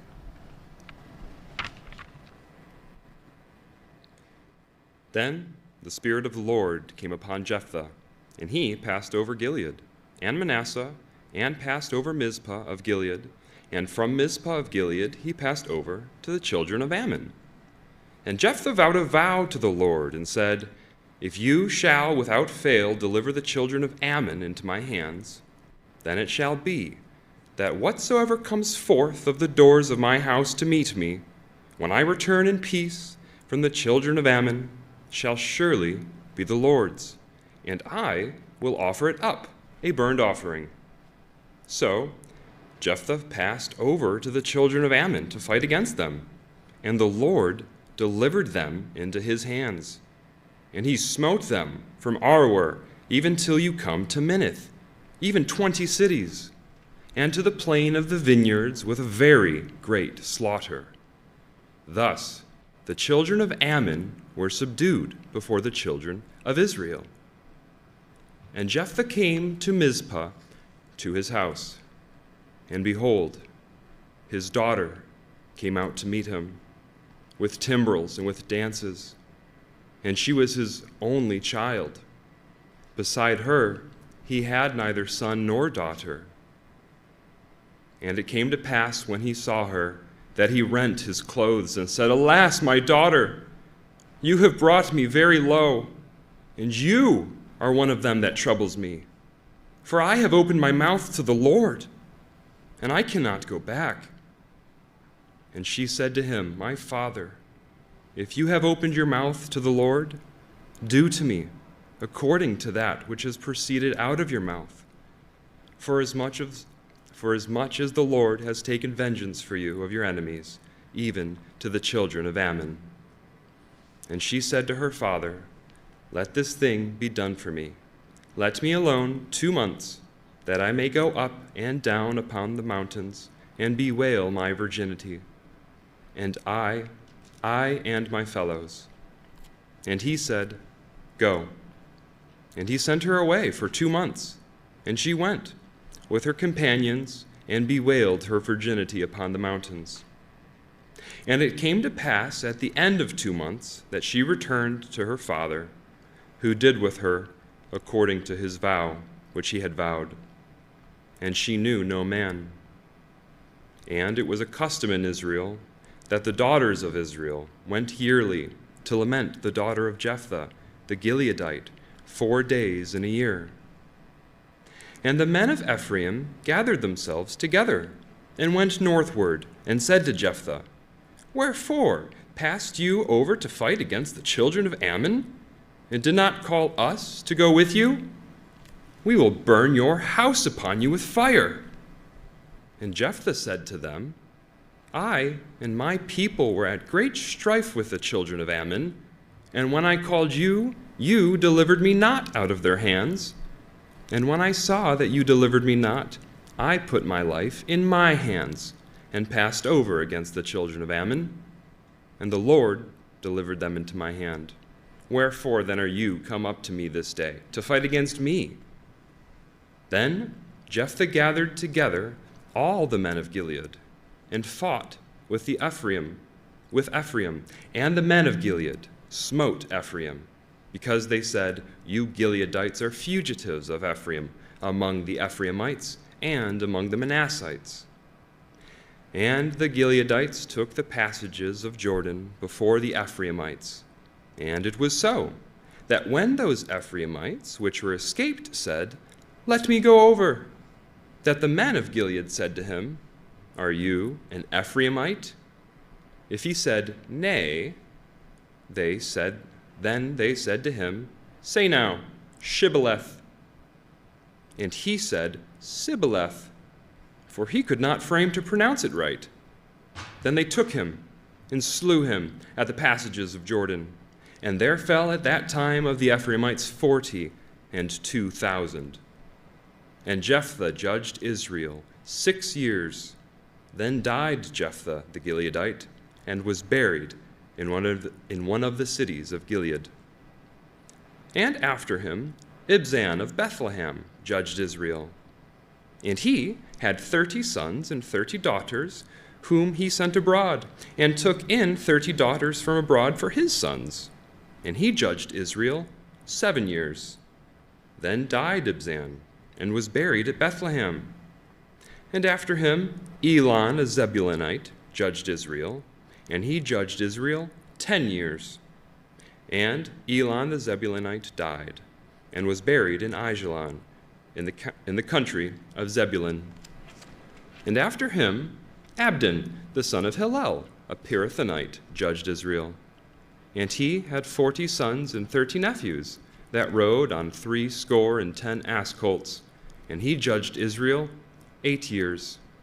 And Abdon, the son of Hillel, the Pirathonite, died, and was buried in Pirathon, in the land of Ephraim, in the mount of the Amalekites. And the children of Israel did evil again in the sight of the Lord, and the Lord delivered them into the hands of the Philistines 40 years. And there was a certain man of Zorah, of the family of the Danites, whose name was Manoah, and his wife was barren and bore not. And the angel of the Lord appeared to the woman, and said to her, Behold now, you are barren and bear not, but you shall conceive and bear a son. Now therefore beware, I pray you, and drink not wine nor strong drink, and eat not any unclean thing. For lo, you shall conceive and bear a son, and no razor shall come on his head.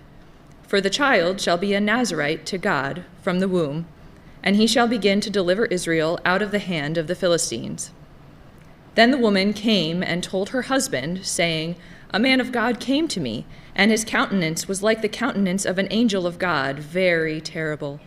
But I asked him not from where he was, neither told he me his name.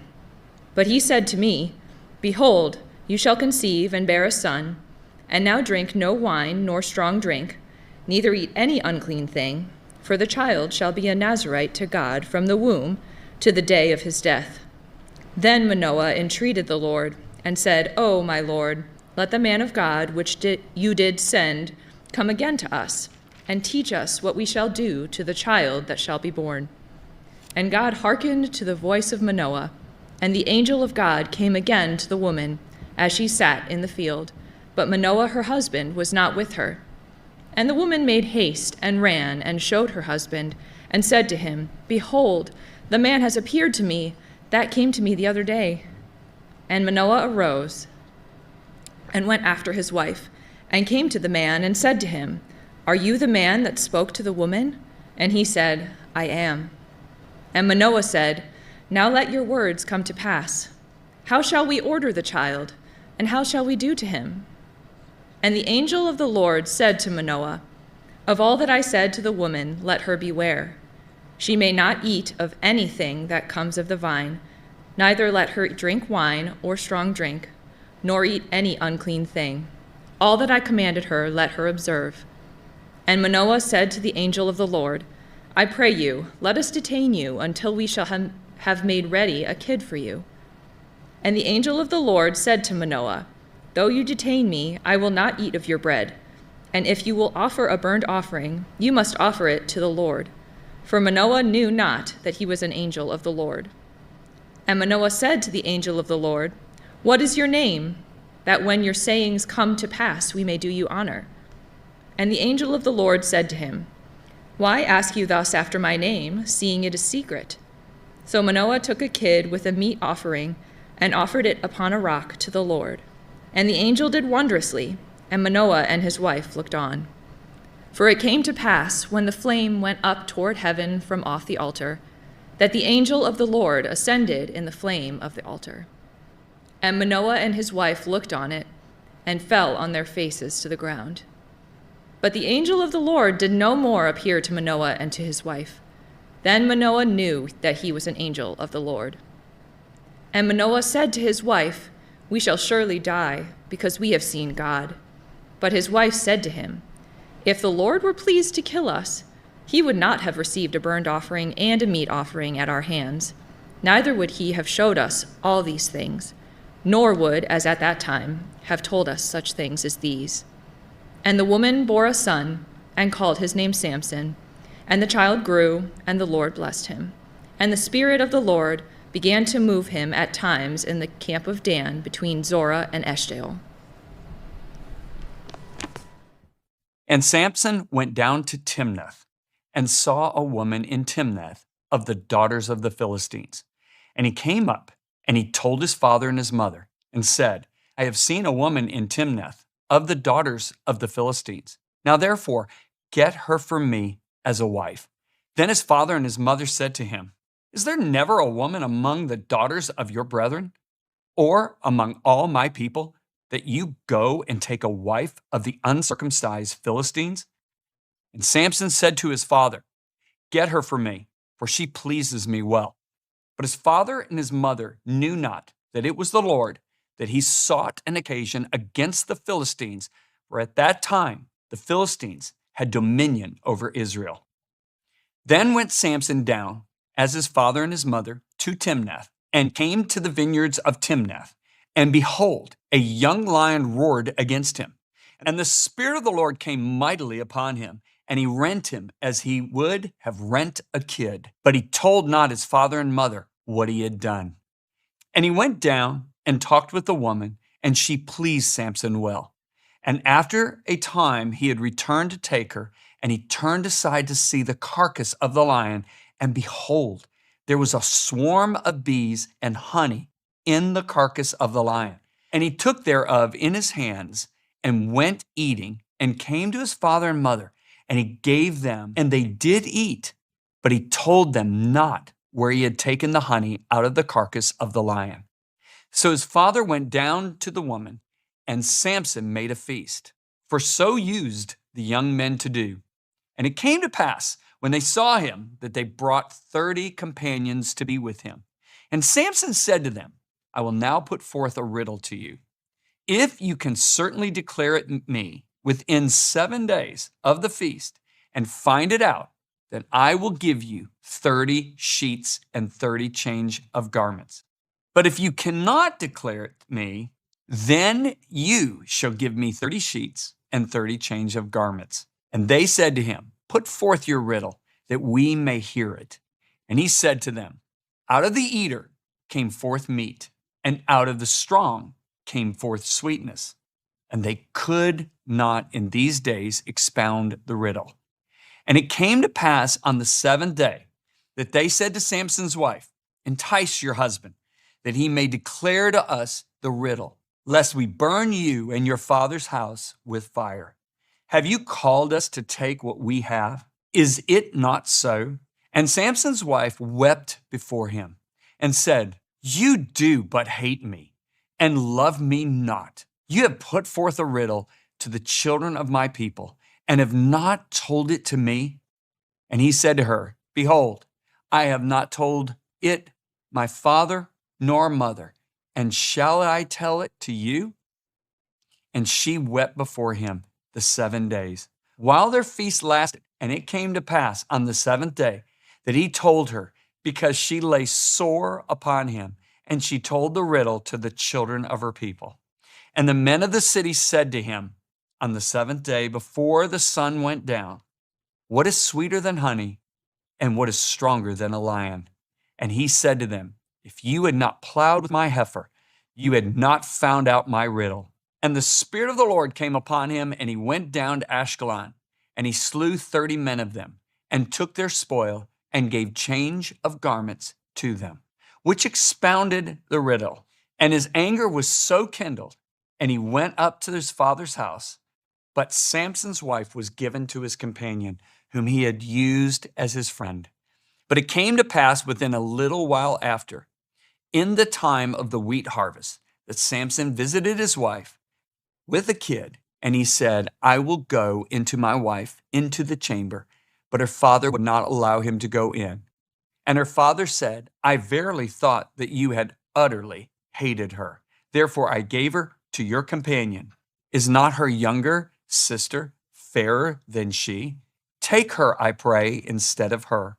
And Samson said concerning them, now shall I be more blameless than the Philistines, though I do them a displeasure.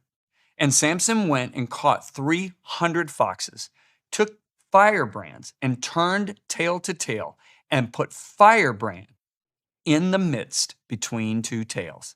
And when he had set the brands on fire, he let them go forth into the standing corn and the Philistines, and burned up both the shooks, and also standing corn, with vineyards and olives. Then the Philistines said, who has done this? And they answered, Samson, the son-in-law of the Timnite, because he had taken his wife and given her to his companion. And the Philistines came up and burned her and her father with fire. And Samson said to them, though you have done this, yet will I be avenged of you, and after that I will cease. And he smote them hip against thigh with great slaughter. And he went down to dwell in the top of the rock of Elam. Then the Philistines went up and pitched in Judah and spared themselves in Lehi. And the men of Judah said, why are you come up against us? And they answered, to bind Samson are we come up, to do to him as he has done to us. Then the 3,000 men of Judah went to the top of the rock of Etam and said to Samson, know you not that the Philistines are rulers over us? What is this that you have done to us? And he said to them, as they did to me, so I have done to them. And they said to him, we are come down to bind you, that we may deliver you to the hand of the Philistines. And Samson said to them, swear to me that you will not fall upon me yourselves. And they spoke to him, saying, no, but we will bind you fast and deliver you into their hand. But surely we will not kill you. And they bound him with 2 new cords and brought him up from the rock. And when he came to the Lehi, the Philistines shouted against him, and the Spirit of the Lord came mightily upon him. And the cords that were upon his arms became as flax that was burned with fire, and his bands loosened from his hands.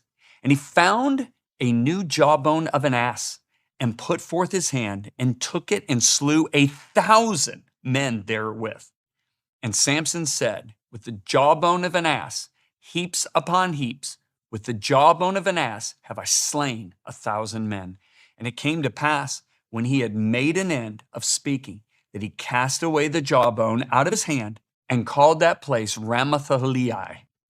And he was sorely thirsty, and called to the Lord, and said, you have given this great deliverance into the hand of your servant, and now shall I die for thirst, and fall into the hand of the uncircumcised? But God split a hollow place that was in the jaw, and there came water from it. And when he had drunk, his spirit came again, and he revived. Wherefore he called the name thereof En-Kahor, which is Lehi to this day. And he judged Israel in the days of the Philistines 20 years. Then Samson went to Gaza and saw there was a harlot and went into her.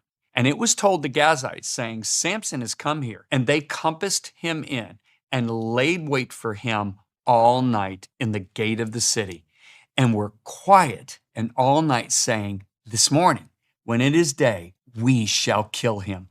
And Samson lay till midnight, and arose at midnight, and took the doors of the gate of the city and the 2 posts, and went away with them, bar and all, and put them upon his shoulders, and carried them up to the top of the hill that is before Hebron. And it came to pass afterward that he loved a woman in the valley of Sorek, whose name was Delilah. And the lords of the Philistines came up to her and said to her, Entice him and see wherein his great strength lies, and by what means we may prevail against him, that we may bind him to afflict him, and we will give you every one of us 1,100 pieces of silver. And Delilah said to Samson, Tell me, I pray you, wherein your great strength lies, and wherewith you might be bound to afflict you. And Samson said to her, If they bind me with 7 green withes that were never dried, then shall I be weak and be as another man. Then the lords of the Philistines brought up to her 7 green withes, which had not been dried, and she bound him with them. Now there were men lying in wait, abiding with her in the chamber. And she said to him, The Philistines be upon you, Samson. And he broke the withes as a thread of tow is broken when it touches the fire. So his strength was not known. And Delilah said to Samson, Behold, you have mocked me and told me lies. Now tell me, I pray you, wherewith you might be bound. And he said to her, If they bind me fast with new ropes that were never occupied, then I shall be weak and be as another man. Delilah therefore took new ropes and bound him therewith, and said to him, The Philistines be upon you, Samson. And there were liers in wait, abiding in the chamber, and he broke them from off his arms like a thread. And Delilah said to Samson, Until now you have mocked me and told me lies. Tell me wherewith you might be bound. And he said to her, If you weave the 7 locks of my head with the web. And she fastened it with the pin and said to him, The Philistines be upon you, Samson. And he awakened out of his sleep and went away with the pin of the beam and with the web. And she said to him, How can you say, I love you, when your heart is not with me? You have mocked me these 3 times and have not told me wherein your great strength lies. And it came to pass when she pressed him daily with her words and urged him so that his soul was vexed to death, that he told her all his heart and said to her, There has not come a razor upon my head, for I have been a Nazarite to God from my mother's womb. If I be shaved, then my strength will go from me, and I shall become weak and be like any other man. And when Delilah saw he had told her all his heart, she sent and called for the lords of the Philistines, saying, Come up this once, for he has showed me all his heart. Then the lords of the Philistines came up to her and brought money in their hand. And she made him sleep upon her knees. And she called for a man, and she caused him to shave off the 7 locks of his head. And she began to afflict him, and his strength went from him. And she said, The Philistines be upon you, Samson. And he awoke out of his sleep and said, I will go out as at other times before and shake myself. And he knew not that the Lord was departed from him. But the Philistines took him and put out his eyes and brought him down to Gaza and bound him with fetters of brass. and he did grind in the prison house. However, the hair of his head began to grow again after he was shaved. Then the lords of the Philistines gathered them together for to offer a great sacrifice to Dagon, their god, and to rejoice, for they said, "Our God has delivered Samson, our enemy, into our hand." And when the people saw him, they praised their God, for they said, "Our God has delivered into our hands our enemy and the destroyer of our country, which slew many of us." And it came to pass, when their hearts were merry, that they said, "Call for Samson, that he may make us sport." And they called for Samson out of the prison house, and he made them sport, and they set him between the pillars. And Samson said to the lad that held him by the hand, "Allow me that I may feel the pillars whereupon the house stands, that I may lean upon them." Now the house was full of men and women, and all the lords of the Philistines were there. And there were upon the roof about 3,000 men and women that beheld while Samson made sport. And Samson called to the Lord and said, "O Lord God, remember me, I pray you, and strengthen me. I pray you only this once, O God, that I may be at once avenged of the Philistines for my 2 eyes." And Samson took hold of the 2 middle pillars upon which the house stood, and on which it was borne up, and the one with his right hand, and the other with his left. And Samson said, "Let me die with the Philistines." And he bowed himself with all his might, and the house fell upon the lords and upon all the people that were therein. So the dead which he slew at his death were more than they which he slew in his life. Then his brethren and all the house of his father came down and took him and brought him up and buried him between Zorah and Eshtaol in the burying place of Manoah his father. And he judged Israel 20 years.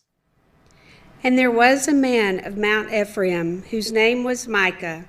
And he said to his mother, "The 1,100 shekels of silver that were taken from you, about which you cursed and spoke of also in my ears, behold, the silver is with me. I took it." And his mother said, "Blessed be you of the Lord my son." And when he had restored the 1,100 shekels of silver to his mother said, "I had wholly dedicated the silver to the Lord from my hand for my son to make a graven image and a molten image. Now therefore I will restore it to you." Yet he restored the money to his mother, and his mother took 200 shekels of silver and gave them to the founder, who made thereof a graven image and a molten image, and they were in the house of Micah. And the man Micah had a house of gods, and made an ephod and teraphim, and consecrated one of his sons, who became his priest. In those days there was no king in Israel, but every man did that which was right in his own eyes. And there was a young man out of Bethlehem, Judah, of the family of Judah, who was a Levite, and he sojourned there. And the man departed out of the city from Bethlehem, Judah, to sojourn where he could find a place. And he came to Mount Ephraim, to the house of Micah, as he journeyed. And Micah said to him, From where come you?" And he said to him, "I am a Levite of Bethlehem, Judah, and I go to sojourn where I may find a place." And Micah said to him, "Dwell with me, and be to my father and a priest. Be to me a father and a priest, and I will give you 10 shekels of silver by the year, and a suit of apparel, and your victuals." So the Levite went in. And the Levite was content to dwell with the man, and the young man was to him as one of his sons. And Micah consecrated the Levite, and the young man became his priest, and was in the house of Micah. Then said Micah, "Now know that Please know that the Lord will do me good, seeing I have a Levite to my priests." In those days there was no king in Israel, and in those days the tribe of the Danites sought them an inheritance to dwell in. For to that day all their inheritance had not fallen to them among the tribes of Israel. And the children of Dan sent of their family 5 men from their coasts, men of valor, from Zorah and from Eshtaol, to spy out the land and to search it. And they said to them, Go, search the land.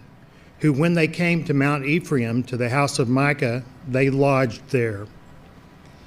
When they were by the house of Micah, they knew the voice of the young man the Levite, and they turned in there and said to him, Who brought you here? And what make you in this place? And what have you here? And he said to them, Thus and thus deals Micah with me, and has hired me, and I am his priest.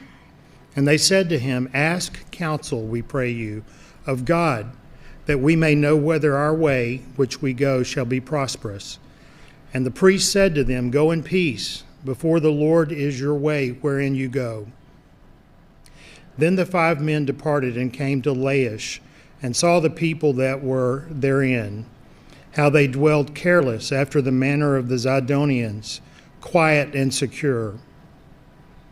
And there was no magistrate in the land that might put them to shame in anything, and they were far from the Zidonians and had no business with any man.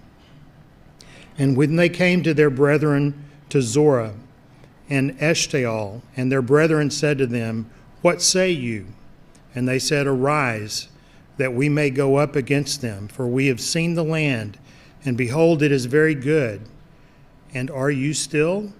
Be not slothful to go, and to enter to possess the land.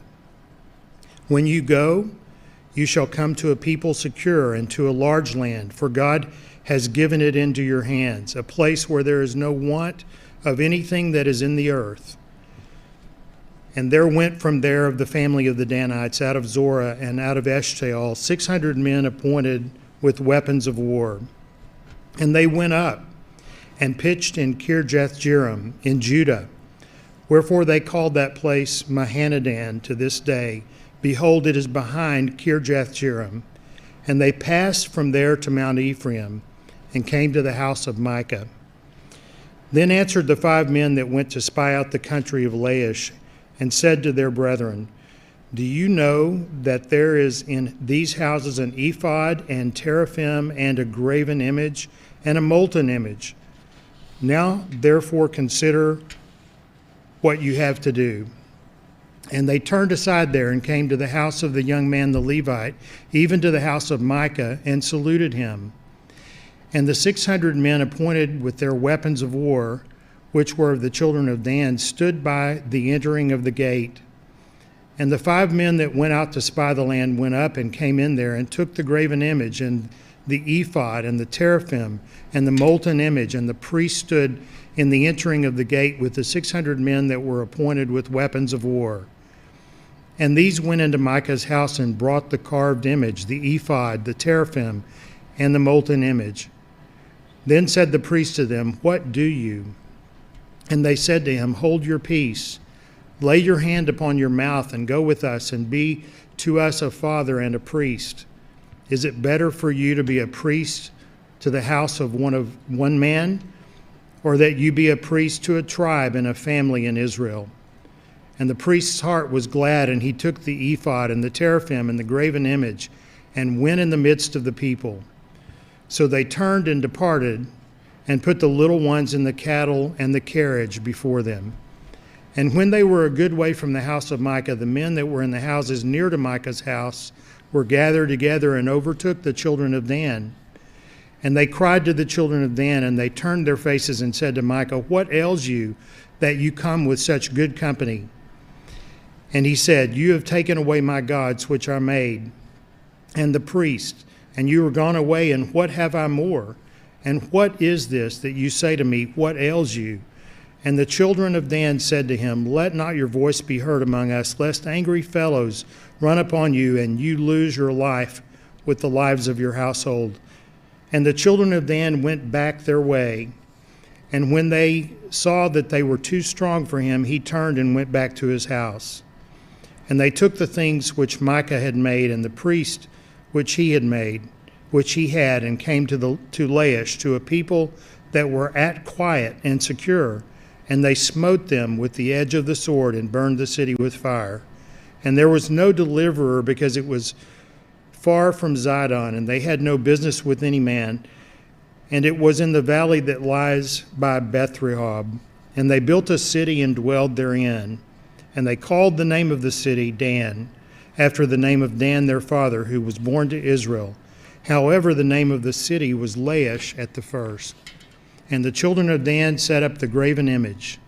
And Jonathan, the son of Gershom, the son of Manasseh, he and his sons were priests to the tribe of Dan until the day of the captivity of the land. And they set them up Micah's graven image, which he made all the time that the house of God was in Shiloh.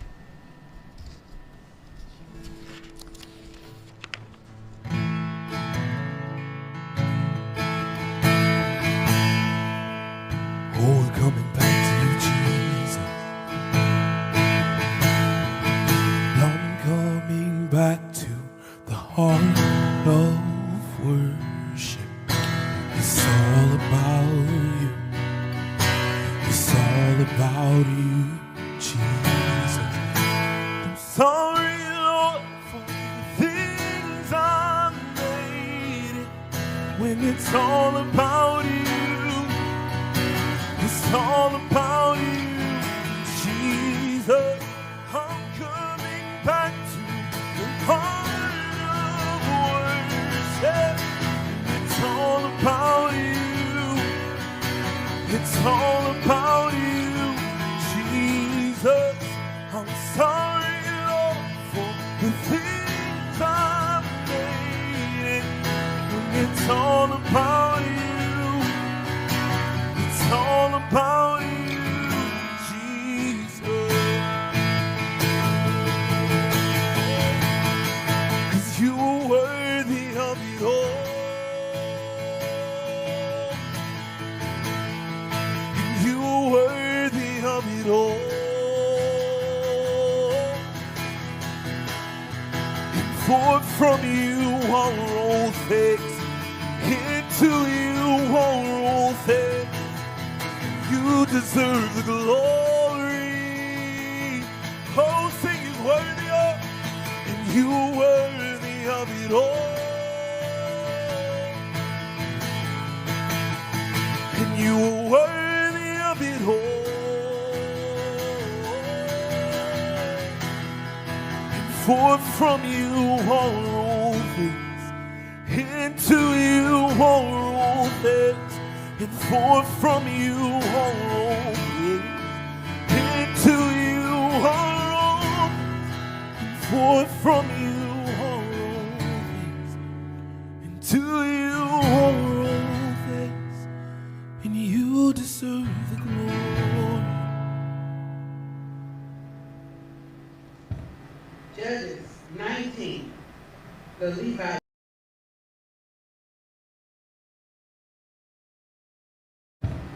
Judges 19, the Levites occupied. And it came to pass in those days, when there was no king in Israel, that there was a certain Levite sojourning on the side of Mount Ephraim, who took to him a concubine out of Bethlehem, Judah. And his concubine played the whore against him, and went away from him to her father's house, to Bethlehem, Judah, and was there for 4 whole months. And her husband arose and went after her to speak friendly to her, and to bring her again, having his servant with him, and a couple of asses. And she brought him into her father's house. And when the father of the damsel saw him, he rejoiced to meet him.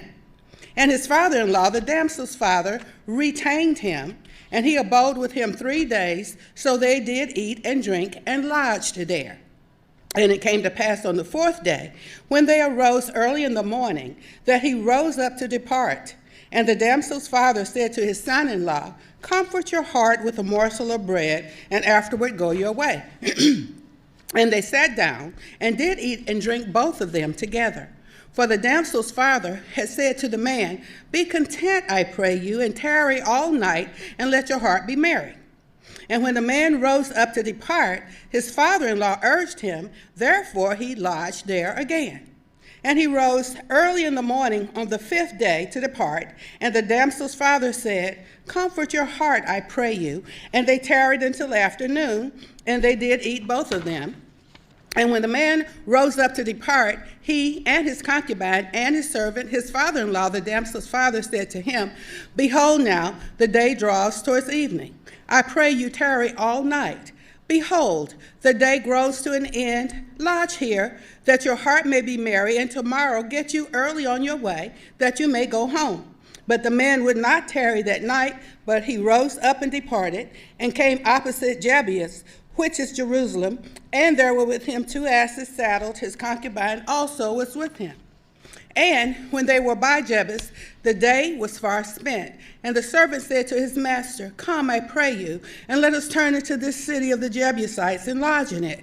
And his master said to him, we will not turn aside here into the city of a stranger that is not of the children of Israel. We will pass over to Gibeon. And he said to his servant, come, and let us draw near to one of these places to lodge all night in Gibeon or in Ramah. And they passed on and went their way, and the sun went down upon them when they were by Gibeon, which belongs to Benjamin. And they turned aside to go into the lodge in Gibeon. And when he went in, he sat him down in a street of the city, for there was no man that took them to his house to lodging.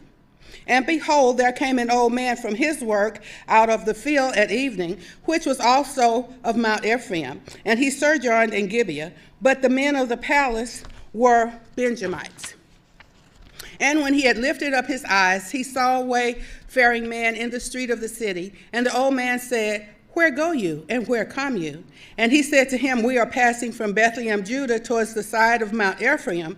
From there am I, and I went to Bethlehem, Judah, but I am now going to the house of the Lord, and there is no man that receives me to house. Yet there is both straw and provender for our asses, and there is bread and wine also for me, and for your handmaid, and for the young man which is with your servants. There is no want of anything. And the old man said, peace be with you. Howsoever, let all your wants lie upon me, only lodge not in the street.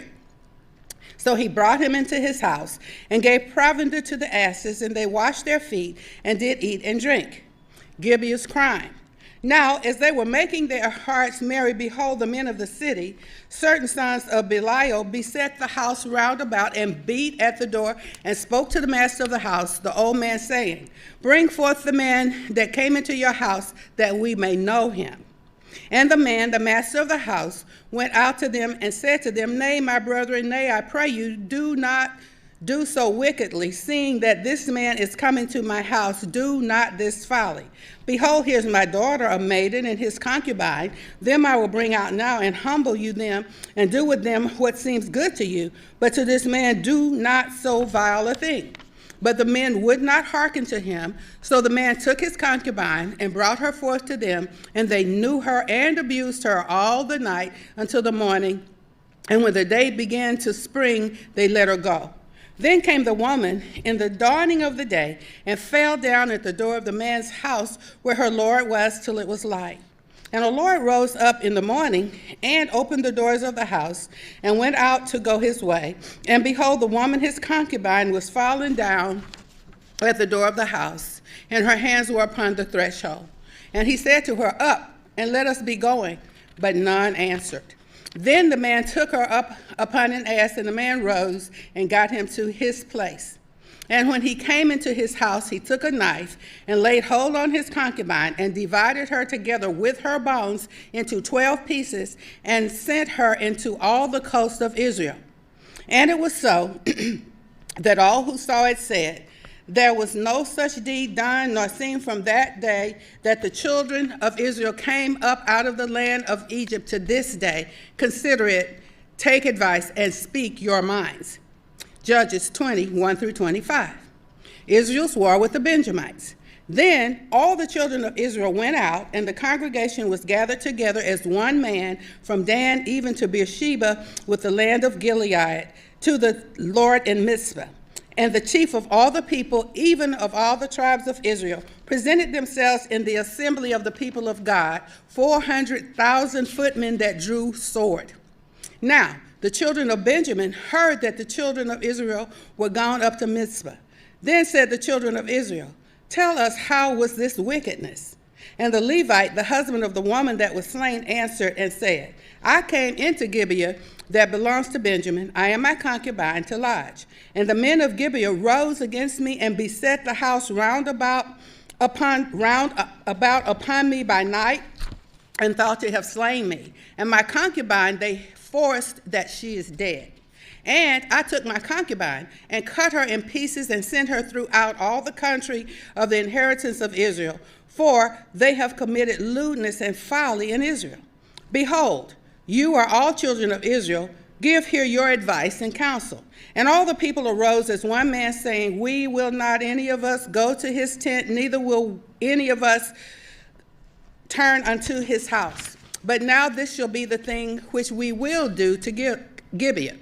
We will go up by lot against it, and we will take 10 men of 100 throughout all the tribes of Israel, and 100 of 1,000, and 1,000 out of 10,000, to bring victual for the people, that they may do when they come to Gibeon of Benjamin, according to all the folly that they have wrought in Israel."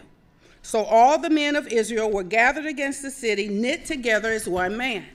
And the tribes of Israel sent men through all the tribe of Benjamin, saying, "What wickedness is that is done among you?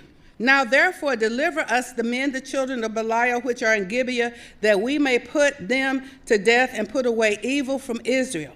But the children of Benjamin would not hearken to the voice of their brethren, the children of Israel. But the children of Benjamin gathered themselves together out of the cities of Gibeon to go out to battle against the children of Israel. And the children of Benjamin were numbered at that time out of the cities 26,000 men that drew sword, beside the inhabitants of Gibeon, which were numbered 700 chosen men. Among all this people there were 700 chosen men left-handed. Every one could sling stones at a hair breadth and not miss. And the men of Israel, besides Benjamin, were numbered 400,000 men that drew sword. All these were men of war. And the children of Israel arose and went up to the house of God and asked counsel of God and said, "Which of us shall go up first to the battle against the children of Benjamin?" And the Lord said, "Judah shall go first." And the children of Israel rose up in the morning and encamped against Gibeon. And the men of Israel went out to battle against Benjamin, and the men of Israel put themselves in array to fight against them at Gibeon. And the children of Benjamin came forth out of Gibeon and destroyed down to the ground of the Israelites that day 22,000 men. And the people of Israel encouraged themselves and set their battle again in array in the place where they put themselves in array the first day. And the children of Israel went up and wept before the Lord until evening, and asked counsel of the Lord, saying, "Shall I go up again to battle against the children of Benjamin, my brother?" And the Lord said, "Go up against him." And the children of Israel came near against the children of Benjamin the second day. And Benjamin went forth against them out of Gibeon the second day, and destroyed down to the ground of the children of Israel again 18,000 men. All these drew sword. Then all the children of Israel and all the people went up and came to the house of God and wept and sat there before the Lord and fasted that day until evening and offered burnt offerings and peace offerings before the Lord. And the children of Israel inquired of the Lord, for the ark of the covenant of God was there in those days. And Phinehas, the son of Eleazar, the son of Aaron, stood before it in those days, saying, "Shall I yet again go out to battle against the children of Benjamin, my brother, or shall I cease?"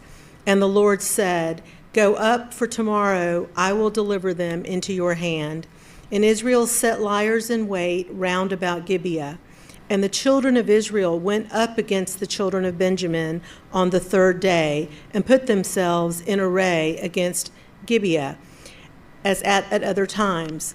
And the children of Benjamin went out against the people, and were drawn away from the city, and they began to smite of the people and kill as at other times in the highways, of which one goes up to the house of God and the other to Gibeon in the field, about 30 men of Israel. And the children of Benjamin said, They are smitten down before us as at the first. But the children of Israel said, Let us flee and draw them from the city to the highways. And all the men of Israel rose up out of their place and put themselves in array at Baltamar. And the liers in wait of Israel came forth out of their places, even out of the meadows of Gibeon. And there came against Gibeon 10,000 chosen men out of all Israel, and the battle was sore. But they knew not that evil was near them. And the Lord smote Benjamin before Israel. And the children of Israel destroyed of the Benjamites that day 25,000 and 100 men. All these drew sword. So the children of Benjamin saw that they were smitten, for the men of Israel gave place to the Benjamites, because they trusted to the liers in wait, which they had set beside Gibeon. And the liers in wait hasted and rushed upon Gibeon. And the liers in wait drew themselves along and smote all the city with the edge of the sword. Now there was an appointed sign between the men of Israel and the liers in wait, that they should make a great flame with smoke rise up out of the city. And when the men of Israel retired in battle, Benjamin began to smite and kill of the men of Israel about 30 persons.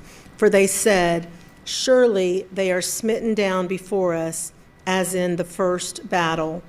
But when the flame began to arise up out of the city with a pillar of smoke, the Benjamites looked behind them, and behold, the flame of the city ascended up to heaven. And when the men of Israel turned again, the men of Benjamin were amazed, for they saw that evil had come upon them. Therefore they turned their backs before the men of Israel to the way of the wilderness, but the battle overtook them, and them which came out of the cities they destroyed in midst of them. Thus they enclosed the Benjamites round about, and chased them, and trampled them down with ease opposite Gibeon toward the sunrising. And there fell of Benjamin 18,000 men. All these men were men of valor. And they turned and fled toward the wilderness to the rock of Rimmon. And they gleaned of them in the highways 5,000 men, and pursued hard after them to Gideon, and slew 2,000 men of them. So that all which fell that day of Benjamin, they were 25,000 men that drew the sword. All these were men of valor. But 600 men turned and fled to the wilderness, to the rock Rimmon, and abode in the rock Rimmon for 4 months.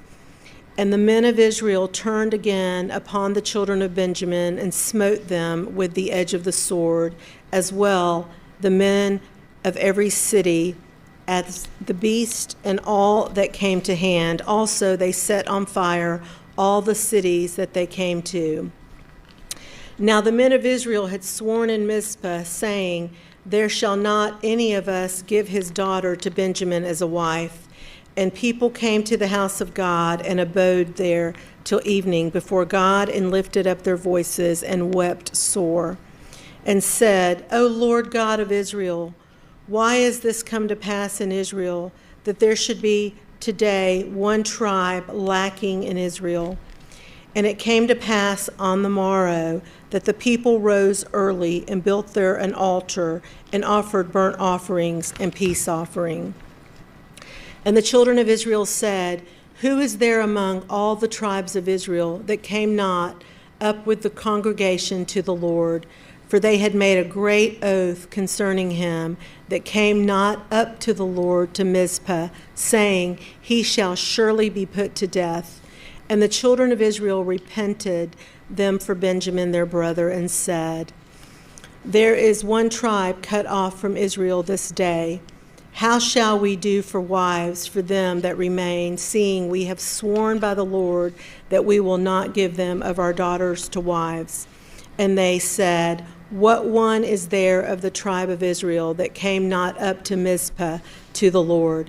And behold, there came none to the camp from Jabesh Gilead to the assembly. For the people were numbered, and behold, there were none of the inhabitants of Jabesh Gilead there. And the congregation sent there 12,000 men of the valiant test, and commanded them, saying, Go and smite the inhabitants of Jabesh Gilead with the edge of the sword, with the women and the children. And this is the thing that you shall do. You shall utterly destroy every male and every woman that has lain by man. And they found among the inhabitants of Jabesh Gilead 400 young virgins that had known no man by lying with any male. And they brought them to the camp to Shiloh, which is in the land of Canaan. And the whole congregation sent some to speak to the children of Benjamin that were in the rock Rimmon, and to call peaceably upon them to them. And Benjamin came again at that time and gave them wives which they had saved alive of the women of Jabesh Gilead, and yet so they sufficed them not. And the people repented them for Benjamin, because the Lord had made a breach in the tribes of Israel. Then the elders of the congregation said, How shall we do for wives for them that remain, seeing the women are destroyed out of Benjamin? And they said, There must be an inheritance for them that be escaped of Benjamin, that a tribe be not destroyed out of Israel. However, we may not give them wives of our daughters, for the children of Israel have sworn, saying, Cursed be that gives a wife to Benjamin. Then they said, Behold, there is a feast of the Lord in Shiloh, yearly in a place which is in the north side of Bethel, on the east side of the highway that goes up from Bethel to Shechem, and on the south of Lebanah. Therefore they commanded the children of Benjamin, saying, Go and lie in wait in the vineyards. And see and behold, if the daughters of Shiloh come out to dance in dances, then come you out of the vineyards, and catch you every man his wife of the daughters of Shiloh, and go to the land of Benjamin. And it shall be, when their fathers or their brethren come to us to complain, that we will say to them, Be favorable to them for our sake, because we reserved not to each man his wife in the war, for you did not give to them at this time that you should be guilty. And the children of Benjamin did so, and took them wives according to their number of them that danced, whom they caught, and they went and returned to their inheritance, and repaired the cities and dwelled in them. And the children of Israel departed from there at that time, every man to his tribe and to his family. And they went out from there, every man to his inheritance. In those days there was no king in Israel. Every man did that which was right in his own eyes. Elimelech's family goes to Moab. Now it came to pass in the days when the judges ruled that there was a famine in the land, and a certain man of Bethlehem, Judah, went to sojourn in the country of Moab, he and his wife and his 2 sons. And the name of the man was Elimelech, and the name of his wife Naomi, and the name of his 2 sons Mahlon and Chilion, Ephrathites in Bethlehem, Judah. And they came into the country of Moab and continued there. And Elimelech's Naomi's husband died, and she was left and her 2 sons. And they took them wives of the women of Moab. The name of one was Orpah, and the name of the other Ruth. And they dwelled where about 10 years. And Mahlon and Chilion died also, both of them, and the woman was left of her 2 sons and her husband. Then she arose with her daughters-in-law, that she might return from the country of Moab. For she had heard in the country of Moab how that the Lord had visited his people in giving them bread. Wherefore she went forth out of the place where she was, and her 2 daughters-in-law with her, and they went on the way to return to the land of Judah. And Naomi said to her 2 daughters-in-law, "Go, return each to her mother's house. The Lord deal kindly with you as you have dealt with the dead and with me. The Lord grant you that you may find rest, each of you, in the house of her husband." Then she kissed them, and they lifted up their voice and wept. And they said to her, "Surely we will return with you to your people." And Naomi said, "Turn again, my daughters. Why will you go with me? Are there yet any more sons in my womb, that they may be of your husbands? Turn again, my daughters, go your way, for I am too old to have a husband. If I should say, I have hope, if I should have a husband also tonight, and should also bear sons, would you tarry for them till they were grown? Would you stay for them from having husbands? Nay, my daughters, for it grieves me much for your sakes that the hand of the Lord is gone out against me." And they lifted up their voice and wept again, and Orpah kissed her mother-in-law, but Ruth clung to her. And she said, "Behold, your sister-in-law is gone back to her people and her gods. Return you after your sister-in-law." And Ruth said, "Entreat me not to leave you or to return from following after you, for where you go, I will go, and where you lodge, I will lodge. Your people shall be my people, and your God, my God. Where you die, will I die, and there will I be buried. The Lord do so to me, and more also, if anything but death part you and me." When she saw that she was steadfastly minded to go with her, then she left speaking to her. So they 2 went until they came to Bethlehem, and it came to pass when they were come to Bethlehem, and all the city was moved out about them. And they said, "Is this Naomi?" And she said to them, "Call me not Naomi, call me Mara, for the Almighty has dealt very bitterly with me. I went out full, and the Lord has brought me home again empty. Why then call you me Naomi, seeing the Lord has testified against me, and the Almighty has afflicted me?" So Naomi returned, and Ruth the Moabites, her daughter-in-law, with her, which returned out of the country of Moab, and they came to Bethlehem in the beginning of the barley harvest. And Naomi had a kinsman of her husband's, a mighty man of wealth, of the family of Abimelech, and his name was Boaz. And Ruth the Moabitess said to Naomi, "Let me go now to the field and glean ears of corn after him, whose sight I shall find grace." And she said, Go, my daughter." And she went and came and gleaned in the field after the reapers. And her hap was to light on a part of the field belonging to Boaz, who was of the kindred of Elimelech. And behold, Boaz came from Bethlehem and said to the reapers, "The Lord be with you." And they answered him, "The Lord bless you."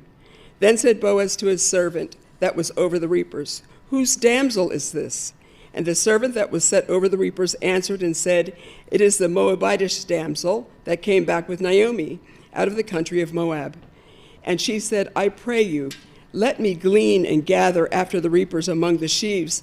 So she came and has continued even from the morning until now, that she tarried a little in the house. Then Boaz said to Ruth, "Hear you not, my daughter? Go not to glean in another field, neither go from here, but abide here fast by my maidens. Let your eyes be on the field that they do reap, and you go after them. Have I not charged the young men that they shall not touch you? And when you are thirsty, go to the vessels and drink of that which the young men have drawn." And she fell on her face and bowed herself to the ground and said to him, "Why have I found grace in your eyes, that you should take knowledge of me, seeing I am a stranger?" But Boaz answered and said to her, "It has fully been shown me all that you have done to your mother-in-law since the death of your husband, and how you have left your father and your mother and the land of your nativity, and are come to a people which you knew not before. The Lord recompense your work, and a full reward be given you of the Lord God of Israel, under whose wings you are come to trust. Then she said, "Let me find favor in your sight, my lord, for that you have comforted me, and for that you have spoken friendly to your handmaid, though I not be like one of your handmaidens." And Boaz said to her, "At mealtime you come here, and eat of the bread, and dip your morsel in the vinegar." And she sat beside the reapers, and he reached her parched corn, and she did eat, and was sufficed, and left. And when she was risen up to glean, Boaz commanded his young men, saying, "Let her glean even among the sheaves, and reproach her not. And let fall also some of the handfuls of purpose for her, and leave them, that she may glean them, and rebuke her not." So she gleaned in the field until evening, beat out that she had gleaned, and it was about an ephah of barley. And she took it up and went into the city, and her mother-in-law saw what she had gleaned, and she brought forth and gave to her that she had reserved after she was sufficed. And her mother-in-law said to her, "Where have you gleaned today, and where worked you? Blessed be he that did take knowledge of you." And she showed her mother-in-law with whom she had worked, and said, "The man's name with whom I work today is Boaz." And Naomi said to her daughter-in-law, "Blessed be the Lord, who has not left the kindness of the living and to the dead." And Naomi said to her, "The man is near kin to us, one of our next kinsmen." And Ruth the Moabitess said, "He said to me also, you shall keep fast by my young men until they have ended all my harvest." And Naomi said to Ruth, her daughter-in-law, "It is good, my daughter, that you go out with his maidens, that they meet you not in any other field." So she kept fast by the maidens of Boaz to glean to the barley at the end of the harvest and the wheat harvest, and dwelled with her mother-in-law. Then Naomi, her mother-in-law, said to her, "My daughter, shall I not seek rest for you, that it may be well with you? And now is not Boaz of our kindred, with whose maidens you were? Behold, he winnows barley tonight in the threshing floor. Wash yourself, therefore, and anoint you, and put your raiment upon you, and get you down to the floor. But make not yourself known to the man, until he shall have done eating and drinking. And it shall be, when he lies down, that you shall mark the place where he shall lie, and you shall go in and uncover his feet, and lay you down, and he will tell you what you shall do." And she said to her, "All that you say to me, I will do." And she went down to the floor and did according to all that her mother-in-law told her. And when Boaz had eaten and drunk, and his heart was merry, he went to lie down at the end of the heap of corn. And she came softly and uncovered his feet and laid her down. And it came to pass at midnight that the man was afraid and turned himself, and behold, a woman lay at his feet. And he said, "Who are you?" And she answered, "I am Ruth, your handmaid. Spread therefore your skirt over your handmaid, for you are a near kinsman." And he said, "Blessed be you of the Lord, my daughter, for you have showed more kindness in the latter end than at the beginning, inasmuch as you followed not young men, whether poor or rich. And now, my daughter, fear not. I will do to you all that you require. For all the city of my people does know that you are a virtuous woman. And now it is true that I am your near kinsman. However, there is a kinsman nearer than I. Tarry this night, and it shall be in the morning that if he will perform to you the part of a kinsman, well, let him do the kinsman's part. But if he will not do the part of a kinsman to you, then I will do the part of a kinsman to you. As the Lord lives, lie down until the morning." And she lay at his feet until the morning. And she rose up before one could know another. And he said, "Let it not be known that a woman came into the floor." Also he said, "Bring the veil that you have upon you, and hold it." And when she held it, he measured 6 measures of barley, and laid it on her. And she went into the city. And when she came to her mother-in-law, she said, "Who are you, my daughter?" And she told her all that the man had done to her.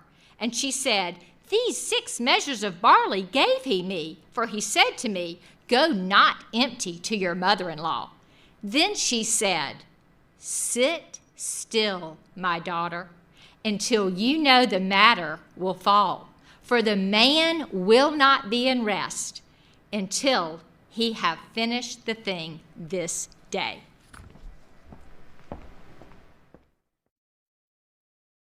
Then Boaz went up to the gate and sat down there. And behold, the kinsman of whom Boaz spoke came by, to whom he said, Ho, such a one, turn aside and sit down here. And he turned aside and sat down. And he took 10 men of the elders of the city and said, Sit you down here. And they sat down. And he said to the kinsman, Naomi, that is come again out of the country of Moab, sells a parcel of land which was our brother Elimelech's. I thought to advertise you, saying, Buy it before the inhabitants and before the elders of my people. If you will redeem it, redeem it. But if you will not redeem it, then tell me, that I may know, for there is none to redeem it beside you, and I am after you. And he said, I will redeem it. Then said Boaz, What day you buy the field of the hand of Naomi, you must buy it also of Ruth the Moabitess, the wife of the dead, to raise the name of the dead upon his inheritance. Then the kinsman said, I cannot redeem it for myself, lest I mar my own inheritance. Redeem you my right yourself, for I cannot redeem it. Now this was the manner in former time in Israel concerning redeeming and concerning changing. For to confirm all things, a man plucked off his shoe and gave it to his neighbor. And this was a testimony in Israel. Therefore, the kinsman said to Boaz, Buy it for you. So he drew off his shoe. And so Boaz said to the elders and to all the people, You are witnesses this day that I bought all that was Elimelech, all that was Chilion's, all that was Mahalon's, of the hand of Naomi. Moreover, Ruth the Moabitess, the wife of Mahalon, have I purchased to be my wife, to raise up the name of the dead upon his inheritance, that the name of the dead be not cut off from among his brethren and from the gate of his place.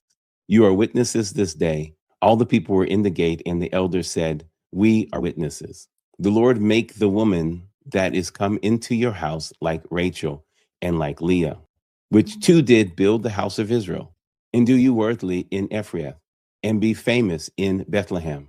And let your house be like Perez, whom Tamar bore to Judah, and of the seed which the Lord shall give you of this young woman.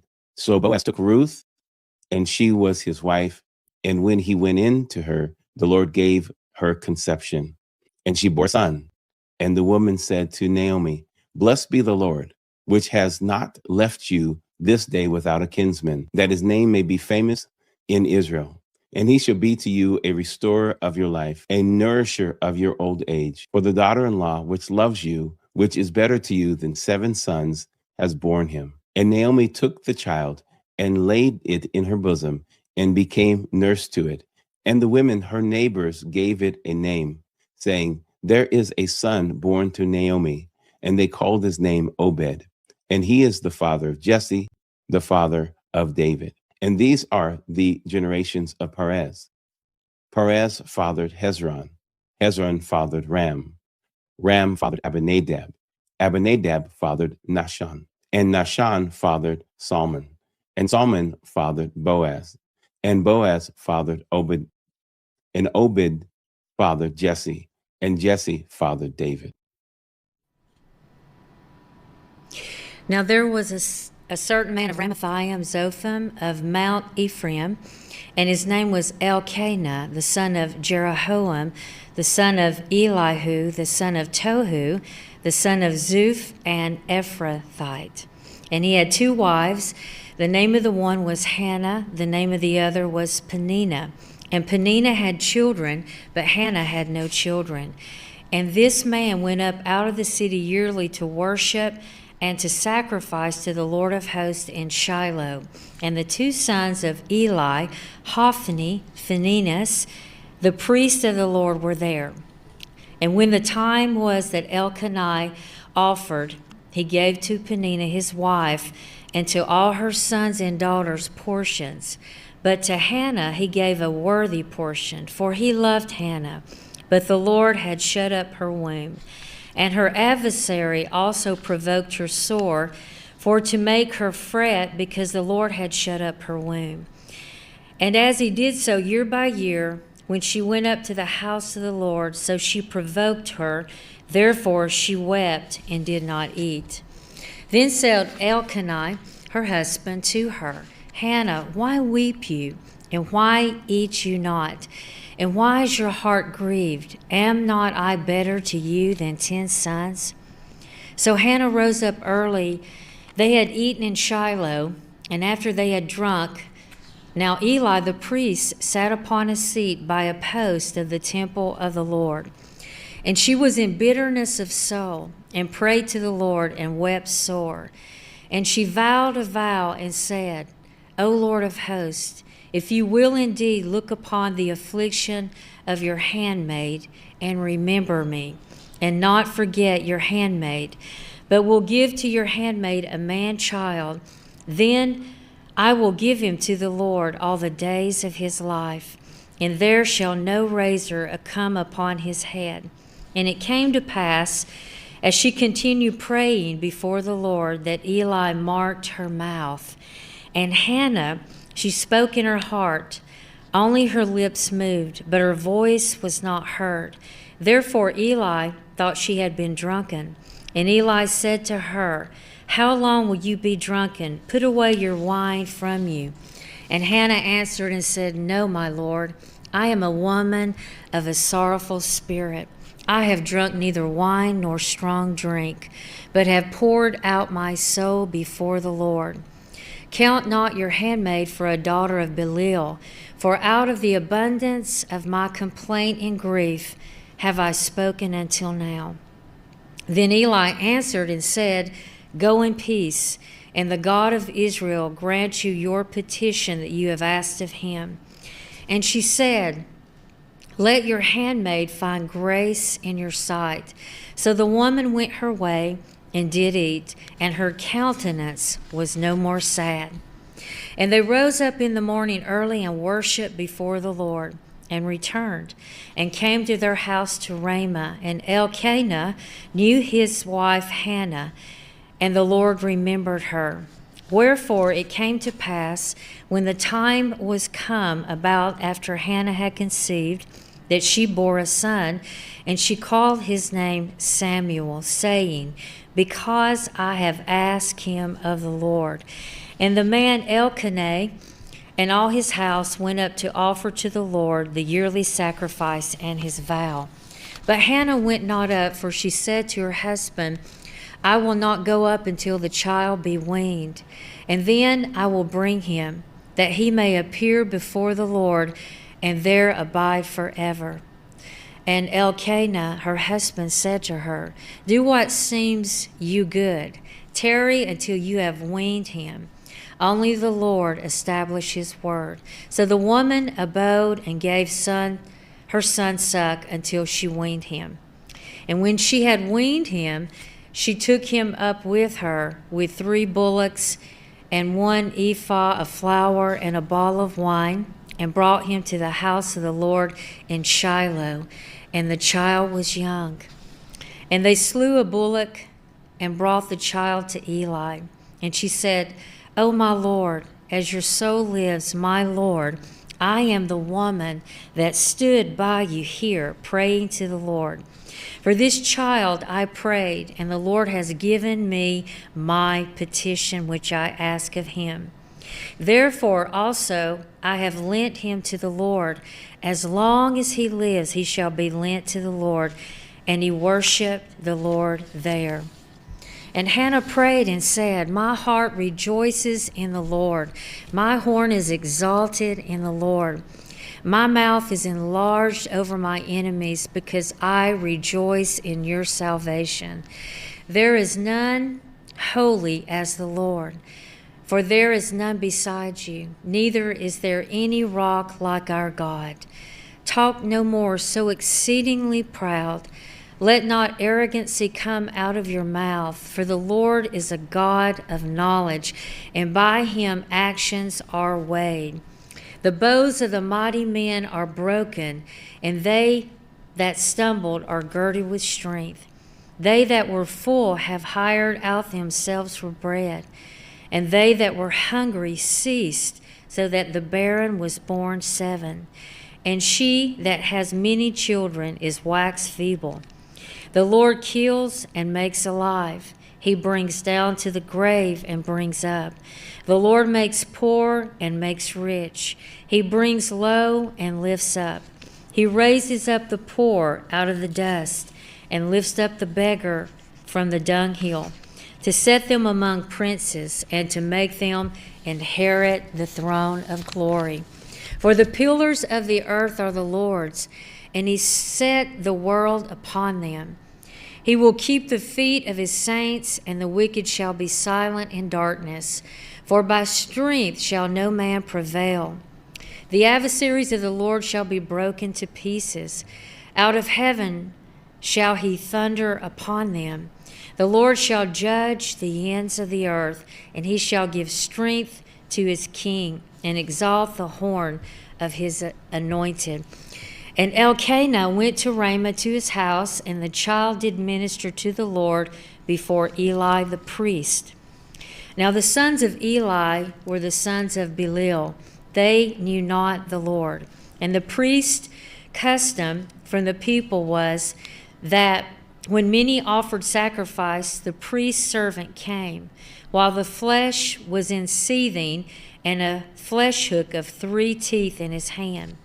And he struck it into the pan or kettle or cauldron or pot. All that the flesh hook brought upon the priest took for himself. So they did in Shiloh to all the Israelites that came there.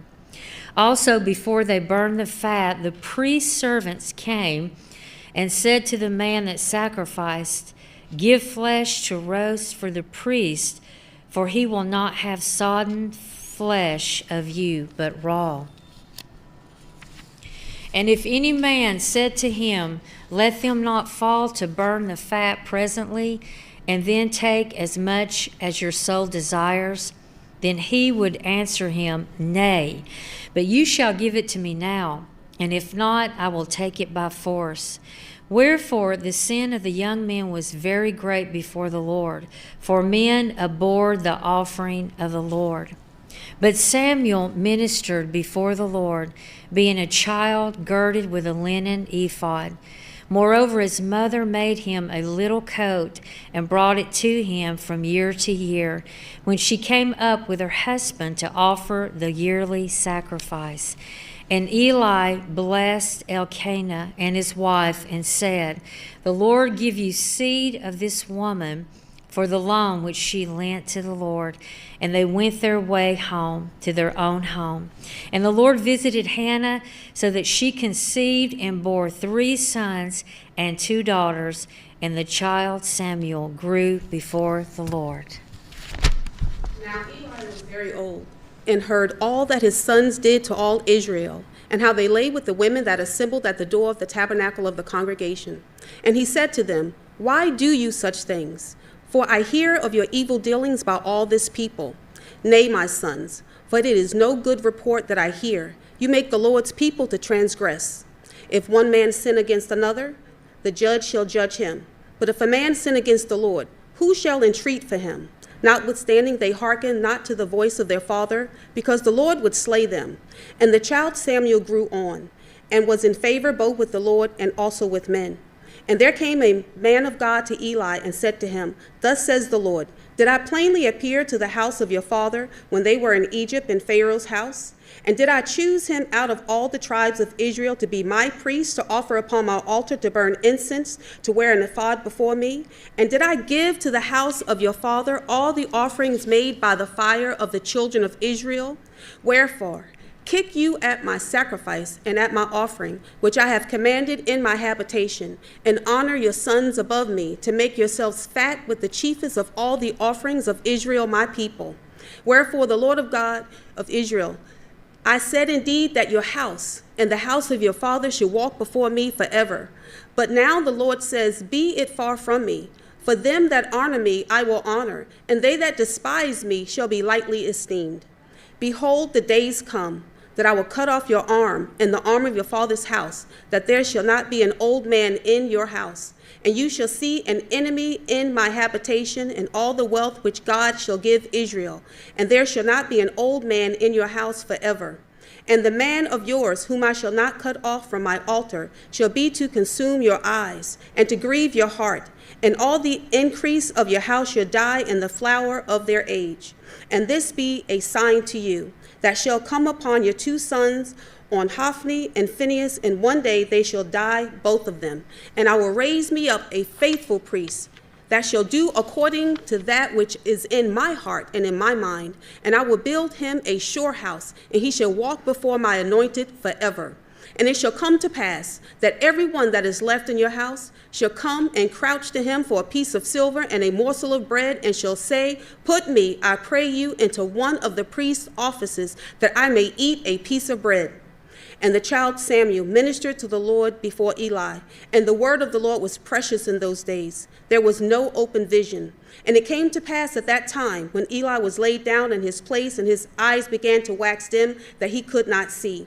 And before the lamp of God went out in the temple of the Lord, where the ark of God was, and Samuel was laid upon to sleep, that the Lord called Samuel, and he answered, here am I. And he ran to Eli and said, here am I, for you called me. And he said, I called not. Lie down again. And he went and lay down.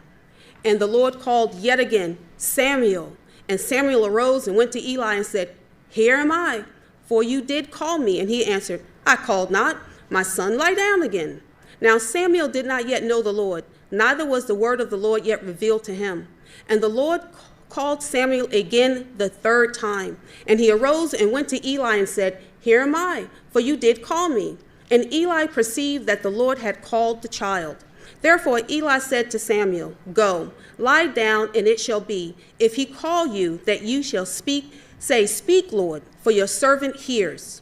So Samuel went and lay down in his place. And the Lord came and stood and called as at the other times, Samuel, Samuel. Then Samuel answered, speak, for your servant hears.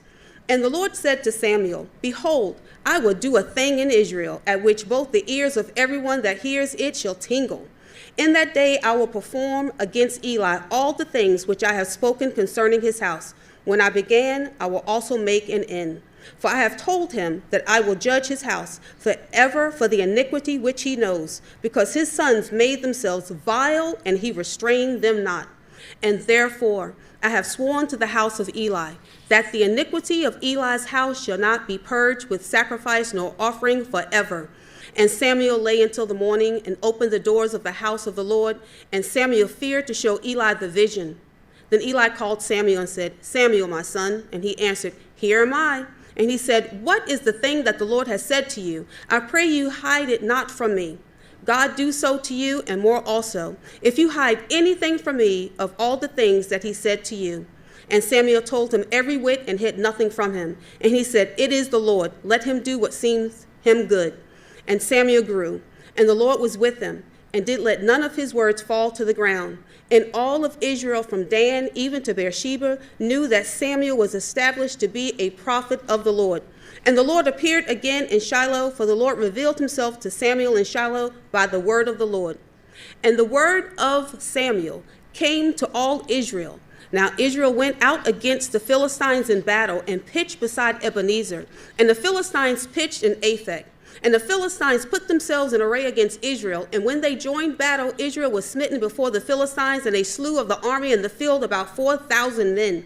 And when the people were come up into the camp, the elders of Israel said, wherefore has the Lord smitten us today before the Philistines? Let us bring the ark of the covenant of the Lord out of Shiloh to us, that when it comes amongst us, it may save us out of the hand of our enemies. So the people sent to Shiloh, that they might bring the ark the ark of the covenant of the Lord of hosts, which dwells between the cherubims, and the 2 sons of Eli, Hophni and Phinehas, were there with the ark of the covenant of God. And when the ark of the covenant of the Lord came into the camp, all Israel shouted with great shout, so that the earth rang again. And when the Philistines heard the noise of the shout, they said, what means the noise of this great shout in the camp of the Hebrews? And they understood that the ark of the Lord was come into the camp. And the Philistines were afraid, for they said, God is come into the camp. And they said, woe to us, for there has not been such a thing there heretofore. Woe to us! Who shall deliver us out of the hand of these mighty gods? These are the gods that smote the Egyptians with all the plagues in the wilderness. Be strong and quit yourselves like men, O you Philistines, that you be not servants to the Hebrews, as they have been to you. Quit yourselves like men and fight. And the Philistines fought, and Israel was smitten, and they fled every man into his tent. There was a very great slaughter, for there fell of Israel 30,000 footmen. And the ark of God was taken, and the two sons of Eli, Hophni and Phinehas, were slain. And there ran a man of Benjamin out of the army, and came to Shiloh the same day with his clothes rent, with earth upon his head. And when he came, lo, Eli sat upon a seat by the wayside, watching, for his heart trembled for the ark of God. And when the man came into the city and told it, all the city cried out. And when Eli heard the noise of the crying, he said, what means the noise of this tumult? And the man came and hastily and told Eli. Now Eli was 98 years old, and his eyes were dim, that he could not see. And the man said to Eli, I am he that came out of the army, and I fled to the day out of the army. And he said, what is there done, my son? And the messenger answered and said, Israel is fled before the Philistines, and there has been also a great slaughter among the people, and your two sons also, Hophni and Phinehas, are dead, and the ark of God is taken. And it came to pass, when he made mention of the ark of God, that he fell from off the seat backwards by the side of the gate, and his neck broke, and he died. For he was an old man and heavy, and he had judged Israel 40 years. And his daughter-in-law, Phinehas' wife, was with child near to be delivered. And when she heard the tidings that the ark of God was taken, and that her father-in-law and her husband were dead, she bowed herself and travailed, for her pains came upon her. And about the time of her death, the woman that stood by her said to her, fear not, for you have borne a son. But she answered not, neither did she regard it. And she named the child Ichabod, saying, the glory is departed from Israel, because the ark of God was taken, and because her father-in-law and her husband. And she said, the glory is departed from Israel, for the ark of God is taken.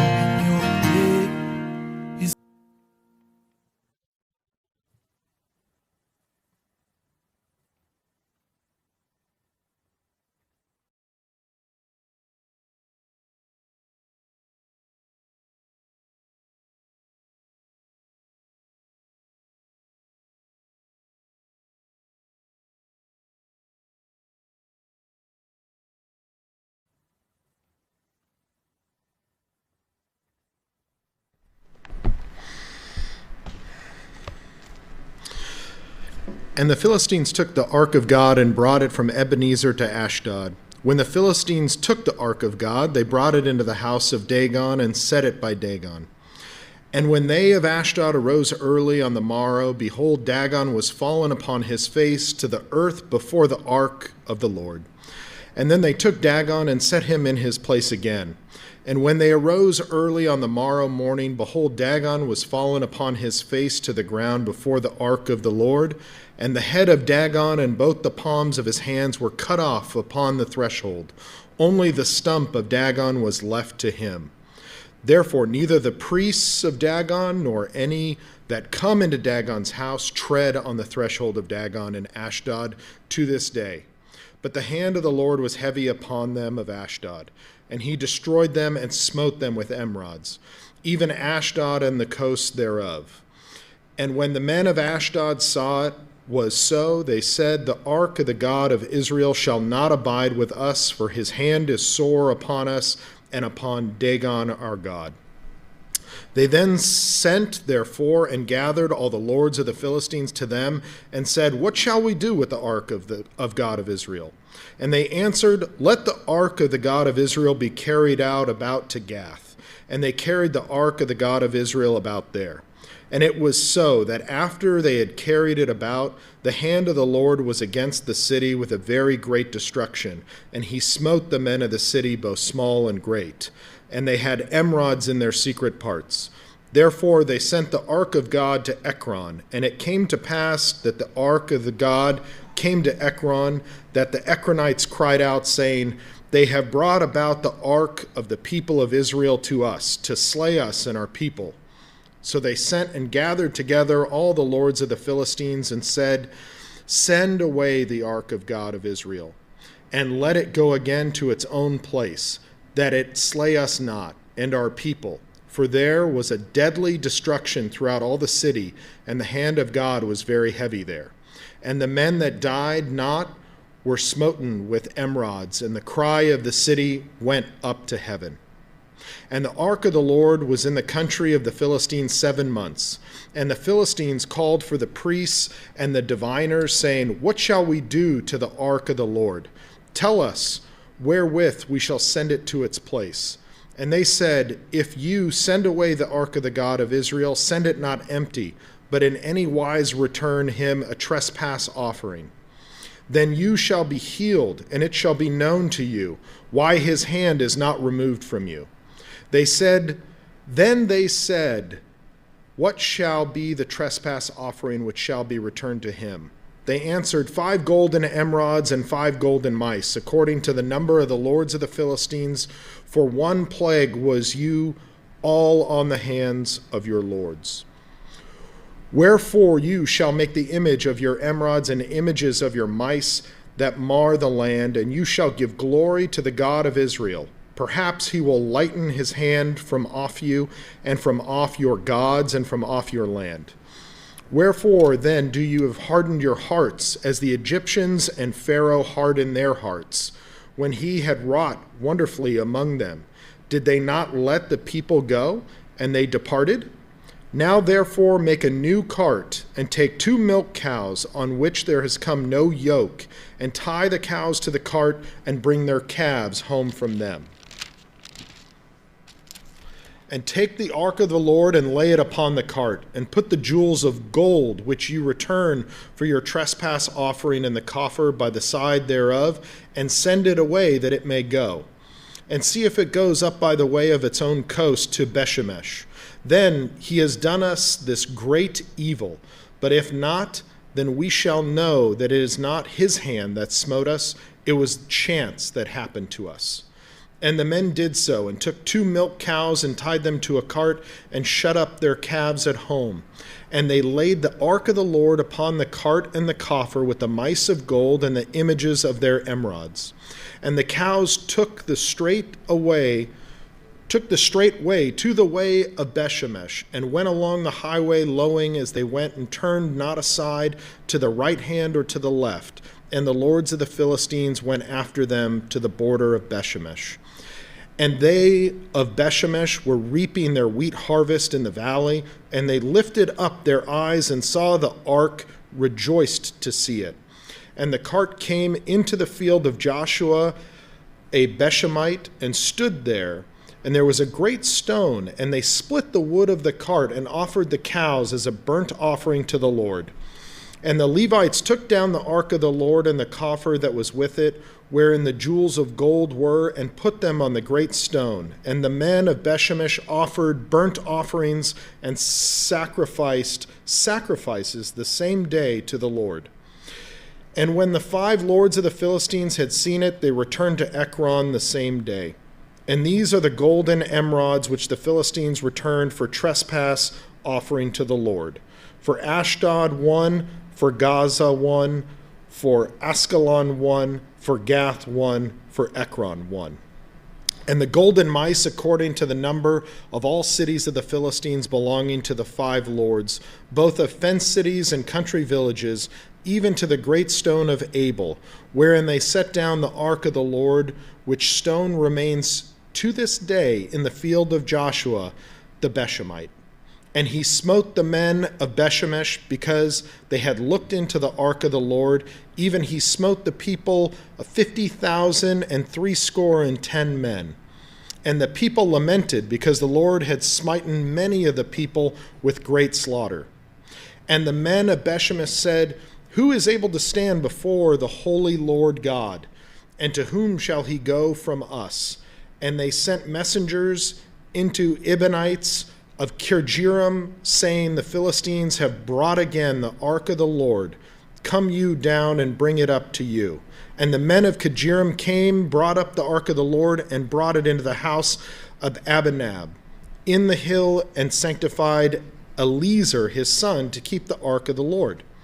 And it came to pass, while the ark abode in Kirjearim, that the time was long, for it was 20 years, and all the house of Israel lamented after the Lord. And Samuel spoke to all the house of Israel, saying, if you do return the Lord with all your hearts, then put away the strange gods and Ashtaroth from among you, and prepare your hearts to the Lord, and serve him only, and he will deliver you out of the hand of the Philistines. The children of Israel did put away Balaam and Asheroth, and serve the Lord only. And Samuel said, gather all Israel to Mizpeth, and I will pray for you to the Lord.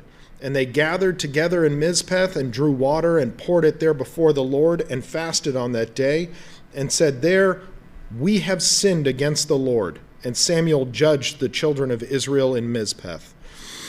And then the Philistines heard that the children of Israel were gathered together in Mizpeth. The lords of the Philistines went up against Israel.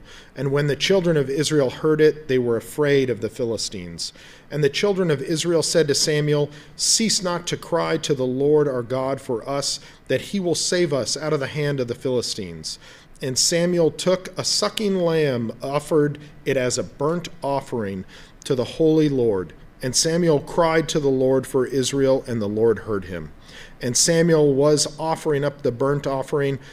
The Philistines drew near, battling against Israel. But the Lord thundered with a great thunder on that day upon the Philistines, and discomfited them, and they were smitten before Israel. And the men of Israel went out to Mizpeth, and pursued the Philistines, and smote them until they came under Bethkar. Then Samuel took a stone and set it between Mizpeth and Shen, and called the name of it Ebenezer, saying, thus far has the Lord helped us. So the Philistines were subdued, and they came no more into the coast of Israel, and the hand of the Lord was against the Philistines all the days of Samuel. And the cities which the Philistines had taken from Israel were restored to Israel, from Ekron even to Gath, and the coast thereof did Israel deliver out the hands of the Philistines, and there was peace between Israel and the Amorites. And Samuel judged Israel all the days of his life, and he went from year to year in circuit to Bethel and Gilgal and Mizpeth, and judged Israel in all those places. And his return was to Ramah, for there was his house, and he judged Israel, and there he built an altar to the Lord.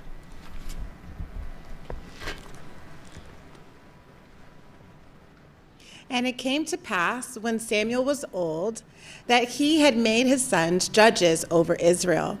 Now the name of his firstborn was Joel, and the second Abiah, and they were judges in Beersheba.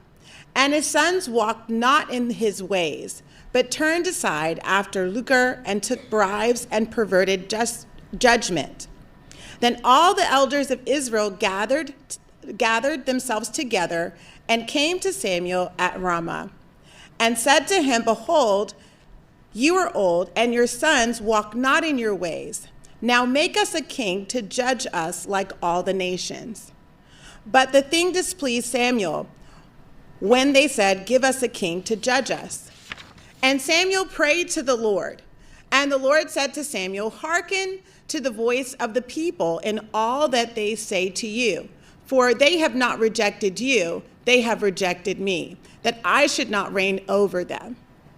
According to all the works which they have done, since the day I brought them out of Egypt, even to this day, wherewith they have forsaken me and served other gods, so do they also to you. Now therefore hearken to their voice, however yet protest solemnly to them, and show them the manner of the king that shall reign over them. And Samuel told all the words of the Lord to the people that asked him a king. And he said, this will be the manner of the king that shall reign over you. He will take your sons and appoint them for himself, for chariots and to be his horsemen, and some shall run before his chariots.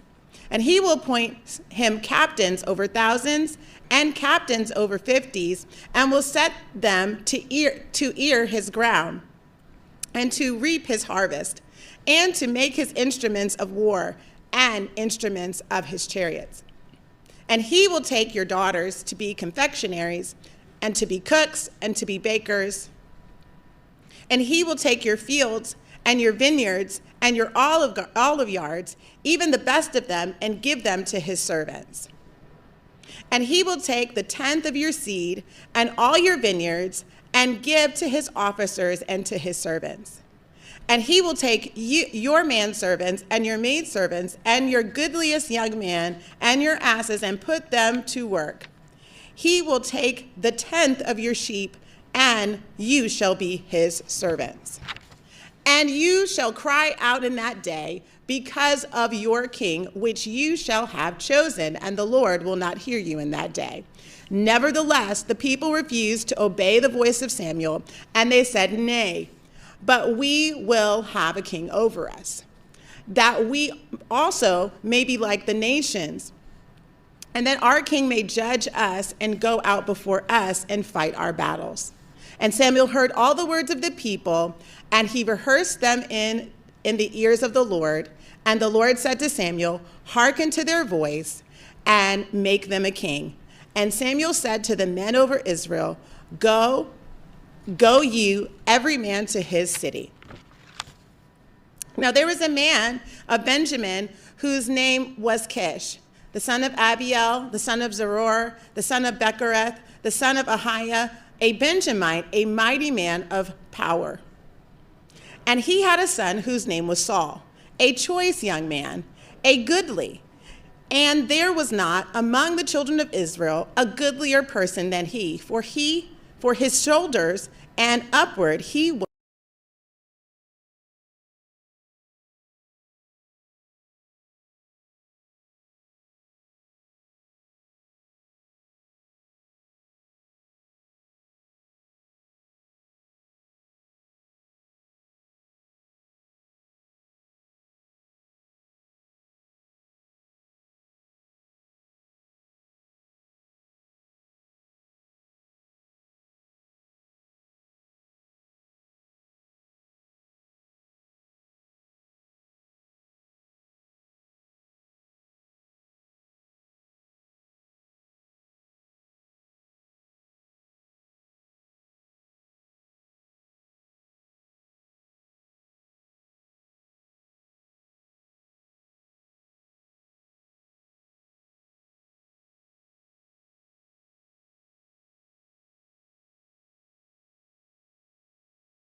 was higher than any of the people, handsome, more handsome.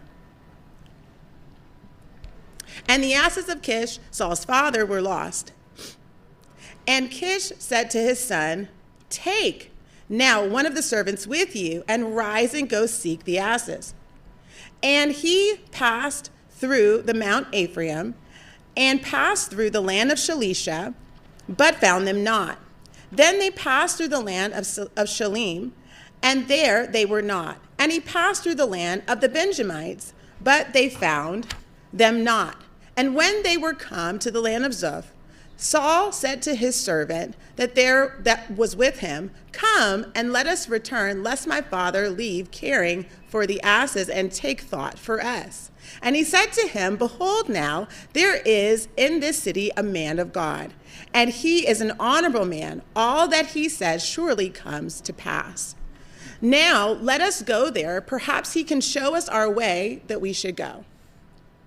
Then Saul said to his servant, behold, if we go, what shall we bring the man? For the bread is spent in our vessels, and there is not a present to bring to the man of God. What have we?"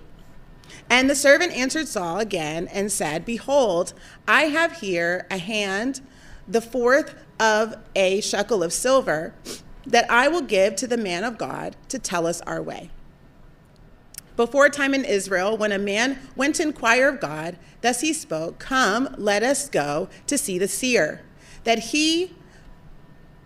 for he that is now called a prophet was before time called a seer." Then said Saul to his servant, "Well said, come, let us go." So they went to the city where the man was. And as they went up the hill to the city, they found young maidens going to draw water, and said to them, is the seer here?" And they answered him and said, "He is, behold, he is before you. Make haste now, for he came to the city, for there is a sacrifice of the people today in the high place. As soon as you be come into the city, you shall immediately find him before he got up to the high place to eat.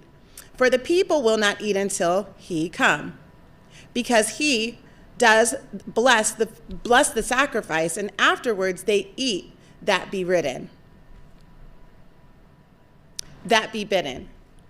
Now therefore get you up, for about this time you shall find him." And they went up into the city, and they were come into the city. Behold, Samuel came out against them to go up to the high place. Now the Lord told Samuel in his ear a day before Saul came, saying, "Tomorrow about this time I will send you a man out of the land of Benjamin, and you shall anoint him to be captain over my people Israel, that he may save my people out of the hand of the Philistines. For I have looked upon my people because their cry is come to me." And when Samuel saw Saul, the Lord said to him, "Behold, the man whom I spoke of, this same shall reign over my people." Then Saul drew near to Samuel in the gate and said, "Tell me, I pray you, where the seer's house is." And Samuel answered Saul and said, "I am the seer. Go up before me to the high place, for you shall eat with me today, and tomorrow I will let you go, and will tell you all that is in your heart. And as for the asses that were lost 3 days ago, set not your mind on them, for they were found. And on whom is all the desire of Israel? Is it not you? And on all your father's house?" And Saul answered and said, "Am I not a Benjamite, the smallest of the tribes of Israel? And my family the least of the families of the tribe of Benjamin? Wherefore then speak you so to me?"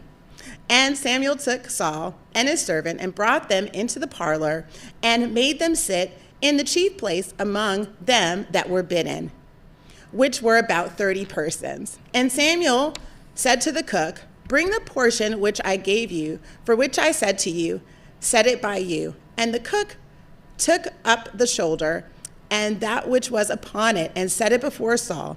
And Samuel said, "Behold, that which is left, set it before you, and eat.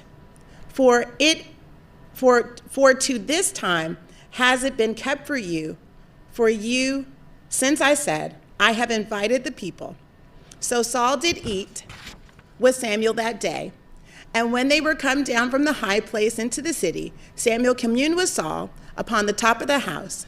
And they rose early, and it came to pass about the spring of the day that Samuel called Saul to the top of the house, saying, Up, that I might send you away. And Saul arose, and they went out, both of them, and he and Samuel abroad. And as they were going down to the end of the city, Samuel said to Saul, Bid the servant pass before us. And he passed on. But stand you still a while, that I may show you the word of God. Then Samuel took a vial of oil and poured it upon his head and kissed him and said, Is it not because the Lord has anointed you to be captain over his inheritance?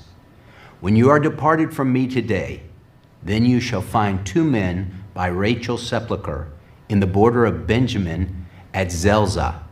And they will say to you, The asses which you went to seek are found, and lo, your father has left the care of the asses, and sorrows for you, saying, What shall I do for my son?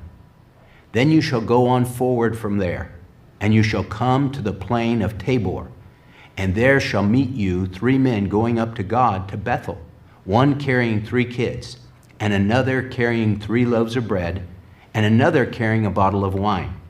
And they will salute you and give you 2 loaves of bread, which you shall receive of their hands.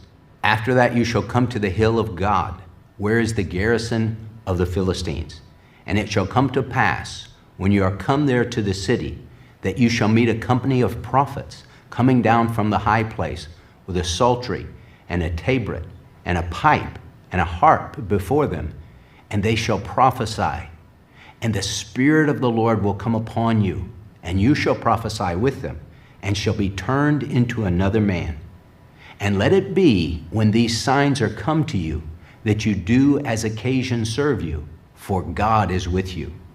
And you shall go down before me to Gilgal, and behold, I will come down to you to offer burnt offerings, and to sacrifice sacrifices of peace offerings. 7 days shall you tarry, till I come to you and show you what you shall do. And it was so, that when he had turned his back to go from Samuel, God gave him another heart. And all those signs came to pass that day. And when they came there to the hill, behold, a company of prophets met him, and the Spirit of God came upon him, and he prophesied among them. And it came to pass, when all that knew him beforetime saw that, behold, he prophesied among the prophets. Then the people said to one another, What is this that has come to the son of Kish? Is Saul also among the prophets? And one of the same place answered and said, But who is their father? Therefore it became a proverb, Is Saul also among the prophets? And when he made an end of prophesying, he came to the high place. And Saul's uncle said to him and to his servant, Where went you? And he said, To seek the asses. And when we saw that they were nowhere, we came to Samuel. And Saul's uncle said, Tell me, I pray you, what Samuel said to you. And Saul said to his uncle, He told us plainly that the asses were found. But of the matter of the kingdom whereof Samuel spoke, he told him not.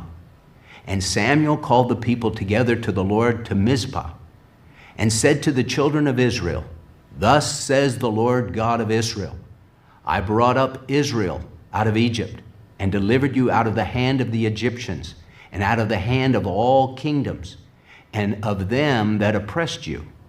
And you have this day rejected your God, who himself saved you out of all your adversities and your tribulations. And you have said to him, Nay, but set a king over us. Now therefore present yourselves before the Lord by your tribes and by your thousands. And when Samuel had caused all the tribes of Israel to come near, the tribe of Benjamin was taken. And when he had caused the tribe of Benjamin to come near by their families, the family of Matri was taken. And Saul the son of Kish was taken, and when they sought him, he could not be found. Therefore they inquired of the Lord further, if the man should yet come there. And the Lord answered, Behold, he has hidden himself among the stuff. And they ran and brought him from there. And when he stood among the people, he was higher than any of the people from his shoulders and upward. And Samuel said to all the people, See you him whom the Lord has chosen, that there is none like him among all the people. And the people shouted and said, God save the king. Then Samuel told the people the manner of the kingdom, and wrote it in a book, and laid it up before the Lord. And Samuel sent all the people away, every man to his house. And Saul also went home to Gibeon, and there went with him a band of men whose hearts God had touched. But the children of Belial said, How shall this man save us? And they despised him, and brought him no presents, but he held his peace. Then Nahash the Ammonite came up, and encamped against Jabesh Gilead. And all the men of Jabesh said to Nahash, Make a covenant with us, and we will serve you. And Nahash the Ammonite answered them, On this condition will I make a covenant with you, that I may thrust out all your right eyes, and lay it for a reproach upon all Israel. And the elders of Jabesh said to him, Give us 7 days' respite, that we may send messengers to all the coasts of Israel, and then, if there be no man to save us, we will come out to you. Then came the messengers to Gibeon of Saul, and told the tidings in the ears of the people. And all the people lifted up their voices and wept. And behold, Saul came after the herd out of the field. And Saul said, What ails the people that they weep? And they told him the tidings of the men of Jabesh. And the Spirit of God came upon Saul when he heard these tidings, and his anger was kindled greatly. And he took a yoke of oxen, and hewed them in pieces, and sent them throughout all the coasts of Israel by the hands of messengers, saying, Whosoever comes not forth after Saul and after Samuel, so shall it be done to his oxen. And the fear of the Lord fell on the people, and they came out with one consent. And when he numbered them in Bezek, the children of Israel were 300,000, and the men of Judah 30,000. And they said to the messengers that came, Thus shall you say to the men of Jabesh Gilead, Tomorrow, by that time the sun be hot, you shall have help. And the messengers came and showed it to the men of Jabesh, and they were glad. Therefore the men of Jabesh said, Tomorrow we will come out to you, and you shall do with us all that seems good to you. And it was so on the morrow that Saul put the people in 3 companies, and they came into the midst of the host in the morning watch, and slew the Ammonites until the heat of the day. And it came to pass that they which remained were scattered, so that 2 of them were not left together. And the people said to Samuel, Who is he that said, Shall Saul reign over us? Bring the men, that we may put them to death. And Saul said, There shall not a man be put to death this day, for today the Lord has wrought salvation in Israel. Then Samuel said to the people, Come, let us go to Gilgal and renew the kingdom there.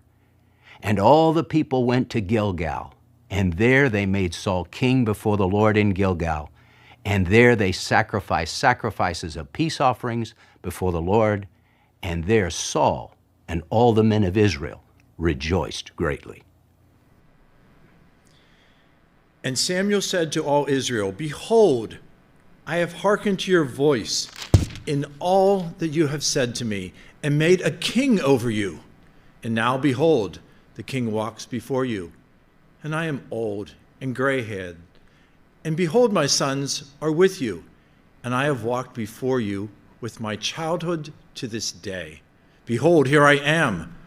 Witness against me before the Lord, and before his anointed, whose ox I have taken, or whose ass I have taken, or whom I have defrauded, whom I have oppressed, or of whose hand have I received any bribe to blind your eyes therewith, and will restore it you?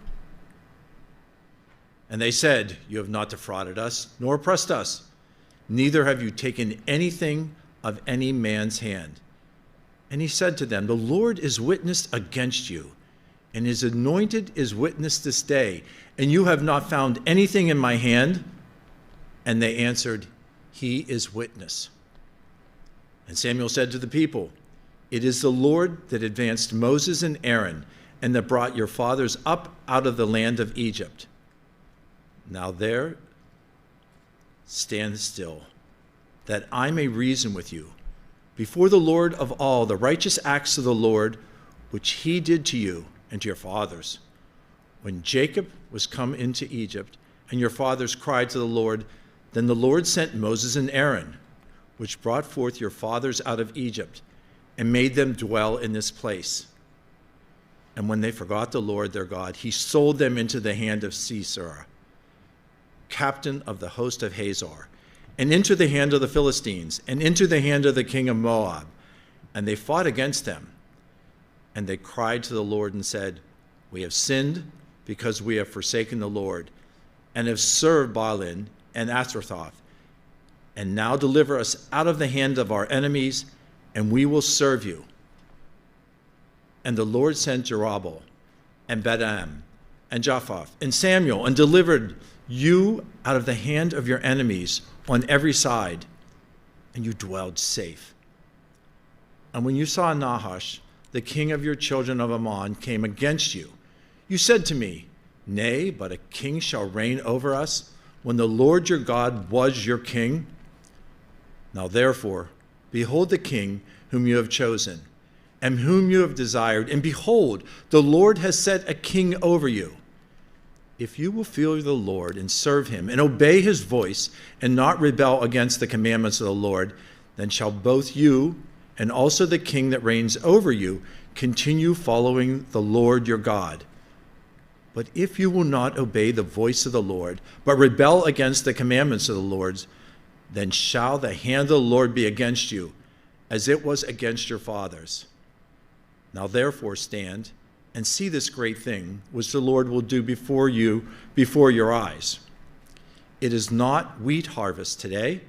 I will call the Lord, and he shall send thunder and rain, that you may perceive and see your wicked is great, which you have done in the sight of the Lord, in asking you a king. So Samuel called to the Lord, and the Lord sent thunder and rain that day, and all the people greatly feared the Lord and Samuel. And the people said to Samuel, Pray for your servants of the Lord your God, that we die not. For we have added to all our sins this evil, to ask us a king. And Samuel said to the people, Fear not, you have done all this wickedness, yet turn aside from following the Lord, but serve the Lord with all your heart. And turn not aside, for then should you go vain after things which cannot profit nor deliver, for they are vain. For the Lord will forsake his people for his great name's sake, because it has pleased the Lord to make you his people. Moreover, as for me, God forbid that I should sin against the Lord in ceasing to pray for you, but I will teach you the good and the right way. Only fear the Lord and serve him in truth with all your heart, for consider how great things he has done for you. But if you shall still do wickedly, you shall be consumed, both you and your king. Saul reigned 1 year, and when he had reigned 2 years over Israel, Saul chose 3,000 men of Israel, whereof 2,000 were with Saul in Michmash, in Mount Bethel, and 1,000 were with Jonathan in Gibeon of Benjamin. And the rest of the people he sent every man to his tent. And Jonathan smote the garrison of the Philistines that was in Gibeon. And the Philistines heard of it. And Saul blew the trumpet throughout the land, saying, Let the Hebrews hear. And all Israel heard, say Saul had smitten a garrison of Philistines, and that Israel also was in abomination with the Philistines. And the people were called together after Saul to Gilgal. And the Philistines gathered themselves together to fight with Israel, 30,000 chariots and 6,000 horsemen, and people as in the sand and as on the sea shore in multitude. And they came up and pitched in Michmash, eastward from Bethaven. When the men of Israel saw that they were in a strait, for the people were distressed, then the people hid themselves in caves, and in thickets, and in rocks, and in high places, and in pits. And some of the Hebrews went over Jordan to the land of God in Gilead. As for Saul, he was yet in Gilgal, and all the people following him trembling. And he tarried 7 days, according to this time set that Samuel had appointed. But Samuel came not to Gilgal, and the people were scattered from him. And Saul said, "Bring here a burnt offering to me, and peace offerings." And he offered the burnt offering. And it came to pass that as soon as he had made an end of an offering, the burnt offering, behold, Samuel came, and Saul went out to meet him, and he might salute him. And Samuel said, "What have you done?" And Saul said, "Because I saw the people were scattered from me, and that you came not within days appointed, and that the Philistines gathered themselves together at Michmash. Therefore, said I, the Philistines will come down now upon me to Gilgal, and I have made supplication to the Lord. I forced myself, therefore, and offered burnt offering." And Samuel said to Saul, "You have done foolishly. You have not kept the commandment of the Lord your God, which he commanded you. For now the Lord have established your kingdom upon Israel forever. But now the kingdom shall not continue. The Lord sought him a man after his own heart. And the Lord commanded him to be captain over his people, because you have not kept that which the Lord commanded you." And Samuel arose, got him from Gilgal to Gibeon of Benjamin. And Saul numbered the people that were present with him, about 600 men. And Saul and Jonathan his son, and the people that were present with them, abode in Gibeon of Benjamin. But the Philistines encamped in Michmash. And the spoilers came out of the camp of the Philistines in 3 companies. One company turned the way that leads to Ophrah, to the land of Shual. And another company turned away to Bethorn. And another company turned to the way of the border that looks into the valley of Gibeon, towards the wilderness. Now there was no smith found throughout all the land of Israel. For the Philistines said, "Let the Hebrews make themselves swords or spears." But all the Israelites went down to the Philistines to sharpen every man his share and his coulter and his axe and his mattock. Yet they had a file for the mattocks and for the coulters, and for the forks and for the axes, and to sharpen the goads. So it came to pass in the day of battle that there was neither sword nor spear found in the hand of any of the people that were with Saul and Jonathan. But with Saul and with Jonathan, his son, was there found. And the garrison of Philistines went out to the passage of Michmash. Now it came to pass upon a day that Jonathan, the son of Saul, said to the young man that bore his armor, "Come, let's go over to the Philistines' garrison that is on the other side." But he told not his father. And Saul tarried in his uttermost part, Gibeon, under the pomegranate tree, which is in Mignon. And the people there were him about 600 men. And Ahiah, the son of Ahitub, Ichabod's brother, the son of Phinehas, the son of Eli, the Lord priest of Shiloh, wearing an ephod. And the people knew not that Jonathan was gone. And between the passage by which Jonathan sought to go over the Philistines' garrison, there was a sharp rock on one side and a sharp rock on the other side. And the name of the one was Boraz, and the name of the other was Seneh. The forefront of one was situate northward opposite Michmash, and the other southward opposite Gibeon. And Jonathan said to the young man that bore his armor, "Come, and let us go over to the garrison of these uncircumcised, It may be that the Lord will work for us, for there is no restraint to the Lord to save by many or by few. And his armor-bearer said to him, do all that is in your heart. Turn you, behold, I am with you according to your heart. Then said Jonathan, behold, we will pass over these men, and we will discover ourselves to them. If they say to us, tarry until we come to you, then we will stand still in our place, and we will not go to them. But if they say thus, come up to us, then we will go up. For the Lord has delivered them into our hand, and this shall be a sign to us. And both of them discovered themselves to the garrisons of the Philistines, and the Philistines said, behold, the Hebrews come forth out of the holes where they have hidden themselves. And the men of the garrisons answered Jonathan and his armor-bearer and said, come up to us, and we will show you a thing. And Jonathan said to his armor-bearer, come up after me, for the Lord has delivered them into the hand of Israel. And Jonathan climbed up upon his hands and upon his feet, and his armor-bearer after him. And they fell before Jonathan, and his armor-bearer slew after him.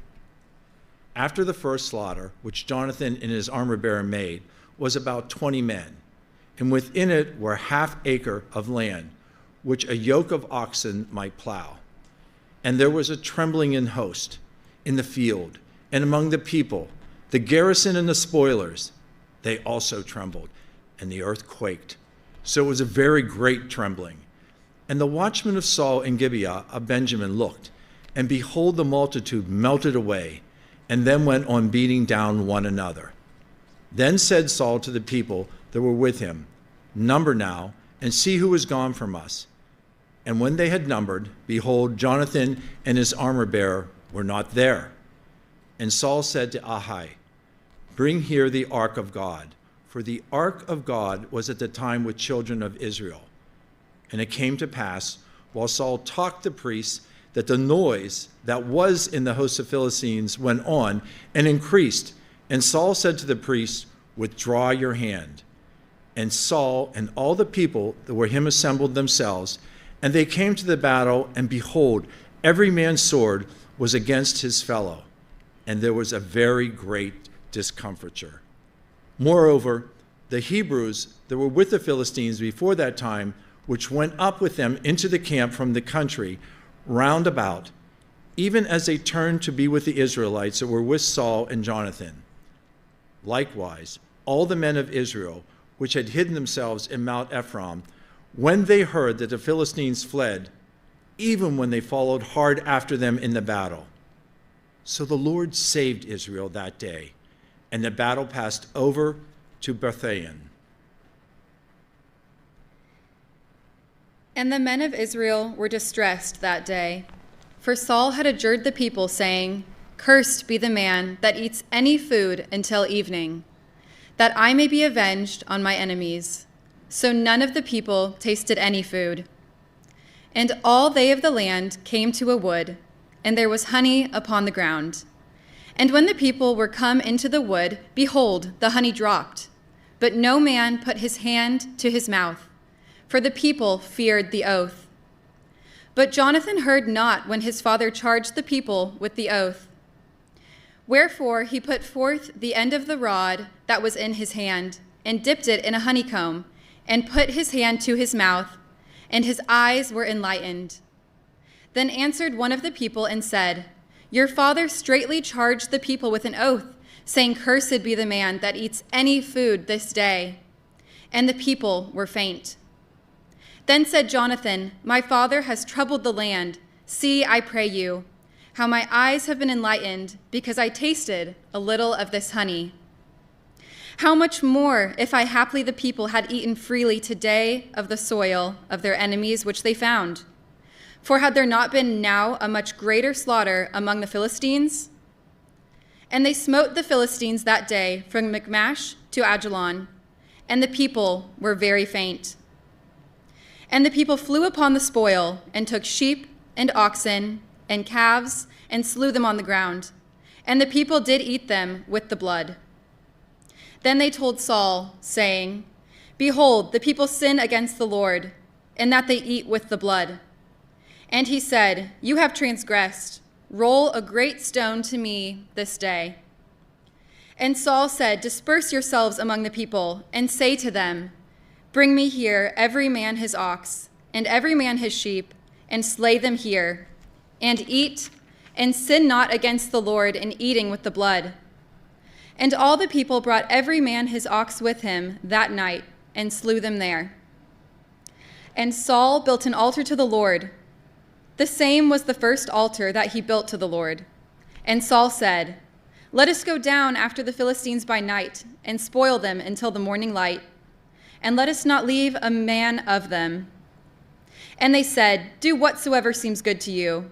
Then the priest, "Let us draw near here to God." And Saul asked the council of God, "Shall I go down after the Philistines? Will you deliver them into the hand of Israel?" But he answered him not that day. And Saul said, "Draw you near here, all the chief of the people, and know and see wherein this sin has been this day. For as the Lord lives, which saves Israel, though it be in Jonathan my son, he shall surely die." But there was not a man among all the people that had answered him. Then he said to all Israel, "Be you on one side, and I and Jonathan my son will be on the other side." And the people said to Saul, "Do what seems good to you." Therefore Saul said to the Lord God of Israel, "Give a perfect lot." And Saul and Jonathan were taken, but the people escaped. And Saul said, "Cast lots between me and Jonathan my son." And Jonathan was taken. Then Saul said to Jonathan, "Tell me what you have done." And Jonathan told him and said, "I did but taste a little honey with the end of the rod that was in my hand, and lo, I must die." And Saul answered, "God, do so and more also, for you shall surely die, Jonathan." And the people said to Saul, "Shall Jonathan die, who has wrought this great salvation in Israel? God forbid. As the Lord lives, there shall not one hair of his head fall to the ground, for he has wrought with God this day." So the people rescued Jonathan, that he died not. When Saul went up from following the Philistines, and the Philistines went to their own place. So Saul took the kingdom over Israel and fought against all his enemies on every side, against Moab, and against the children of Ammon, and against Edom, and against the kings of Zeboah, and against the Philistines, and wherever he turned himself, he vexed them. And he gathered a host and smote the Amalekites, and delivered Israel out of the hands of them that spoiled them. Now the sons of Saul were Jonathan and Ishua and Melchishua, and the names of his two daughters were these: the name of the firstborn Merab, and the name of the younger Michal. And the name of Saul's wife was Ahinoam, the daughter of Ahimaaz. The name of the captain of his host was Abner, the son of Ner, Saul's uncle. And Kish was the father of Saul, and Ner, the father of Abner, was the son of Abiel. And there was sore war against the Philistines all the days of Saul. And when Saul saw any strong man or any valiant man, he took him to him. Samuel also said to Saul, "The Lord sent me to anoint you to be king over his people, over Israel. Now therefore hearken you to the voice of the words of the Lord. Thus says the Lord of hosts, I remembered that which Abimelech did to Israel, how he laid wait for him in the way, when he came up from Egypt. Now go and smite Abimelech, and utterly destroy all that they have, and spare them not, but slay both man and woman, infant and suckling, ox and sheep, camel and ass." And Saul gathered the people together and numbered them in Telaim, 200,000 footmen and 10,000 men of Judah. And Saul came to the city of Amalek and said, "Wait in the valley." And Saul said to the Kenites, "Go, depart, get you down from among the Amalekites, lest I destroy you with them. For you showed kindness to all the children of Israel when they came up out of Egypt." So the Kenites departed from among the Amalekites. And Saul smote the Amalekites from Havilah until you came to Shur, that is opposite Egypt. And he took Agag, the king of Amalekites, alive, and utterly destroyed all the people with the edge of the sword. But Saul, the people, spared Agag, and the best of the sheep, and of the oxen, and of the fatlings, and the lambs, and all that was good, and would not utterly destroy them. But everything that was vile and refuse, that they destroyed utterly. Then came the word of the Lord to Samuel, saying, It repents me that I have set up Saul to be king, for he has turned back from following me, and has not performed my commandments. And it grieved Samuel, and he cried to the Lord all night. And when Samuel rose early to meet Saul in the morning, it was told Samuel, saying, Saul came to Carmel, and behold, he set him up a place, and is gone about, and passed on, and gone down till Gilgal. And Samuel came to Saul, and Saul said to him, Blessed be you of the Lord. I have performed the commandment of the Lord. And Samuel said, What means then this bleating of the sheep in my ears, and the lowing of the oxen which I hear? And Saul said, They have brought them from the Amalekites, for the people spared the best of the sheep and of the oxen to sacrifice to the Lord your God, and the rest we have utterly destroyed. Then Samuel said to Saul, Stay, and I will tell you what the Lord has said to me this night. And he said to him, Say on. And Samuel said, When you were little in your own sight, were you not made the head of the tribes of Israel, and the Lord anointed you king over Israel? And the Lord sent you on a journey, and he said, Go and utterly destroy the sinners, the Amalekites, and fight against them until they be consumed. Why then did you not obey the voice of the Lord, but did fly upon the spoil, and did evil in the sight of the Lord? And Saul said to Samuel, Yea, I have obeyed the voice of the Lord, and have gone the way which the Lord sent me, and have brought Agag, the king of Abimelech, and have utterly destroyed the Amalekites. But the people took of the spoil, sheep and oxen, the chief of the things which should have been utterly destroyed, to sacrifice to the Lord your God in Gilgal. And Samuel said, Has the Lord as great delight in burnt offerings and sacrifices as in obeying the voice of the Lord? Behold, to obey is better than sacrifice, and to hearken than the fat of rams. For rebellion as the sin of witchcraft, and stubbornness is as iniquity and idolatry. Because you have rejected the word of the Lord, he has also rejected you from becoming king.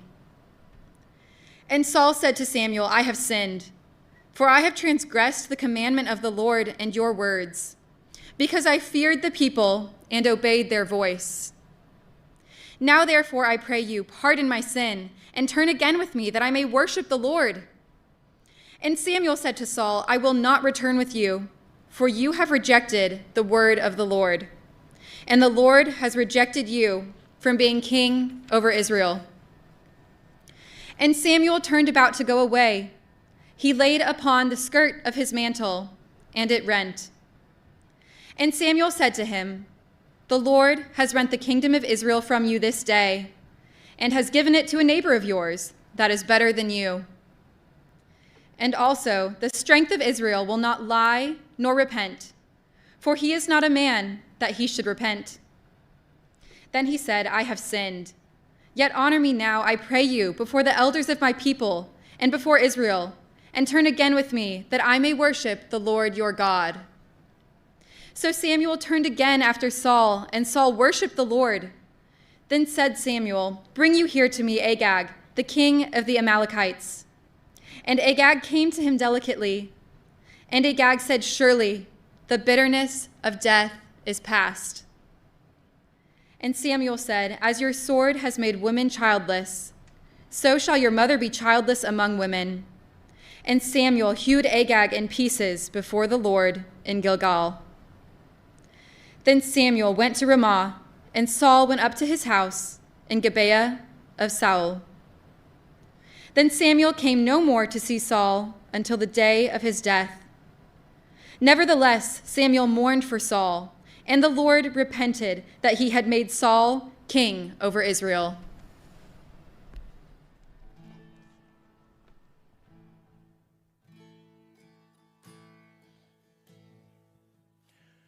So I throw my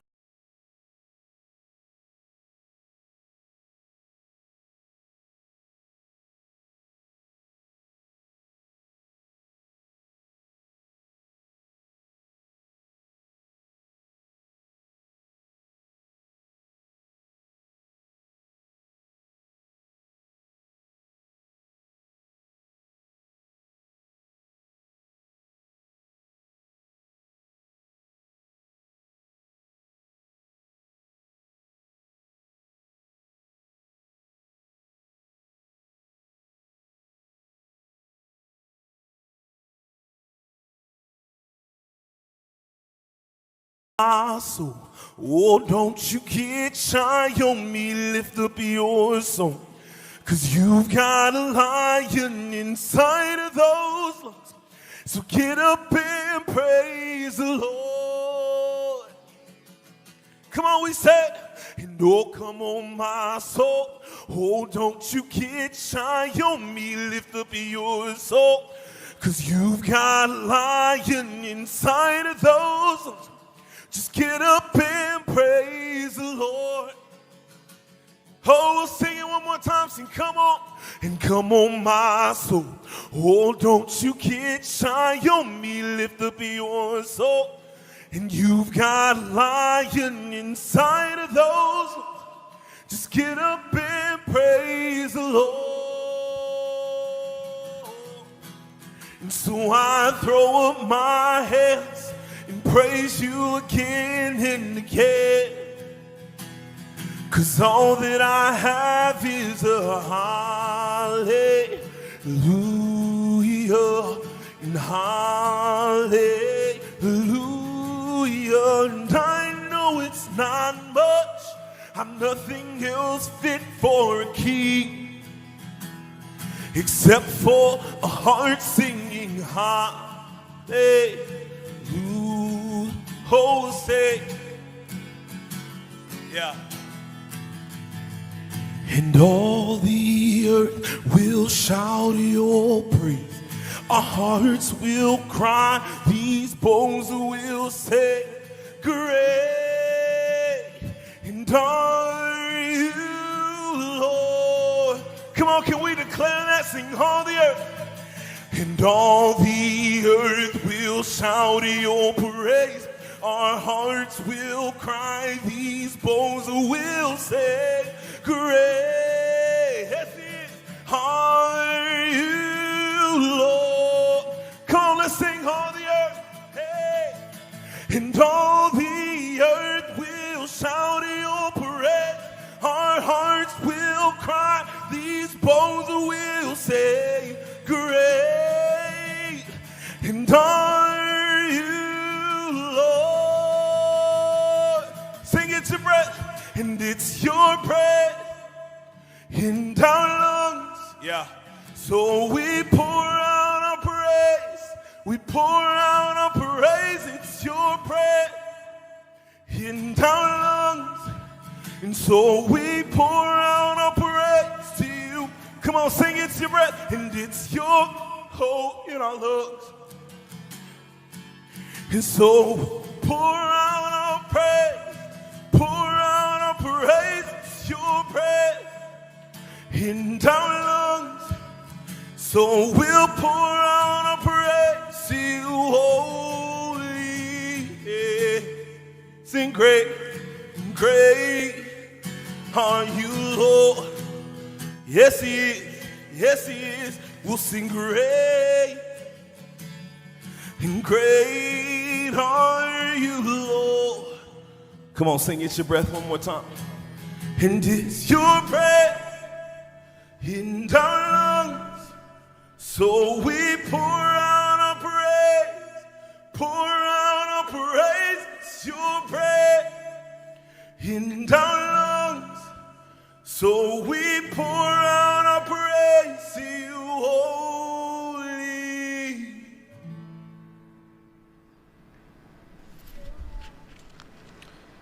And the Lord said to Samuel, How long?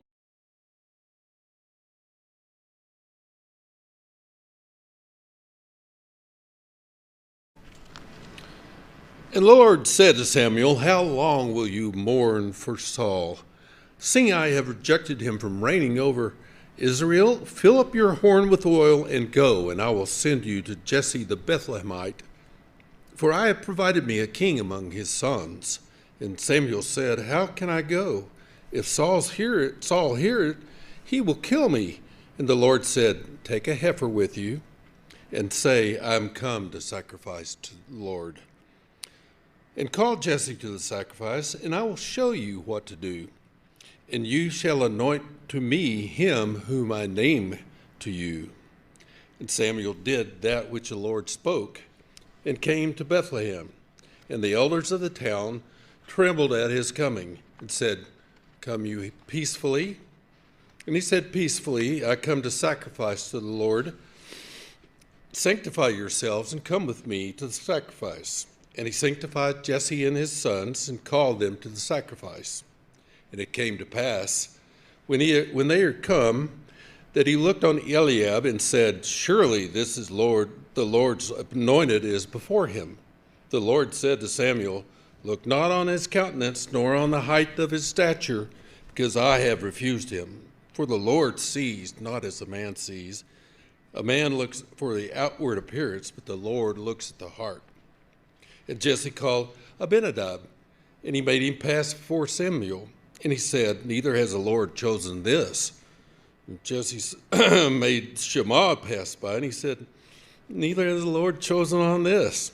And again Jesse made 7 of his sons pass before Samuel. And Samuel said to Jesse, The Lord has not chosen these. And Samuel said to Jesse, Are these all your children? And he said, There remains yet the youngest, and behold, he keeps the sheep. And Samuel said to Jesse, Send and bring him, for I will not sit down till he come here. And he brought him in. Now he was ruddy and also of a beautiful countenance, and goodly to look to. And the Lord said, Arise, anoint him, for this is he. And Samuel took the horn of oil and anointed him in the midst of his brethren. And the Spirit of the Lord came upon David from that day forward. So Samuel rose up and went to Ramah. But the Spirit of the Lord departed from Saul, and an evil spirit from the Lord troubled him. And Saul's servant said to him, Behold now, an evil spirit from God troubles you. Let our Lord now command your servants, which are before you, to seek out a man who is a cunning player on a harp. And it shall come to pass, when the evil spirit is upon you, that he shall play with his hand, and you will be well. Then answered one of the servants, Saul said to his servants, Provide me now with a man who can play well, and bring him to me. Then answered one of the servants, and said, Behold, I have seen a son of Jesse the Bethlehemite, that is cunning player, and a mighty valiant man, and a man of war, and prudent in matters, and a comely person, and the Lord is with him. Wherefore Saul sent messengers to Jesse and said, Send me David your son, which is with the sheep. And Jesse took an ass laden with bread, a bottle of wine, and a kid, and sent them to David and his son by David his son to Saul. And David came to Saul and stood before him, and loved him greatly, and he became his armor bearer. And Saul said to Jesse, Let David, I pray you, stand before me, for he has found favor in my sight. And it came to pass that when the evil spirit from God was upon Saul, and David took a harp and played with his hand, so Saul was refreshed and well, and the evil spirit departed from him. Now the Philistines had gathered their armies to battle, and were gathered together at Socoh, which belongs to Judah, and pitched between Socoh and Azekah, and Ephraim. And Saul and the men of Israel were gathered together and pitched in the valley of Elah, and set the battle in array against the Philistines. And the Philistines stood on the mountain on one side, and Israel stood on the mountain on the other side. There was a valley between them. And there went out a champion out of the camp of the Philistines, called Goliath, Goliath of Gath, whose height was 6 cubits and a span. And he had a helmet of brass on his head, and he was armed with a coat of mail, and the weight of his coat was 5,000 shekels of brass. And he had greaves of brass upon his legs, and the target of brass between his shoulder. And the staff of his spear was like a weaver's beam, and his spear's head weighed 600 shekels of iron. One bearing a shield went before him. And he stood and cried to the army of Israel. He said to them, "Why are you come out to set your battle in array? Am I not a Philistine, and you servants to Saul? Choose you a man from you, and let him come down to me. If he be able to fight me and to kill me, then will we be your servants. But if I prevail against him and kill him, then shall you our servants be, and serve us." And the Philistines said, "I defy the armies of Israel this day. Give me a man that we may fight together." And Saul and all of Israel heard the words of the Philistine, and were dismayed and greatly afraid. Now David was the son of an Ephraimite of Bethlehem, Judah, whose name was Jesse, and he had 8 sons. And the man went among men for an old man in those days of Saul. The 3 eldest sons of Jesse went, and he followed Saul into the battle. And the names of his 3 sons that went to battle were Eliab, the firstborn, next to him Abinadab, and the third Shammah. David was the youngest. And the 3 eldest followed Saul. But David went and returned from Saul to feed his father's sheep at Bethlehem. And the Philistine drew near morning and evening and presented himself 40 days. And Jesse said to David his son, "Take now for your brethren bushel of this parched corn, and these 10 loaves, and run to the camp to your brother. And carry these 10 cheeses to the captain of their 1,000, and look how your brethren fare, and take their pledge." Now Saul and they and all the men of Israel were in the valley of Elah fighting with the Philistines. David rose up early in the morning, and left the sheep with a keeper, and took and went, as Jesse commanded him. And he came to the trench as the host was going forth to the fight, and shouted for the battle. For Israel and the Philistines had put the battle in array, army against army. And David left his carriage in the hand of a keeper of the carriage, and ran into the army, and came and saluted his brethren. As he talked to them, behold, there came up the champion, the Philistine of Gath, Goliad by name, out of the armies of the Philistines, and spoke according to the same words, and David heard them. And all the men who saw the man fled from him, and they were sore afraid. And the men of Israel said, "Have you seen this man that's come up? Surely to defy Israel is he come up. And it shall be that the man who kills him, the king will enrich him with great riches, and give him his daughter, and make his father's house free in Israel." And David spoke to the men that stood by him, saying, "What shall be done to the man that kills this Philistine, and takes away the reproach from Israel? For who is this uncircumcised Philistine that he should defy the armies of the living God?"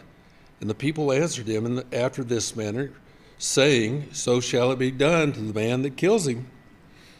And Eliab, the oldest brother, heard when he spoke to the men, and Eliab's anger was kindled against David. And he said, "Why have you come here? With whom have you left the few sheep in the wilderness? I know your pride and the naughtiness of your heart, for you've come down here that you might see the battle." And David said, "What have I done now? Is there not cause?" And he turned toward him another, and spoke in the same manner. And the people answered him again in the same manner. And the words were heard which David spoke, and they rehearsed them before Saul, and he sent for them.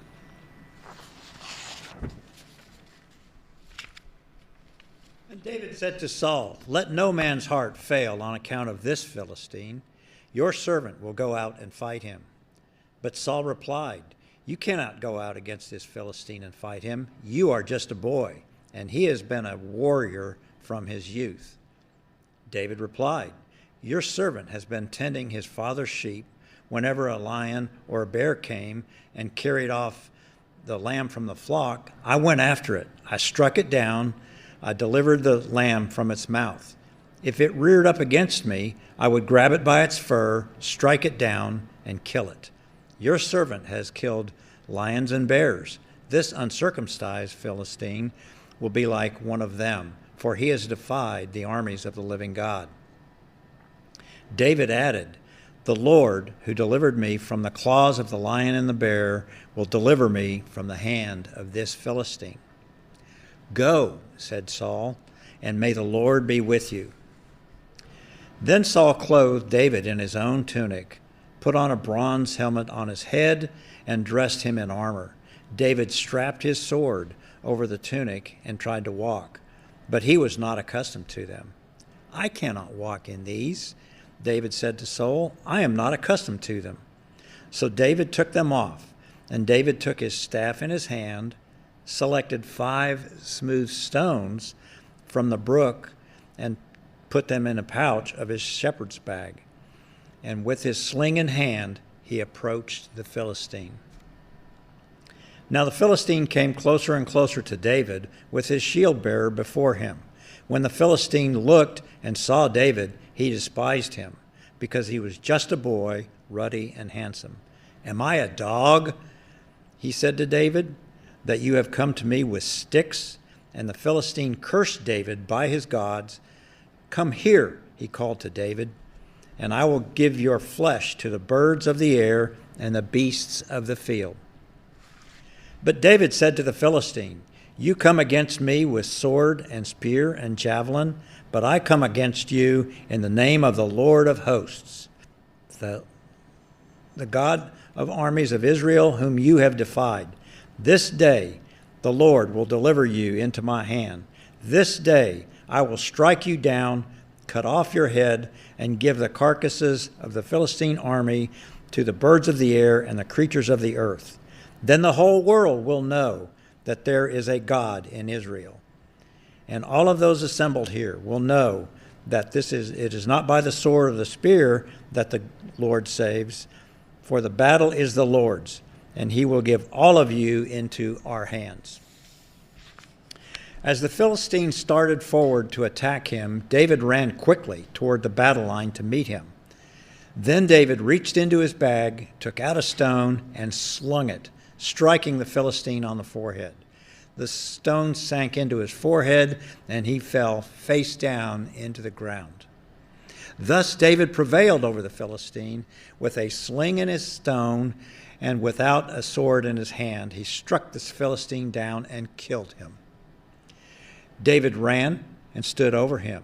He grabbed the Philistine's sword and pulled it from its sheath and killed him, and he cut off his head with the sword. When the Philistines saw that their hero was dead, they turned and ran. Then the men of Israel and Judah charged forward with a shout and pursued the Philistines to the entrance of Gath and the gates of Ekron. And the bodies of the Philistines were strewn all along the Shaaraim road to Gath and Ekron. When the Israelites returned from their pursuit of the Philistines, they plundered their camps. David took the head of the Philistine and brought it to Jerusalem, and he put Goliath's weapons in his own tent. As Saul watched David going out to confront the Philistine, he said to Abner, the commander of the army, "Abner, whose son is this young man?" "As surely as you live, O king," Abner replied, "I do not know." "Find out whose son this young man is," said the king. So when David returned from killing the Philistine, still holding the head in his hand, Abner took him and brought him before Saul. "Whose son are you, young man?" asked Saul. "I am the son of Jesse, servant of Bethlehem." After David had finished speaking with Saul, the souls of Jonathan and David were knit together, and Jonathan loved him as himself. And from that day, Saul kept David with him and did not let him return to his father's house. Then Jonathan made a covenant with David because he loved him as himself. And Jonathan removed the robe he was wearing and gave it to David, along with his tunic, his sword, his bow, and his belt. So David marched out and prospered in everything Saul sent him to do, and Saul set him over the men of war. And this was pleasing in the sight of the people and of Saul's officers as well. As the troops were returning home after David killed the Philistine, the women came out of the cities of Israel to meet King Saul with singing and dancing, with joyful songs, and with tambourines and other instruments. As the women danced, they sang out, "Saul has slain his thousands, and David his tens of thousands." And Saul was furious and resented this song. "They have ascribed tens of thousands to David," he said, "but only thousands to me. What more can he have but the kingdom?" And from that day forward, Saul kept a jealous eye on David.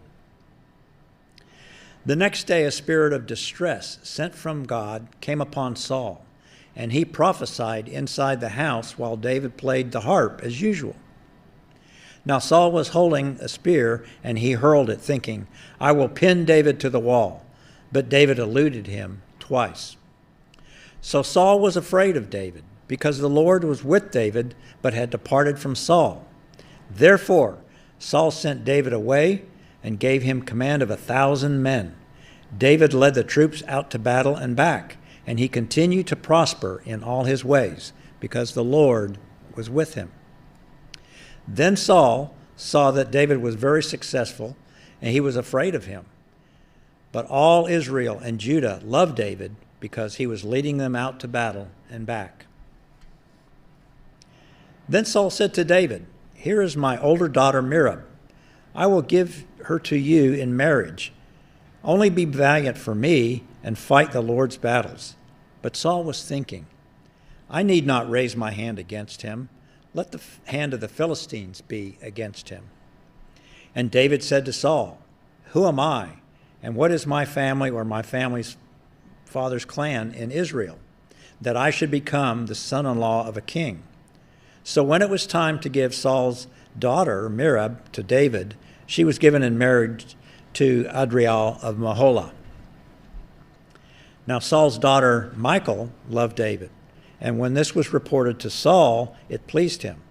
"I will give her to David," Saul thought, "so that she may snare him, and the hand of the Philistines may be against him." So Saul said to David for a second time, "Now you can be my son-in-law." Then Saul ordered his servants, "Speak to David privately and tell him, 'Behold, the king is pleased with you, and all his servants love you.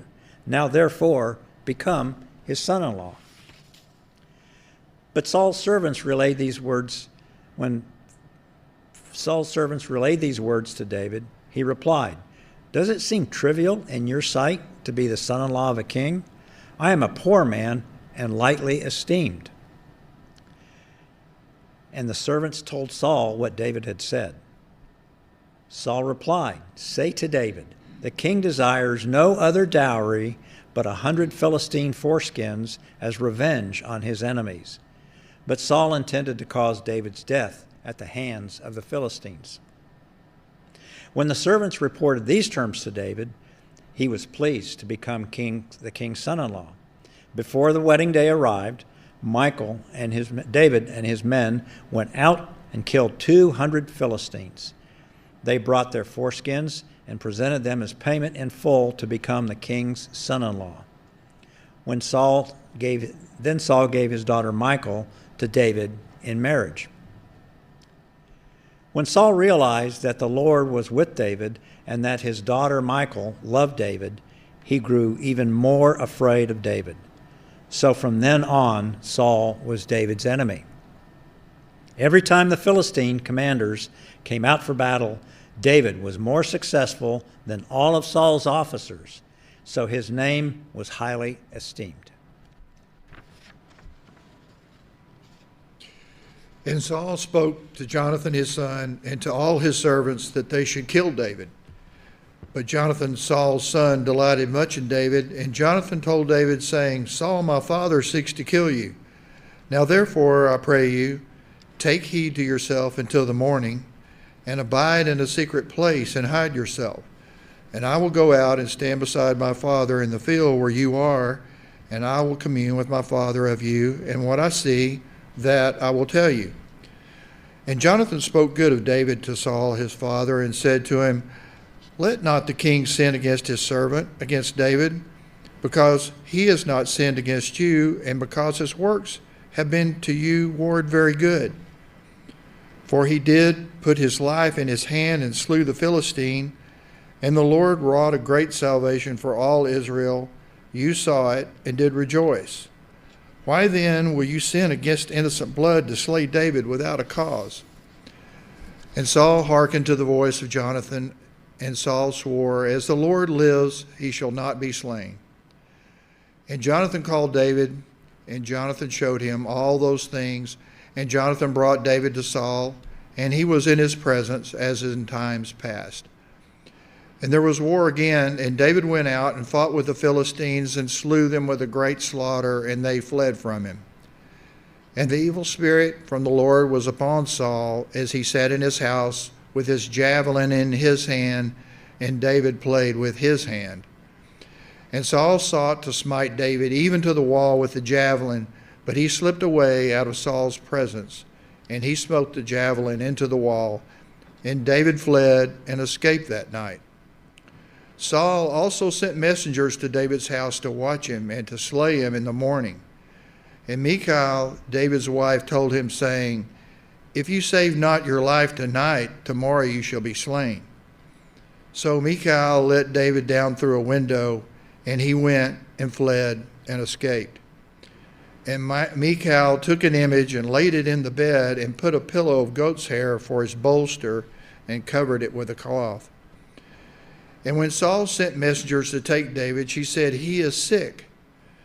And Saul sent the messengers again to see David, saying, Bring him up to me in the bed, that I may slay him.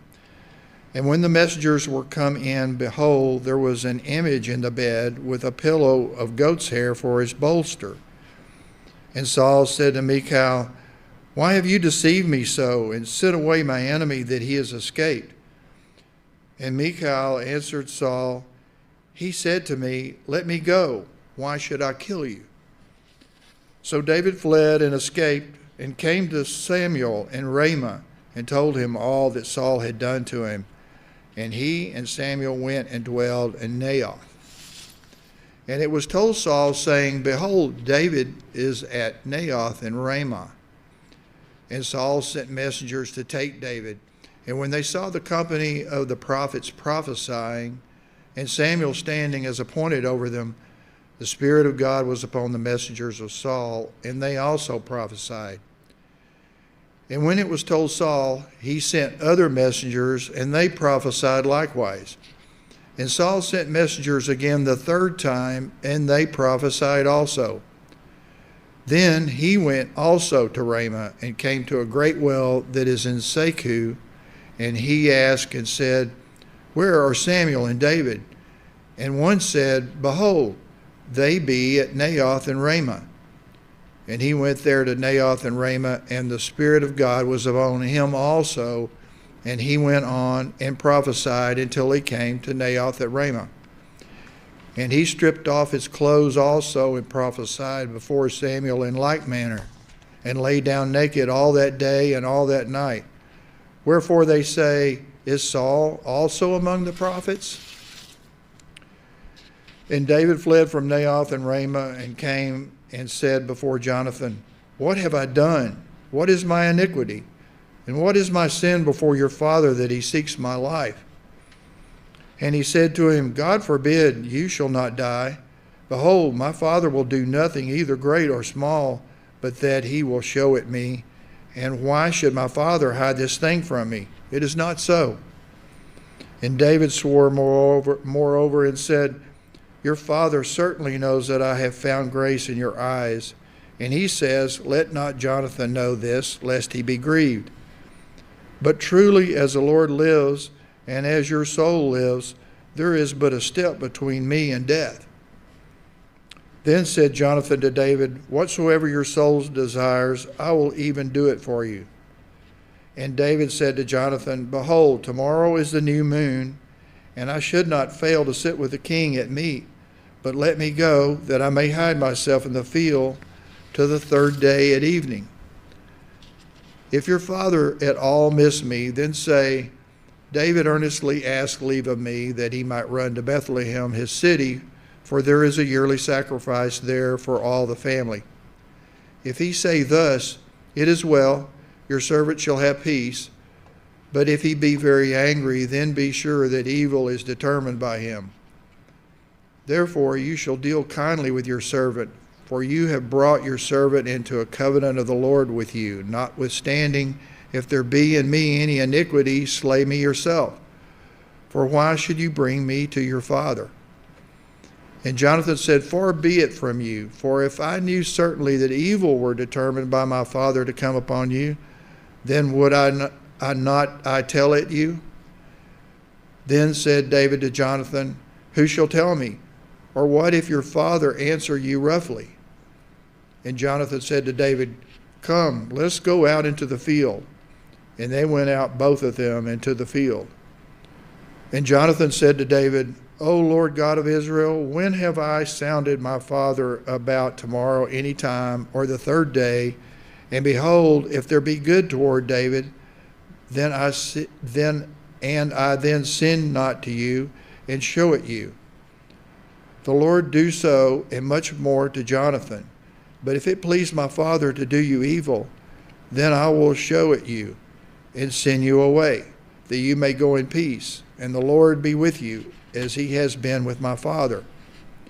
And you shall not only while yet I live show me the kindness of the Lord, that I die not, but also you shall not cut off your kindness from my house forever. No, not when the Lord has cut off the enemies of David, every one of them from the face of the earth." So Jonathan made a covenant with the house of David, saying, "Let the Lord even require it at the hand of David's enemies."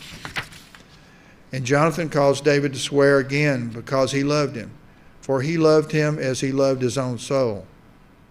Then Jonathan said to David, "Tomorrow is the new moon, and you shall be missed, because your seat will be empty.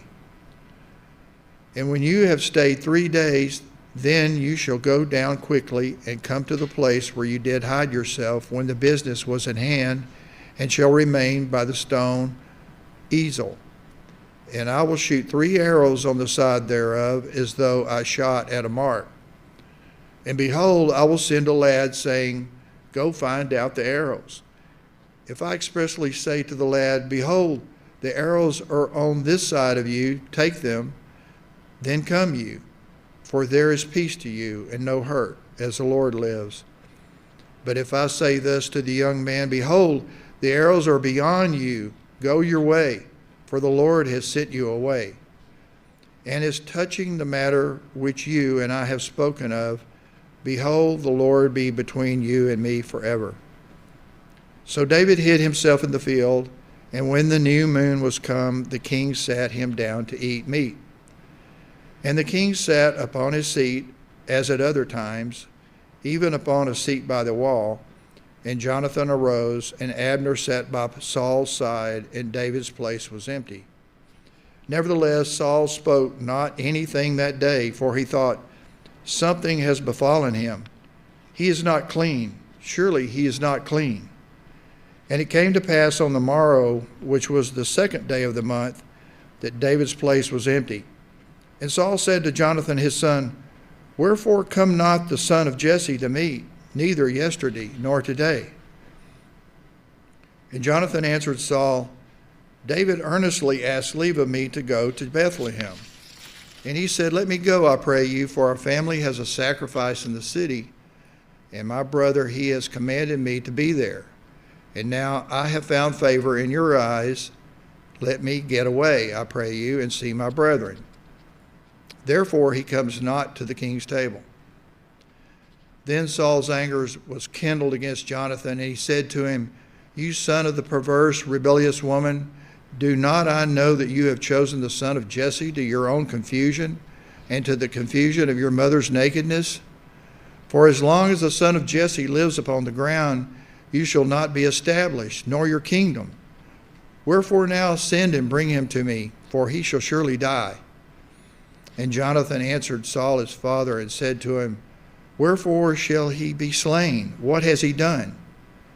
And Saul cast a javelin at him to smite him, whereby Jonathan knew that it was determined of his father to slay David. So Jonathan arose from the table in fierce anger and did eat no meat the second day of the month, for he was grieved for David because his father had done him shame. And it came to pass in the morning that Jonathan went out into the field at the time appointed with David, and a little lad with him. And he said to his lad, Run, find out now the arrows which I shoot. And as the lad ran, he shot an arrow beyond him. And when the lad was come to the place of the arrow which Jonathan had shot, Jonathan cried after the lad and said, Is not the arrow beyond you? And Jonathan cried after the lad, Make speed, haste, stay not. And Jonathan's lad gathered up the arrows and came to his master. But the lad knew not anything, only Jonathan and David knew of the matter. And Jonathan gave his artillery to the lad and said to him, Go, carry them to the city. And as soon as the lad was gone, David arose out of a place toward the south and fell on his face to the ground and bowed himself 3 times. And they kissed one another and wept one with another until David exceeded. And Jonathan said to David, Go in peace, for as much as we have sworn, both of us, in the name of the Lord, saying, The Lord be between me and you, and between my seed and your seed forever. And he arose and departed, and Jonathan went into the city. Then came David to Nob to Ahimelech the priest. And Ahimelech was afraid at the meeting of David, and said to him, Why are you alone, and no man with you? And David said to Ahimelech the priest, The king has commanded me a business, and has said to me, Let no man know anything of the business whereabout I send you, and what I have commanded you. And I have appointed my servants to such and such a place. Now therefore, what is under your hand? Give me 5 loaves of bread in my hand, or what there is present. And the priest answered David and said, There is no common bread under my hand, but there is hallowed bread, if the young men have kept themselves at least from women. And David answered the priest and said to him, Of a truth, women have been kept from us about these 3 days since I came out, and the vessels of the young men are holy, and the bread is in a manner common, yea, though it were sanctified this day in the vessel. So the priest gave him hallowed bread, for there was no bread there but the showbread, that was taken from before the Lord, to put hot bread in the day when it was taken away. Now a certain man of the servants of Saul was there that day, detained before the Lord, and his name was Doeg, an Edomite, the chiefest of the herdsmen that belonged to Saul. And David said to Ahimelech, And is there not here under your hand spear or sword? For I have neither brought my sword nor my weapons with me, because the king's business required haste. And the priest said, The sword of Goliath the Philistine, whom you slew in the valley of Elah, behold, it is here wrapped in a cloth behind the ephod. If you will take that, take it, for there is no other save that here. And David said, There is none like that. Give it to me. And David arose and fled that day for fear of Saul, and went to Achish the king of Gath. And the servants of Achish said to him, Is not this David, the king of the land? Did they not sing one to another of him in dances, saying, Saul has slain his thousands, and David his 10,000s? And David laid up these words in his heart, and was sore afraid of Achish the king of Gath. And he changed his behavior before them, and feigned himself mad in their hands, and scrabbled on the doors of the gate, and let his spittle fall down upon his beard. Then said Achish to his servants, Lo, you see the man is mad. Why then have you brought him to me? Have I need of madmen, that you have brought this fellow to play the madman in my presence? Shall this fellow come into my house? David therefore departed from there, and escaped to the cave Adullam. And when his brethren and all his father's house heard it, they went down there to him. And everyone that was in distress, and everyone that was in debt, and everyone that was discontented, gathered themselves to him, and he became a captain over them. And there were with him about 400 men. And David went there to Mizpah of Moab, and he said to the king of Moab, "Let my father and my mother, I pray you, come forth and be with you, till I know what God will do for me." And he brought them before the king of Moab, and they dwelled with him all the while that David was in the hold. And the prophet Gad said to David, "Abide not in the hold. Depart and get you into the land of Judah." Then David departed and came into the forest of Hereth. When Saul heard that David was discovered, and the men that were with him, now Saul abode in Gibeon under a tree in Ramah, having his spear in his hand, and all his servants were standing about him. Then Saul said to his servants that stood about him, "Hear now, you Benjamites. Will the son of Jesse give every one of you fields and vineyards, and make you all captains of thousands and captains of hundreds, that all of you have conspired against me? And there is none that show me that my son has made a league with the son of Jesse.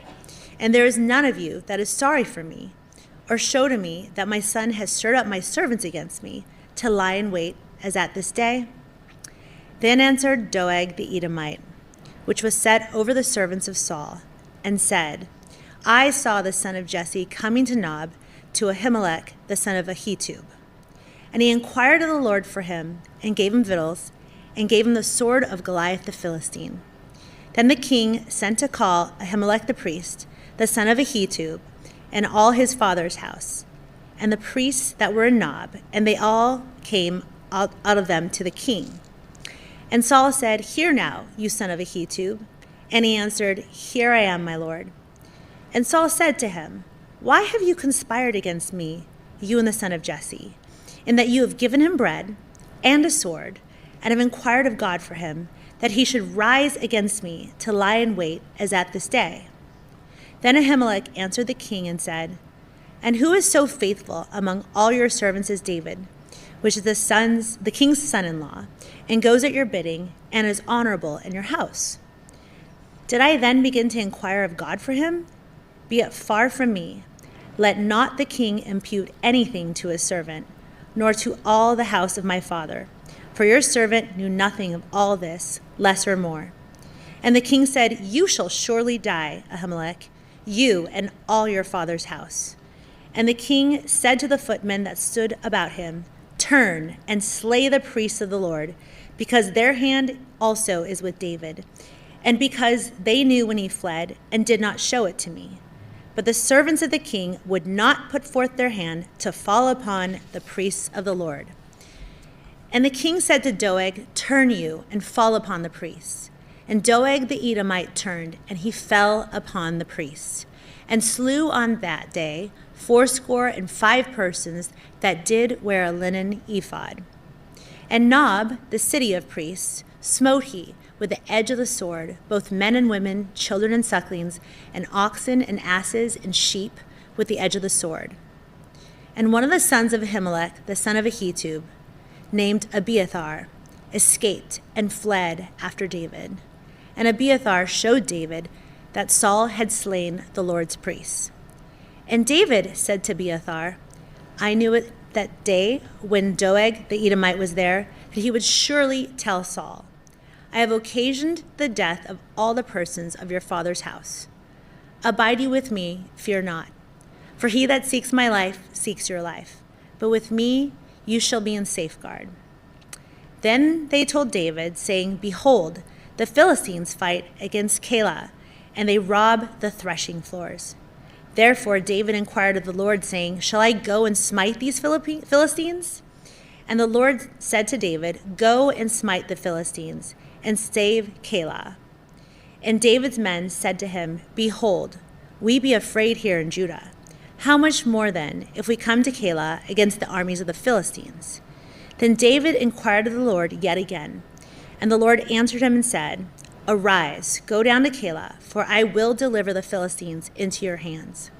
So David and his men went to Keilah, and fought with the Philistines, and brought away their cattle and smote them with a great slaughter. So David saved the inhabitants of Keilah. And it came to pass, when Abiathar the son of Ahimelech fled to David to Keilah, that he came down with an ephod in his hand. And it was told Saul that David was come to Keilah. And Saul said, God has delivered him into my hand, for he is shut in by entering into a town that has gates and bars. And Saul called all the people together to war, to go down to Keilah, to besiege David and his men. And David knew that Saul secretly practiced mischief against him. And he said to Abiathar the priest, Bring here the ephod. Then said David, O Lord God of Israel, your servant has certainly heard that Saul seeks to come to Keilah to destroy the city for my sake. Will the men of Keilah deliver me up into his hand? Will Saul come down as your servant has heard? O Lord God of Israel, I beseech you, tell your servant. And the Lord said, He will come down. Then said David, Will the men of Keilah deliver me and my men into the hand of Saul?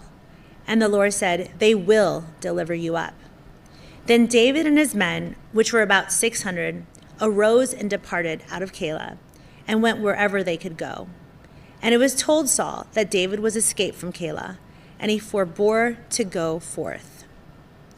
And David abode in the wilderness in strongholds, and remained in a mountain in the wilderness of Ziph. And Saul sought him every day, but God delivered him not into his hand. And David saw that Saul was come out to seek his life. And David was in the wilderness of Ziph in a wood. And Jonathan, Saul's son, arose and went to David into the wood and strengthened his hand in God. And he said to him, Fear not, for the hand of Saul my father shall not find you. And you shall be king over Israel, and I shall be next to you. And that also Saul my father knows. And they two made a covenant before the Lord. And David abode in the wood, and Jonathan went to his house. Then came up the Ziphites to Saul to Gibeon, saying, Does not David hide himself with us in strongholds in the wood, in the hills of Keilah, which is on the south side of Jeshimon? Now therefore, O king, come down according to all the desire of your soul to come down, and our part shall be to deliver him into the king's hand. And Saul said, Blessed be you of the Lord, for you have compassion on me. Go, I pray you, prepare yet, and know and see his place where his haunt is, and who has seen him there. For it is told me that he deals very subtly. See, therefore, and take knowledge of all the lurking places where he hides himself, and come you again to me with a certainty, and I will go with you. And it shall come to pass, if he be in the land, that I will search him out throughout all the thousands of Judah. And they arose and went to Ziph before Saul. But David and his men were in the wilderness of Maon, in the plain on the south of Jeshimon. Saul also and his men went to seek him. And they told David, wherefore he came down into a rock and abode in the wilderness of Maon. And when Saul heard that, he pursued after David in the wilderness of Maon. And Saul went on this side of the mountain, and David and on his men on that side of the mountain. And David made haste to get away for fear of Saul. For Saul and his men compassed David, and his men round about them to take them. But there came a messenger to Saul, saying, Haste you, and come, for the Philistines have invaded the land. Wherefore Saul returned from pursuing after David, and went against the Philistines. Therefore they called that place Selah Hamalakoth. And David went up from there, and dwelled in the strongholds at En-gedi. And it came to pass, when Saul was returned from following the Philistines, that it was told him, saying, Behold, David is in the wilderness of En-gedi. Then Saul took 3,000 chosen men out of all Israel, and went to seek David and his men upon the rocks of the wild goats. And he came to the sheepfolds by the way, where it was a cave, and Saul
went in to cover his feet, and David and his men remained in the sides of the cave. And the men of David said to him, Behold, the day of the Lord, which the Lord said to you, Behold, I will deliver your enemy into your hand, that you may do to him as it shall seem good to you.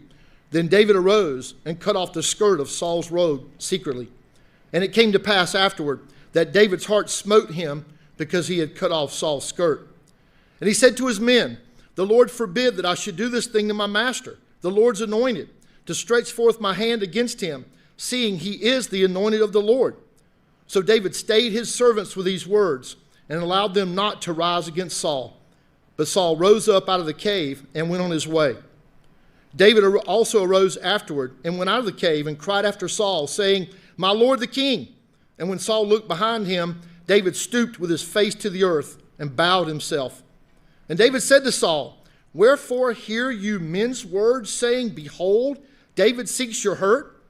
Behold, this day your eyes have seen how that the Lord had delivered you today into my hand in the cave. And some bid me kill you, but my eyes spared you. And I said, I will not put forth my hand against my Lord, for he is the Lord's anointed. Moreover, my father, see the skirt of your robe in my hand, for in that I cut off the skirt of your robe and killed you not. Know you and see that there is neither evil nor transgression in my hand, and I have not sinned against you. Yet you hunt my soul to take it. The Lord judge between me and you, and the Lord avenge me of you, but my hand shall not be upon you. As says the proverb of the ancients, wickedness proceeds from the wicked, but my hand shall not be upon you. After whom is the king of Israel come out? After whom do you pursue? After a dead dog? After a flea? The Lord therefore be judge, and judge between me and you, and see and plead my cause, and deliver me out of your hand. And it came to pass, when David had made an end of speaking these words to Saul, that Saul said, Is this your voice, my son David? And Saul lifted up his voice and wept. And he said to David, You are more righteous than I, for you have rewarded me good, whereas I've rewarded you evil. And you have showed this day that you have dealt well with me. For as much as when the Lord had delivered me into your hand, you kill me not. For if a man find his enemy, will he let him go well away? Wherefore the Lord reward you good for that you have done to me this day. And now behold, I know well that you shall surely be king, that the kingdom of Israel shall be established in your hand. Swear now therefore to me by the Lord, that you will not cut off my seed after me, that you will not destroy my name out of my father's house. And David swore to Saul, and Saul went home, but David and his men got them up to the hold. And Samuel died, and all the Israelites were gathered together and lamented him, and buried him in his house at Ramah. And David arose and went down to the wilderness of Paran. And there was a man in Maon, whose possessions were in Carmel. And the man was very great, and he had 3,000 sheep and 1,000 goats. And he was shearing his sheep in Carmel. Now the name of the man was Nabal, and the name of his wife Abigail. And she was a woman of good understanding and of a beautiful countenance. But the man was churlish and evil in his doings, and he was of the house of Caleb. And David heard in the wilderness that Nabal did shear his sheep.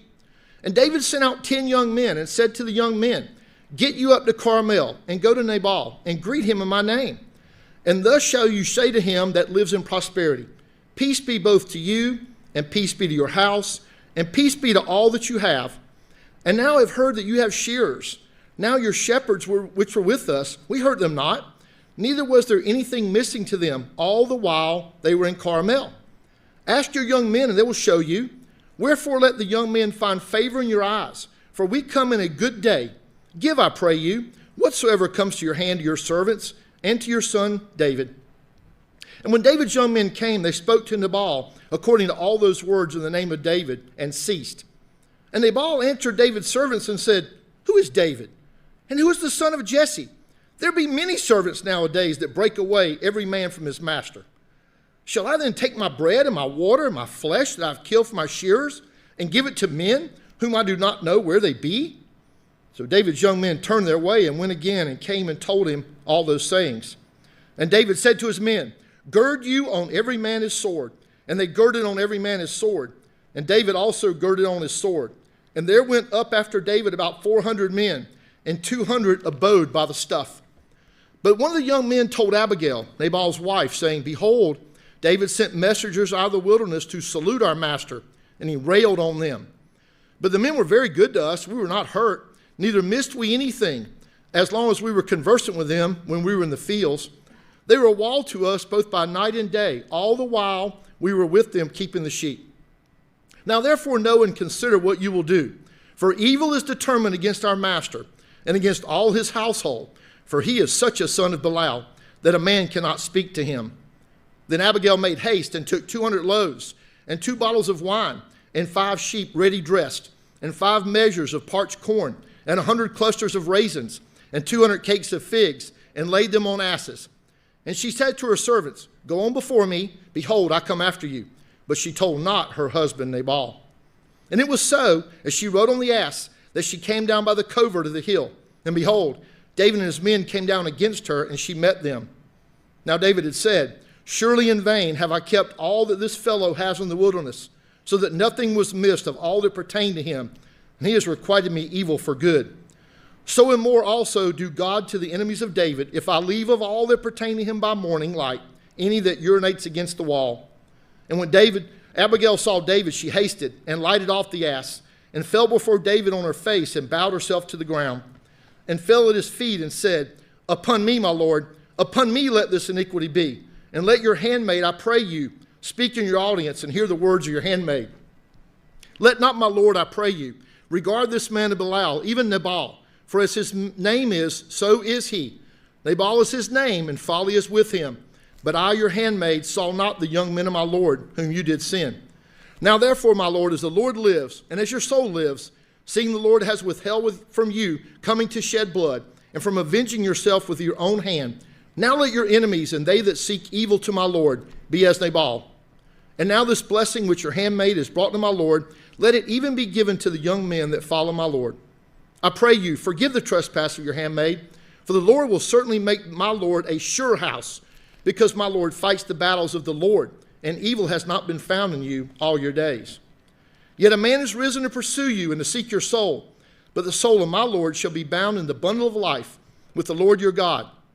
And the souls of your enemies, them shall he sling out, as out of the middle of the sling. And it shall come to pass, when the Lord shall have done to my lord according to all the good that he has spoken concerning you, and shall have appointed you ruler over Israel, that this shall be no grief to you, nor offense of heart to my lord, either that you have shed blood causeless, or that my lord has avenged himself. But when the Lord shall have dealt well with my lord, then remember your handmaid.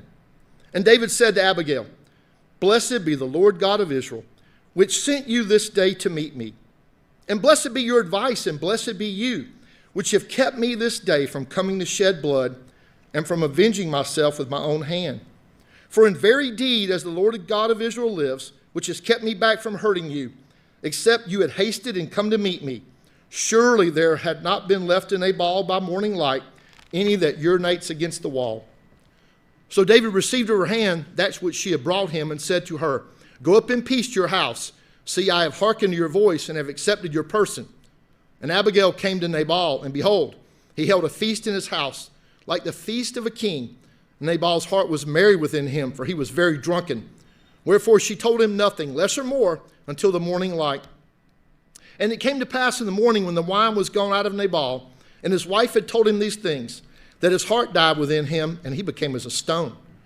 And it came to pass after 10 days, that the Lord smote Nabal, and he died. And when David heard that Nabal was dead, he said, blessed be the Lord, that has pleaded the cause of my reproach from the hand of Nabal, and has kept his servant from evil. For the Lord has returned the wickedness of Nabal upon his own head. And David sent and communed with Abigail to take him to him as a wife. And when the servants of David were come to Abigail to Carmel, they spoke to her, saying, David sent us to you, to take you to him as a wife. And she arose and bowed herself on her face to the earth, and said, behold, let your handmaid be a servant to wash the feet of the servants of my lord. And Abigail hasted and arose, and rode upon an ass, with 5 damsels of hers that went after her. And she went after the messengers of David, and became his wife. David also took Ahinoam of Jezreel, and they were also both with him his wives. But Saul had given Michal his daughter, David's wife, to Phalti, the son of Laish, which was of Balaam.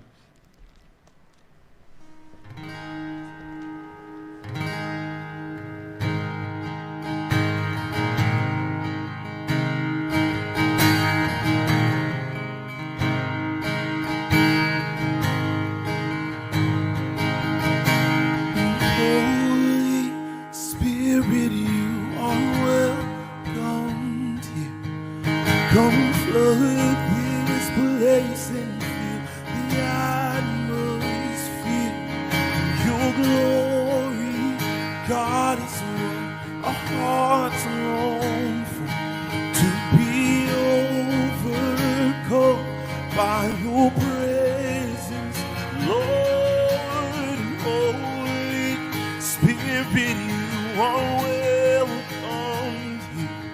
And come flood this place and fill the atmosphere. And your glory, God, is what our hearts long for, to be overcome by your presence, Lord.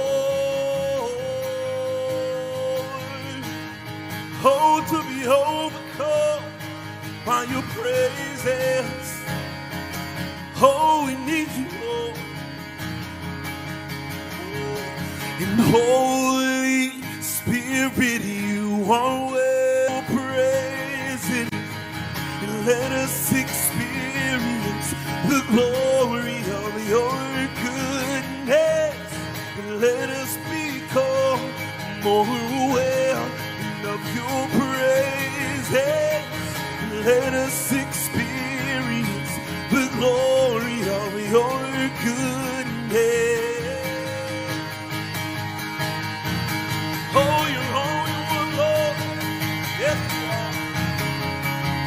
Yes, you are. Yeah. 'Cause better is one day in your courts. Better is one day in your house. Better is one day in your courts than 1,000 elsewhere. And better is one day in your courts. Better is one day in your house. Better is one day in your courts than 1,000 to home. We need your presence, Lord. And better is one day. And better is one day in your house. Better is one day in your courts than 1,000 elsewhere. Well, where else would I go but your presence? Where else would I be but your presence? Where else could we go but your presence? Where else would we be but your presence? Oh, 'cause better is one day in your courts. Better is one day in your house. Better is one day in your courts than 1,000 elsewhere. Better is one day. Oh, it's so much better. It's so much better. It's so much better.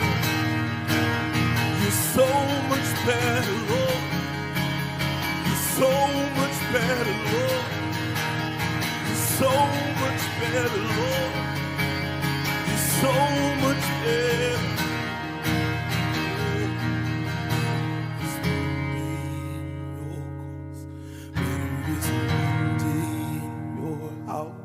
Better is one day than 1,000 elsewhere. And better is one day in your course. Better is one day. It's better there. Better is one day in your course than 1,000 elsewhere.